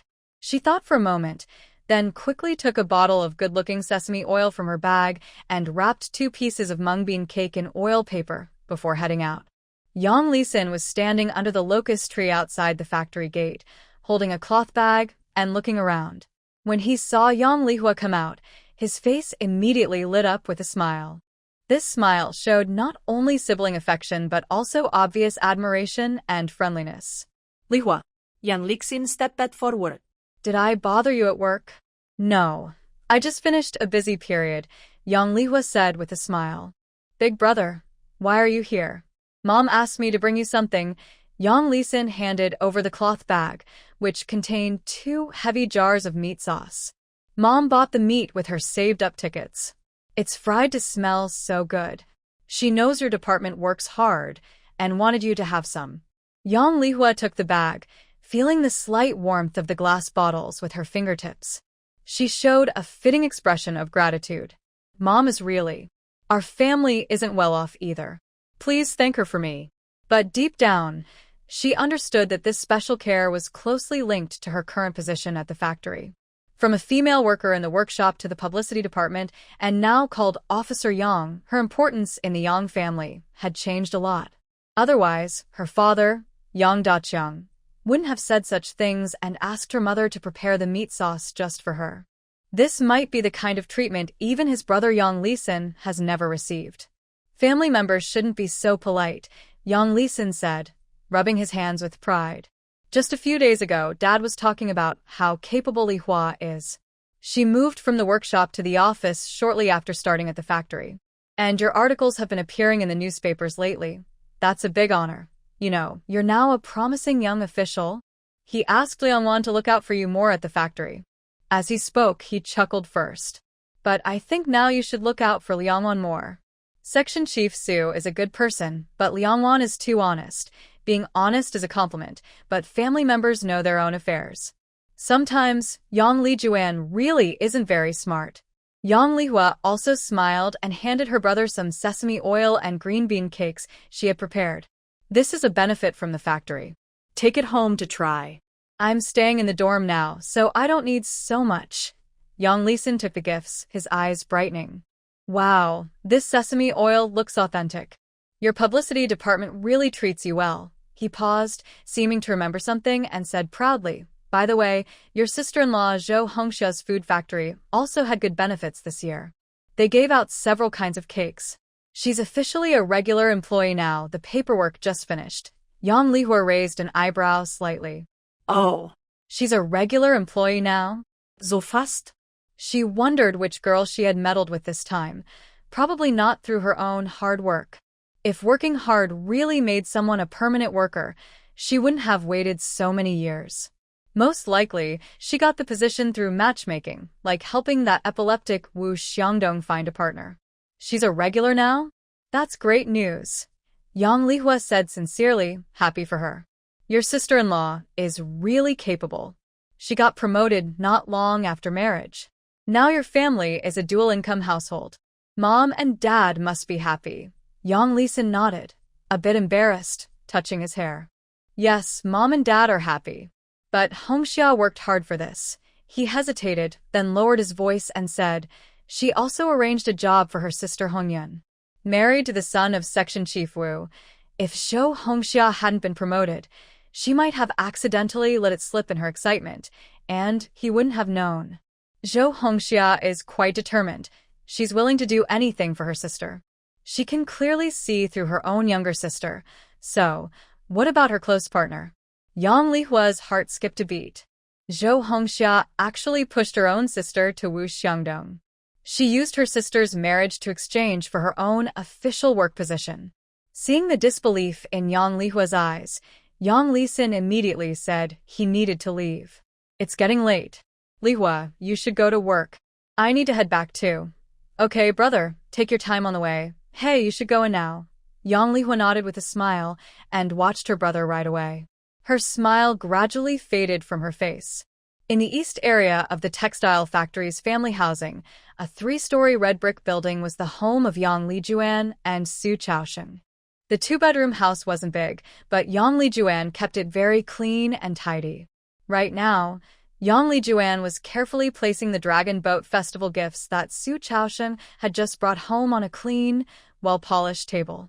Soap, towels, sugar, salted eggs, 2 bottles of sesame oil, and the factory's special supply of neatly wrapped mung bean cakes. All practical and good things that could be used. Yang Lijuan looked at these items, her lips unconsciously curling into a smile, feeling a sense of security and pride. "Tonight," he said after taking a sip of water, his voice quiet but breaking the silence, "make a few more dishes." Yang Lijuan paused her work, looked up at him, and her eyes showed surprise. Is he inviting Li Hua to dinner at their house? Su Chaoxing met her gaze and calmly added, "Later, I'll go to the factory and ask Li Hua to come over for dinner. She's alone in her dormitory during the holiday. It's lonely." Yang Lijuan quickly nodded. Yes, she should come. Li Hua is alone at the factory, and the canteen isn't as warm as home during the festival. I'll buy more vegetables later. Yes, go ahead. Do you have enough money?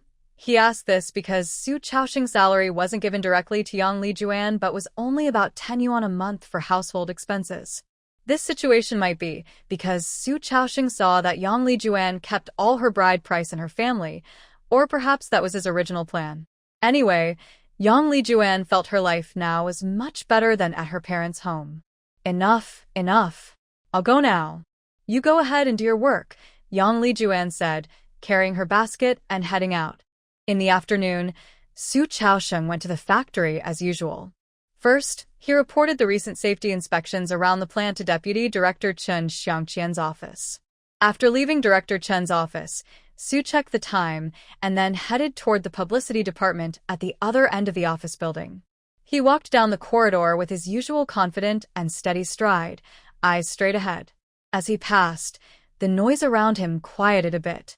No wonder, Su's presence was very strong. When the workday ended, Yang Lihua quickly tidied her desk, took her share of the Dragon Boat Festival benefits, and left the publicity department. She didn't go straight to Yang Jiwan's house, but first returned to her dormitory. She stored most of the benefits and took out a few pieces of green bean cake wrapped in oil paper and 2 salted duck eggs from her bag. These days, resources were scarce. Even when visiting her older sister for dinner, it was polite not to arrive empty-handed. These gifts were both decent and practical, a small gesture of kindness. At least, she wouldn't let Su Chaoxing think she was someone who took advantage of others. After preparing everything, she carried her small bag and headed toward the residential area. Passing by the warehouse district, she habitually looked around, her eyes scanning the storage rooms filled with supplies for the entire factory. Near the shady side of warehouse number 2, she caught sight of a few familiar figures gathered together. They had red-tipped cigarettes, and it was clear they were the usual slackers and bullies under Zhu Youfu's command. These people clearly ignored the warning signs about fire hazards in the warehouse. They were hiding outside the wall, smoking and whispering, their voices sharp and loud in the quiet evening. Yang Lihua's heart suddenly jumped. She stopped in her tracks and hid behind a row of toolboxes. Seeing them smoking outside the warehouse, it was obvious this wasn't the first time. These fools were really asking for trouble, and she had handed them a good opportunity. Her sharp eyes swept the surroundings, confirming no one was watching. A clear, dangerous plan quickly formed in her mind. She thought, how can they just smoke here? Not leaving a spark would be foolish. This could be her stepping stone.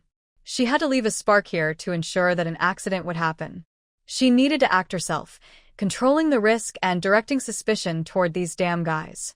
Yang Lihua patiently waited, like a hunter lying in wait, until those few henchmen finished smoking, casually crushed their cigarette butts underfoot, and looked around once more.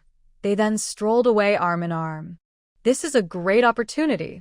Yang Lihua held her breath, waiting until their figures completely disappeared. Then she quickly slipped to the spot where they had just been smoking, like a wisp of smoke. There were several cigarette butts still faintly smoking on the ground. She quickly scanned the area, picked up 2 of the most fully burned ones, and held them in her hand.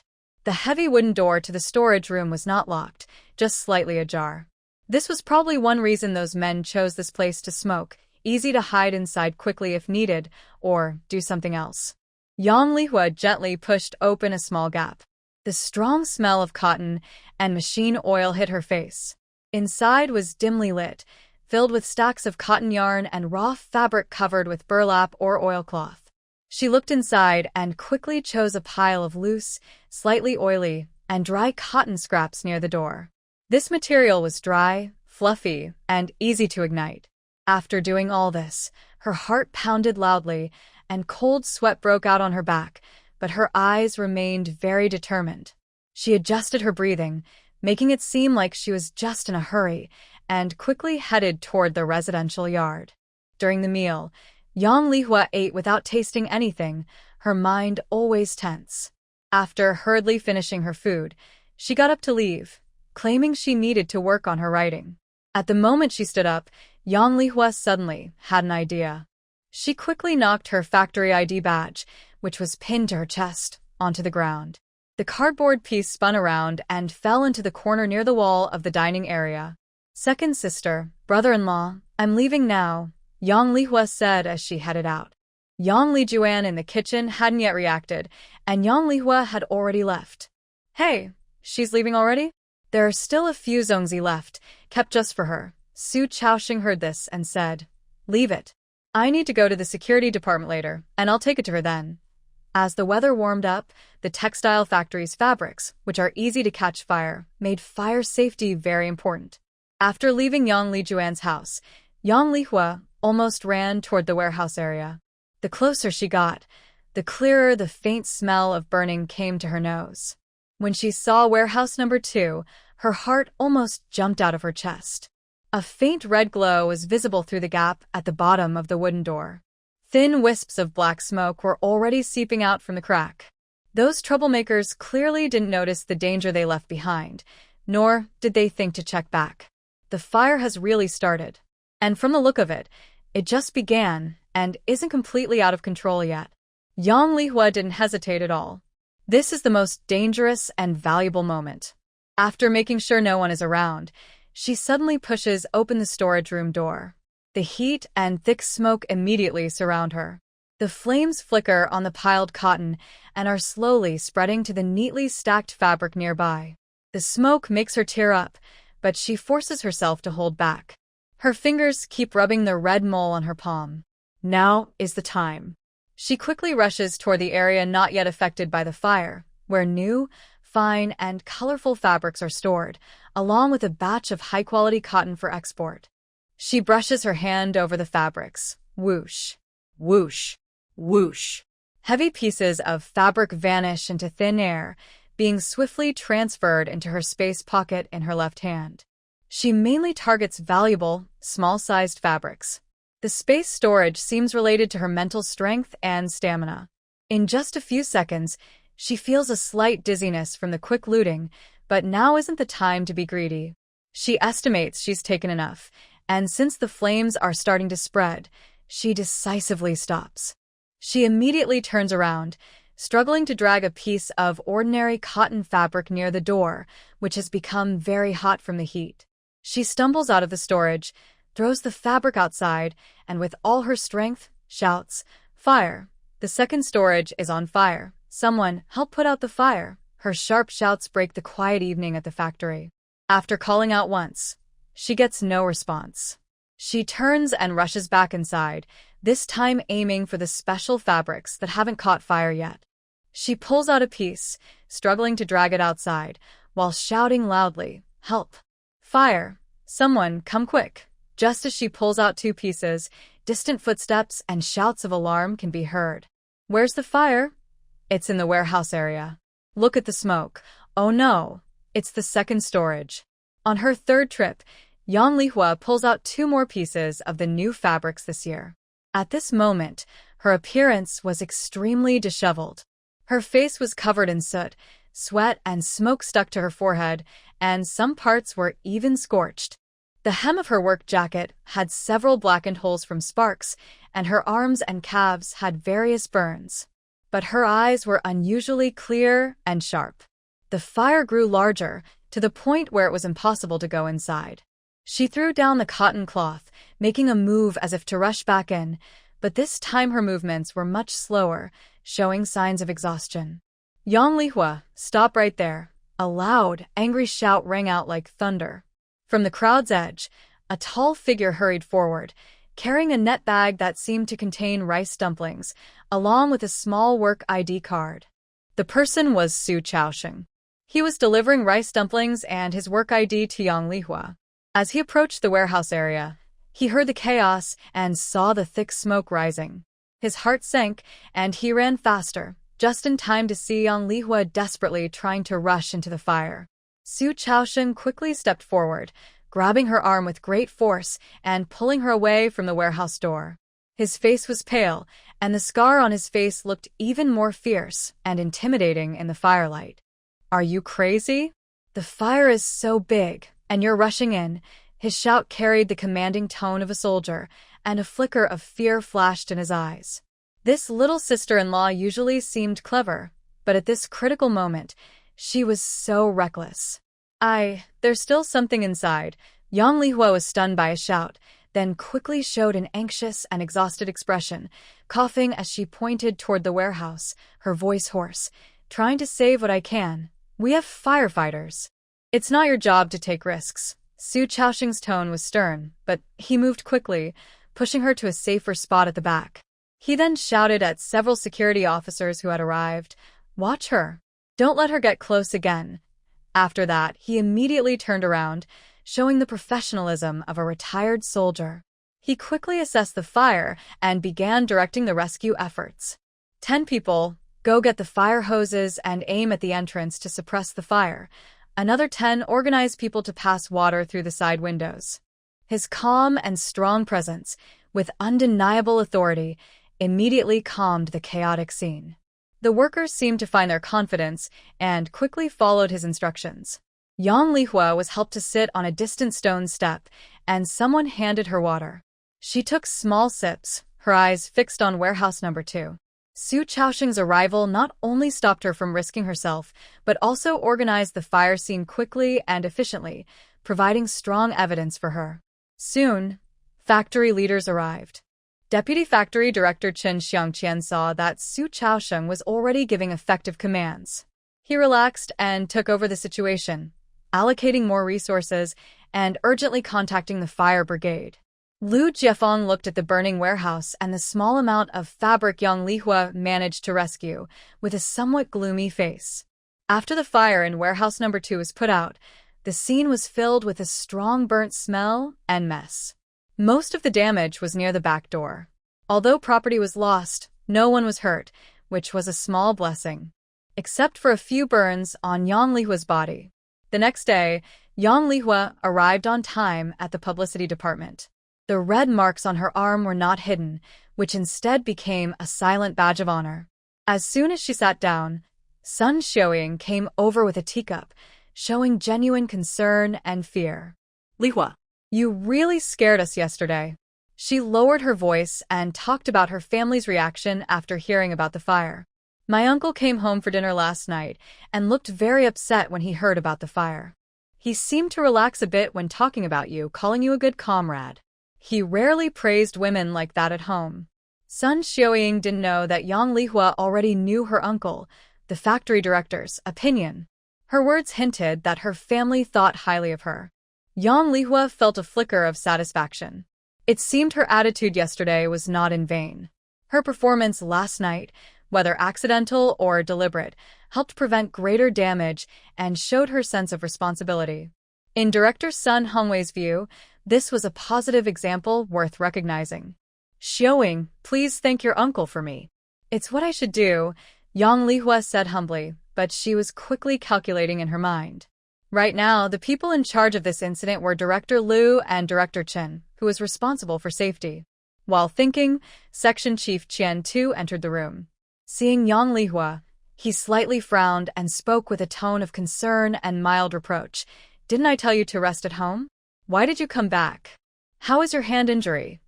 "Thank you for your concern, sir." "I'm fine and it doesn't affect my writing," Yang Lihua said, moving her fingers to show she was okay. "Our department's work is important." Qian Tu looked her over for a moment.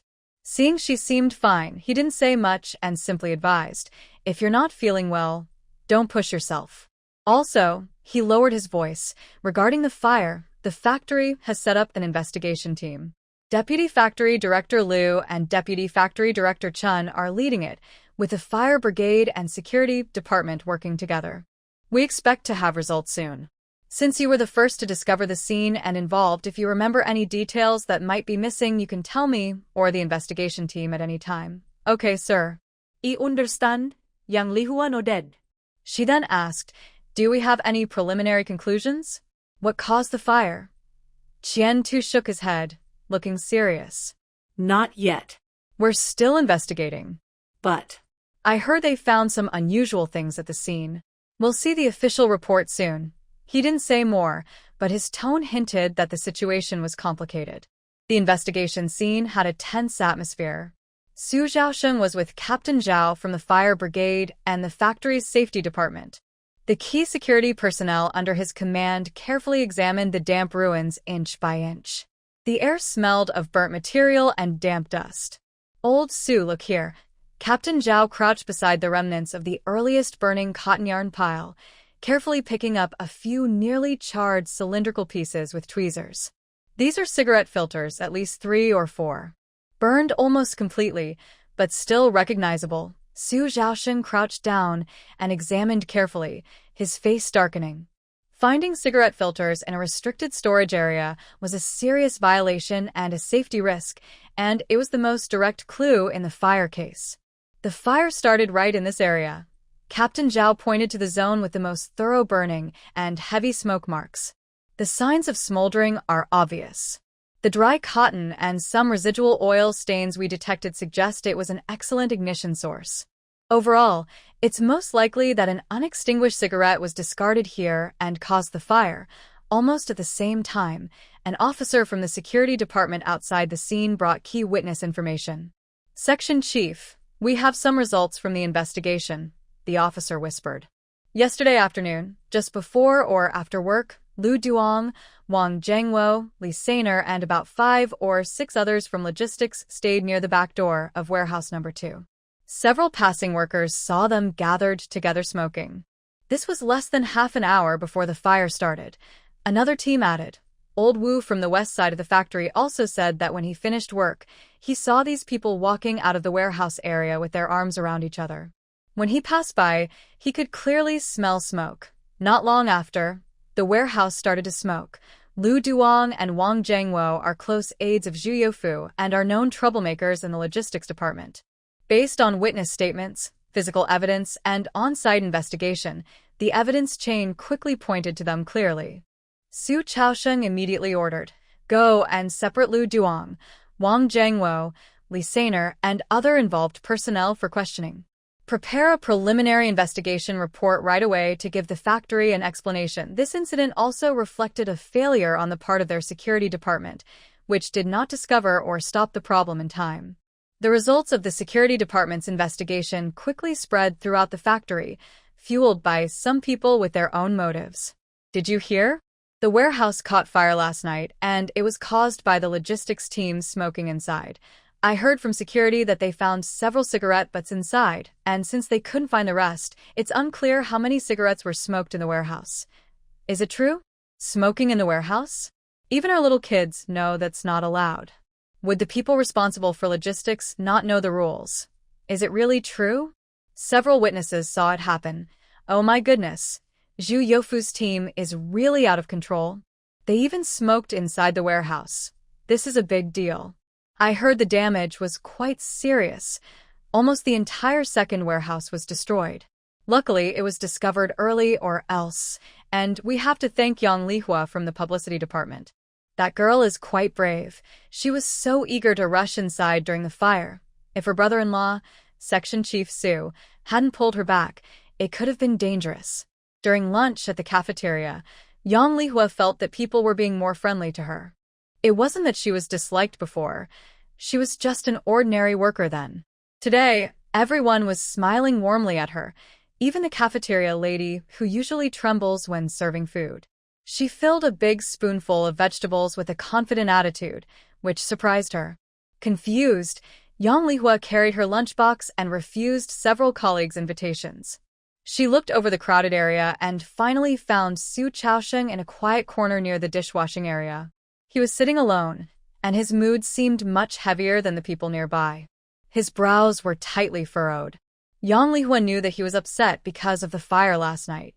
Although the main responsibility was with the logistics team, as part of the security department, they were also criticized for not discovering the fire in time. Brother-in-law, Yang Lihua said as she approached with her lunchbox and sat across from him. Su Chaosheng looked up and saw her. His brows relaxed a little, but he still looked serious. Have you eaten? Yes, Yang Lihua replied casually, taking a bite of rice. The fire caused quite a stir. Director Chen sighed. Probably feels a lot of pressure too. Su Chaosheng glanced at her, surprised that she brought this up directly. He sighed and said seriously, "It's my fault. There were gaps in patrols and inspections and I didn't find the danger in time." He was used to blaming himself first. Brother-in-law, blaming ourselves won't help now, Yang Lihua said calmly, with a steady tone. Director Chen is in charge of safety. Since this happened, the factory director and the party secretary will ask questions. The meeting this afternoon won't be easy. Su Chaosheng nodded and looked at her. This little sister-in-law is very clever, or else the old secretary and factory director wouldn't praise her so much. Yang Lihua met his gaze and continued, "We need to think about how to minimize the impact of this incident on Director Chen and you." What do you mean? Su Chaosheng leaned forward slightly. At the meeting this afternoon, instead of waiting for leaders to criticize us, it's better to take the initiative, Yang Lihua said quietly but clearly. Brother-in-law, you should take responsibility for the security department. Not to cover for the logistics team, but to deeply reflect on the safety patrols and inspections, admit the shortcomings. Su Chaosheng listened thoughtfully. Just admitting mistakes isn't enough, Yang Lihua said sharply. The key is to come up with real, practical improvement plans. For example, it is recommended to increase the frequency of patrols and sign-in systems in key areas like warehouses, work with logistics and security departments to develop stricter management measures. These should be specific and practical. She paused, looking at Su Chaosheng. In this way, the leaders will see not only your willingness to take responsibility for mistakes, but also your ability and sense of responsibility to find problems, solve them, and improve. As for Director Chen, you shared his pressure and showed your sense of responsibility and ability. Regarding the factory director and the party secretary, they also see you as someone willing to work hard and capable. In this way, this mistake might even become an opportunity for him to show his abilities. Su Chaosheng listened silently, lightly tapping his fingers on the table. He doesn't completely lack understanding of these issues. He is just used to working on the front lines. Yang Lihua's words are clear and logical, which is better than him just thinking aimlessly. You are right, he nodded slowly, his eyes regaining focus. It's better to take the initiative to accept responsibility and be honest about mistakes. Yes, brother-in-law, I believe you can do it, Yang Lihua smiled, picking up her lunchbox. I'm going to wash the dishes now. After leaving Su Chaosheng, Yang Lihua headed to the hot water room on the other side of the cafeteria. This time, the security department was caught in the crossfire. The real storm center of this incident was the logistics department. She waited a long time in the hot water room before running into Chen Ziqiang, who looked quite overwhelmed. Apparently, he was also a bit flustered by the big fire. Officer Chen, Yang Lihua greeted. Yang. Young officer. Chen Ziqiang recovered and quickly forced a smile, becoming more polite than before. Yang Lihua is now not only favored by the secretary and Director Liu, but also regarded as a hero of last night's fire, so her reputation is at its peak. The two collected water and, with good understanding, moved to a less crowded spot. Yang Lihua pretended to seek casually. This fire was really an unexpected disaster. I don't know how it will be handled in the end. Chen Ziqiang immediately picked up the conversation, full of anger and fear. It's all because of those bastards like Lu Duang. They're usually so lazy. Yang Lihua nodded in agreement, lowering her voice. Officer Chen, talking about these things now is useless.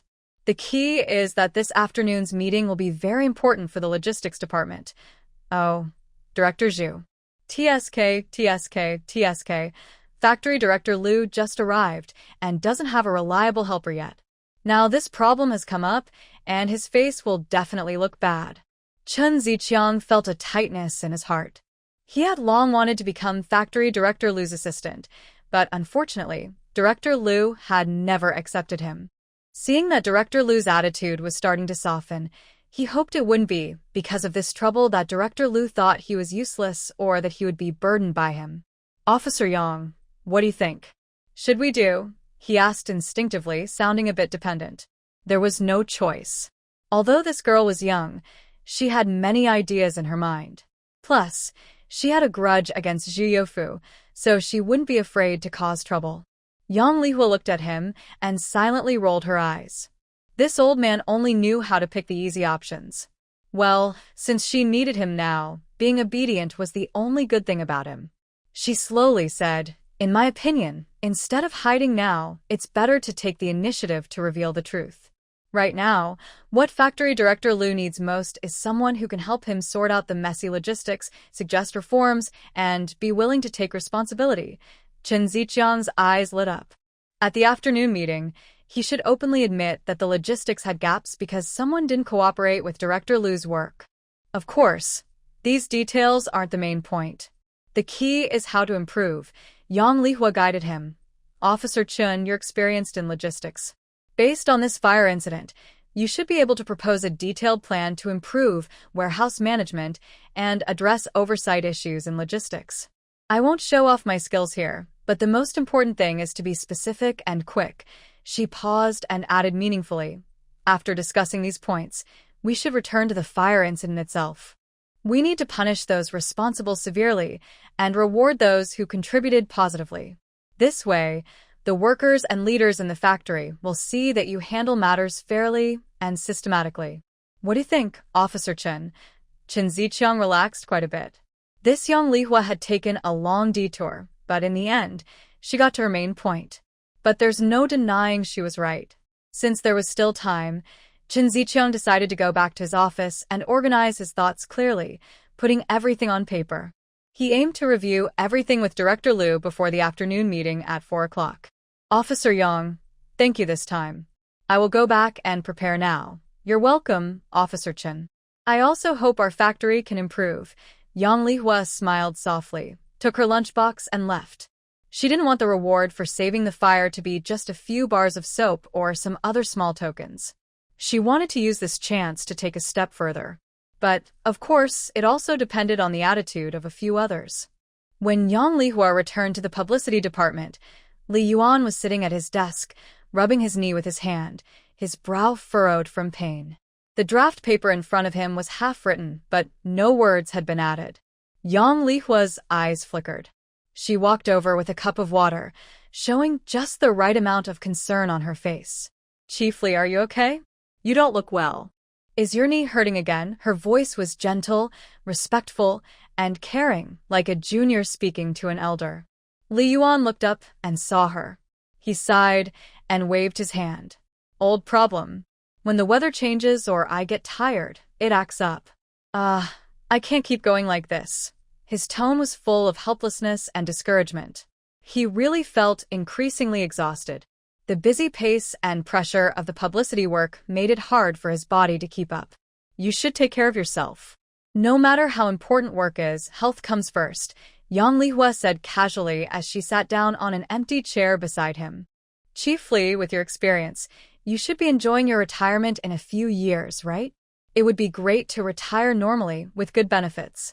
I heard that the pension for a senior section chief and a deputy section chief can be quite different. This seemed like casual chatting, but it hit right at Li Yuan's most sensitive concern.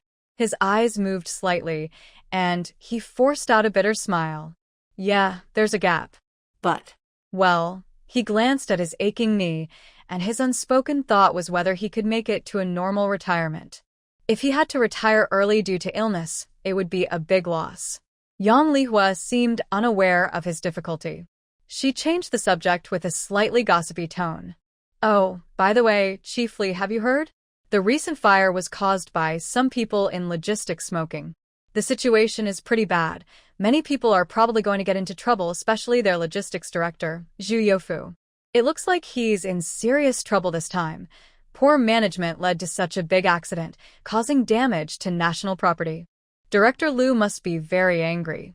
Zhu Youfu doesn't really respect the leadership, and Director Chen was also criticized by the factory director and secretary for safety issues. He must be quite annoyed too.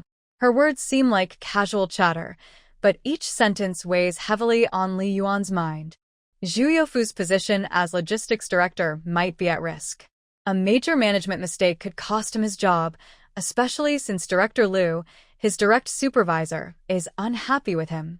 Even Director Chen, who is friendly with him, is upset because of this incident.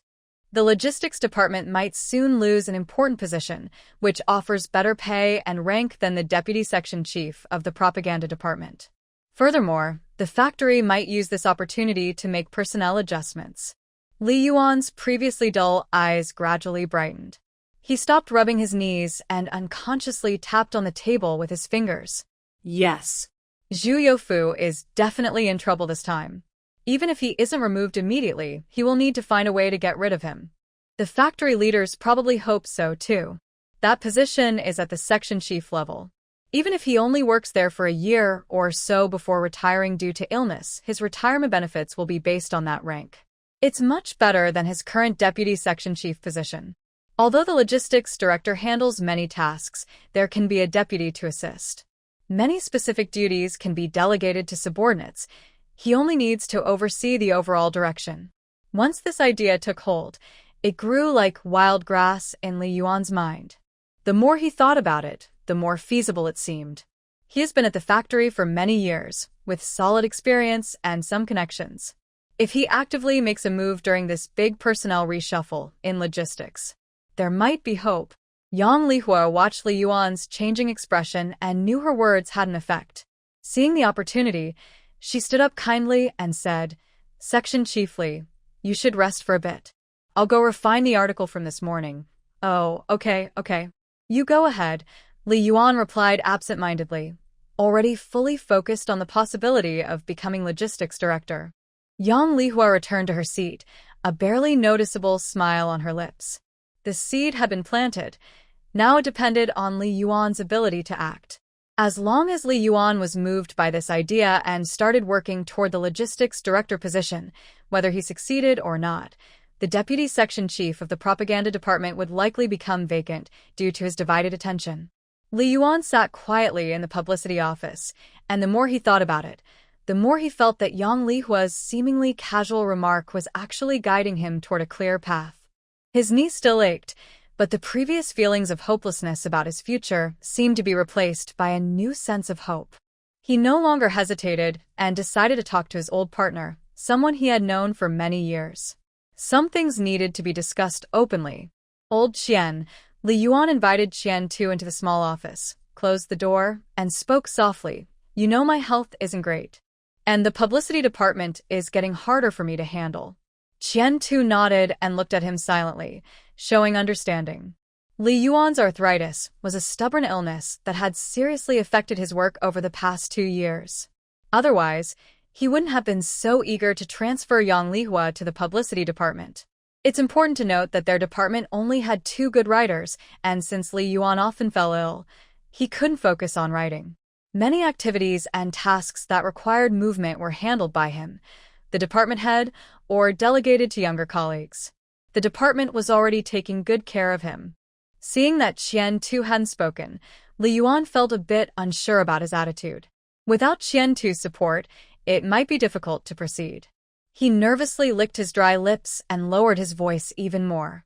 This time, the factory had a big incident and the logistics side might need to make some moves. He didn't say it directly, but his meaning was clear. Qian Tu's eyes flickered, and he immediately understood his old partner's plan. He paused for a few seconds, thought carefully, and then slowly nodded. I heard Director Liu's tone earlier, and it seems there's some movement. So, Laoli, are you thinking about something else? That position isn't bad. You could try for it. As for the work in our department, I'll make arrangements." He didn't try to dissuade him, but instead showed support. Since Li Yuan had come to him and spoken like this, it meant he had already thought it through. Pushing him away now would only ruin his future. Li Yuan's work in the publicity department was already limited, but he still held the deputy department head position. It was difficult to make arrangements for him. If he could really be promoted to logistics, it would give Qian Tu more room to maneuver within the department's personnel arrangements. Talented people often do not get promoted and they may start to have their own ideas. With the factory's approval of his career prospects, Li Yuan felt more at ease. He left the publicity department and went to the human resources office to see Director Zhang Zhongchuan. Zhang Zhongchuan is an experienced middle manager with good connections and information. As the head of HR, his words carry weight with several factory directors. Old Zhang, busy, Li Yuan offered a cigarette, exchanged a few greetings, then subtly brought up the fire in the logistics department, lamenting the chaotic management. He then casually added, "Hey, I'm getting old, and I feel like I'm not very useful in the publicity department anymore. If the factory could assign me to a lighter, less demanding place, even if the responsibilities are heavier, I could still contribute some value." Li Yuan hinted that he wanted to move to a different department and was open to a role with more responsibility, like the busy logistics department. Zhang Zhongchuan, being very sharp, immediately understood the underlying meaning. He looked at Li Yuan carefully, sighed, and said vaguely, "Old Li, your idea is quite good. But It depends on what the leaders think and whether the opportunity arises. Right now, the logistics department. Whether to move or not is hard to say." He didn't give a definite answer, but also didn't rule it out. Li Yuan has been working in the factory for many years and has a lot of experience. If he really makes a move, it's not impossible. It all depends on what the higher-ups decide and whether they want to transfer him. Zhang Zhongchuan was also happy to help by providing some information or giving a gentle push. Meanwhile, at the other end of the factory office building, Chen Ziqiang took the freshly written report, took a deep breath, and knocked on the office door of Deputy Factory Director Liu Jiefeng. "Come in," came the emotionless voice from inside. Chen Ziqiang pushed the door open, and the atmosphere inside was indeed very tense. Liu Jiefeng sat behind his desk, frowning and looking very grim. Although the main responsibility for the fire lay with Zhu Youfu, as the factory director in charge of logistics, Liu Jiefeng also felt ashamed, which reflected his poor supervision of his staff. "Director Liu," Chen Ziqiang respectfully called out, handing over the report with both hands. "Regarding the management issues exposed by this fire, I have drafted some initial suggestions for rectification based on my daily work. Please review them. Although I am just a small part of the team, I feel very worried and want to help the factory." Liu Jiefeng looked at him, took the report, but did not immediately read it. Instead, he observed Chen Ziqiang carefully. Chen Ziqiang has been doing well recently, reporting work actively, and trying to get closer to him. His ability is average, but he has a good attitude and knows how to read the situation. He took out this report. Regardless of its content, his proactive attitude is worth praising. Liu Jiefeng still showed no strong expression, just nodded lightly and quickly looked through a few pages.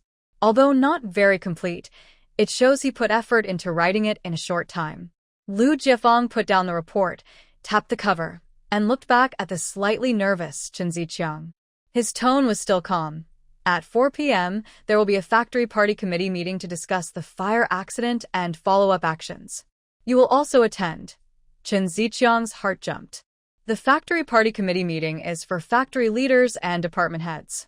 He is just an ordinary logistics worker, now asked to attend. What does this mean? Could it be that Liu is giving him a chance? He suppressed the almost overwhelming joy in his chest, straightened his back quickly, and his voice trembled a little from excitement. "Yes, Director Liu. I will definitely attend on time." "Good, go ahead and prepare. You'll be the one to explain the report later." Liu waved his hand. Chen Ziqiang almost floated out of Director Liu's office, feeling much lighter on his feet. He guessed right. At 3:50 p.m., people started arriving at the small meeting room. Chen Ziqiang arrived a few minutes early, tidied his collar, took a deep breath, and walked in. There were already a few people inside. Zhu Youfu sat in the corner, looking a bit unwell, with bloodshot eyes, clearly tired. When he saw Chen Ziqiang come in, he was surprised first, then frowned and said unhappily, "Old Chen, what are you doing here? Are you looking for a leader? Come back after the meeting. An important meeting is about to start here." He instinctively thought Chen Ziqiang was here to find a leader. At this moment, Chen Ziqiang's mood had changed. He suppressed his pride and showed a modest smile on his face. Director Zhu, it was Factory Director Liu, who asked me to attend this meeting. Zhu Youfu watched Chen Ziqiang sit down at the door. A feeling of unease kept lingering in his mind. When Deputy Section Chief Li Yuan from the Propaganda Department also appeared in the meeting room, his anxiety reached its peak. Li Yuan, the Deputy Section Chief of the Propaganda Department, was here for this meeting? Although sometimes the party committee's meetings expand in scope, their appearances seemed unusual. Chen Ziqiang might have been brought here by Liberation Liu to scold him. But what about Li Yuan? Why was he here? He could sense the eyes of others in the room, some obvious, some subtle, moving between him, Chen Ziqiang and Li Yuan. They were full of curiosity and amusement. There must be things he didn't know. At 4 o'clock sharp, Factory Director Sun Hongwei and the old secretary entered with serious expressions. Factory Director Chen followed behind, still looking unhappy. Finally, Liu Jiefeng entered. His gaze swept across the room, pausing slightly on Chen Ziqiang, then sat down expressionlessly in his seat. The meeting was led by Factory Director Sunday. He didn't waste time with greetings and got straight to the point. Today's meeting has only one main topic. You all know what it is, without me saying. It's about the investigation, responsibility determination, and follow-up rectification of the warehouse No. 2 fire accident. First, I asked the security team to report the latest progress of the investigation. In front of everyone's gaze, Su Chaosheng calmly and confidently reported the investigation results. He mentioned finding cigarette butts and debris at the scene. Several witnesses, including logistics staff Lu Duong, saw people smoking at the warehouse entrance. It was basically confirmed that the fire was caused by Lu Duong and others discarding unextinguished cigarette butts, which ignited flammable materials. After presenting the facts, Su Chaosheng shifted his tone. Instead of shirking responsibility, he took the initiative to accept the security department's role. During this incident, it was revealed that the security department had shortcomings in routine patrols and in initial emergency response and on-site coordination during the fire. He paused, then took out prepared materials. To address these issues, the security department has drafted a preliminary rectification plan. First, increase the frequency of patrols in key fire-prone areas like warehouses. Second, we plan to organize a factory-wide fire drill next month. That concludes the report. There was no shirking of responsibility during the entire process.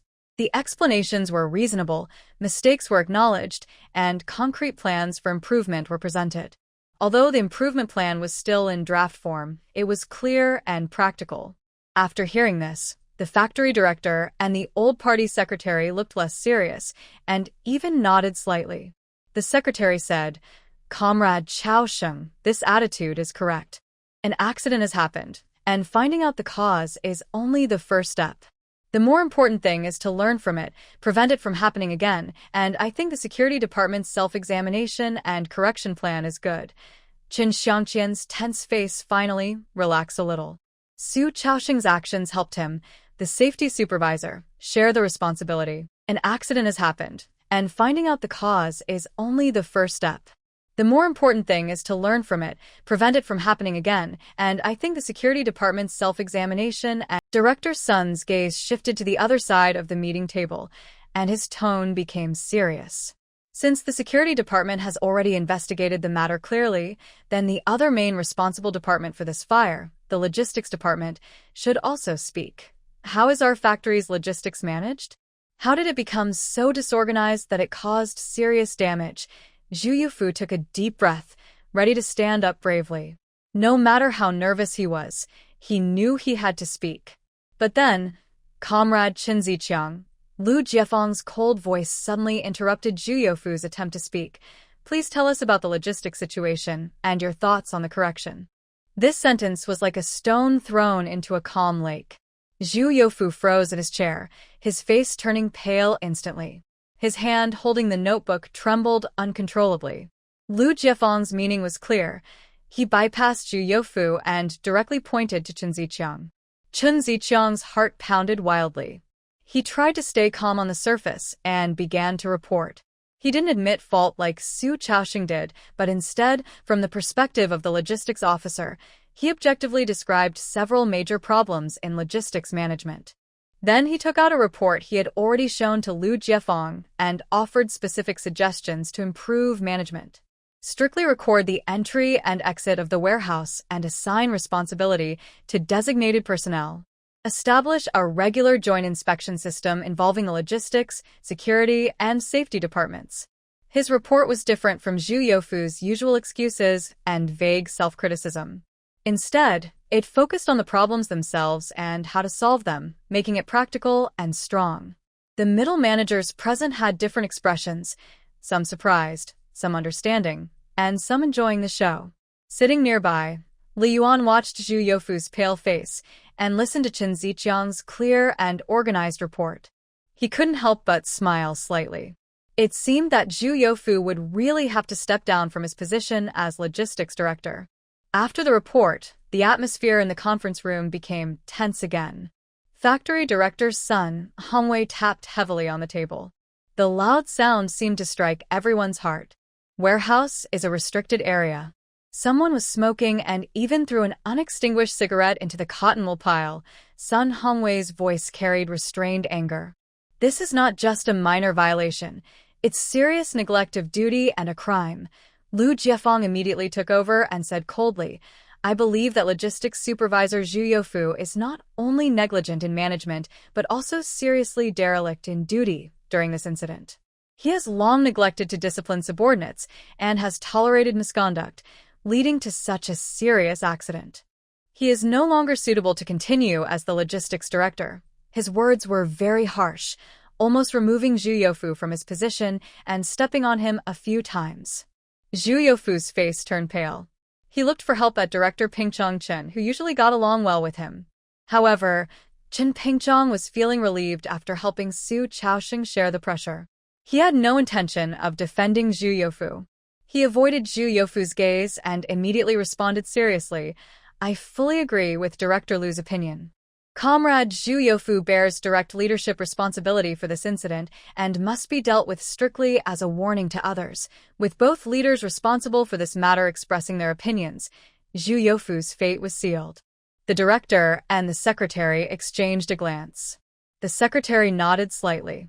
Sun Hongwei said in a deep voice, since the team members agree, Comrade Zhu Youfu will be temporarily removed from his position as logistics director. Director Liu, please handle the specific arrangements. Liu Jiefeng almost immediately gave his orders without any pause. Since the root of the problem is the chaos in warehouse management, let Comrade Zhu Youfu go to work in the logistics warehouse. Start from the grassroots, reflect deeply, and reform through hard work. This arrangement seems to give Zhu Youfu a place to go, but in fact, it is just sending him to the frontier. There was a moment of silence in the meeting room, but soon the factory director nodded. Okay, you are the person in charge of personnel. You decide. Everyone present was not surprised or particularly interested in the factory director's approval. What followed was the real, main event. Zhu Youfu was removed from his position, leaving the logistics director role vacant. This position, once highly sought after, now seemed a bit like a hot potato. Who would take it? Chen Ziqiang's heart was in his throat. He looked eagerly at Liu Jiefeng, hoping he would suggest his name during the meeting. His recent performance in the meeting was the best preparation. Besides, who else would be suitable for this position besides him? Liu Jiefeng was carefully considering. Chen Ziqiang had taken the initiative to approach him, and his performance was decent, but he didn't want to give him the logistics director position just like that. After all, someone who came in halfway couldn't compare to those who had been with him all along. Moreover, Chen Ziqiang was only a staff member now. Suddenly promoting him to a senior position might not win everyone's support. Liu Jiefeng needed someone who could quickly stabilize the situation and carry out his plans. Just as Liu Jiefeng was weighing the options and preparing to choose someone, the head of the propaganda section, Qian Tu, spoke up. Secretary, factory director, and all leaders. I have a candidate to suggest for your consideration.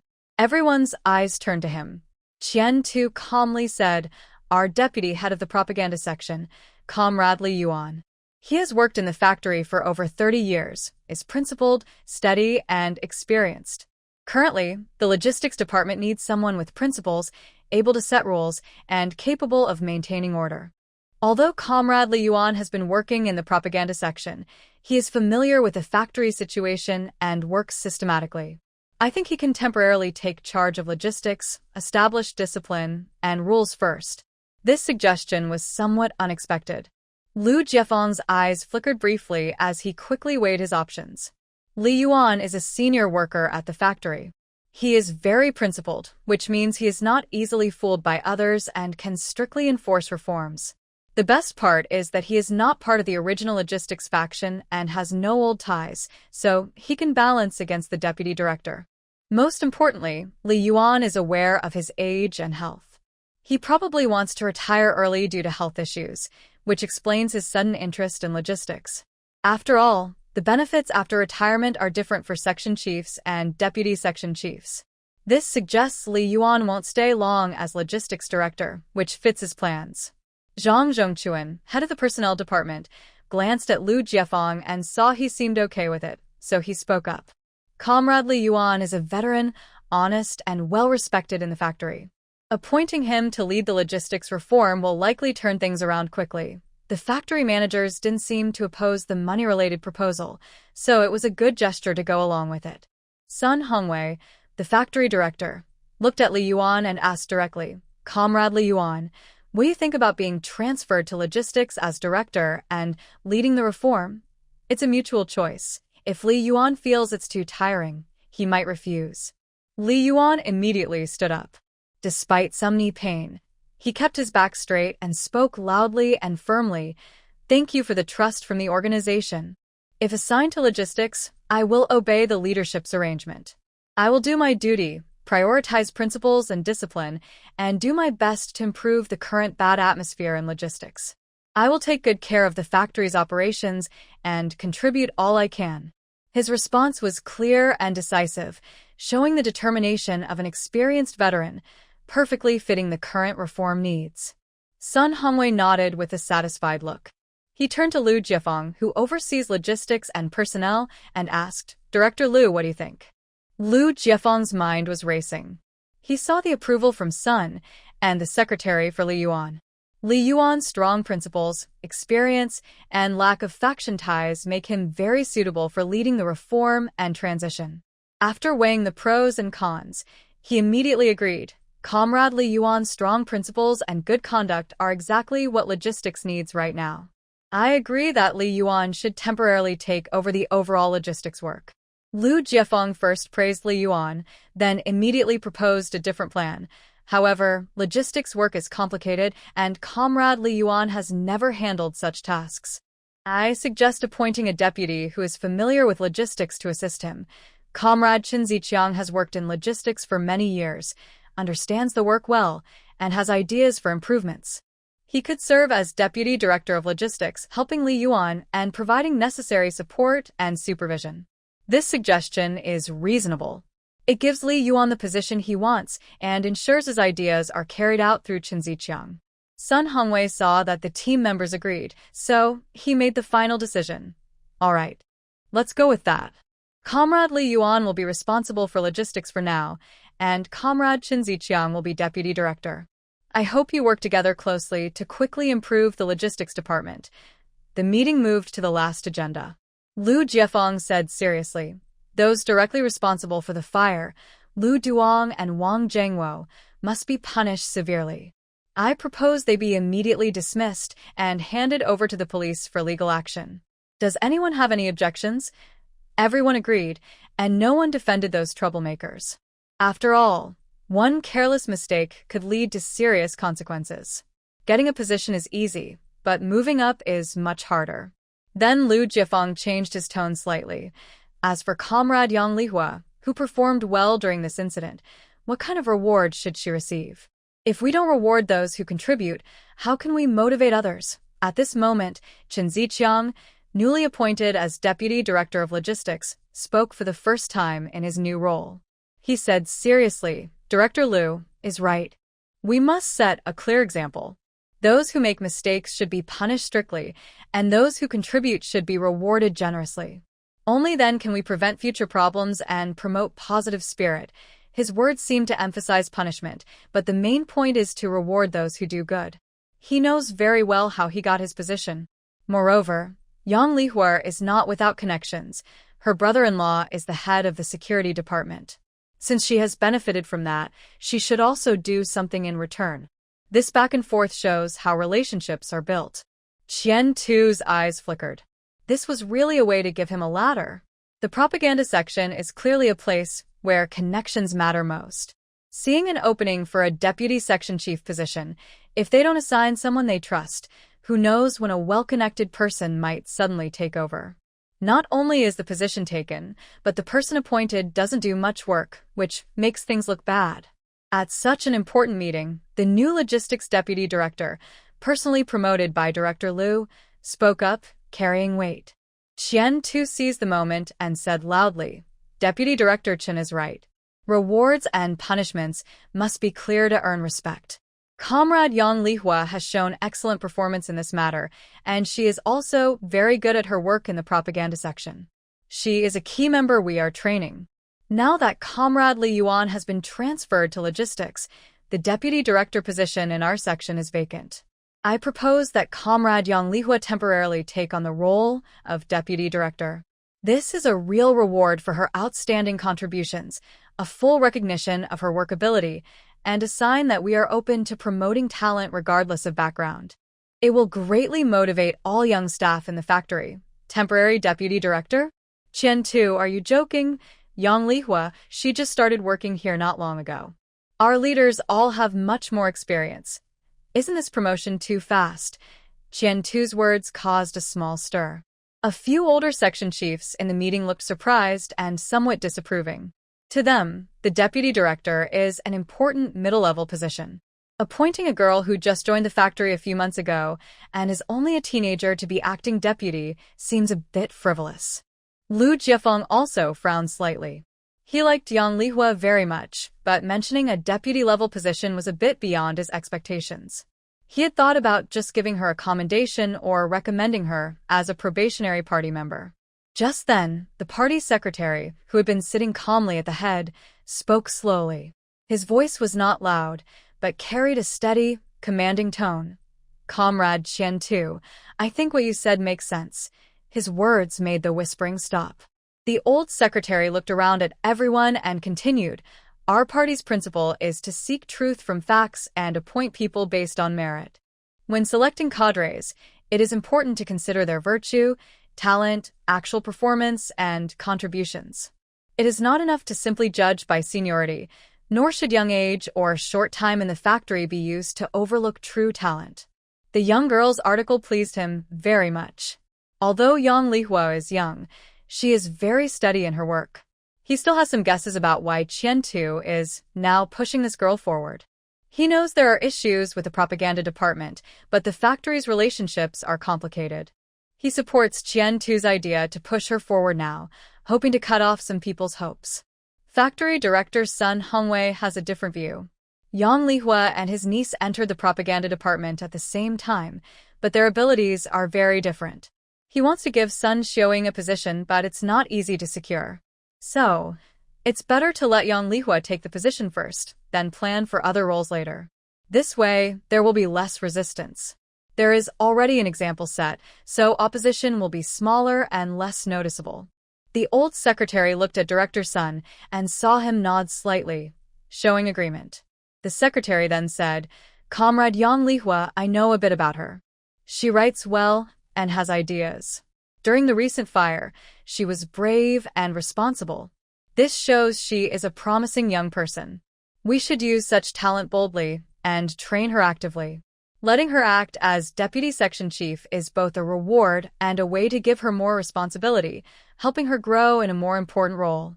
There's nothing wrong with that." At the meeting, both the old secretary and Director Sun Hongwei did not oppose. The secretary made a final decision. He not only supported Qian Tu's proposal but also praised the idea of nurturing talented young people without being limited by seniority, removing doubts based on experience.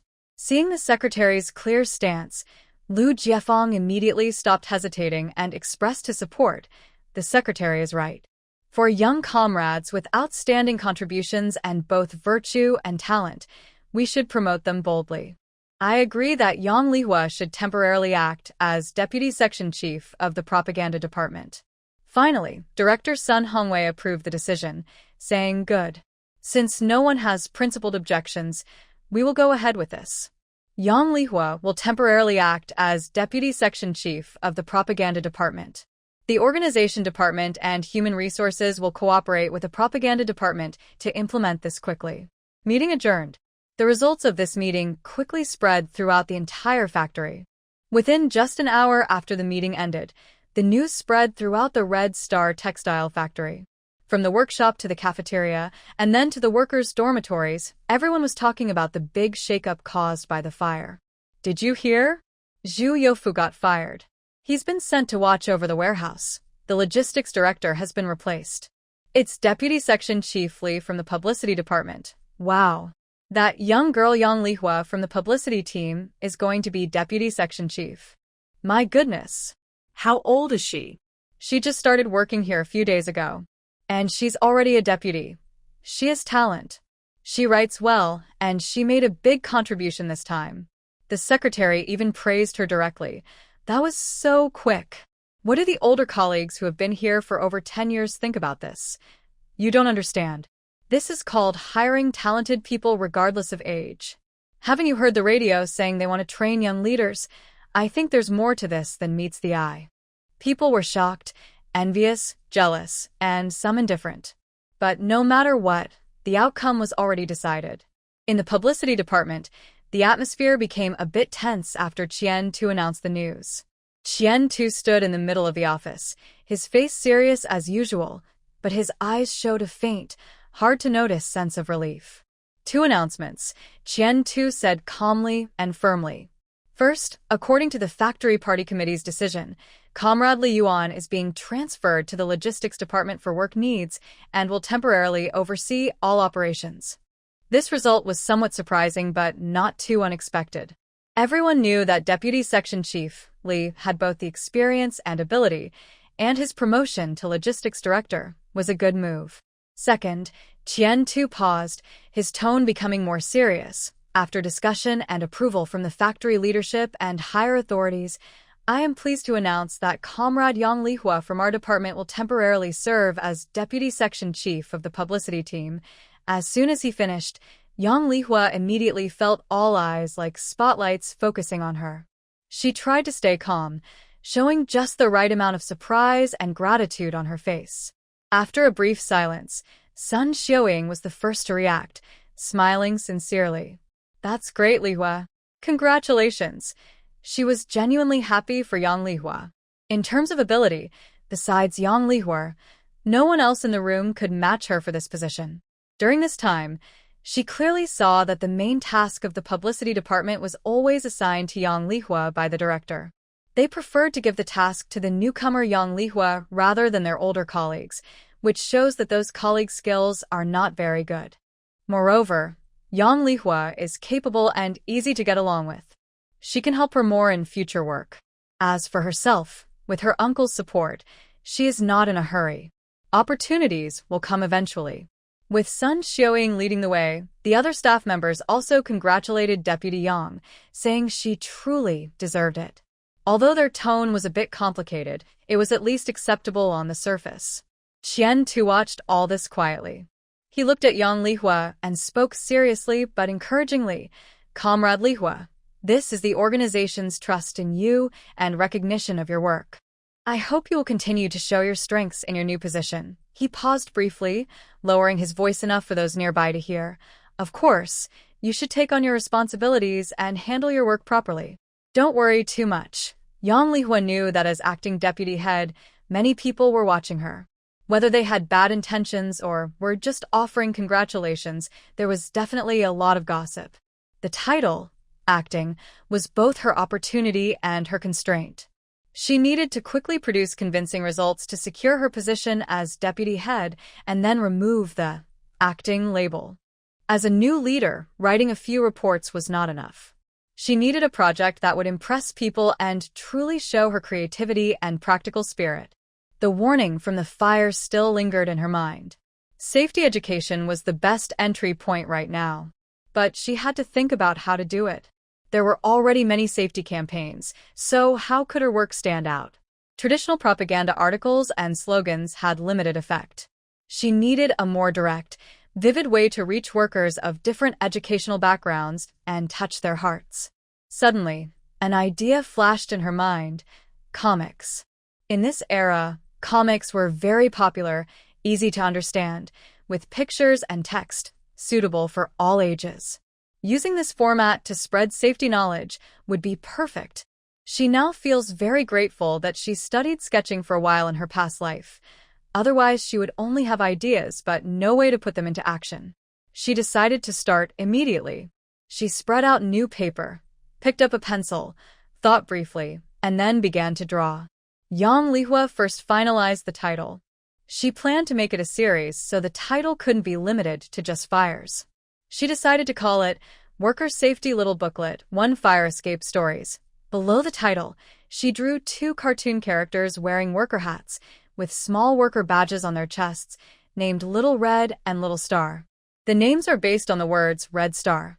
The series would show scenes of Little Red and Little Star discovering a fire, calling for help, trying to put out the fire, covering their mouths and noses with wet towels to escape, testing the door temperature, and successfully escaping. Each key step would be accompanied by a short rhyme or tip, with pictures and words matching clearly. After finishing the rough draft, Yang Lihua took it to show Qian Tuesday. After all, this work also needed the support of the supervisor. At first, Qian Tu looked at the simple drawings and frowned slightly, asking, "Is this a comic book?" His tone uncertain. But after carefully looking at it, his expression gradually became focused and even surprised. He couldn't help but point at the picture with his finger, saying, "Calling for help, putting out the fire, escaping." The steps are clear, and the drawings are easy to understand. This is much better than just sending documents or reciting slogans. Workers can understand it immediately and remember easily. Lihua, your idea is very good. This is real effective publicity that everyone can understand, no longer using complicated terms or just reciting slogans, but with fun and engaging comic-style illustrations that are easier for people to accept. Feeling affirmed, Yang Lihua felt very confident. She continued, "Supervisor, I think we can make this into a series. Not just about fires. Next issue could cover what to do if you find fallen electrical wires. The following one could teach common first aid for work injuries like bandaging cuts, immobilizing fractures, and so on. We could also include earthquake and flood safety, even tips on preventing scams and traffic safety, making it a series called Worker Safety Little Booklet. There's so much potential. She could keep exploring and writing many more." Qian Tu kept nodding as he listened. Yang Lihua really has a quick mind. But he also knew that if this really took off, it would be a significant achievement for him. "All right, your idea is very good. Making it into a series will help build a brand. So, first you should improve the content of the first story and post it on our publicity board. Let's see how people respond." He paused for a moment and then said, "Not only does our factory need this manual, but the people of Jiangbin City also need to know about this kind of interesting and solid science education work. Such a good way to promote should not be wasted by not publishing it in the newspaper. Moreover, this is a great chance to show off their factory's safety education achievements and boost their reputation." "Yes, Director." Yang Lihua understood what Qian Tu meant, and she also had the same idea. The more attention this gets, the better. She wanted more people to know about her. After thinking for a moment, she suggested an even bigger idea. "Director, what if we turn these stories from the small booklets into stage plays?" "Stage plays?" Qian Tu was surprised. Yes, Yang Lihua's ideas became clearer, and her tone grew more enthusiastic. "We can organize talented workers from the factory or encourage interested employees from different workshops to write scripts based on these safety stories. For example, Fire Escape Story could be turned into a short play lasting a few minutes, performed during the factory's cultural shows, weekend movie screenings, or even at residents' communities. It would have lines, actions, and plots, more lively and vivid. Even the elderly who can't read and children can understand and remember them. This way, our safety messages can truly reach every corner, not just through words and pictures, but through lively performances that everyone can enjoy. Listening, Qian-tu slowly leaned back in his chair, unconsciously tapping his fingers on the table, thinking about how promising this idea could be. Yang Lihua's idea broke away from the traditional methods of writing, drawing, and pasting, making safety education more lively and engaging. This is not just innovation, but also a way to elevate the scope of publicity, bringing it into people's daily lives and entertainment. If successful, this would be a remarkable achievement for the publicity department. It would not only earn recognition from factory leaders, but also leave a deep impression on workers and their families. Qian-tu showed a rare excitement on his face. Lihua, your idea of turning these into stage plays is a big step forward from just picture books. This is truly how to put promotional work into action and make it resonate with the people. However, the atmosphere quickly shifted from initial excitement to more practical and serious considerations. In Yang Lihua's hands, will this project really be carried out? I don't doubt Yang Lihua's writing skills, but I worry about her ability to coordinate and manage as a leader. Qian-tu looked at the detailed draft of the brochure and the outline of the stage play. He gently tapped on the table and took a moment before speaking. Lihua, your ideas and the framework are very good. You've done a great job so far. He praised her first, then his tone became serious and sincere. But from now on, we can't just stay on paper. To bring this series, especially the stage play, to life on stage, we need many people, resources, and departments to work together. He looked at Yang Lihua with a serious and expectant gaze. Writing the script and shaping the story are still your main tasks, and you must do them well. But the specific coordination, organization, and progress, these real tasks, must be handled by you. You need to communicate, run around, and make sure everything gets done. This deputy section chief position isn't just about writing articles. Yang Lihua immediately understood Qian-tu's intention. He wanted her to truly take charge. She wasn't upset.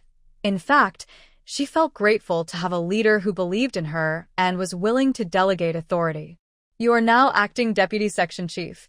Qian-tu's voice was quiet but clear. This project is a great chance for you to show that you're not just good at writing and drawing, but also capable of organizing, coordinating, and pushing projects forward. You can't rely on me, the section chief, for everything. You need to let the department heads and workers see that you, Yang Lihua, are the real leader of this lively, meaningful safety promotion project. Only then will your deputy section chief position be truly secure, and everyone will genuinely recognize you as a leader. He was giving her more responsibility and paving a stronger, more challenging path for her. Her achievements can be credited to her, but she must face the difficulties and obstacles herself. Yang Lihua took a deep breath, her eyes becoming firm. Section chief, I understand. This is what I should do.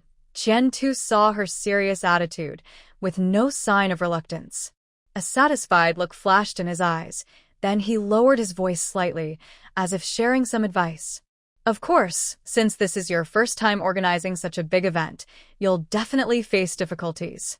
Some people might not take you seriously because you're a young deputy section chief, or they might shift responsibilities or refuse to cooperate. When things get hard to coordinate, you need to seek outside help, someone who can control the situation. As your superior, it's also necessary for me to get involved and help coordinate. But you need to know how to handle the boundaries of this. This was like sharing experience, using authority to support her while keeping her role as the main person responsible. Qian-tu paused briefly, then continued with more specific advice on solving problems. Also, your fire story isn't used much, and the scene is simple. There's no need to make a big fuss, and let everyone know before you have results. I suggest you start by choosing people from departments or groups you know well and trust. Qian-tu's eyes looked meaningful. For example, your brother-in-law, Section Chief Su, works in the security department. Many of the young men there are veterans from the army. They are disciplined and have a good image. Playing the role of workers rescuing people at a fire scene or fire safety guides would suit them well. Or think about your own workshop, the third workshop. You have friends there who know you well and trust you. Asking a few enthusiastic and somewhat show-off female workers to act as women discovering the fire and helping each other could make communication easier and rehearsals smoother. Qian too is teaching her step-by-step how to use existing connections and community support to make starting the project easier and to quickly form the first team. Using familiar people means faster cooperation, higher trust, and better results. Once the first story is successful and gains fame, expanding to other departments will be natural. People will come to join willingly, and things will become much easier. After all, it's different when you ask others for help versus others coming to you. The leadership role is clear. This project is your quick way to establish yourself and practice your skills.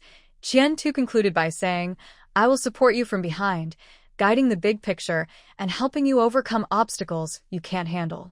But how you perform on stage, how the troupe is organized, and how well the first act goes, all depend on your skill. Do you understand? I understand, Section Chief. Thank you for your guidance. Yang Lihua nodded seriously, feeling grateful and motivated. Qian too handed her the sharpest knife and told her how to use it to carve a path. She remembered this trust and support. Back at her desk, Yang Lihua focused again, carefully refining her story.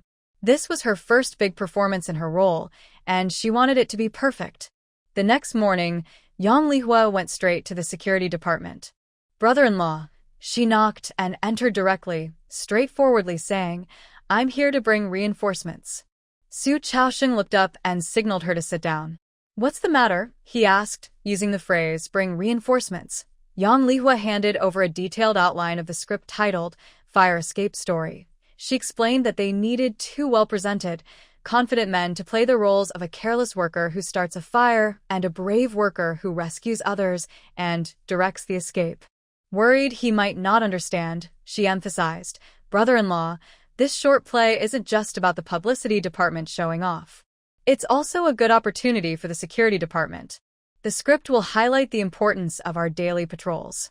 During the scenes of directing the escape and simulating firefighter rescue, we can include our security training routines and knowledge. This will help all factory workers see that our security department isn't just about patrolling. We're also professionals in fire safety and emergency response. It's a great chance to improve the department's image and authority among the workers. Su Chaosheng listened, lightly tracing his finger over the script. He was practical and didn't care for fame, but Yang Lihua's words hit the point. This would show all the workers how necessary their security department's work is and highlight its importance. Moreover, this was the first big project since his sister-in-law took her position. For both public and private reasons, he should support her. He called two young men into the room, tall and bright-eyed. Section Chief, you called us? Su Chaosheng pointed to Yang Lihua and introduced her, saying, This is Deputy Section Chief Yang Lihua from the Publicity Department. The factory needs a short safety play for a stage performance. You two have good images and are confident, so this task is yours. He casually and jokingly added, maybe this time, you can also solve your lifelong big issues. You both need to take it seriously, as so many workers are watching. Practice seriously, show our security department's professionalism and bravery, and make sure to pass on safety knowledge clearly. Yes, Section Chief. They replied together, then turned to Yang Lihua with respectful attitudes. Deputy Section Chief Yang, please give us your guidance. Yang Lihua smiled and shook hands with them, briefly explaining the story and their roles.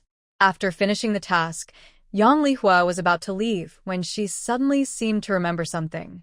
She paused slightly and casually mentioned to Su Chaosheng, by the way, brother-in-law, recently the factory has been strict about discipline. All departments are emphasizing rules. When you have time, also ask second sister to look at our newly revised Factory Rules and Regulations Manual, especially the new strict rules for logistics and warehouse management. It's good to understand them better. I heard that the logistics department has been very strict after the recent fire incident, and several rule breakers have been dismissed. Her words were straightforward, without explicitly asking Yang Lijuan to apply for a job, but her meaning was very clear. Hearing Yang Lihua's words, Su Chaosheng immediately understood her meaning. A family with two working adults would be better, and his children could have better conditions in the future. He nodded simply and said, "Got it." Inside, he was already thinking about finding the factory rules manual later and giving it to young Li Juan to read carefully. He wasn't sure if he could catch up, but he guessed that some thoughtful leaders at the factory might already be preparing at home.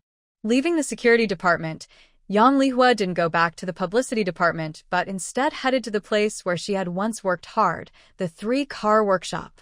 The workshop was still filled with the sound of machines, and the familiar smell and humidity of yarn made her feel nostalgic. Although she had just left not long ago, she felt like she had been gone for a long time. "Hey, Deputy Section Chief Yang, why are you free to visit your hometown today?" Sun Hongxing teased with a friendly tone. The girl in front of her, who used to be teased by the veteran Zhao Panlai in the workshop, was now beginning to show her potential. From an ordinary female worker in the workshop to a staff member in the publicity department, and now to the deputy head of the publicity department. Her rapid rise is truly impressive, but every step she took was based on hard work. It's also quite enviable. Sun Weixing quickly adjusted her attitude, feeling mostly proud and pleased. After all, Yang Lihua was someone who had come from her workshop. Seeing her succeed brought her joy and reflected her good leadership in recognizing talent. "Director Sun, you are my old leader. I will always be a soldier who came from your workshop," Yang Lihua said sincerely with a humble attitude. "I'm here this time to ask for your help." Sun Weixing was a bit surprised. This young star in the factory not only got promoted quickly but also gained the favor of the factory director and the party secretary. She wondered what could be needed from her, a frontline workshop director. Yang Lihua seemed not to notice Sun Weixing's confusion. She explained the small stage play project in detail again. She emphasized that it had full support from the union and that the factory was turning the negative image of the recent fire into a way to promote safety knowledge across the entire plant. Sun Weixing listened carefully. She quickly realized from Yang Lihua's description that the success of this publicity task wasn't just about the publicity department doing well. It was also a good chance to showcase the hardworking spirit of the workers in the third workshop and their cooperation with the factory. Moreover, even if the project failed, it wouldn't be a big problem for the frontline workshop. It would only mean the publicity department didn't organize well. There was nothing to refuse about such a harmless request. "This is a good thing. Our workshop will definitely support it. Besides, you came from my workshop, so how could I not support you?" Sun Weixing said firmly. "Lihua, you've also worked in the third workshop for a while and know our sisters well. You can suggest who is suitable. Just name the person, and I'll handle the work." Without even considering her own thoughts, her attitude alone made people feel happy. So, as a leader, she wasn't foolish. She still had a lot to learn.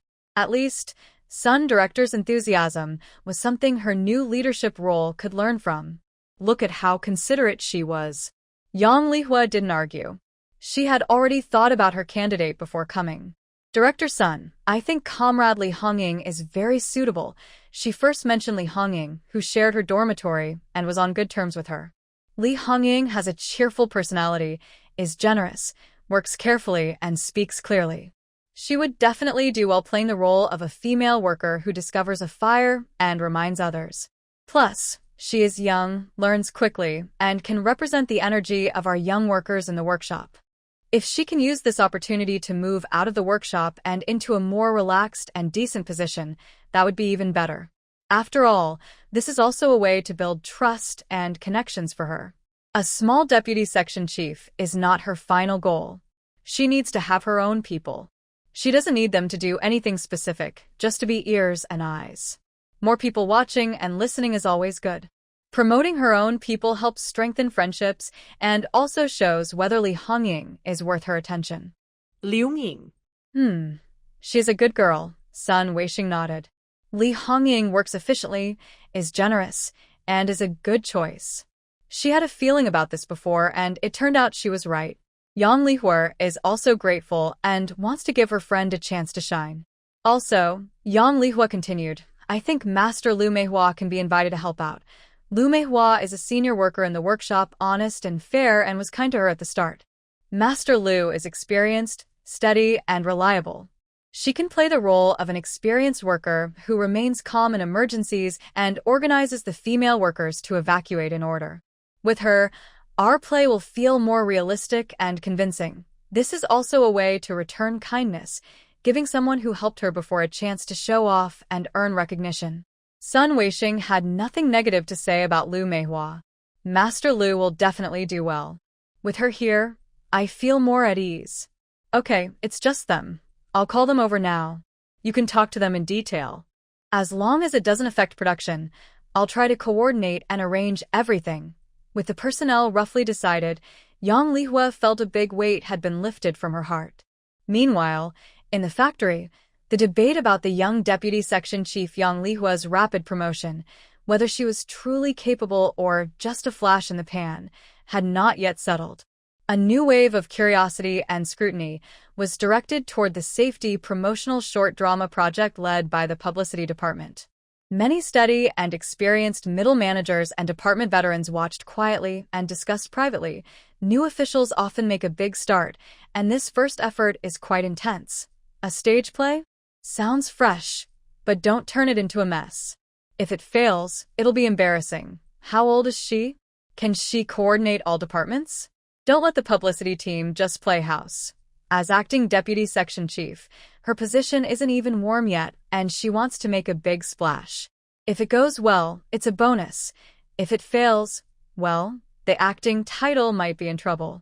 Yang Lihua knew about these comments, but before showing results, any rebuttal would seem weak. Time was tight, and rehearsals had to be intensive. Using lunch breaks, after-work hours, and weekends, in a borrowed large conference room, Yang Lihua was the director, screenwriter, and stage manager. She even worked with Sun Xiaoying to make simple props like fake flames and fire extinguisher models from old newspapers, cardboard, and red cloth. When the timing was just right, Yang Lihua decided to invite Qian Tu to watch a full rehearsal and check their work. Qian Tu stood below the stage, watching the performance with admiration flashing in his eyes. Though a bit inexperienced, it didn't hide the talent. The acting was convincing, serious, but with simple humor, and there was warmth in the tension. After watching, he was silent for a moment, then gently clapped. Good. His voice carried clear approval. With such a short time, it's not easy to get this far. The story is clear, key points are highlighted, and the workers will understand and remember. He looked at Yang Lihua with genuine praise. Lihua, you not only came up with ideas but also made sure they happen and led everyone to do it. That's very good. Getting approval from her direct supervisor made Yang Lihua feel confident, and she was ready to plan the next step. Internal rehearsals alone weren't enough. They had to quickly show it to real audiences, everyone in the factory and their families.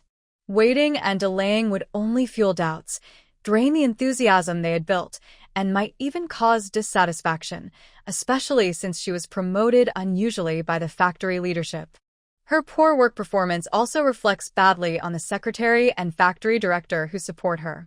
Section Chief Yang Lihua made a decision in her mind and spoke to Qian Tu. Isn't there a movie screening of Underground War this Sunday? I was wondering if we could perform our short play about 10 or 20 minutes before the movie starts. We could set up a simple stage next to the movie screen, or just perform in an open space. It would be like adding a short segment to the film, and it would be our first official appearance for safety promotion. Qian Tu's eyes flickered as he quickly weighed the options.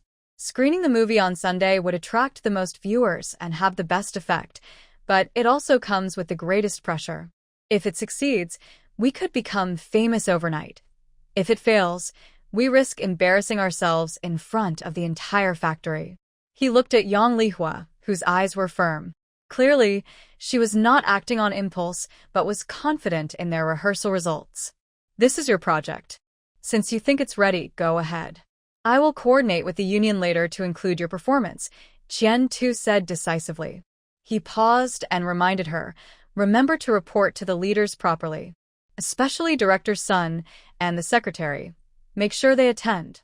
This is a big move for our publicity department and also your job report, Yang Lihua. Whether it succeeds or not, it's best if all the factory leaders can come. She didn't delay and immediately took action. First, she communicated with Chairman Ma of the union, asking the union to notify workers that there would be a short play 15 minutes before the movie. Then she prepared a brief report on the performance, its significance, and rehearsal progress. Yang Lihua first visited the old secretary. Since the publicity department is directly managed by the party committee secretary, it was natural for her to come here first. The old secretary carefully read the report Yang Lihua handed over. He had heard about the young deputy head of the publicity department organizing a safety-themed stage play.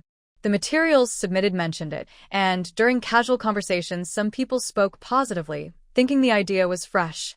Others were skeptical, thinking it was a distraction or just seeking attention. But he had not expressed an opinion, wanting to see what this young girl could do. Now, looking at the report before him, he saw that it was well prepared. They planned a debut in front of the entire factory staff on Sunday. His impression of her courage and efficiency was somewhat surprised, but also appreciative. Let safety knowledge go beyond slogans, onto the stage, and become stories that workers can understand and remember. The old secretary recited the sentence from the report, nodded in approval. This idea is good. Propaganda and education work shouldn't always be serious and formal. It should be close to the people and use formats they enjoy. You thought of this and acted quickly, very good. Overall, his attitude was positive.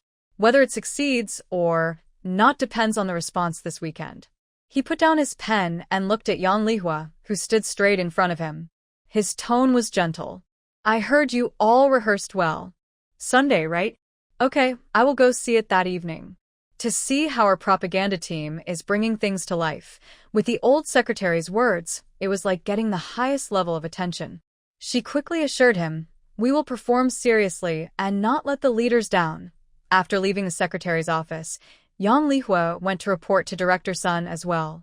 Director Sun wasn't very sensitive to the details of the format but listened as Yang Lihua explained that this was a community effort to support safety production rectification, and he showed his support. Good, since it's prepared, perform well. Safety promotion in many forms is never a bad thing. Moreover, his niece Sun Xiaoying also contributed to this project, so he would definitely go see it. She also briefly reported and invited Vice Factory Directors Lu Jiefeng and Chen Xiangqian, either through money or face-to-face. The leaders' attitudes varied, but at least they all knew about it and said they would pay attention. The news spread quickly, like it had grown wings. Before the Sunday movie, there would be a short safety play, organized by the new deputy head of the propaganda section. Both the old secretary and the factory director might come to watch. It became the hottest topic in the factory before the weekend. Some looked forward to it, some were curious, and others were waiting to find fault. On Sunday evening, the summer heat still lingered, but the large playground of Hongqing Textile Factory was already lively. More people than usual gathered here, not only to watch the old movie, Underground War, but also to see the safety short play created by the young female deputy, head of the propaganda section. A short play? Many people didn't understand what it was, but they came to see what was so special. As the time approached, the atmosphere grew tense. Li Hongying repeatedly checked her uniform buttons and quietly rehearsed her lines, which she had already memorized. Security departments Xiao Zhang and Xiao Li stand tall with their chests out, their serious expressions showing they are about to perform a task. Even Lu Meihua, usually cheerful and quick-witted, unconsciously combs her hair. After all, it's their first time performing in front of so many people, including the company's top leaders sitting in the audience. Of course, they feel nervous. Yang Lihua notices everyone's tension. She claps her hands gently and speaks kindly. We've practiced this many times before, and we've never made a mistake. We know all the steps by heart. We can perform with our eyes closed. She smiles lightly. Look at who's in the audience. Our workshop sisters, our fellow security team members, are all here. There's Aunt Li from the east, Aunt Zhou from the west. Everyone is familiar to you. She jokes playfully. If we perform well this time, maybe it will even help us find good partners for life. Doesn't that make you more motivated? A few jokes help ease the tense atmosphere. Time is almost up. The crowd is thick and dark near the movie screen. Yang Lihua takes a deep breath, walks out from behind the scenes, and moves to the side of the stage. Today, she wears a white shirt, her hair neatly combed, and her posture tall and straight under the bright lights. She picks up the microphone connected to the loudspeaker on the playground. Her voice is amplified clearly, reaching every corner of the field. Hello, leaders, workers, comrades, and friends and family. Good evening. The noisy playground suddenly quiets down. Many eyes focus on her. Qian, too, sitting in the front row, looks pleased. No matter what, Yang Lihua is truly talented. Look at her steady voice and confident presence. Before the movie starts, please allow us from the publicity department and the workers' safety team to present a special safety gift through a small performance, fire escape story. We hope you like it and learn something useful. The old secretary nods slightly. Factory director Sun Hongwei looks calm. Leaders like Lu Jiefeng and Chen Xiangqian sit upright. Behind them, a large crowd of workers and their families sit or stand, some on small stools, some standing, even hanging from trees, craning their necks to watch. The short opening scene begins, with no unnecessary words. Li Hongying, playing a young female worker, hummed a song as she finished her shift. Passing by a storage area drawn with wooden planks and chalk, she saw Xiao Zhang, playing a clumsy worker, squatting in the corner smoking. Hey, no smoking here, Li Hongying called out sharply, looking worried. Just one puff, no problem, Xiao Zhang replied casually, deliberately blowing out a smoke ring. This action made some older smokers in the audience smile knowingly. He flicked the cigarette butt away, and thick smoke filled the air.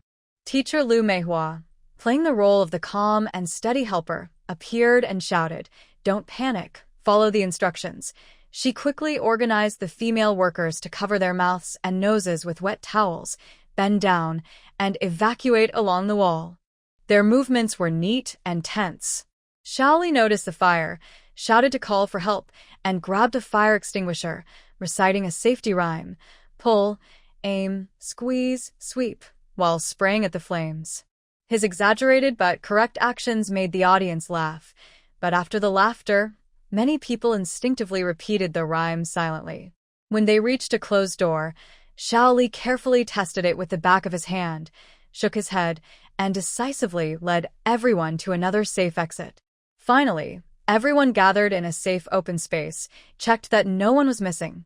The short play ended suddenly at the climax. In just 5 or 6 minutes, the story was tight and lively. It included humor from carelessness, tension during the crisis, warmth from workers helping each other, and clear, practical escape steps. The audience's reactions proved it all. Their curiosity turned into gasps as the story unfolded. When everyone successfully escaped, a few scattered claps sounded, then grew into applause. Yang Lihua stood to the side, her heart pounding. She watched closely, paying attention to the reactions of the leaders in the front row. The old secretary kept a gentle smile, but at key moments, he nodded slightly. Factory director Sun Hongwei's expression didn't change much, but he looked very focused, without impatience. Director Chen Xiangqian watched very seriously, tapping his knee lightly as if thinking, while director Lu Jiefeng also showed some interest. Yang Lihua felt reassured. Success had been achieved. At least this initial effort had made an impact. Yang Lihua once again stepped to the center of the stage, picked up the microphone, and spoke with a cheerful voice without long speeches. Did everyone understand that little story just now? Do you remember the steps to escape from a fire? Yes, I do, responded a mischievous child from the audience, stretching out the words, which caused a friendly burst of laughter. Just remembering isn't enough, Yang Lihua said seriously. You need to use it at the right moment. So, our publicity team plans to keep making this worker safety little booklet. The next story might be about what to do if you get an electric shock or how to handle burns or nosebleeds quickly. Do you want to see it? Yes. More people responded this time, with louder voices. Everyone likes new, interesting, and useful things. Great, Yang Lihua said enthusiastically. We will practice hard and try to perform again next time. We also welcome workers who are interested in performing or want to do something for everyone to come and sign up with our publicity team. Let's show more people safety knowledge through performances. Finally, she looked at the front row, speaking clearly and respectfully. Our performance ends here. If there are any shortcomings, please kindly give your feedback and guidance. Thank you all. After speaking, she led a bow. The performers on stage also bowed neatly and took their leave. The applause from the audience started again, even more enthusiastic and lasting than before. The old secretary led the applause, turned to the factory director beside him, and quietly said, "This young comrade Yang is quite good." This activity was very creative, lively in form, solid in content, and well received by the crowd. Director Sun nodded and looked at Yang Lihua on the side of the stage, a hint of thought crossing his eyes. Before the factory party committee meeting on Monday, the atmosphere was more relaxed and approving than usual, with occasional discussions about last night's short play. Halfway through today's agenda, the old secretary specifically mentioned last night's outdoor movie and safety short play. Everyone saw what happened last night, right? The old secretary took off his glasses, scanning the factory leaders and department heads. The safety short play made by the publicity team was very good, I think. The meeting room suddenly fell silent, everyone listening carefully. Breaking tradition, not just following the usual ways of conveying documents, slogans, and banners. Instead, the workers themselves performed and watched, making boring safety knowledge lively and well understood. The old secretary spoke with clear confidence. I saw the reaction from the audience was very enthusiastic. The workers understood and remembered it well, and they discussed it actively. What does this show? It proves that as long as our publicity work is creative and close to the people, it can be effective and well received. He looked at Yang Lihua sitting in the back row and nodded. Comrade Yang Lihua, as the main person in charge of this project, is brave, innovative, and has strong execution skills. She deserves praise. These few words carry a lot of weight. The open recognition from the leader is like giving Yang Lihua and the entire safety promotion project official approval. Yang Lihua quickly stood up and humbly said, "Thank you, Secretary, for your encouragement. This is thanks to Director Qian's good leadership and the joint efforts of all the publicity team members, and also the hard work of the worker comrades who participated. We will keep working hard to make the follow-up stories even better." With the support of the old secretary, Yang Lihua, near the end of the meeting, made a reasonable and fair request at the right time. "Dear leaders, regarding the rehearsal and performance of this safety short play, the workers from Workshop 3, the security department, and some of our publicity team members sacrificed a lot of their personal rest time, rehearsing repeatedly and working very hard. Their efforts have opened a new path for the factory's safety education and set a good example. I suggest that, according to the factory's rules, these comrades be given appropriate rewards and benefits to encourage and motivate more workers to participate in future activities. This suggestion is fair and reasonable, showing care for the workers' efforts and aligning with the principle of rewarding those who contribute, which will attract talent for future activities. More importantly, it subtly indicates that anyone working with Yang Lihua will benefit equally. Their efforts will not be taken for granted. Yang Lihua sees this clearly." The secretary and the factory director exchanged a glance and nodded slightly. The newly appointed logistics director, Li Yuan, immediately seized the opportunity to express his support. This was part of his logistics work and a good chance to show Yang Lihua and the factory leaders that he was cooperative and dedicated to serving the front line. Secretary, factory director, and all leaders, Li Yuan cleared his throat. The storage room has just received a batch of new soap and sugar, good quality and enough in quantity. They can be used as a token of appreciation for this event.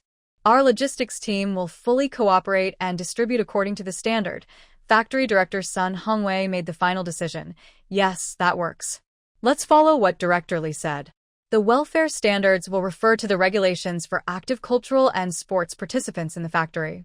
The publicity department will handle the list and logistics will assist with distribution.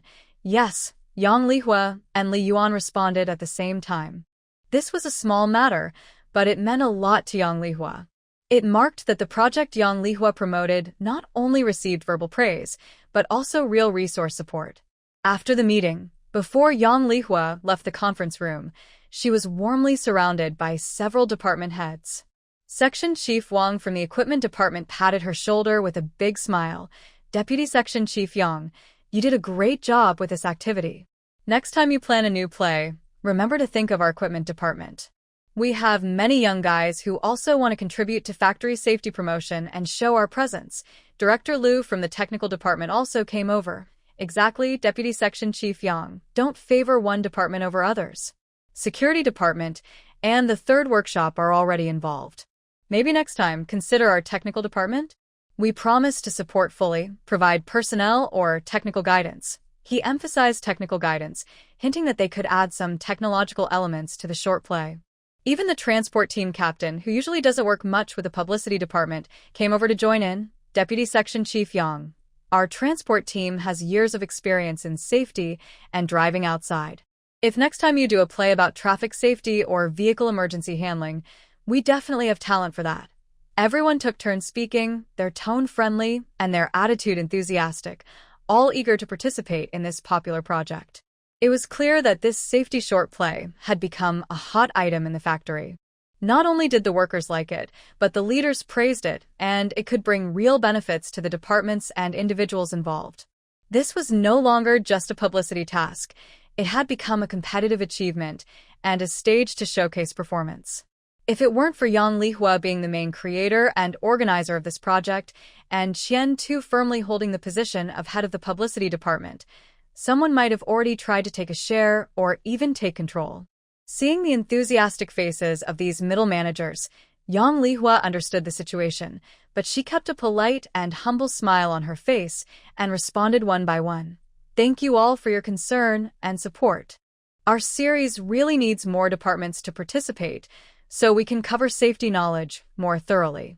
The publicity department will carefully consider the theme and selection of people for the next episode, and we also welcome leaders to suggest suitable candidates and topics. Her answers were smooth and careful, neither rejecting anyone's kindness nor making firm promises, while hinting that the final decision on personnel still rested with the publicity department.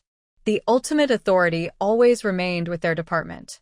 Everyone saw that, although she was young, she spoke confidently and politely, which made them more respectful.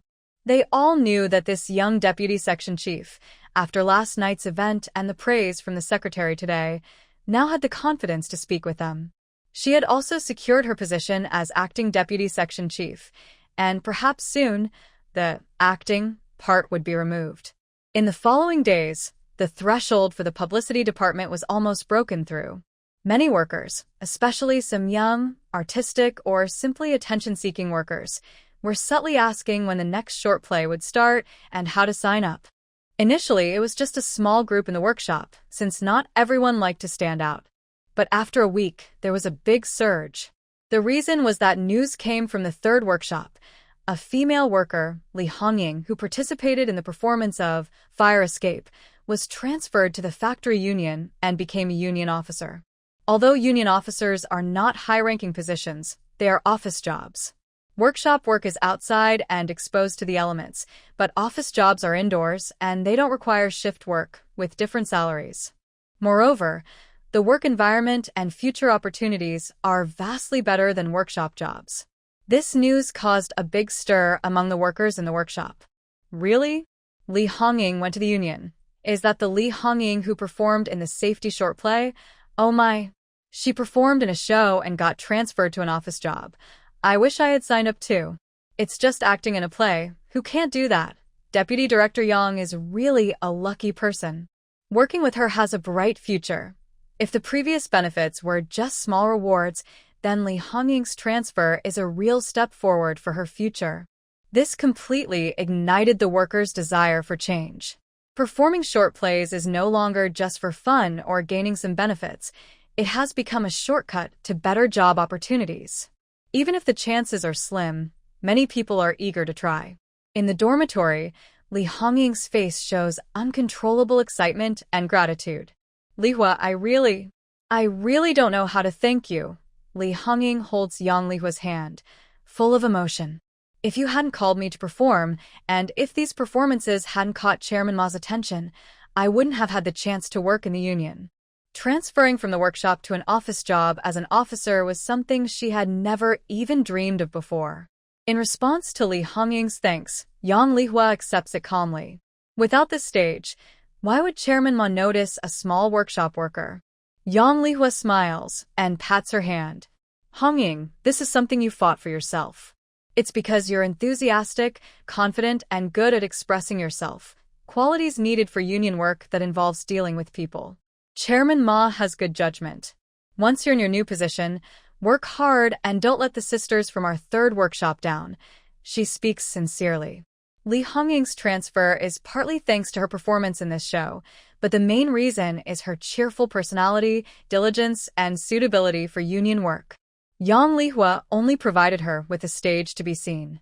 Of course, the ability to make stars on the stage is now well recognized throughout the factory. Yang Lihua's led series of short plays, Worker Safety Little Book, has become a powerful force, revitalizing the factory's publicity and education efforts across Red Star Textile and nearby plants.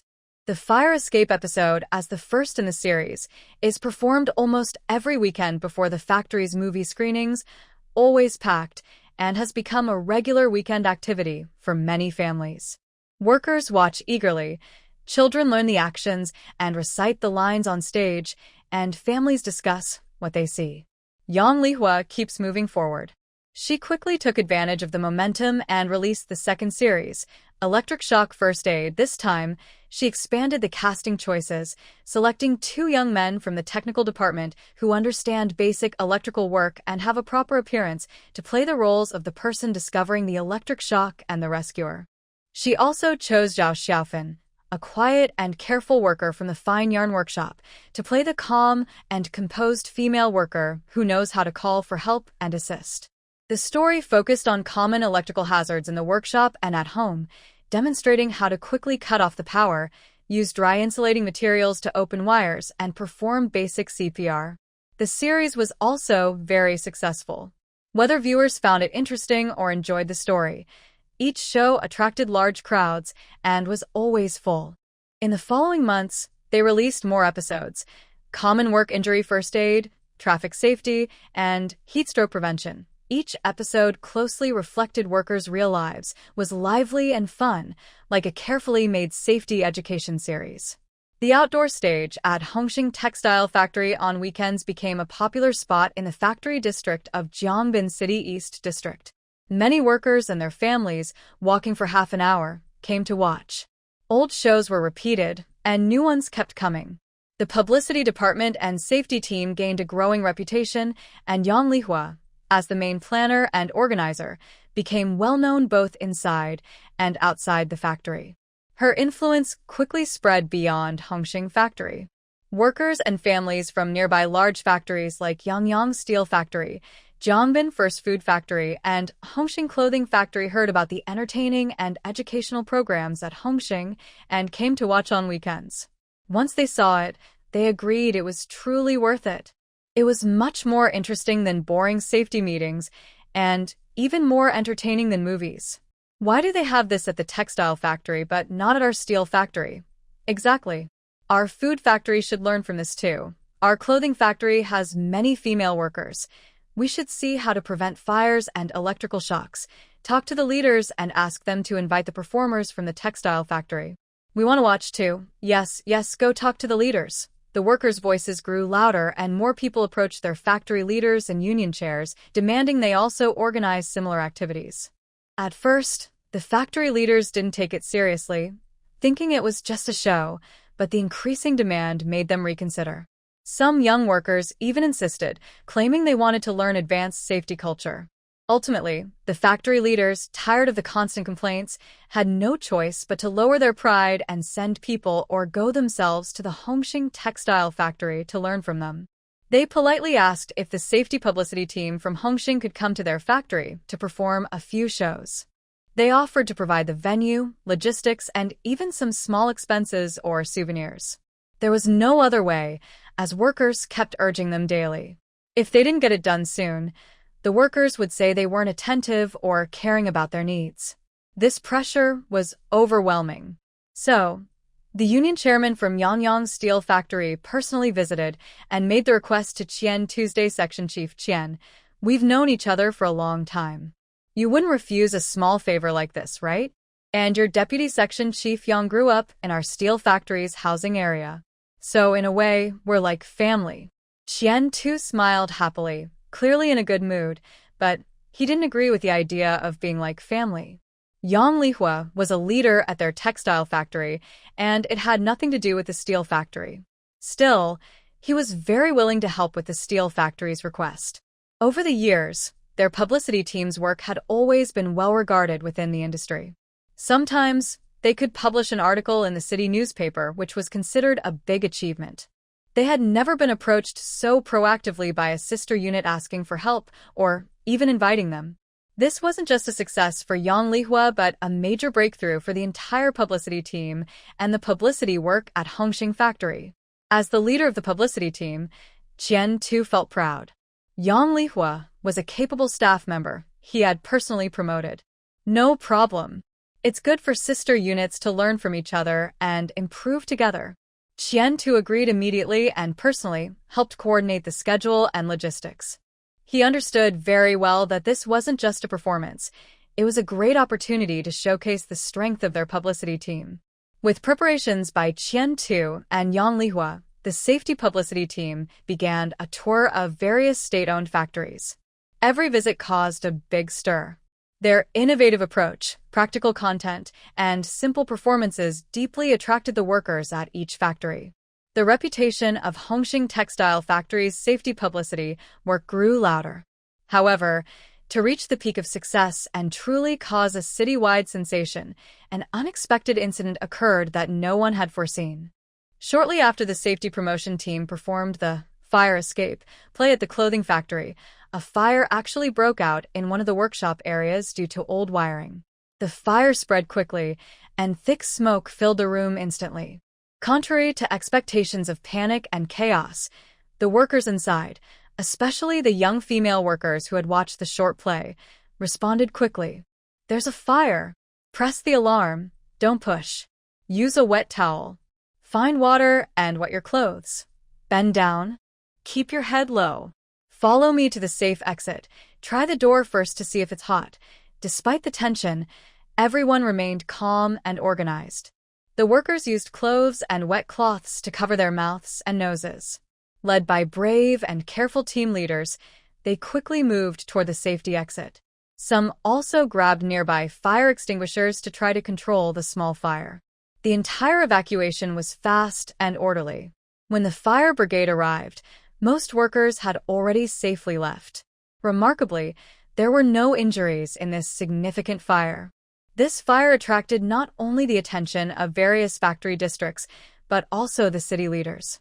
How is it possible to have zero injuries in such a big fire?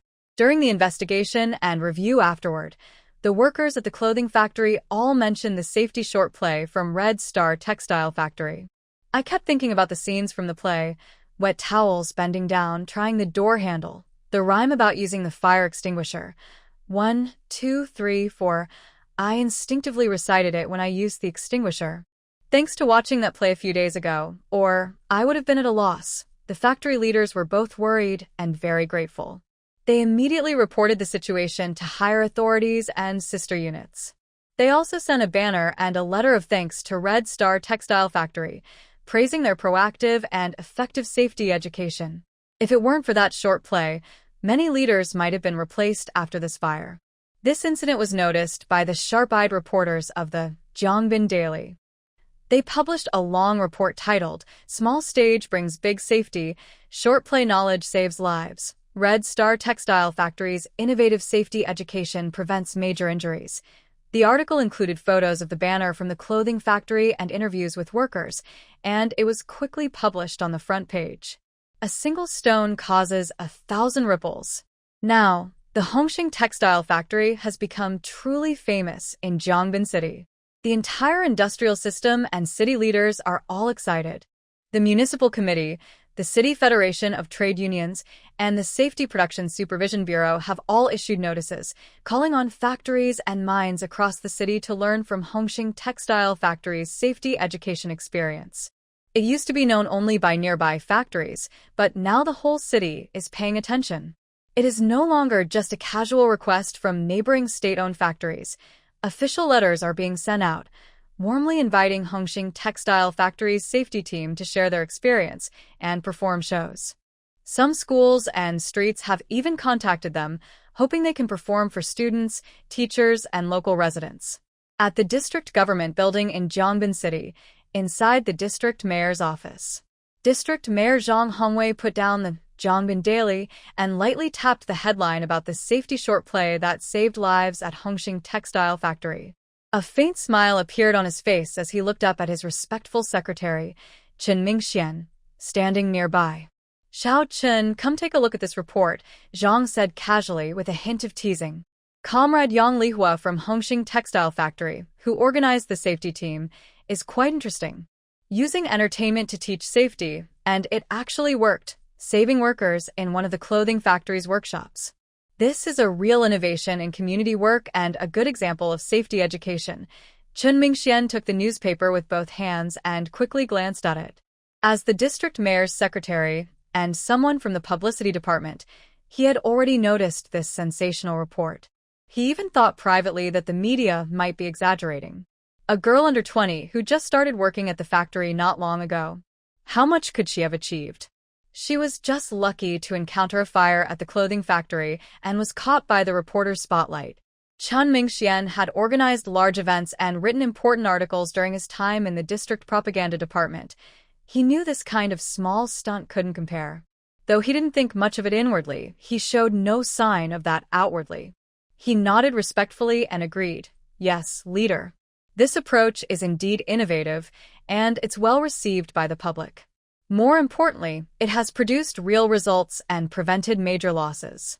That's very valuable." He paused briefly, then shifted his tone slightly, with just the right touch of praise and suggestion. "Comrade Yang Lihua is young, but she dares to think and act, and has strong execution. The propaganda department and factory leaders at Hongqing Factory have also given her strong support, which is why we have achieved what we have today." Zhang Hongwei understood the meaning behind his words and smiled without saying anything more. Young people, after all, are often proud and ambitious. Moreover, Secretary Chun is also a very talented person. He has only been in the district for a short time but has already become the district mayor's secretary. He is truly a young and promising talent. No matter what, the work has been done, and the results are real. This shows that our propaganda work can't always be lofty. It needs to be grounded, using methods that the people understand and like. This approach is worth recognizing. He picked up his teacup and took a sip, deep in thought. Now the city is emphasizing safety production and community-based education. Hongqing Factory's efforts are very accurate and have done an excellent job. Since the textile factory is in his jurisdiction, their success also brings him pride. Chun Mingxian immediately caught the leader's implied meaning and quickly shifted his thoughts. It seems that Director Zhang is truly concerned about this matter, not just viewing it as ordinary news. He quickly adjusted his strategy and suggested along the lines of Zhang Hongwei's thinking, "Leader, since Comrade Yang Lihua's safety promotion team's performance has been so good and the public response so enthusiastic, could our district take this opportunity to invite them to the city for a formal presentation?" He spoke sincerely, analyzing the pros and cons. First, it allows leaders from our district and even other departments in the city to see this innovative form of publicity directly. Experiencing its effect can also inspire and set an example for promoting safety education across the district and city. Second, Chun Mingxian lowered his voice slightly. This also shows that our district committee and government value grassroots innovation and support advanced models. Hongqing Factory is a key enterprise in the East District. Having such good experiences and models, we should actively create a higher platform to help promote them. This is also a success in our district's propaganda and ideological work. Third, he smiled, it can also give Comrade Yang Lihua and her team greater encouragement and recognition. Young people are full of energy and ideas, and they have achieved success. We should give them opportunities and recognition, so more people will be inspired. Zhang Hongwei listened and felt very pleased. He liked Chun Mingxian's idea very much. The safety promotion team at Hongqing Factory is a great highlight for him. Showing their work to the district and even the city can demonstrate the vitality and innovation of his company. It can also set a good example for safety promotion across the area. This is a very good opportunity. Yes, that's a good idea, Zhang Hongwei agreed. Xiao Chun, follow up on this. On behalf of the district government, send an official letter to Hongqing Textile Factory, inviting their safety promotion team to give a report performance in the district. Let's set the date for next Friday evening at the small auditorium of the District Workers' Cultural Center. For the audience, invite leaders from relevant district departments, street offices, key enterprises managers, and union officials to watch. Prepare a plan and a list of invitees for me to review. The old secretary nodded with satisfaction. The factory fully supports you. Just tell us what resources you need. This performance must succeed. Failure is not an option. It's about the overall image of our Red Star factory. I didn't expect that even as he was about to retire, he would still have such impressive achievements. On Friday evening, the small auditorium at the District Workers' Cultural Center was packed. This time, the audience was not made up of workers with fans and children, but of district leaders, street officials, and key company managers. The atmosphere was serious and focused. At first glance, it didn't look like they were here to watch a show. It seemed more like they were here to listen to a speech or a report.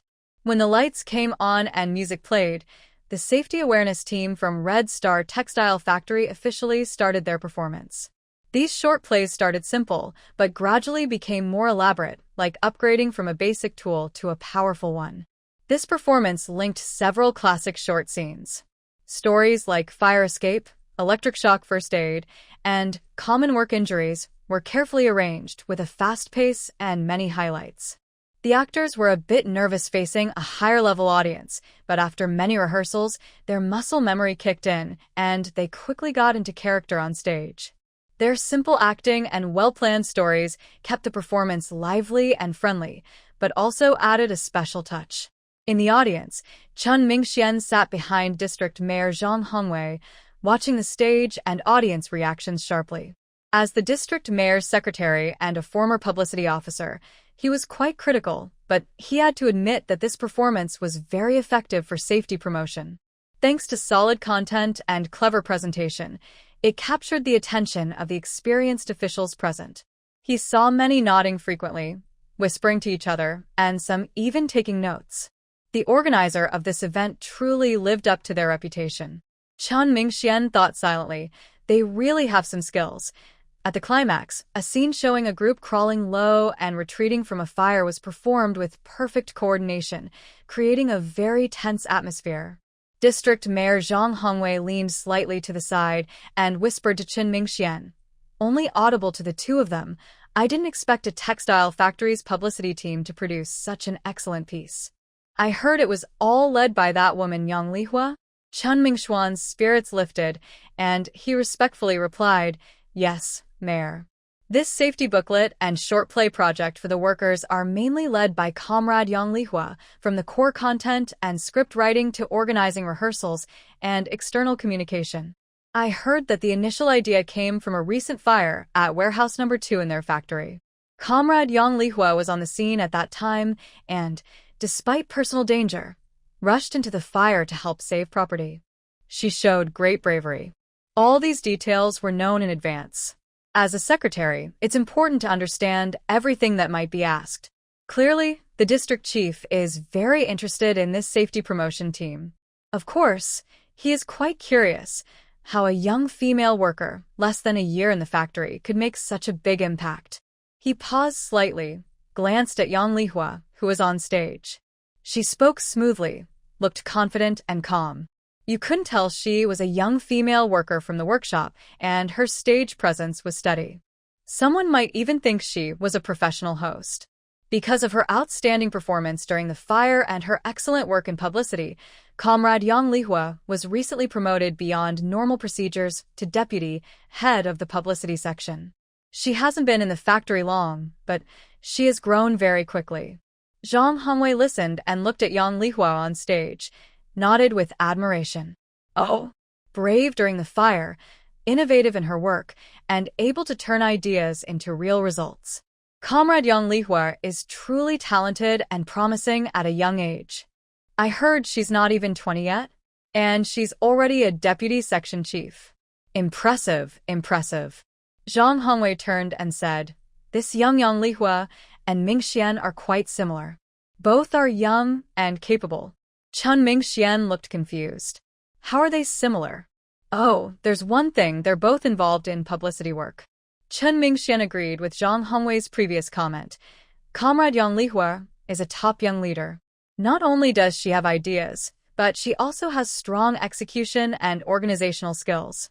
This safety promotion team has done such a great job and even made a big social impact, which is closely related to her effort and talent. His words answered the district chief's earlier question and objectively praised Yang Lihua's abilities, showing that as a secretary, he has a full understanding of the situation and provides a fair evaluation. Inside Chen Mingxuan's heart, his view of Yang Lihua has changed from indifference at first to a need to take her seriously, even developing a subtle admiration that he himself might not fully realize. The fire that happened might have been a chance, but being able to seize that chance and turn it into such a big event, even catching the district chief's attention, is not something that luck alone can explain. Moreover, seeing her calm and confident on stage, managing everything smoothly, doesn't look like a rookie. It seems more like someone experienced in publicity campaigns. The performance ended successfully amid warm applause. District Chief Zhang Hongwei led the applause, then stepped onto the stage to shake hands with each performer. When he shook hands with Yang Lihua, he paused a bit longer and encouraged her, saying, "Comrade Yang Lihua, your performance was innovative and solid. Thank you for providing such good experience and example for safety promotion work in the East District. Keep up the good work. Thank you for the encouragement, District Chief. We will continue to work hard and improve our publicity efforts," Yang Lihua replied confidently, with a bright smile. The photo of Yang Lihua shaking hands with District Chief Zhang Hongwei was published in the Jiangbin Daily the next day. The next day, at the factory's expanded party committee meeting, the attendees looked different. Instead of immediately discussing routine topics, the old secretary, with a rosy face and excitement, brought up yesterday's district report performance again. Everyone knows about yesterday's performance. It was very successful. District Chief Zhang personally praised it, and all relevant district departments gave high praise. The old secretary's voice was loud and proud. This is not just a victory for the publicity department, but a glory for all staff at Hongxing Factory. It shows that as long as we think creatively and dare to innovate, we can make our work stand out, improve our level, and increase our influence. He believed his judgment was correct, and that Yang Lihua, this young colleague, deserved a promotion. Look at how quickly she has brought such great fame to their textile factory. Most importantly, the publicity department is directly managed by him, the party secretary. This shows that he is a good leader who knows how to use talent wisely. His gaze swept over everyone present, pausing especially on Qian Tu and Yang Lihua. Special thanks must go to Comrade Yang Lihua from the publicity department for her outstanding work on this project. From nothing to something, from small beginnings to great achievements, from inside the factory to outside, even onto the district stage, gaining wide coverage in city media and creating real social benefits. Her pioneering spirit and practical ability are worth our full recognition and learning. After this praise, the old secretary shifted his tone and brought up the first important topic of today's meeting. Considering Comrade Yang Lihua's outstanding performance over the past few months and her excellent leadership and innovative results in the safety publicity project, I personally suggest, he looked around and spoke seriously, to remove the word acting from her title and officially appoint her as deputy head of the publicity department. Does anyone have any opinions? Everyone silently discussed among themselves. Who has opinions? Such a promising young person. Everyone wants a piece of her. This proposal was expected, but it also stirred some feelings among certain people. It was expected because Yang Lihua's achievements and reputation were already clear. The district head praised her, newspapers featured her daily, and her promotion was natural. But the stir came from complex feelings. How old is Yang Lihua? How long has she been working in the factory? From a female worker in the workshop to a formal deputy department head, her rapid rise was quite noticeable in an era still influenced by seniority rules. Many people instinctively glanced at the Jiangbin Daily delivered today. On the front page, Below, a report about the district's safety performance meeting. Her name was mentioned, and next to it was a small photo of her shaking hands with District Chief Zhang yesterday at the Cultural Palace stage. Although a bit blurry, her young, confident, and graceful face stood out sharply from the usual serious leaders or model workers shown in newspapers. Such photos are common in reports, but this one was a clear, frontal work photo on the front page. This was a significant endorsement from the official media. The more they thought about it, the more jealous they felt. Everyone here had been working for over 10 years. Most of them could be her father's age. But then, they looked around the meeting. Qian too looked proud. Director Sun nodded slightly. Vice Director Liu appeared calm, and Vice Director Chen, because of Su Chaosheng, was also pleased. So, you all, the main leaders, had already reached an agreement? Just announce it directly, and make them feel a bit upset. Some middle managers who felt a little jealous wanted to speak, but held back. Oppose? What's there to oppose? They said others are too young? But their achievements are real, recognized by leaders, and praised by the media. They said they lack experience? But the spirit from above encourages bringing in talented people regardless of age. The old secretary just emphasized innovation and hard work.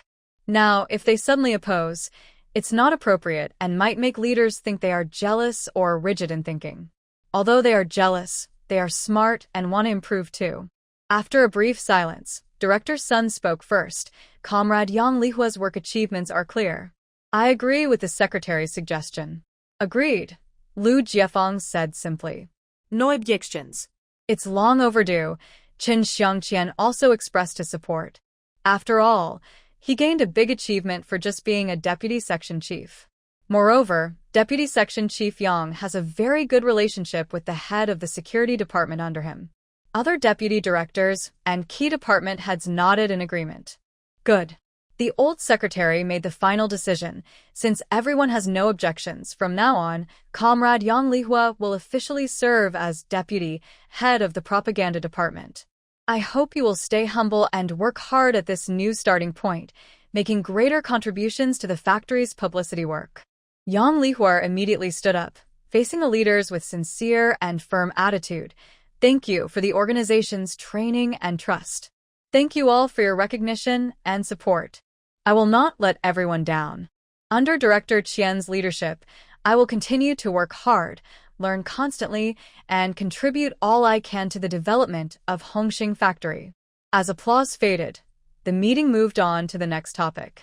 The new logistics director, Li Yuan, adjusted his glasses and began reporting. Based on recent self-inspections and discipline rectification, our logistics department has dealt seriously with a group of employees who seriously violated factory rules and even indirectly caused the recent fire. A total of 9 people were dismissed, and 5 were transferred from their original positions. Currently, many positions in the logistics department, especially warehouse management and material distribution, are understaffed. This has already affected the normal daily operations. I suggest the Factory Party Committee review and quickly start recruiting staff for logistics positions to ensure the logistics services support the entire factory's main functions. Regarding the 9 people who were dismissed, apart from the 6 involved in the fire, the remaining 3 should be thanked for the clues provided by Deputy Director Chen, which helped the factory catch some troublemakers. This topic immediately drew everyone's attention, especially Vice Factory Director Liu Jiefeng, who oversees logistics and personnel. After a major staff change in logistics, staff shortages are a real problem, and adding new workers is urgent. Many people in the room are also thinking about how to recruit new staff as everyone needs jobs. Going to the countryside now feels like a sword hanging over every family. It's just unclear whether this recruitment will be the same as before, since this time logistics recruitment is a bit different. Yang Lihua thought for a moment about the logistics recruitment exam. Normally, this doesn't concern her much, but now she wants to find some way to get involved. The whole meeting room was quite quiet. After a moment of thought, Liu Jiefeng looked at Zhang Zhongchuan from the Human Resources Department. Section Chief Zhang, the issue Director Li mentioned is real. Logistics needs people, especially those who follow rules, are disciplined, and work diligently. HR, please prepare a plan quickly and start the recruitment process. The standards must be strict, focusing on moral character and discipline. As for the recruitment scope, priority can be given to the children of current employees who meet the conditions, which can also help ease some workers' worries. Zhang Zhongchuan nodded quickly. Yes, Director Liu. We will immediately work on a recruitment plan, clarifying standards and procedures. Li Yuan added. Director Liu, Section Chief Zhang, our logistics team will fully cooperate with this recruitment. After Li Yuan finished speaking, there was a brief silence in the room. Only the sound of note-taking. Yang Lihua's mind was racing quickly.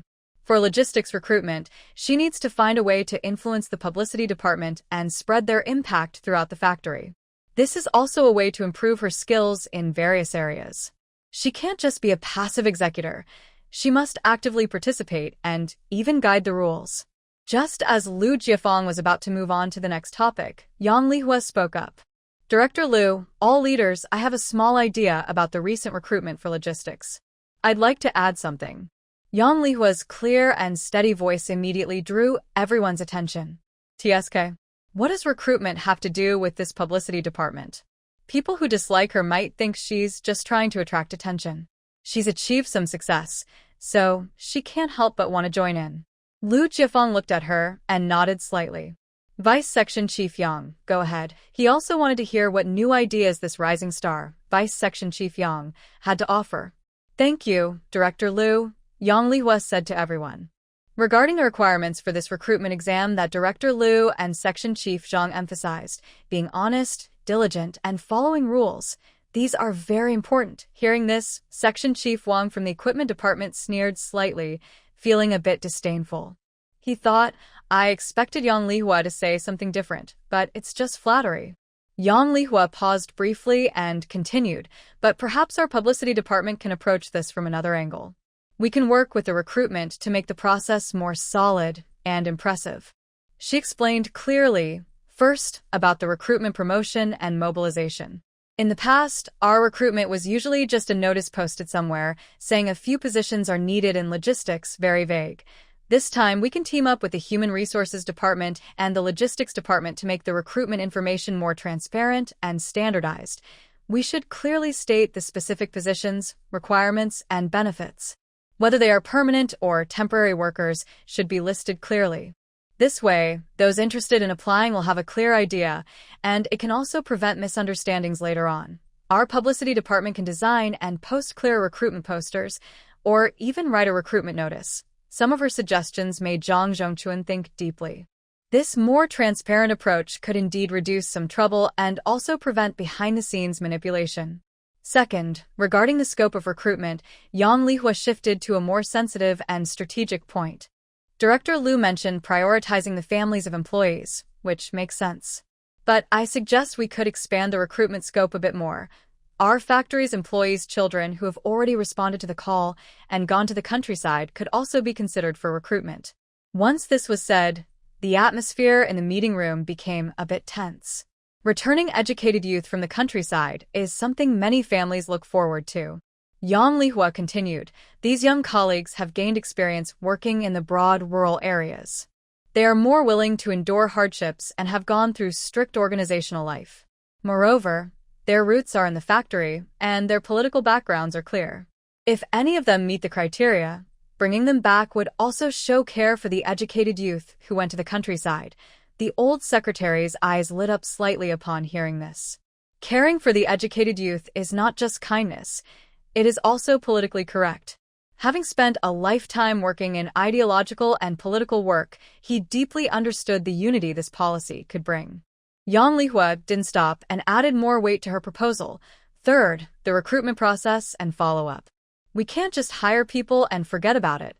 I suggest that for fairness, justice, and transparency, we can ask the union to oversee the recruitment process, with retired workers forming a management team to supervise. Before officially starting work, the new hires must undergo 3 days of intensive safety training on factory rules and political education. After training, they will be tested. Those who do not pass will not be hired. Her tone grew more serious. After all, our factory recently suffered a big loss due to people ignoring safety rules and being lax in discipline. We must learn from this painful lesson. We need to tighten controls from the very beginning, ensuring every new worker understands the importance of safety and follows the rules. This can also be a new highlight of our factory's recruitment process. Good, I think this idea is excellent, said Vice Factory Director Chen Xiangqian, who is responsible for safety, first to agree. Prioritizing safety training and rejecting unqualified candidates, that's how we truly implement safety. I fully support this. The old secretary smiled approvingly. Li Hua has thought this through very carefully. Starting safety and political education from the recruitment stage and maintaining it throughout is very important. Recruitment is not just about adding staff, but about bringing in fresh blood that meets our textile factory standards. This idea is very high level. We should adopt it for future recruitment and establish our own factory rules. The old secretary's words clearly indicated that this experimental approach would be continued, and his support was obvious. Lu Jiefeng listened carefully. Originally, he just wanted honest, reliable people who follow the rules. However, Yang Lihua's series of actions turned this simple recruitment into a high-level effort to show organizational care for rural youth, standardize the hiring process, and strengthen safety and ideological education. This was not just a simple recruitment, it was a significant management innovation worth noting. If done well, the leader in charge of personnel and logistics would also achieve a notable accomplishment. Moreover, this recruitment reform was a big opportunity for him.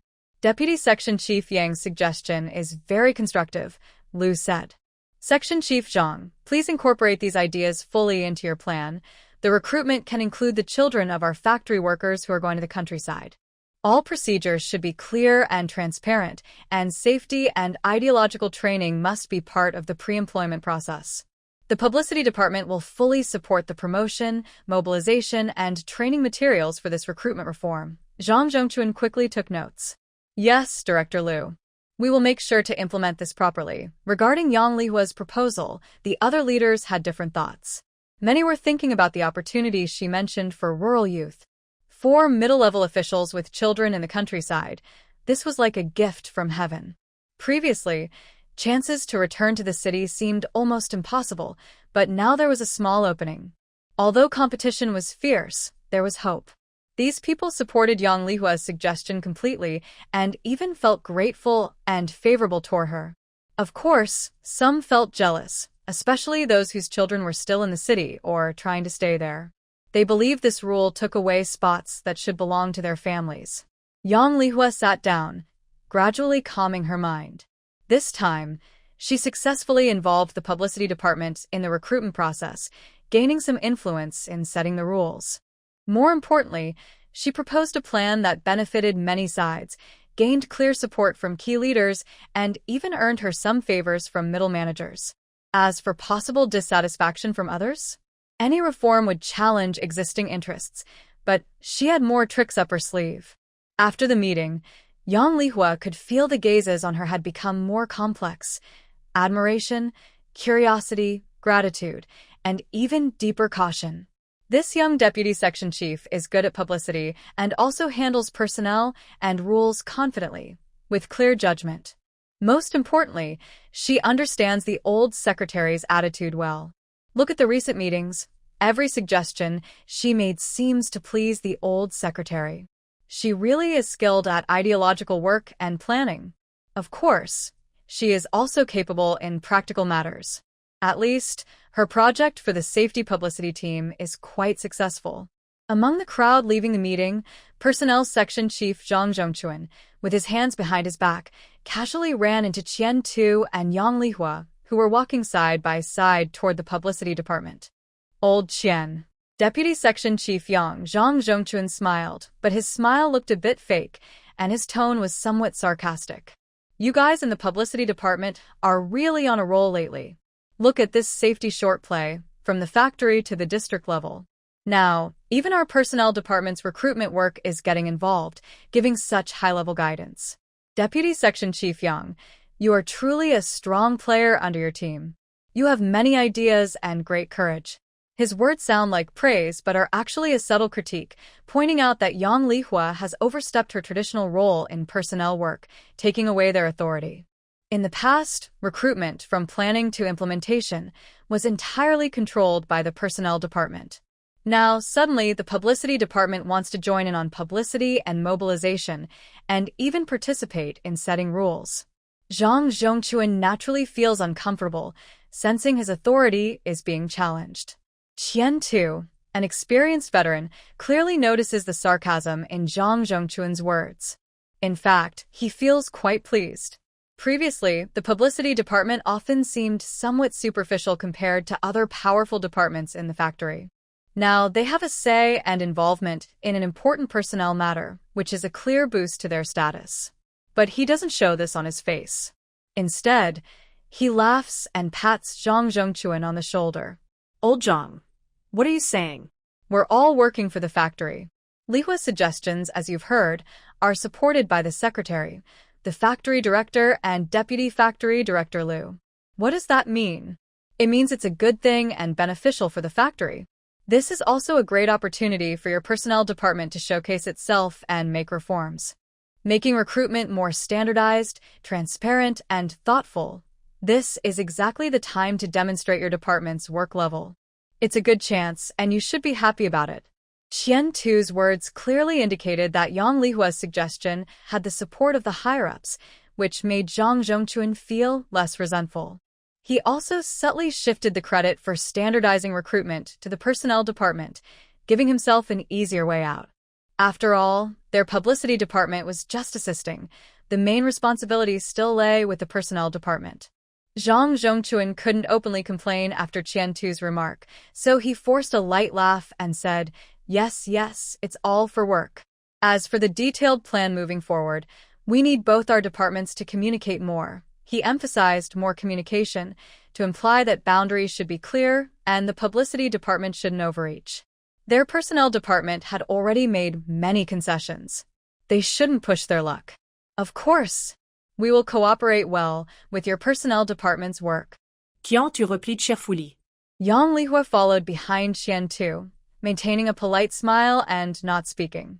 In this delicate game between departments, it was more appropriate for Qian Tu to handle the negotiations. She only needed to be clear that she belonged to the publicity department, and all actions should serve the department's interests and the company's overall goals. Back in the publicity office, after closing the door, Qian Tu's smile fully blossomed. He turned around and patted Yang Lihua's shoulder, speaking with admiration and emotion. "Lihua, you really know how to seize opportunities. And big ones at that." He sat down at his desk. "Not only did you secure your position and get promoted, but you also used this momentum to expand our publicity department's influence into core matters like recruitment." Old Zhang Zhongchuan might be worried inside, but he still has to accept it. Haha. Yang Lihua also smiled, refilling Qian Tu's teacup, and said, "Director, I was just following the leader's intentions, trying to do the work more solidly. I didn't expect them to support us so much." "That's because your idea was really good and hit the leader's key concerns." Qian Tu waved his hand. "But from now on, we must do a good job with this part. Since we took on the tasks of publicity mobilization and training coordination at the meeting, we can't let things slip." "Yes, Director," Yang Lihua said seriously. "Regarding this recruitment, I think we can approach it from multiple levels and angles." Qian Tu leaned back in his chair, gesturing for Yang Lihua to continue. Yang Lihua took out a small notebook, which already had a few outline points written in it. Most of the first 3 points are about the topics we just discussed earlier.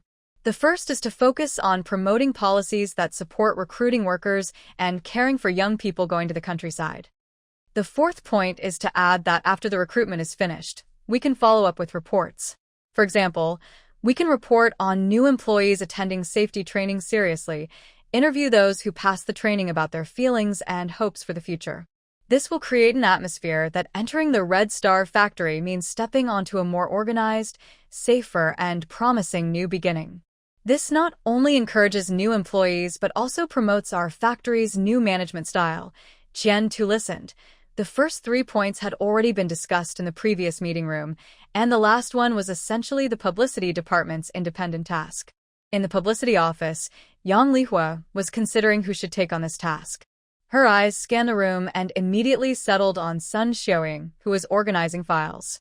She really was a good choice. "Xiaoying, come here," Yang Lihua softly called. Sun Xiaoying immediately put down her materials and quickly walked to Yang Lihua's desk. Lihua, what's the matter? Yang Lihua sat in her chair and explained her plan. Today, at the party committee meeting, it was decided that future new employees will have a 3-day pre-job training, mainly on safety and discipline. The training materials and specific teaching tasks will be handled by our publicity department. I want you to be responsible for the training and for preparing these 2 main lesson plans.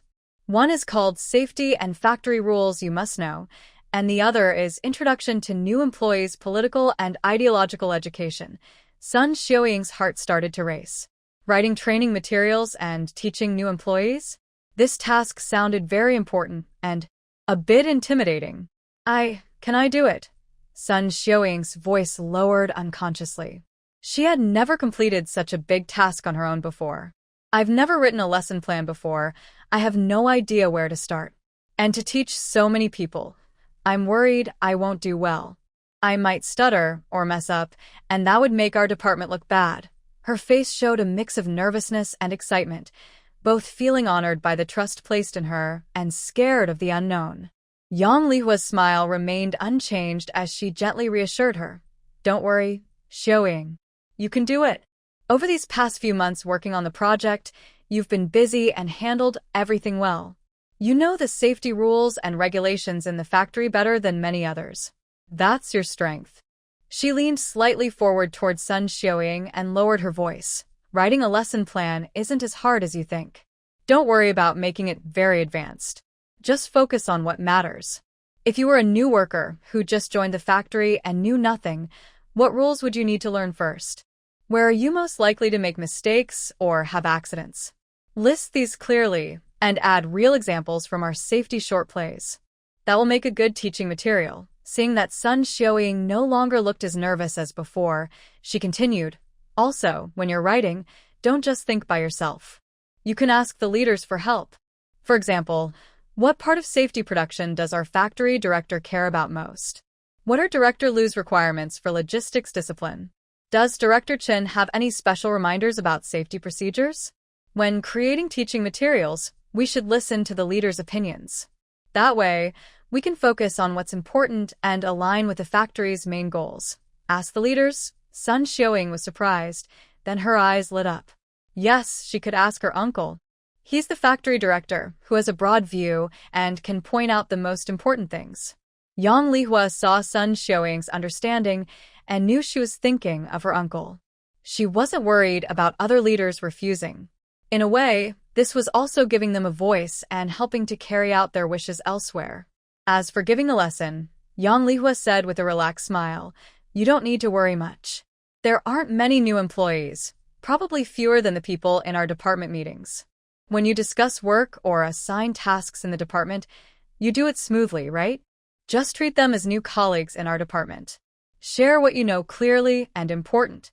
I believe in you. You'll do great. Sun Xiaoying was surprised by Yang Lihua's encouragement and guidance.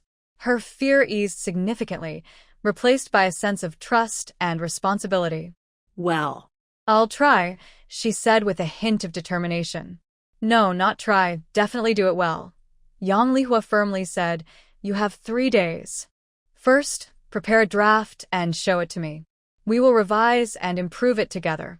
I am leaving this task to you. Sun Xiaoying nodded, returned to her seat, and began outlining her plan. Yang Lihua slightly turned her head to watch Sun Xiaoying deep in thought, feeling relieved. Assigning the specific task of training new employees to Sun Xiaoying was not a decision she made lightly. It involved cooperation with the Human Resources Department and was somewhat sensitive. Letting Sun Xiaoying, who has a strong background, lead the project could help leverage connections and reduce potential conflicts. At the other end of the desk, Director Qian Tu, who had been seemingly absorbed in reading documents, smiled slightly. He had overheard most of Yang Lihua and Sun Xiaoying's conversation. He secretly admired her. Despite her young age, she was precise and sharp in her decisions. She assigned the work, reassured everyone, and cleverly used her network of contacts. This freed him up to plan other things. Her cleverness and skills were just as good as those of seasoned office veterans. When the workday ended, Sun Xiuying quickly greeted everyone and hurriedly left. As Sun Hongwei arrived home, he saw his niece, Sun Xiuying, already sitting on the sofa in the living room with her laptop open in front of her, looking like she had been waiting for a while. Xiuying, why are you here? Is there something you need? Uncle. Sun Xiuying quickly stood up, a bit shy but eager to ask for help. I have an important work matter and want to ask you for advice. She explained that Yang Lihua had assigned her to prepare training materials for new employees, emphasizing that Vice Section Chief Yang had entrusted her with the writing and teaching tasks. I've never done this before, so I'm worried I won't do it well or speak clearly. Yang Lihua said I should listen to the leader's opinions and focus on the most important points the factory cares about, she asked earnestly, her eyes full of reliance and hope. Hearing this, Sun Hongwei's mind quickly turned. He was initially surprised that Yang Lihua gave this task to Xiuying, but he soon understood the underlying reason. This shows she is trying to please herself and also giving Xiuying a chance to practice and show herself. Her niece thought of asking him first, which shows she is starting to use resources and cares about this task. This made him feel happy rather than upset. Sun Xiuying is his niece, and he hopes she can succeed and establish herself in the factory. Before, her abilities were average and she didn't have anything impressive, so he couldn't interfere too much. Now, with Yang Lihua's encouragement, Xiuying is willing to learn and ask questions, which is a good opportunity for him to support her secretly. Sun Hongwei calmed his mind. This is an important matter and a good chance to practice. He looked serious and signaled Xiuying to sit down, then sat across from her. Deputy Section Chief Yang gave you this task because he trusts you. Asking me about it means you found the right person. He picked up his teacup, paused thoughtfully, and then carefully analyzed for Xiuying. In terms of safety, there are a few strict rules and musts to focus on. No smoking or open flames in the workshop or storage areas. This is a red line. He explained these points in detail, relating to recent events at the factory and future management priorities, for nearly an hour. Xiuying quickly took notes. Her uncle is the factory director, and these key points are much better than her guessing on her own. Thank you, uncle. I will follow your advice and focus on these points. Xiuying felt very grateful and more confident. Yes, write it well. When you're done, you can quietly show it to me first, Sun Hongwei added encouragingly. In the next 2 days, Xiuying asked several deputy factory managers for help, looked up information, and detailed the points Sun Hongwei mentioned, organizing them into a proper plan. When unsure, she asked her uncle for help. On the third morning, a neat draft of the lesson plan was on Yang Lihua's desk. Yang Lihua carefully read it. The content was solid, well-organized, and focused. The parts about safety rules, warehouse discipline, and ownership spirit were especially strong, clearly reflecting Sun Hongwei's ideas and style. She understood that the factory director had indeed stepped in. Xiuying, this is really well done, Yang Lihua praised sincerely. The structure is clear, the focus is accurate, and the examples are very appropriate. It looks like you put in real effort and truly listened to the leader's valuable advice. Sun Xiuying blushed slightly from the praise, feeling very happy inside. Her hard work these days had paid off. Here and here, Yang Lihua pointed out a few spots with her pen. Your explanation can be a bit more concise, and this case can be thought through again to highlight the key points. Overall, very good. Just make these small adjustments first, then show me the revised version. We'll finalize it after that. Okay, I'll do it right away. Sun Xiuying quickly took the draft, feeling completely relieved. Soon it was another day off. This time, it was Su Mailin's birthday, and the two sisters, Yang Lihua and Yang Lijuan, had already agreed to go home early. As for Su Chaosheng, he, the head of the security department, didn't dare relax with all the recent work at the factory. In the department store, Yang Lihua and Yang Lijuan picked out gifts. Yang Lihua chose a pair of fashionable black low-heeled leather shoes for her mother, Su Mailin, and also picked a nicely packaged bottle of white wine for her father, Yang Dacheng. Yang Lijuan bought a warm, thick cotton-padded jacket and weighed out 2 jeans of white rabbit milk candies, practical and decent. Currently, Yang Lihua's monthly salary as deputy section chief was 87 yuan, so spending a few dozen yuan on shoes was not a big burden. They carried their shopping bags and knocked on the Yang family's door. It was opened by their sister-in-law, Zhou Hongxia. Zhou Hongxia's eyes immediately fell on the bulging shopping bags in their hands. She curled her lips into a half-smile, raised her voice with a sharp tone, and said sarcastically, "Wow. Who do I see?" It's our busy too. The sun must be rising from the west today. You've been gone so long. I thought you forgot Mom's birthday." She glanced at the cloth bag Yang Lihua was holding and then at Yang Lijuan's bag. "Just some candies and wine? For Mom's birthday, that's all your thoughtfulness." Her words were quite blunt, as if she was speaking to everyone inside. In the living room, Yang Daqiang, who was smoking, frowned but didn't say anything. Su Mylan, who was in the kitchen choosing vegetables, quickly wiped her hands and came out smiling, though her tone carried a bit of reproach. "Li Juan, you're finally back. Come in and help out. Lihua, you too. It's been several months. No matter how busy the factory is, you shouldn't forget about home." Yang Lihua wore a smile as she handed over the mesh bag. "Mom, the factory has been very busy lately. I didn't have time to come back recently." This was a key moment for her as deputy section chief, so she couldn't afford to slip up. Before Su Mylan could reach out, Zhou Hongxia's hand moved to grab the bag. "Wow, what good things did you buy?" "Let me see." Yang Lihua raised her wrist to avoid her hand and directly placed the bag into her mother's arms, then frowned. "No need for sister-in-law to worry. What I bought for Mom is my way of showing love as a daughter. By the way, since sister-in-law cares so much, I bet the birthday gift you prepared for Mom is even more valuable. Why not take it out and let us see?" Zhou Hongxia was momentarily choked, her face stiffening. She then straightened her already slightly pregnant belly, her voice softening but sounding more sharp. "Me? I am carrying our Mom's first grandson. Isn't that the best gift for Mom? Better than those fancy things." Hearing this, Su Mylan looked a bit embarrassed, and Yang Daqiang's brow furrowed more deeply, but his gaze at Zhou Hongxia's belly softened somewhat.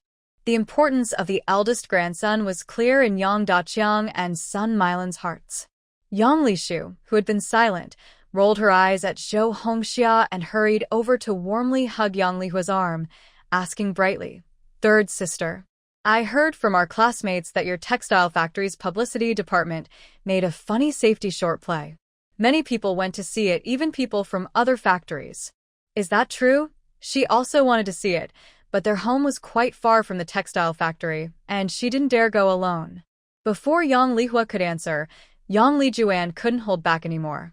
She immediately chimed in, proud. "Fourth sister, you also heard about this?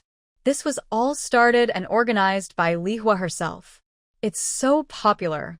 They perform every week, and every show is packed.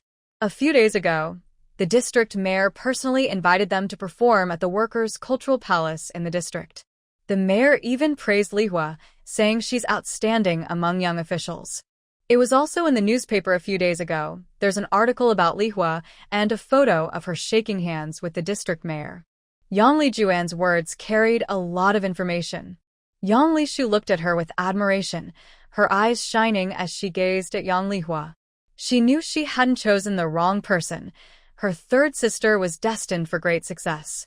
Su Mylan and Yang Daqiang were both stunned. District chief? Praising her publicly? They knew their youngest daughter was talented and had been transferred to the publicity department, but they never expected her to achieve such success that even the district chief knew about it. The Yang family members present looked shocked. Shaking hands with the district chief, what an honor. They had never even shaken hands with the factory director, and now their daughter had taken a photo with the district chief and appeared in the newspaper.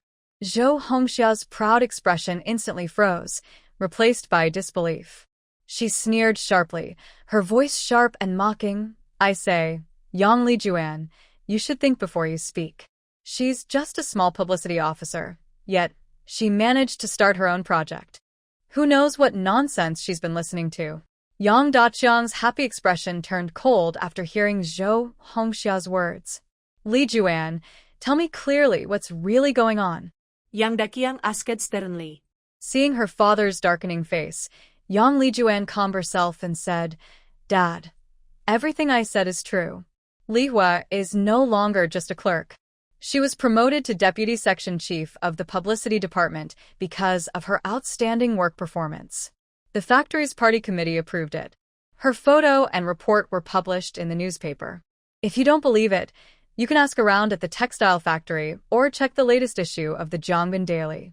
Yang Daqiang forgot to smoke his cigarette, suddenly looking at Lihua with disbelief and joy in his eyes. Deputy Section Chief. That's a leadership position. The Yang family truly has a leader now. That's a huge honor. Yang Daqiang had worked at the steel factory for half his life, but he was just an electrician, never even a team leader. His daughter had only been at the factory for less than a year, and she was already a deputy section chief. Su Mylin was also stunned, still holding the new leather shoes, looking at Lihua with her mind full of, "My daughter is a leader now." Yang Shu was even more excited. She truly hadn't chosen the wrong person. It hadn't been long, and her third sister was already a deputy section chief. Yang Daqiang glared at the dazed Su Mylin, his voice full of excitement. "Mom, what are you standing there for? Hurry up and start cooking. Lihua is back today, so we should make some good dishes to celebrate." Then, he looked again at Zhou Hongxia, who was frozen nearby. He frowned and spoke in a colder tone. "Hongxia, you shouldn't just stand there. Go help your mom in the kitchen. As the eldest sister-in-law, you should act like one." He seemed unaware of how to do things and lacked any sense of tact. Zhou Hongxia bit her lip and looked at Yang Lisin, but he didn't react at all. She snorted in annoyance and turned to go into the kitchen. Yang Daqiang's face lit up with a kind, fatherly smile again. He warmly called to Yang Lihua, "Lihua, come here and sit next to Dad. Let's have a good chat. You've really made our old Yang family proud." Yang Lihua obediently went over and sat down, understanding everything clearly.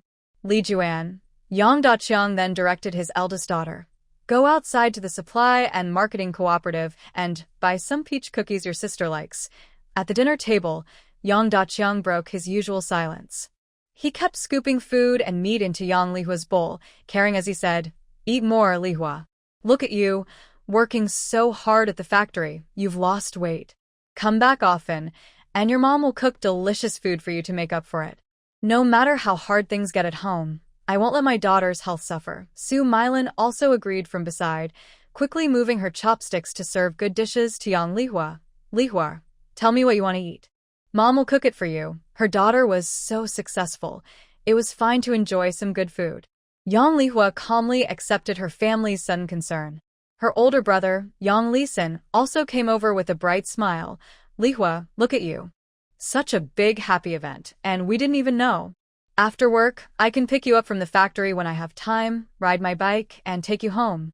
It's quick and saves effort." Yang Lihua looked at her brother, seeing his eager eyes, and nodded with a smile. "Thanks, big brother. When you have time, that would be great. Don't let it interfere with your work." "No trouble at all, no trouble. Picking up my sister is no problem."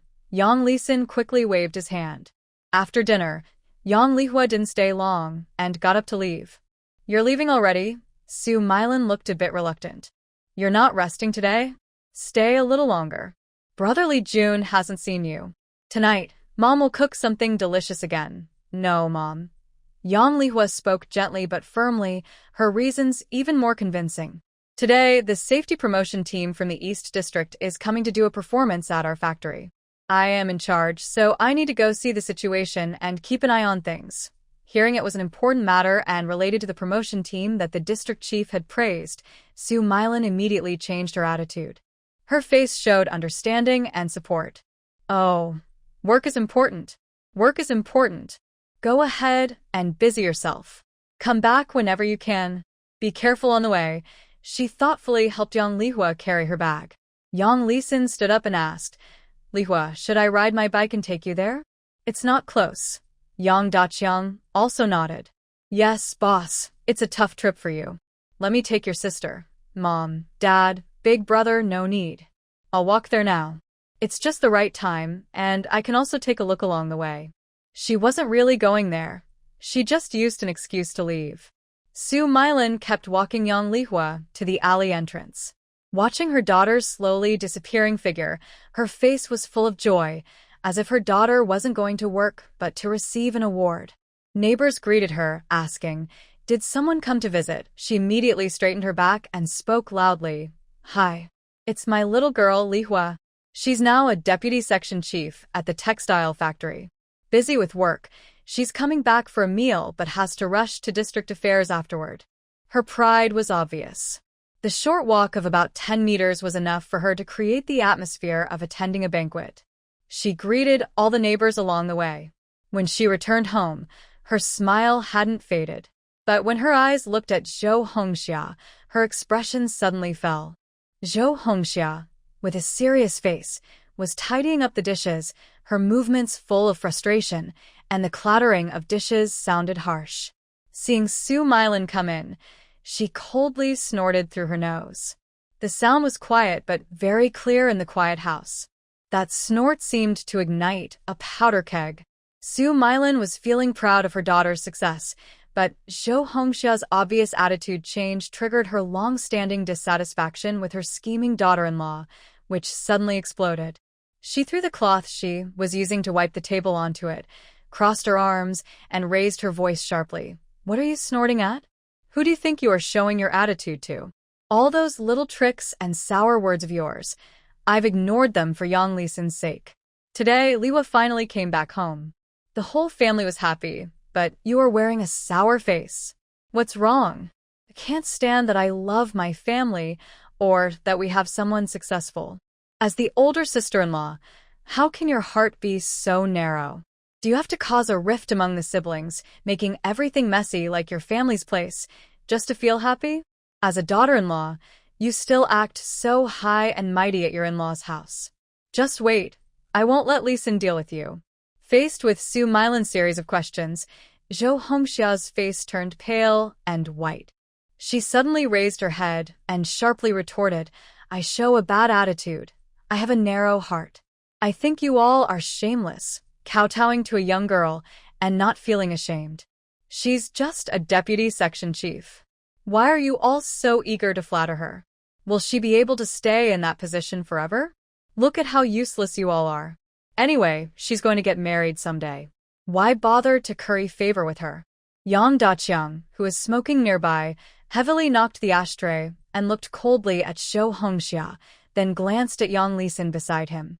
As if receiving a command, Yang Lisin suddenly stood up, pointed at Zhou Hongxia's nose, and angrily shouted, "Shut your mouth. What outsider? Lihua is my real sister.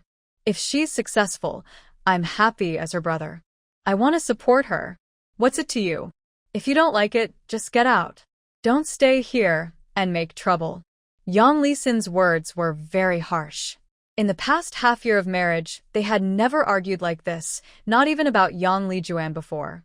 She was extremely angry and felt wronged, as if she had found a weapon to fight back. Her voice was sharp. "I'll get out. Yang Lisin, what kind of good person do you think you are? And your family? Say I have a narrow heart? Say I can't stand to see others succeed? Didn't you all do the same back then? Weren't you almost going to sell Yang Lijuan to that epileptic Wu Xiangdong?" This statement was like a thunderclap, causing Yang Lisin, Yang Daqiang, and Su Milin's faces to change drastically. Even Yang Lijuan, who was eavesdropping in the kitchen, was momentarily stunned. Only Yang Lishu seemed unaffected, secretly watching the expressions in the living room, then turning to look at Yang Lijuan. Yang Lisin was truly furious now, his forehead veins bulging.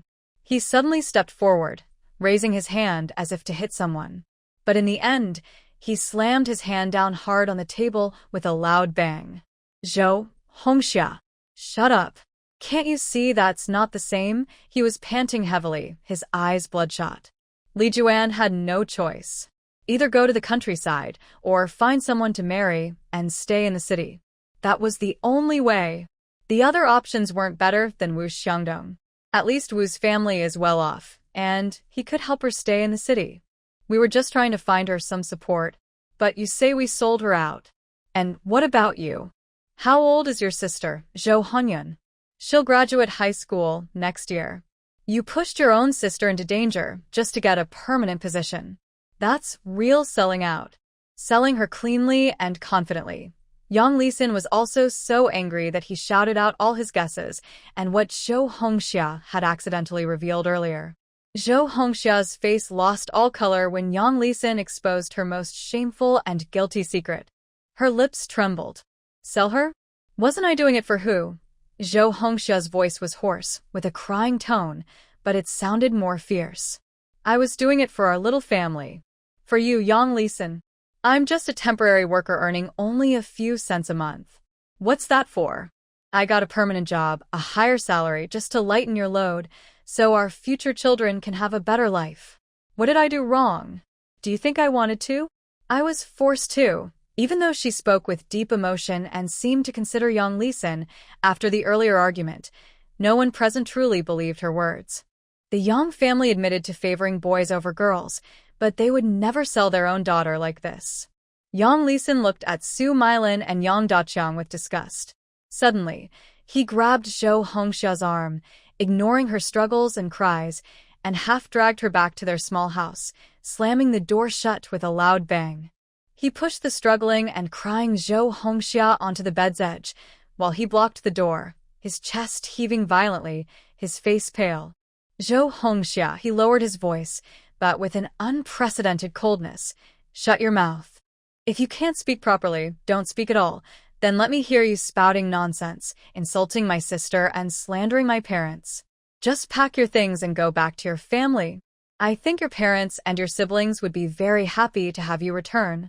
This last remark was like a cold splash of water, instantly calming most of Zhou Hongxia's crying and fussing. She suddenly looked up, staring at her husband in disbelief, tears still on her face, with a look of confusion in her eyes. What does Yang Lisin mean? How could he threaten her by mentioning going back to her family? Does he know something? Since the last time she accidentally found out that Zhou Hongxia introduced her sister Zhou Hongyan to the Wu family to get her own official position, Yang Lisin has been suspicious. This doesn't seem like the caring and loving brother she thought he was. Considering how eager he was to matchmake Wu Xiangdong and Yang Lijuan before, maybe he was just trying to get promoted then. He secretly asked friends at the food factory about Zhou's family, trying to find out more. He learned that Zhou's family was extremely patriarchal, always treating the eldest daughter Zhou Hongxia as the main worker and even a money tree. They relied on her to support her siblings and help with the family expenses, hoping she would stay in the family forever. Zhou Hongxia was so eager to marry out and even offered to waive the bride price because she wanted to escape that draining family. Marrying into the Yang family was her way out of hardship. He realized that Zhou Hongxia was willing to sacrifice anyone, even her own family, to achieve her goals. Yang Lisin, though not particularly caring for his siblings or family, was much more responsible than her as the eldest brother. Why you? Zhou Hongxia's lips trembled as she wanted to argue, but didn't know what to say. Seeing her like this, Yang Lisin's anger eased a little, but he felt more tired and disappointed. He sighed and softened his tone, but still gave a firm warning. Hongxia, I don't understand why you have to fight with Li Hua. What has she done to bother you? Is she stealing your food or blocking your way? He simply couldn't understand Zhou Hongxia's unreasonable, almost obsessive jealousy and hostility. When she married into the Yang family, Li Hua was already gone, living in the textile factory dormitory. They hardly saw each other, so there shouldn't be any conflict. If there was any conflict with Li Shu, he could understand it. After all, living under the same roof every day, there would naturally be some disagreements. Zhou Hongxia bit her lip and turned her face away. Did she really want to admit that she was jealous or envious of Yang Lihua? She couldn't bring herself to say those words. Seeing her silent, Yang Lisin continued calmly, with a practical tone. Lihua is my biological sister. She's successful now, promoted to deputy section chief, earning a good salary and well-known in the factory and district. As her older brother, I can be proud when I go out. People will say, that's Deputy Section Chief Yang's older brother. Isn't that a good thing? He stepped closer and looked at Zhou Hongxia. Our future days are long, and the baby is about to be born. Having a capable relative might help us someday. Of course, if you really don't get along with her, I won't force it. But in the future, just stay away from her. Don't provoke her, and don't say unpleasant things about her in front of our parents. At least, keep up appearances. He didn't expect Zhou Hongxia and Yang Lihua to be close, but they needed to maintain a surface peace and avoid harming Yang Lihua's family interests. Walking out of the familiar alley of the Yang family, Yang Lihua began to think about something else.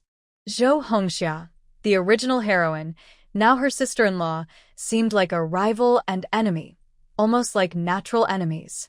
Her jealousy and resentment became more obvious as she climbed higher. Right now, she was just a small deputy section chief with little power. Zhou Hongxia probably hadn't yet thought of causing trouble for her, maybe just some family quarrels or gossip behind her back, with little real impact. But what if she rose even higher in the future? Would she team up with outsiders to target her? This original heroine was not as gentle and graceful as in the story. She was willing to sacrifice even her own sister for her own interests. Yang Lihua calmly analyzed the other members of the Yang family. Her father, Yang Daqiang, cared about benefits and face. As long as she was a leader or official, he would support her firmly. He had always wanted Yang family to produce a government official. Of course, she also had to give her family some benefits. Otherwise, this old man, though silent outwardly, would be uncomfortable inside. Spending a little money to ensure her father's support could save her a lot of trouble. Her mother, Su Milin, loved her too, but her concern was limited. Mostly, she followed her husband's lead. Her eldest brother had selfish motives, mainly hoping to help him in the future. Her youngest sister didn't need to say much. She was like her little follower. She listened carefully to her commands and followed them well during this time. Anyway, although each family member had their own small plans, their main goal was to see her, Yang Jia, succeed and get better and better. But Zhou Hongxia was different. She was naturally at odds with her. She was upset that Yang Lijuan married Su Chaosheng, which went against her original plan. She saw her as a thorn in her side. The best way was to make her leave the Yang family. Yes, to make her leave voluntarily. There's no rush, no rush. Take it slow, Yang Lihua whispered to herself. She cleared her mind and quickly headed toward the department store. She didn't want Yang Lisin to send her. She wanted to buy a watch. She was no longer a small clerk. As deputy head of the publicity department, she often attended meetings and coordinated tasks. Not having a watch to check the time was very inconvenient. Plus, this watch was also a symbol of status and an essential accessory to present herself well.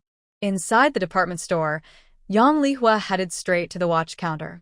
She had already decided to buy a Plum brand watch, simple style and affordable price. She paid 120 yuan, feeling a bit pained as she handed over the money. These tickets were from the last performance in the district, rewards from the factory and district. While waiting for her change, Yang Lihua's peripheral vision suddenly caught sight of a familiar figure at the top of the stairs. Could it be Yan Boksong? The person from Zhu Yuanyuan's transport team, also the main male character from the original story. Yang Lihua's heart moved slightly, but she didn't pay much attention.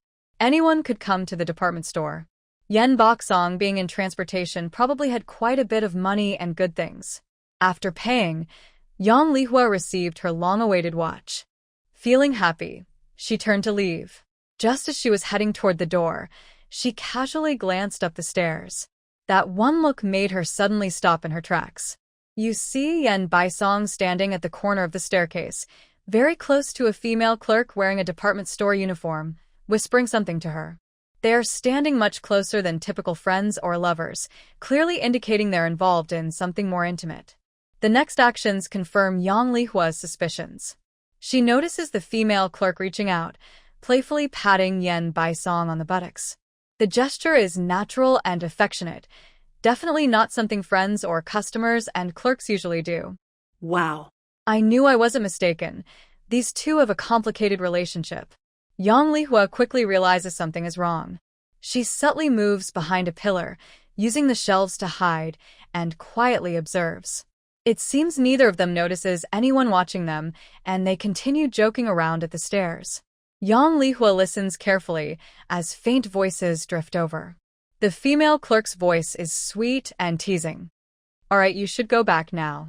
It's not good if someone sees. But she doesn't move, still holding Yen Baisong's shirt and gently touching it. Yen Baisong chuckles softly, speaking affectionately. Don't worry, no one is around now. Put your things away. I specially took a detour to the south to bring you this. It's a rare item. He hands her a small cloth bag. The female clerk takes it, her smile growing sweeter, but she deliberately pouts and asks, Is this just for me? Or, does your wife also get one?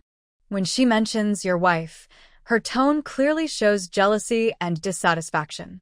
Yen Baisong's smile stiffens slightly. He lowers his voice, sounding a bit helpless. I told you, it's just for you.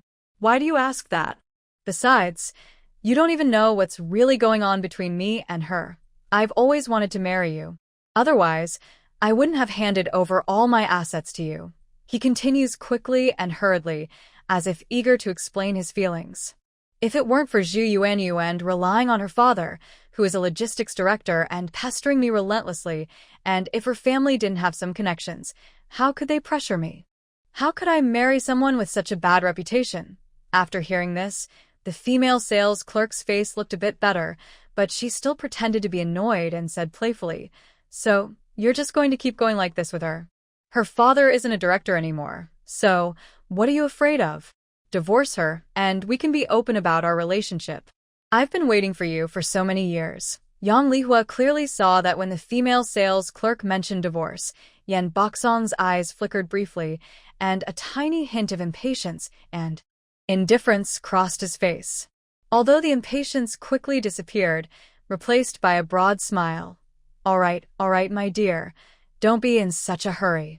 We need to take our time and find the right moment, right? The factory is strict about rules now, and I still need her for some work. Can't you just be with me? What can she do for you? She's not very smart, so don't let her cause trouble for you. Don't worry, I know what I'm doing. Keep the things you bought. I'm heading back now. They parted inside, and Yang Lihua quickly slipped into the department store, pretending to be a regular customer finishing her shopping before heading downstairs. As soon as the female sales clerk entered, she heard someone calling, Xiao Xiao, where have you been? Several colleagues looking for you couldn't find you. Come quickly. Alcohol and cigarettes? So, this Xiao sales clerk, who has an unusual relationship with Yen Baisong, specializes in selling tobacco and alcohol.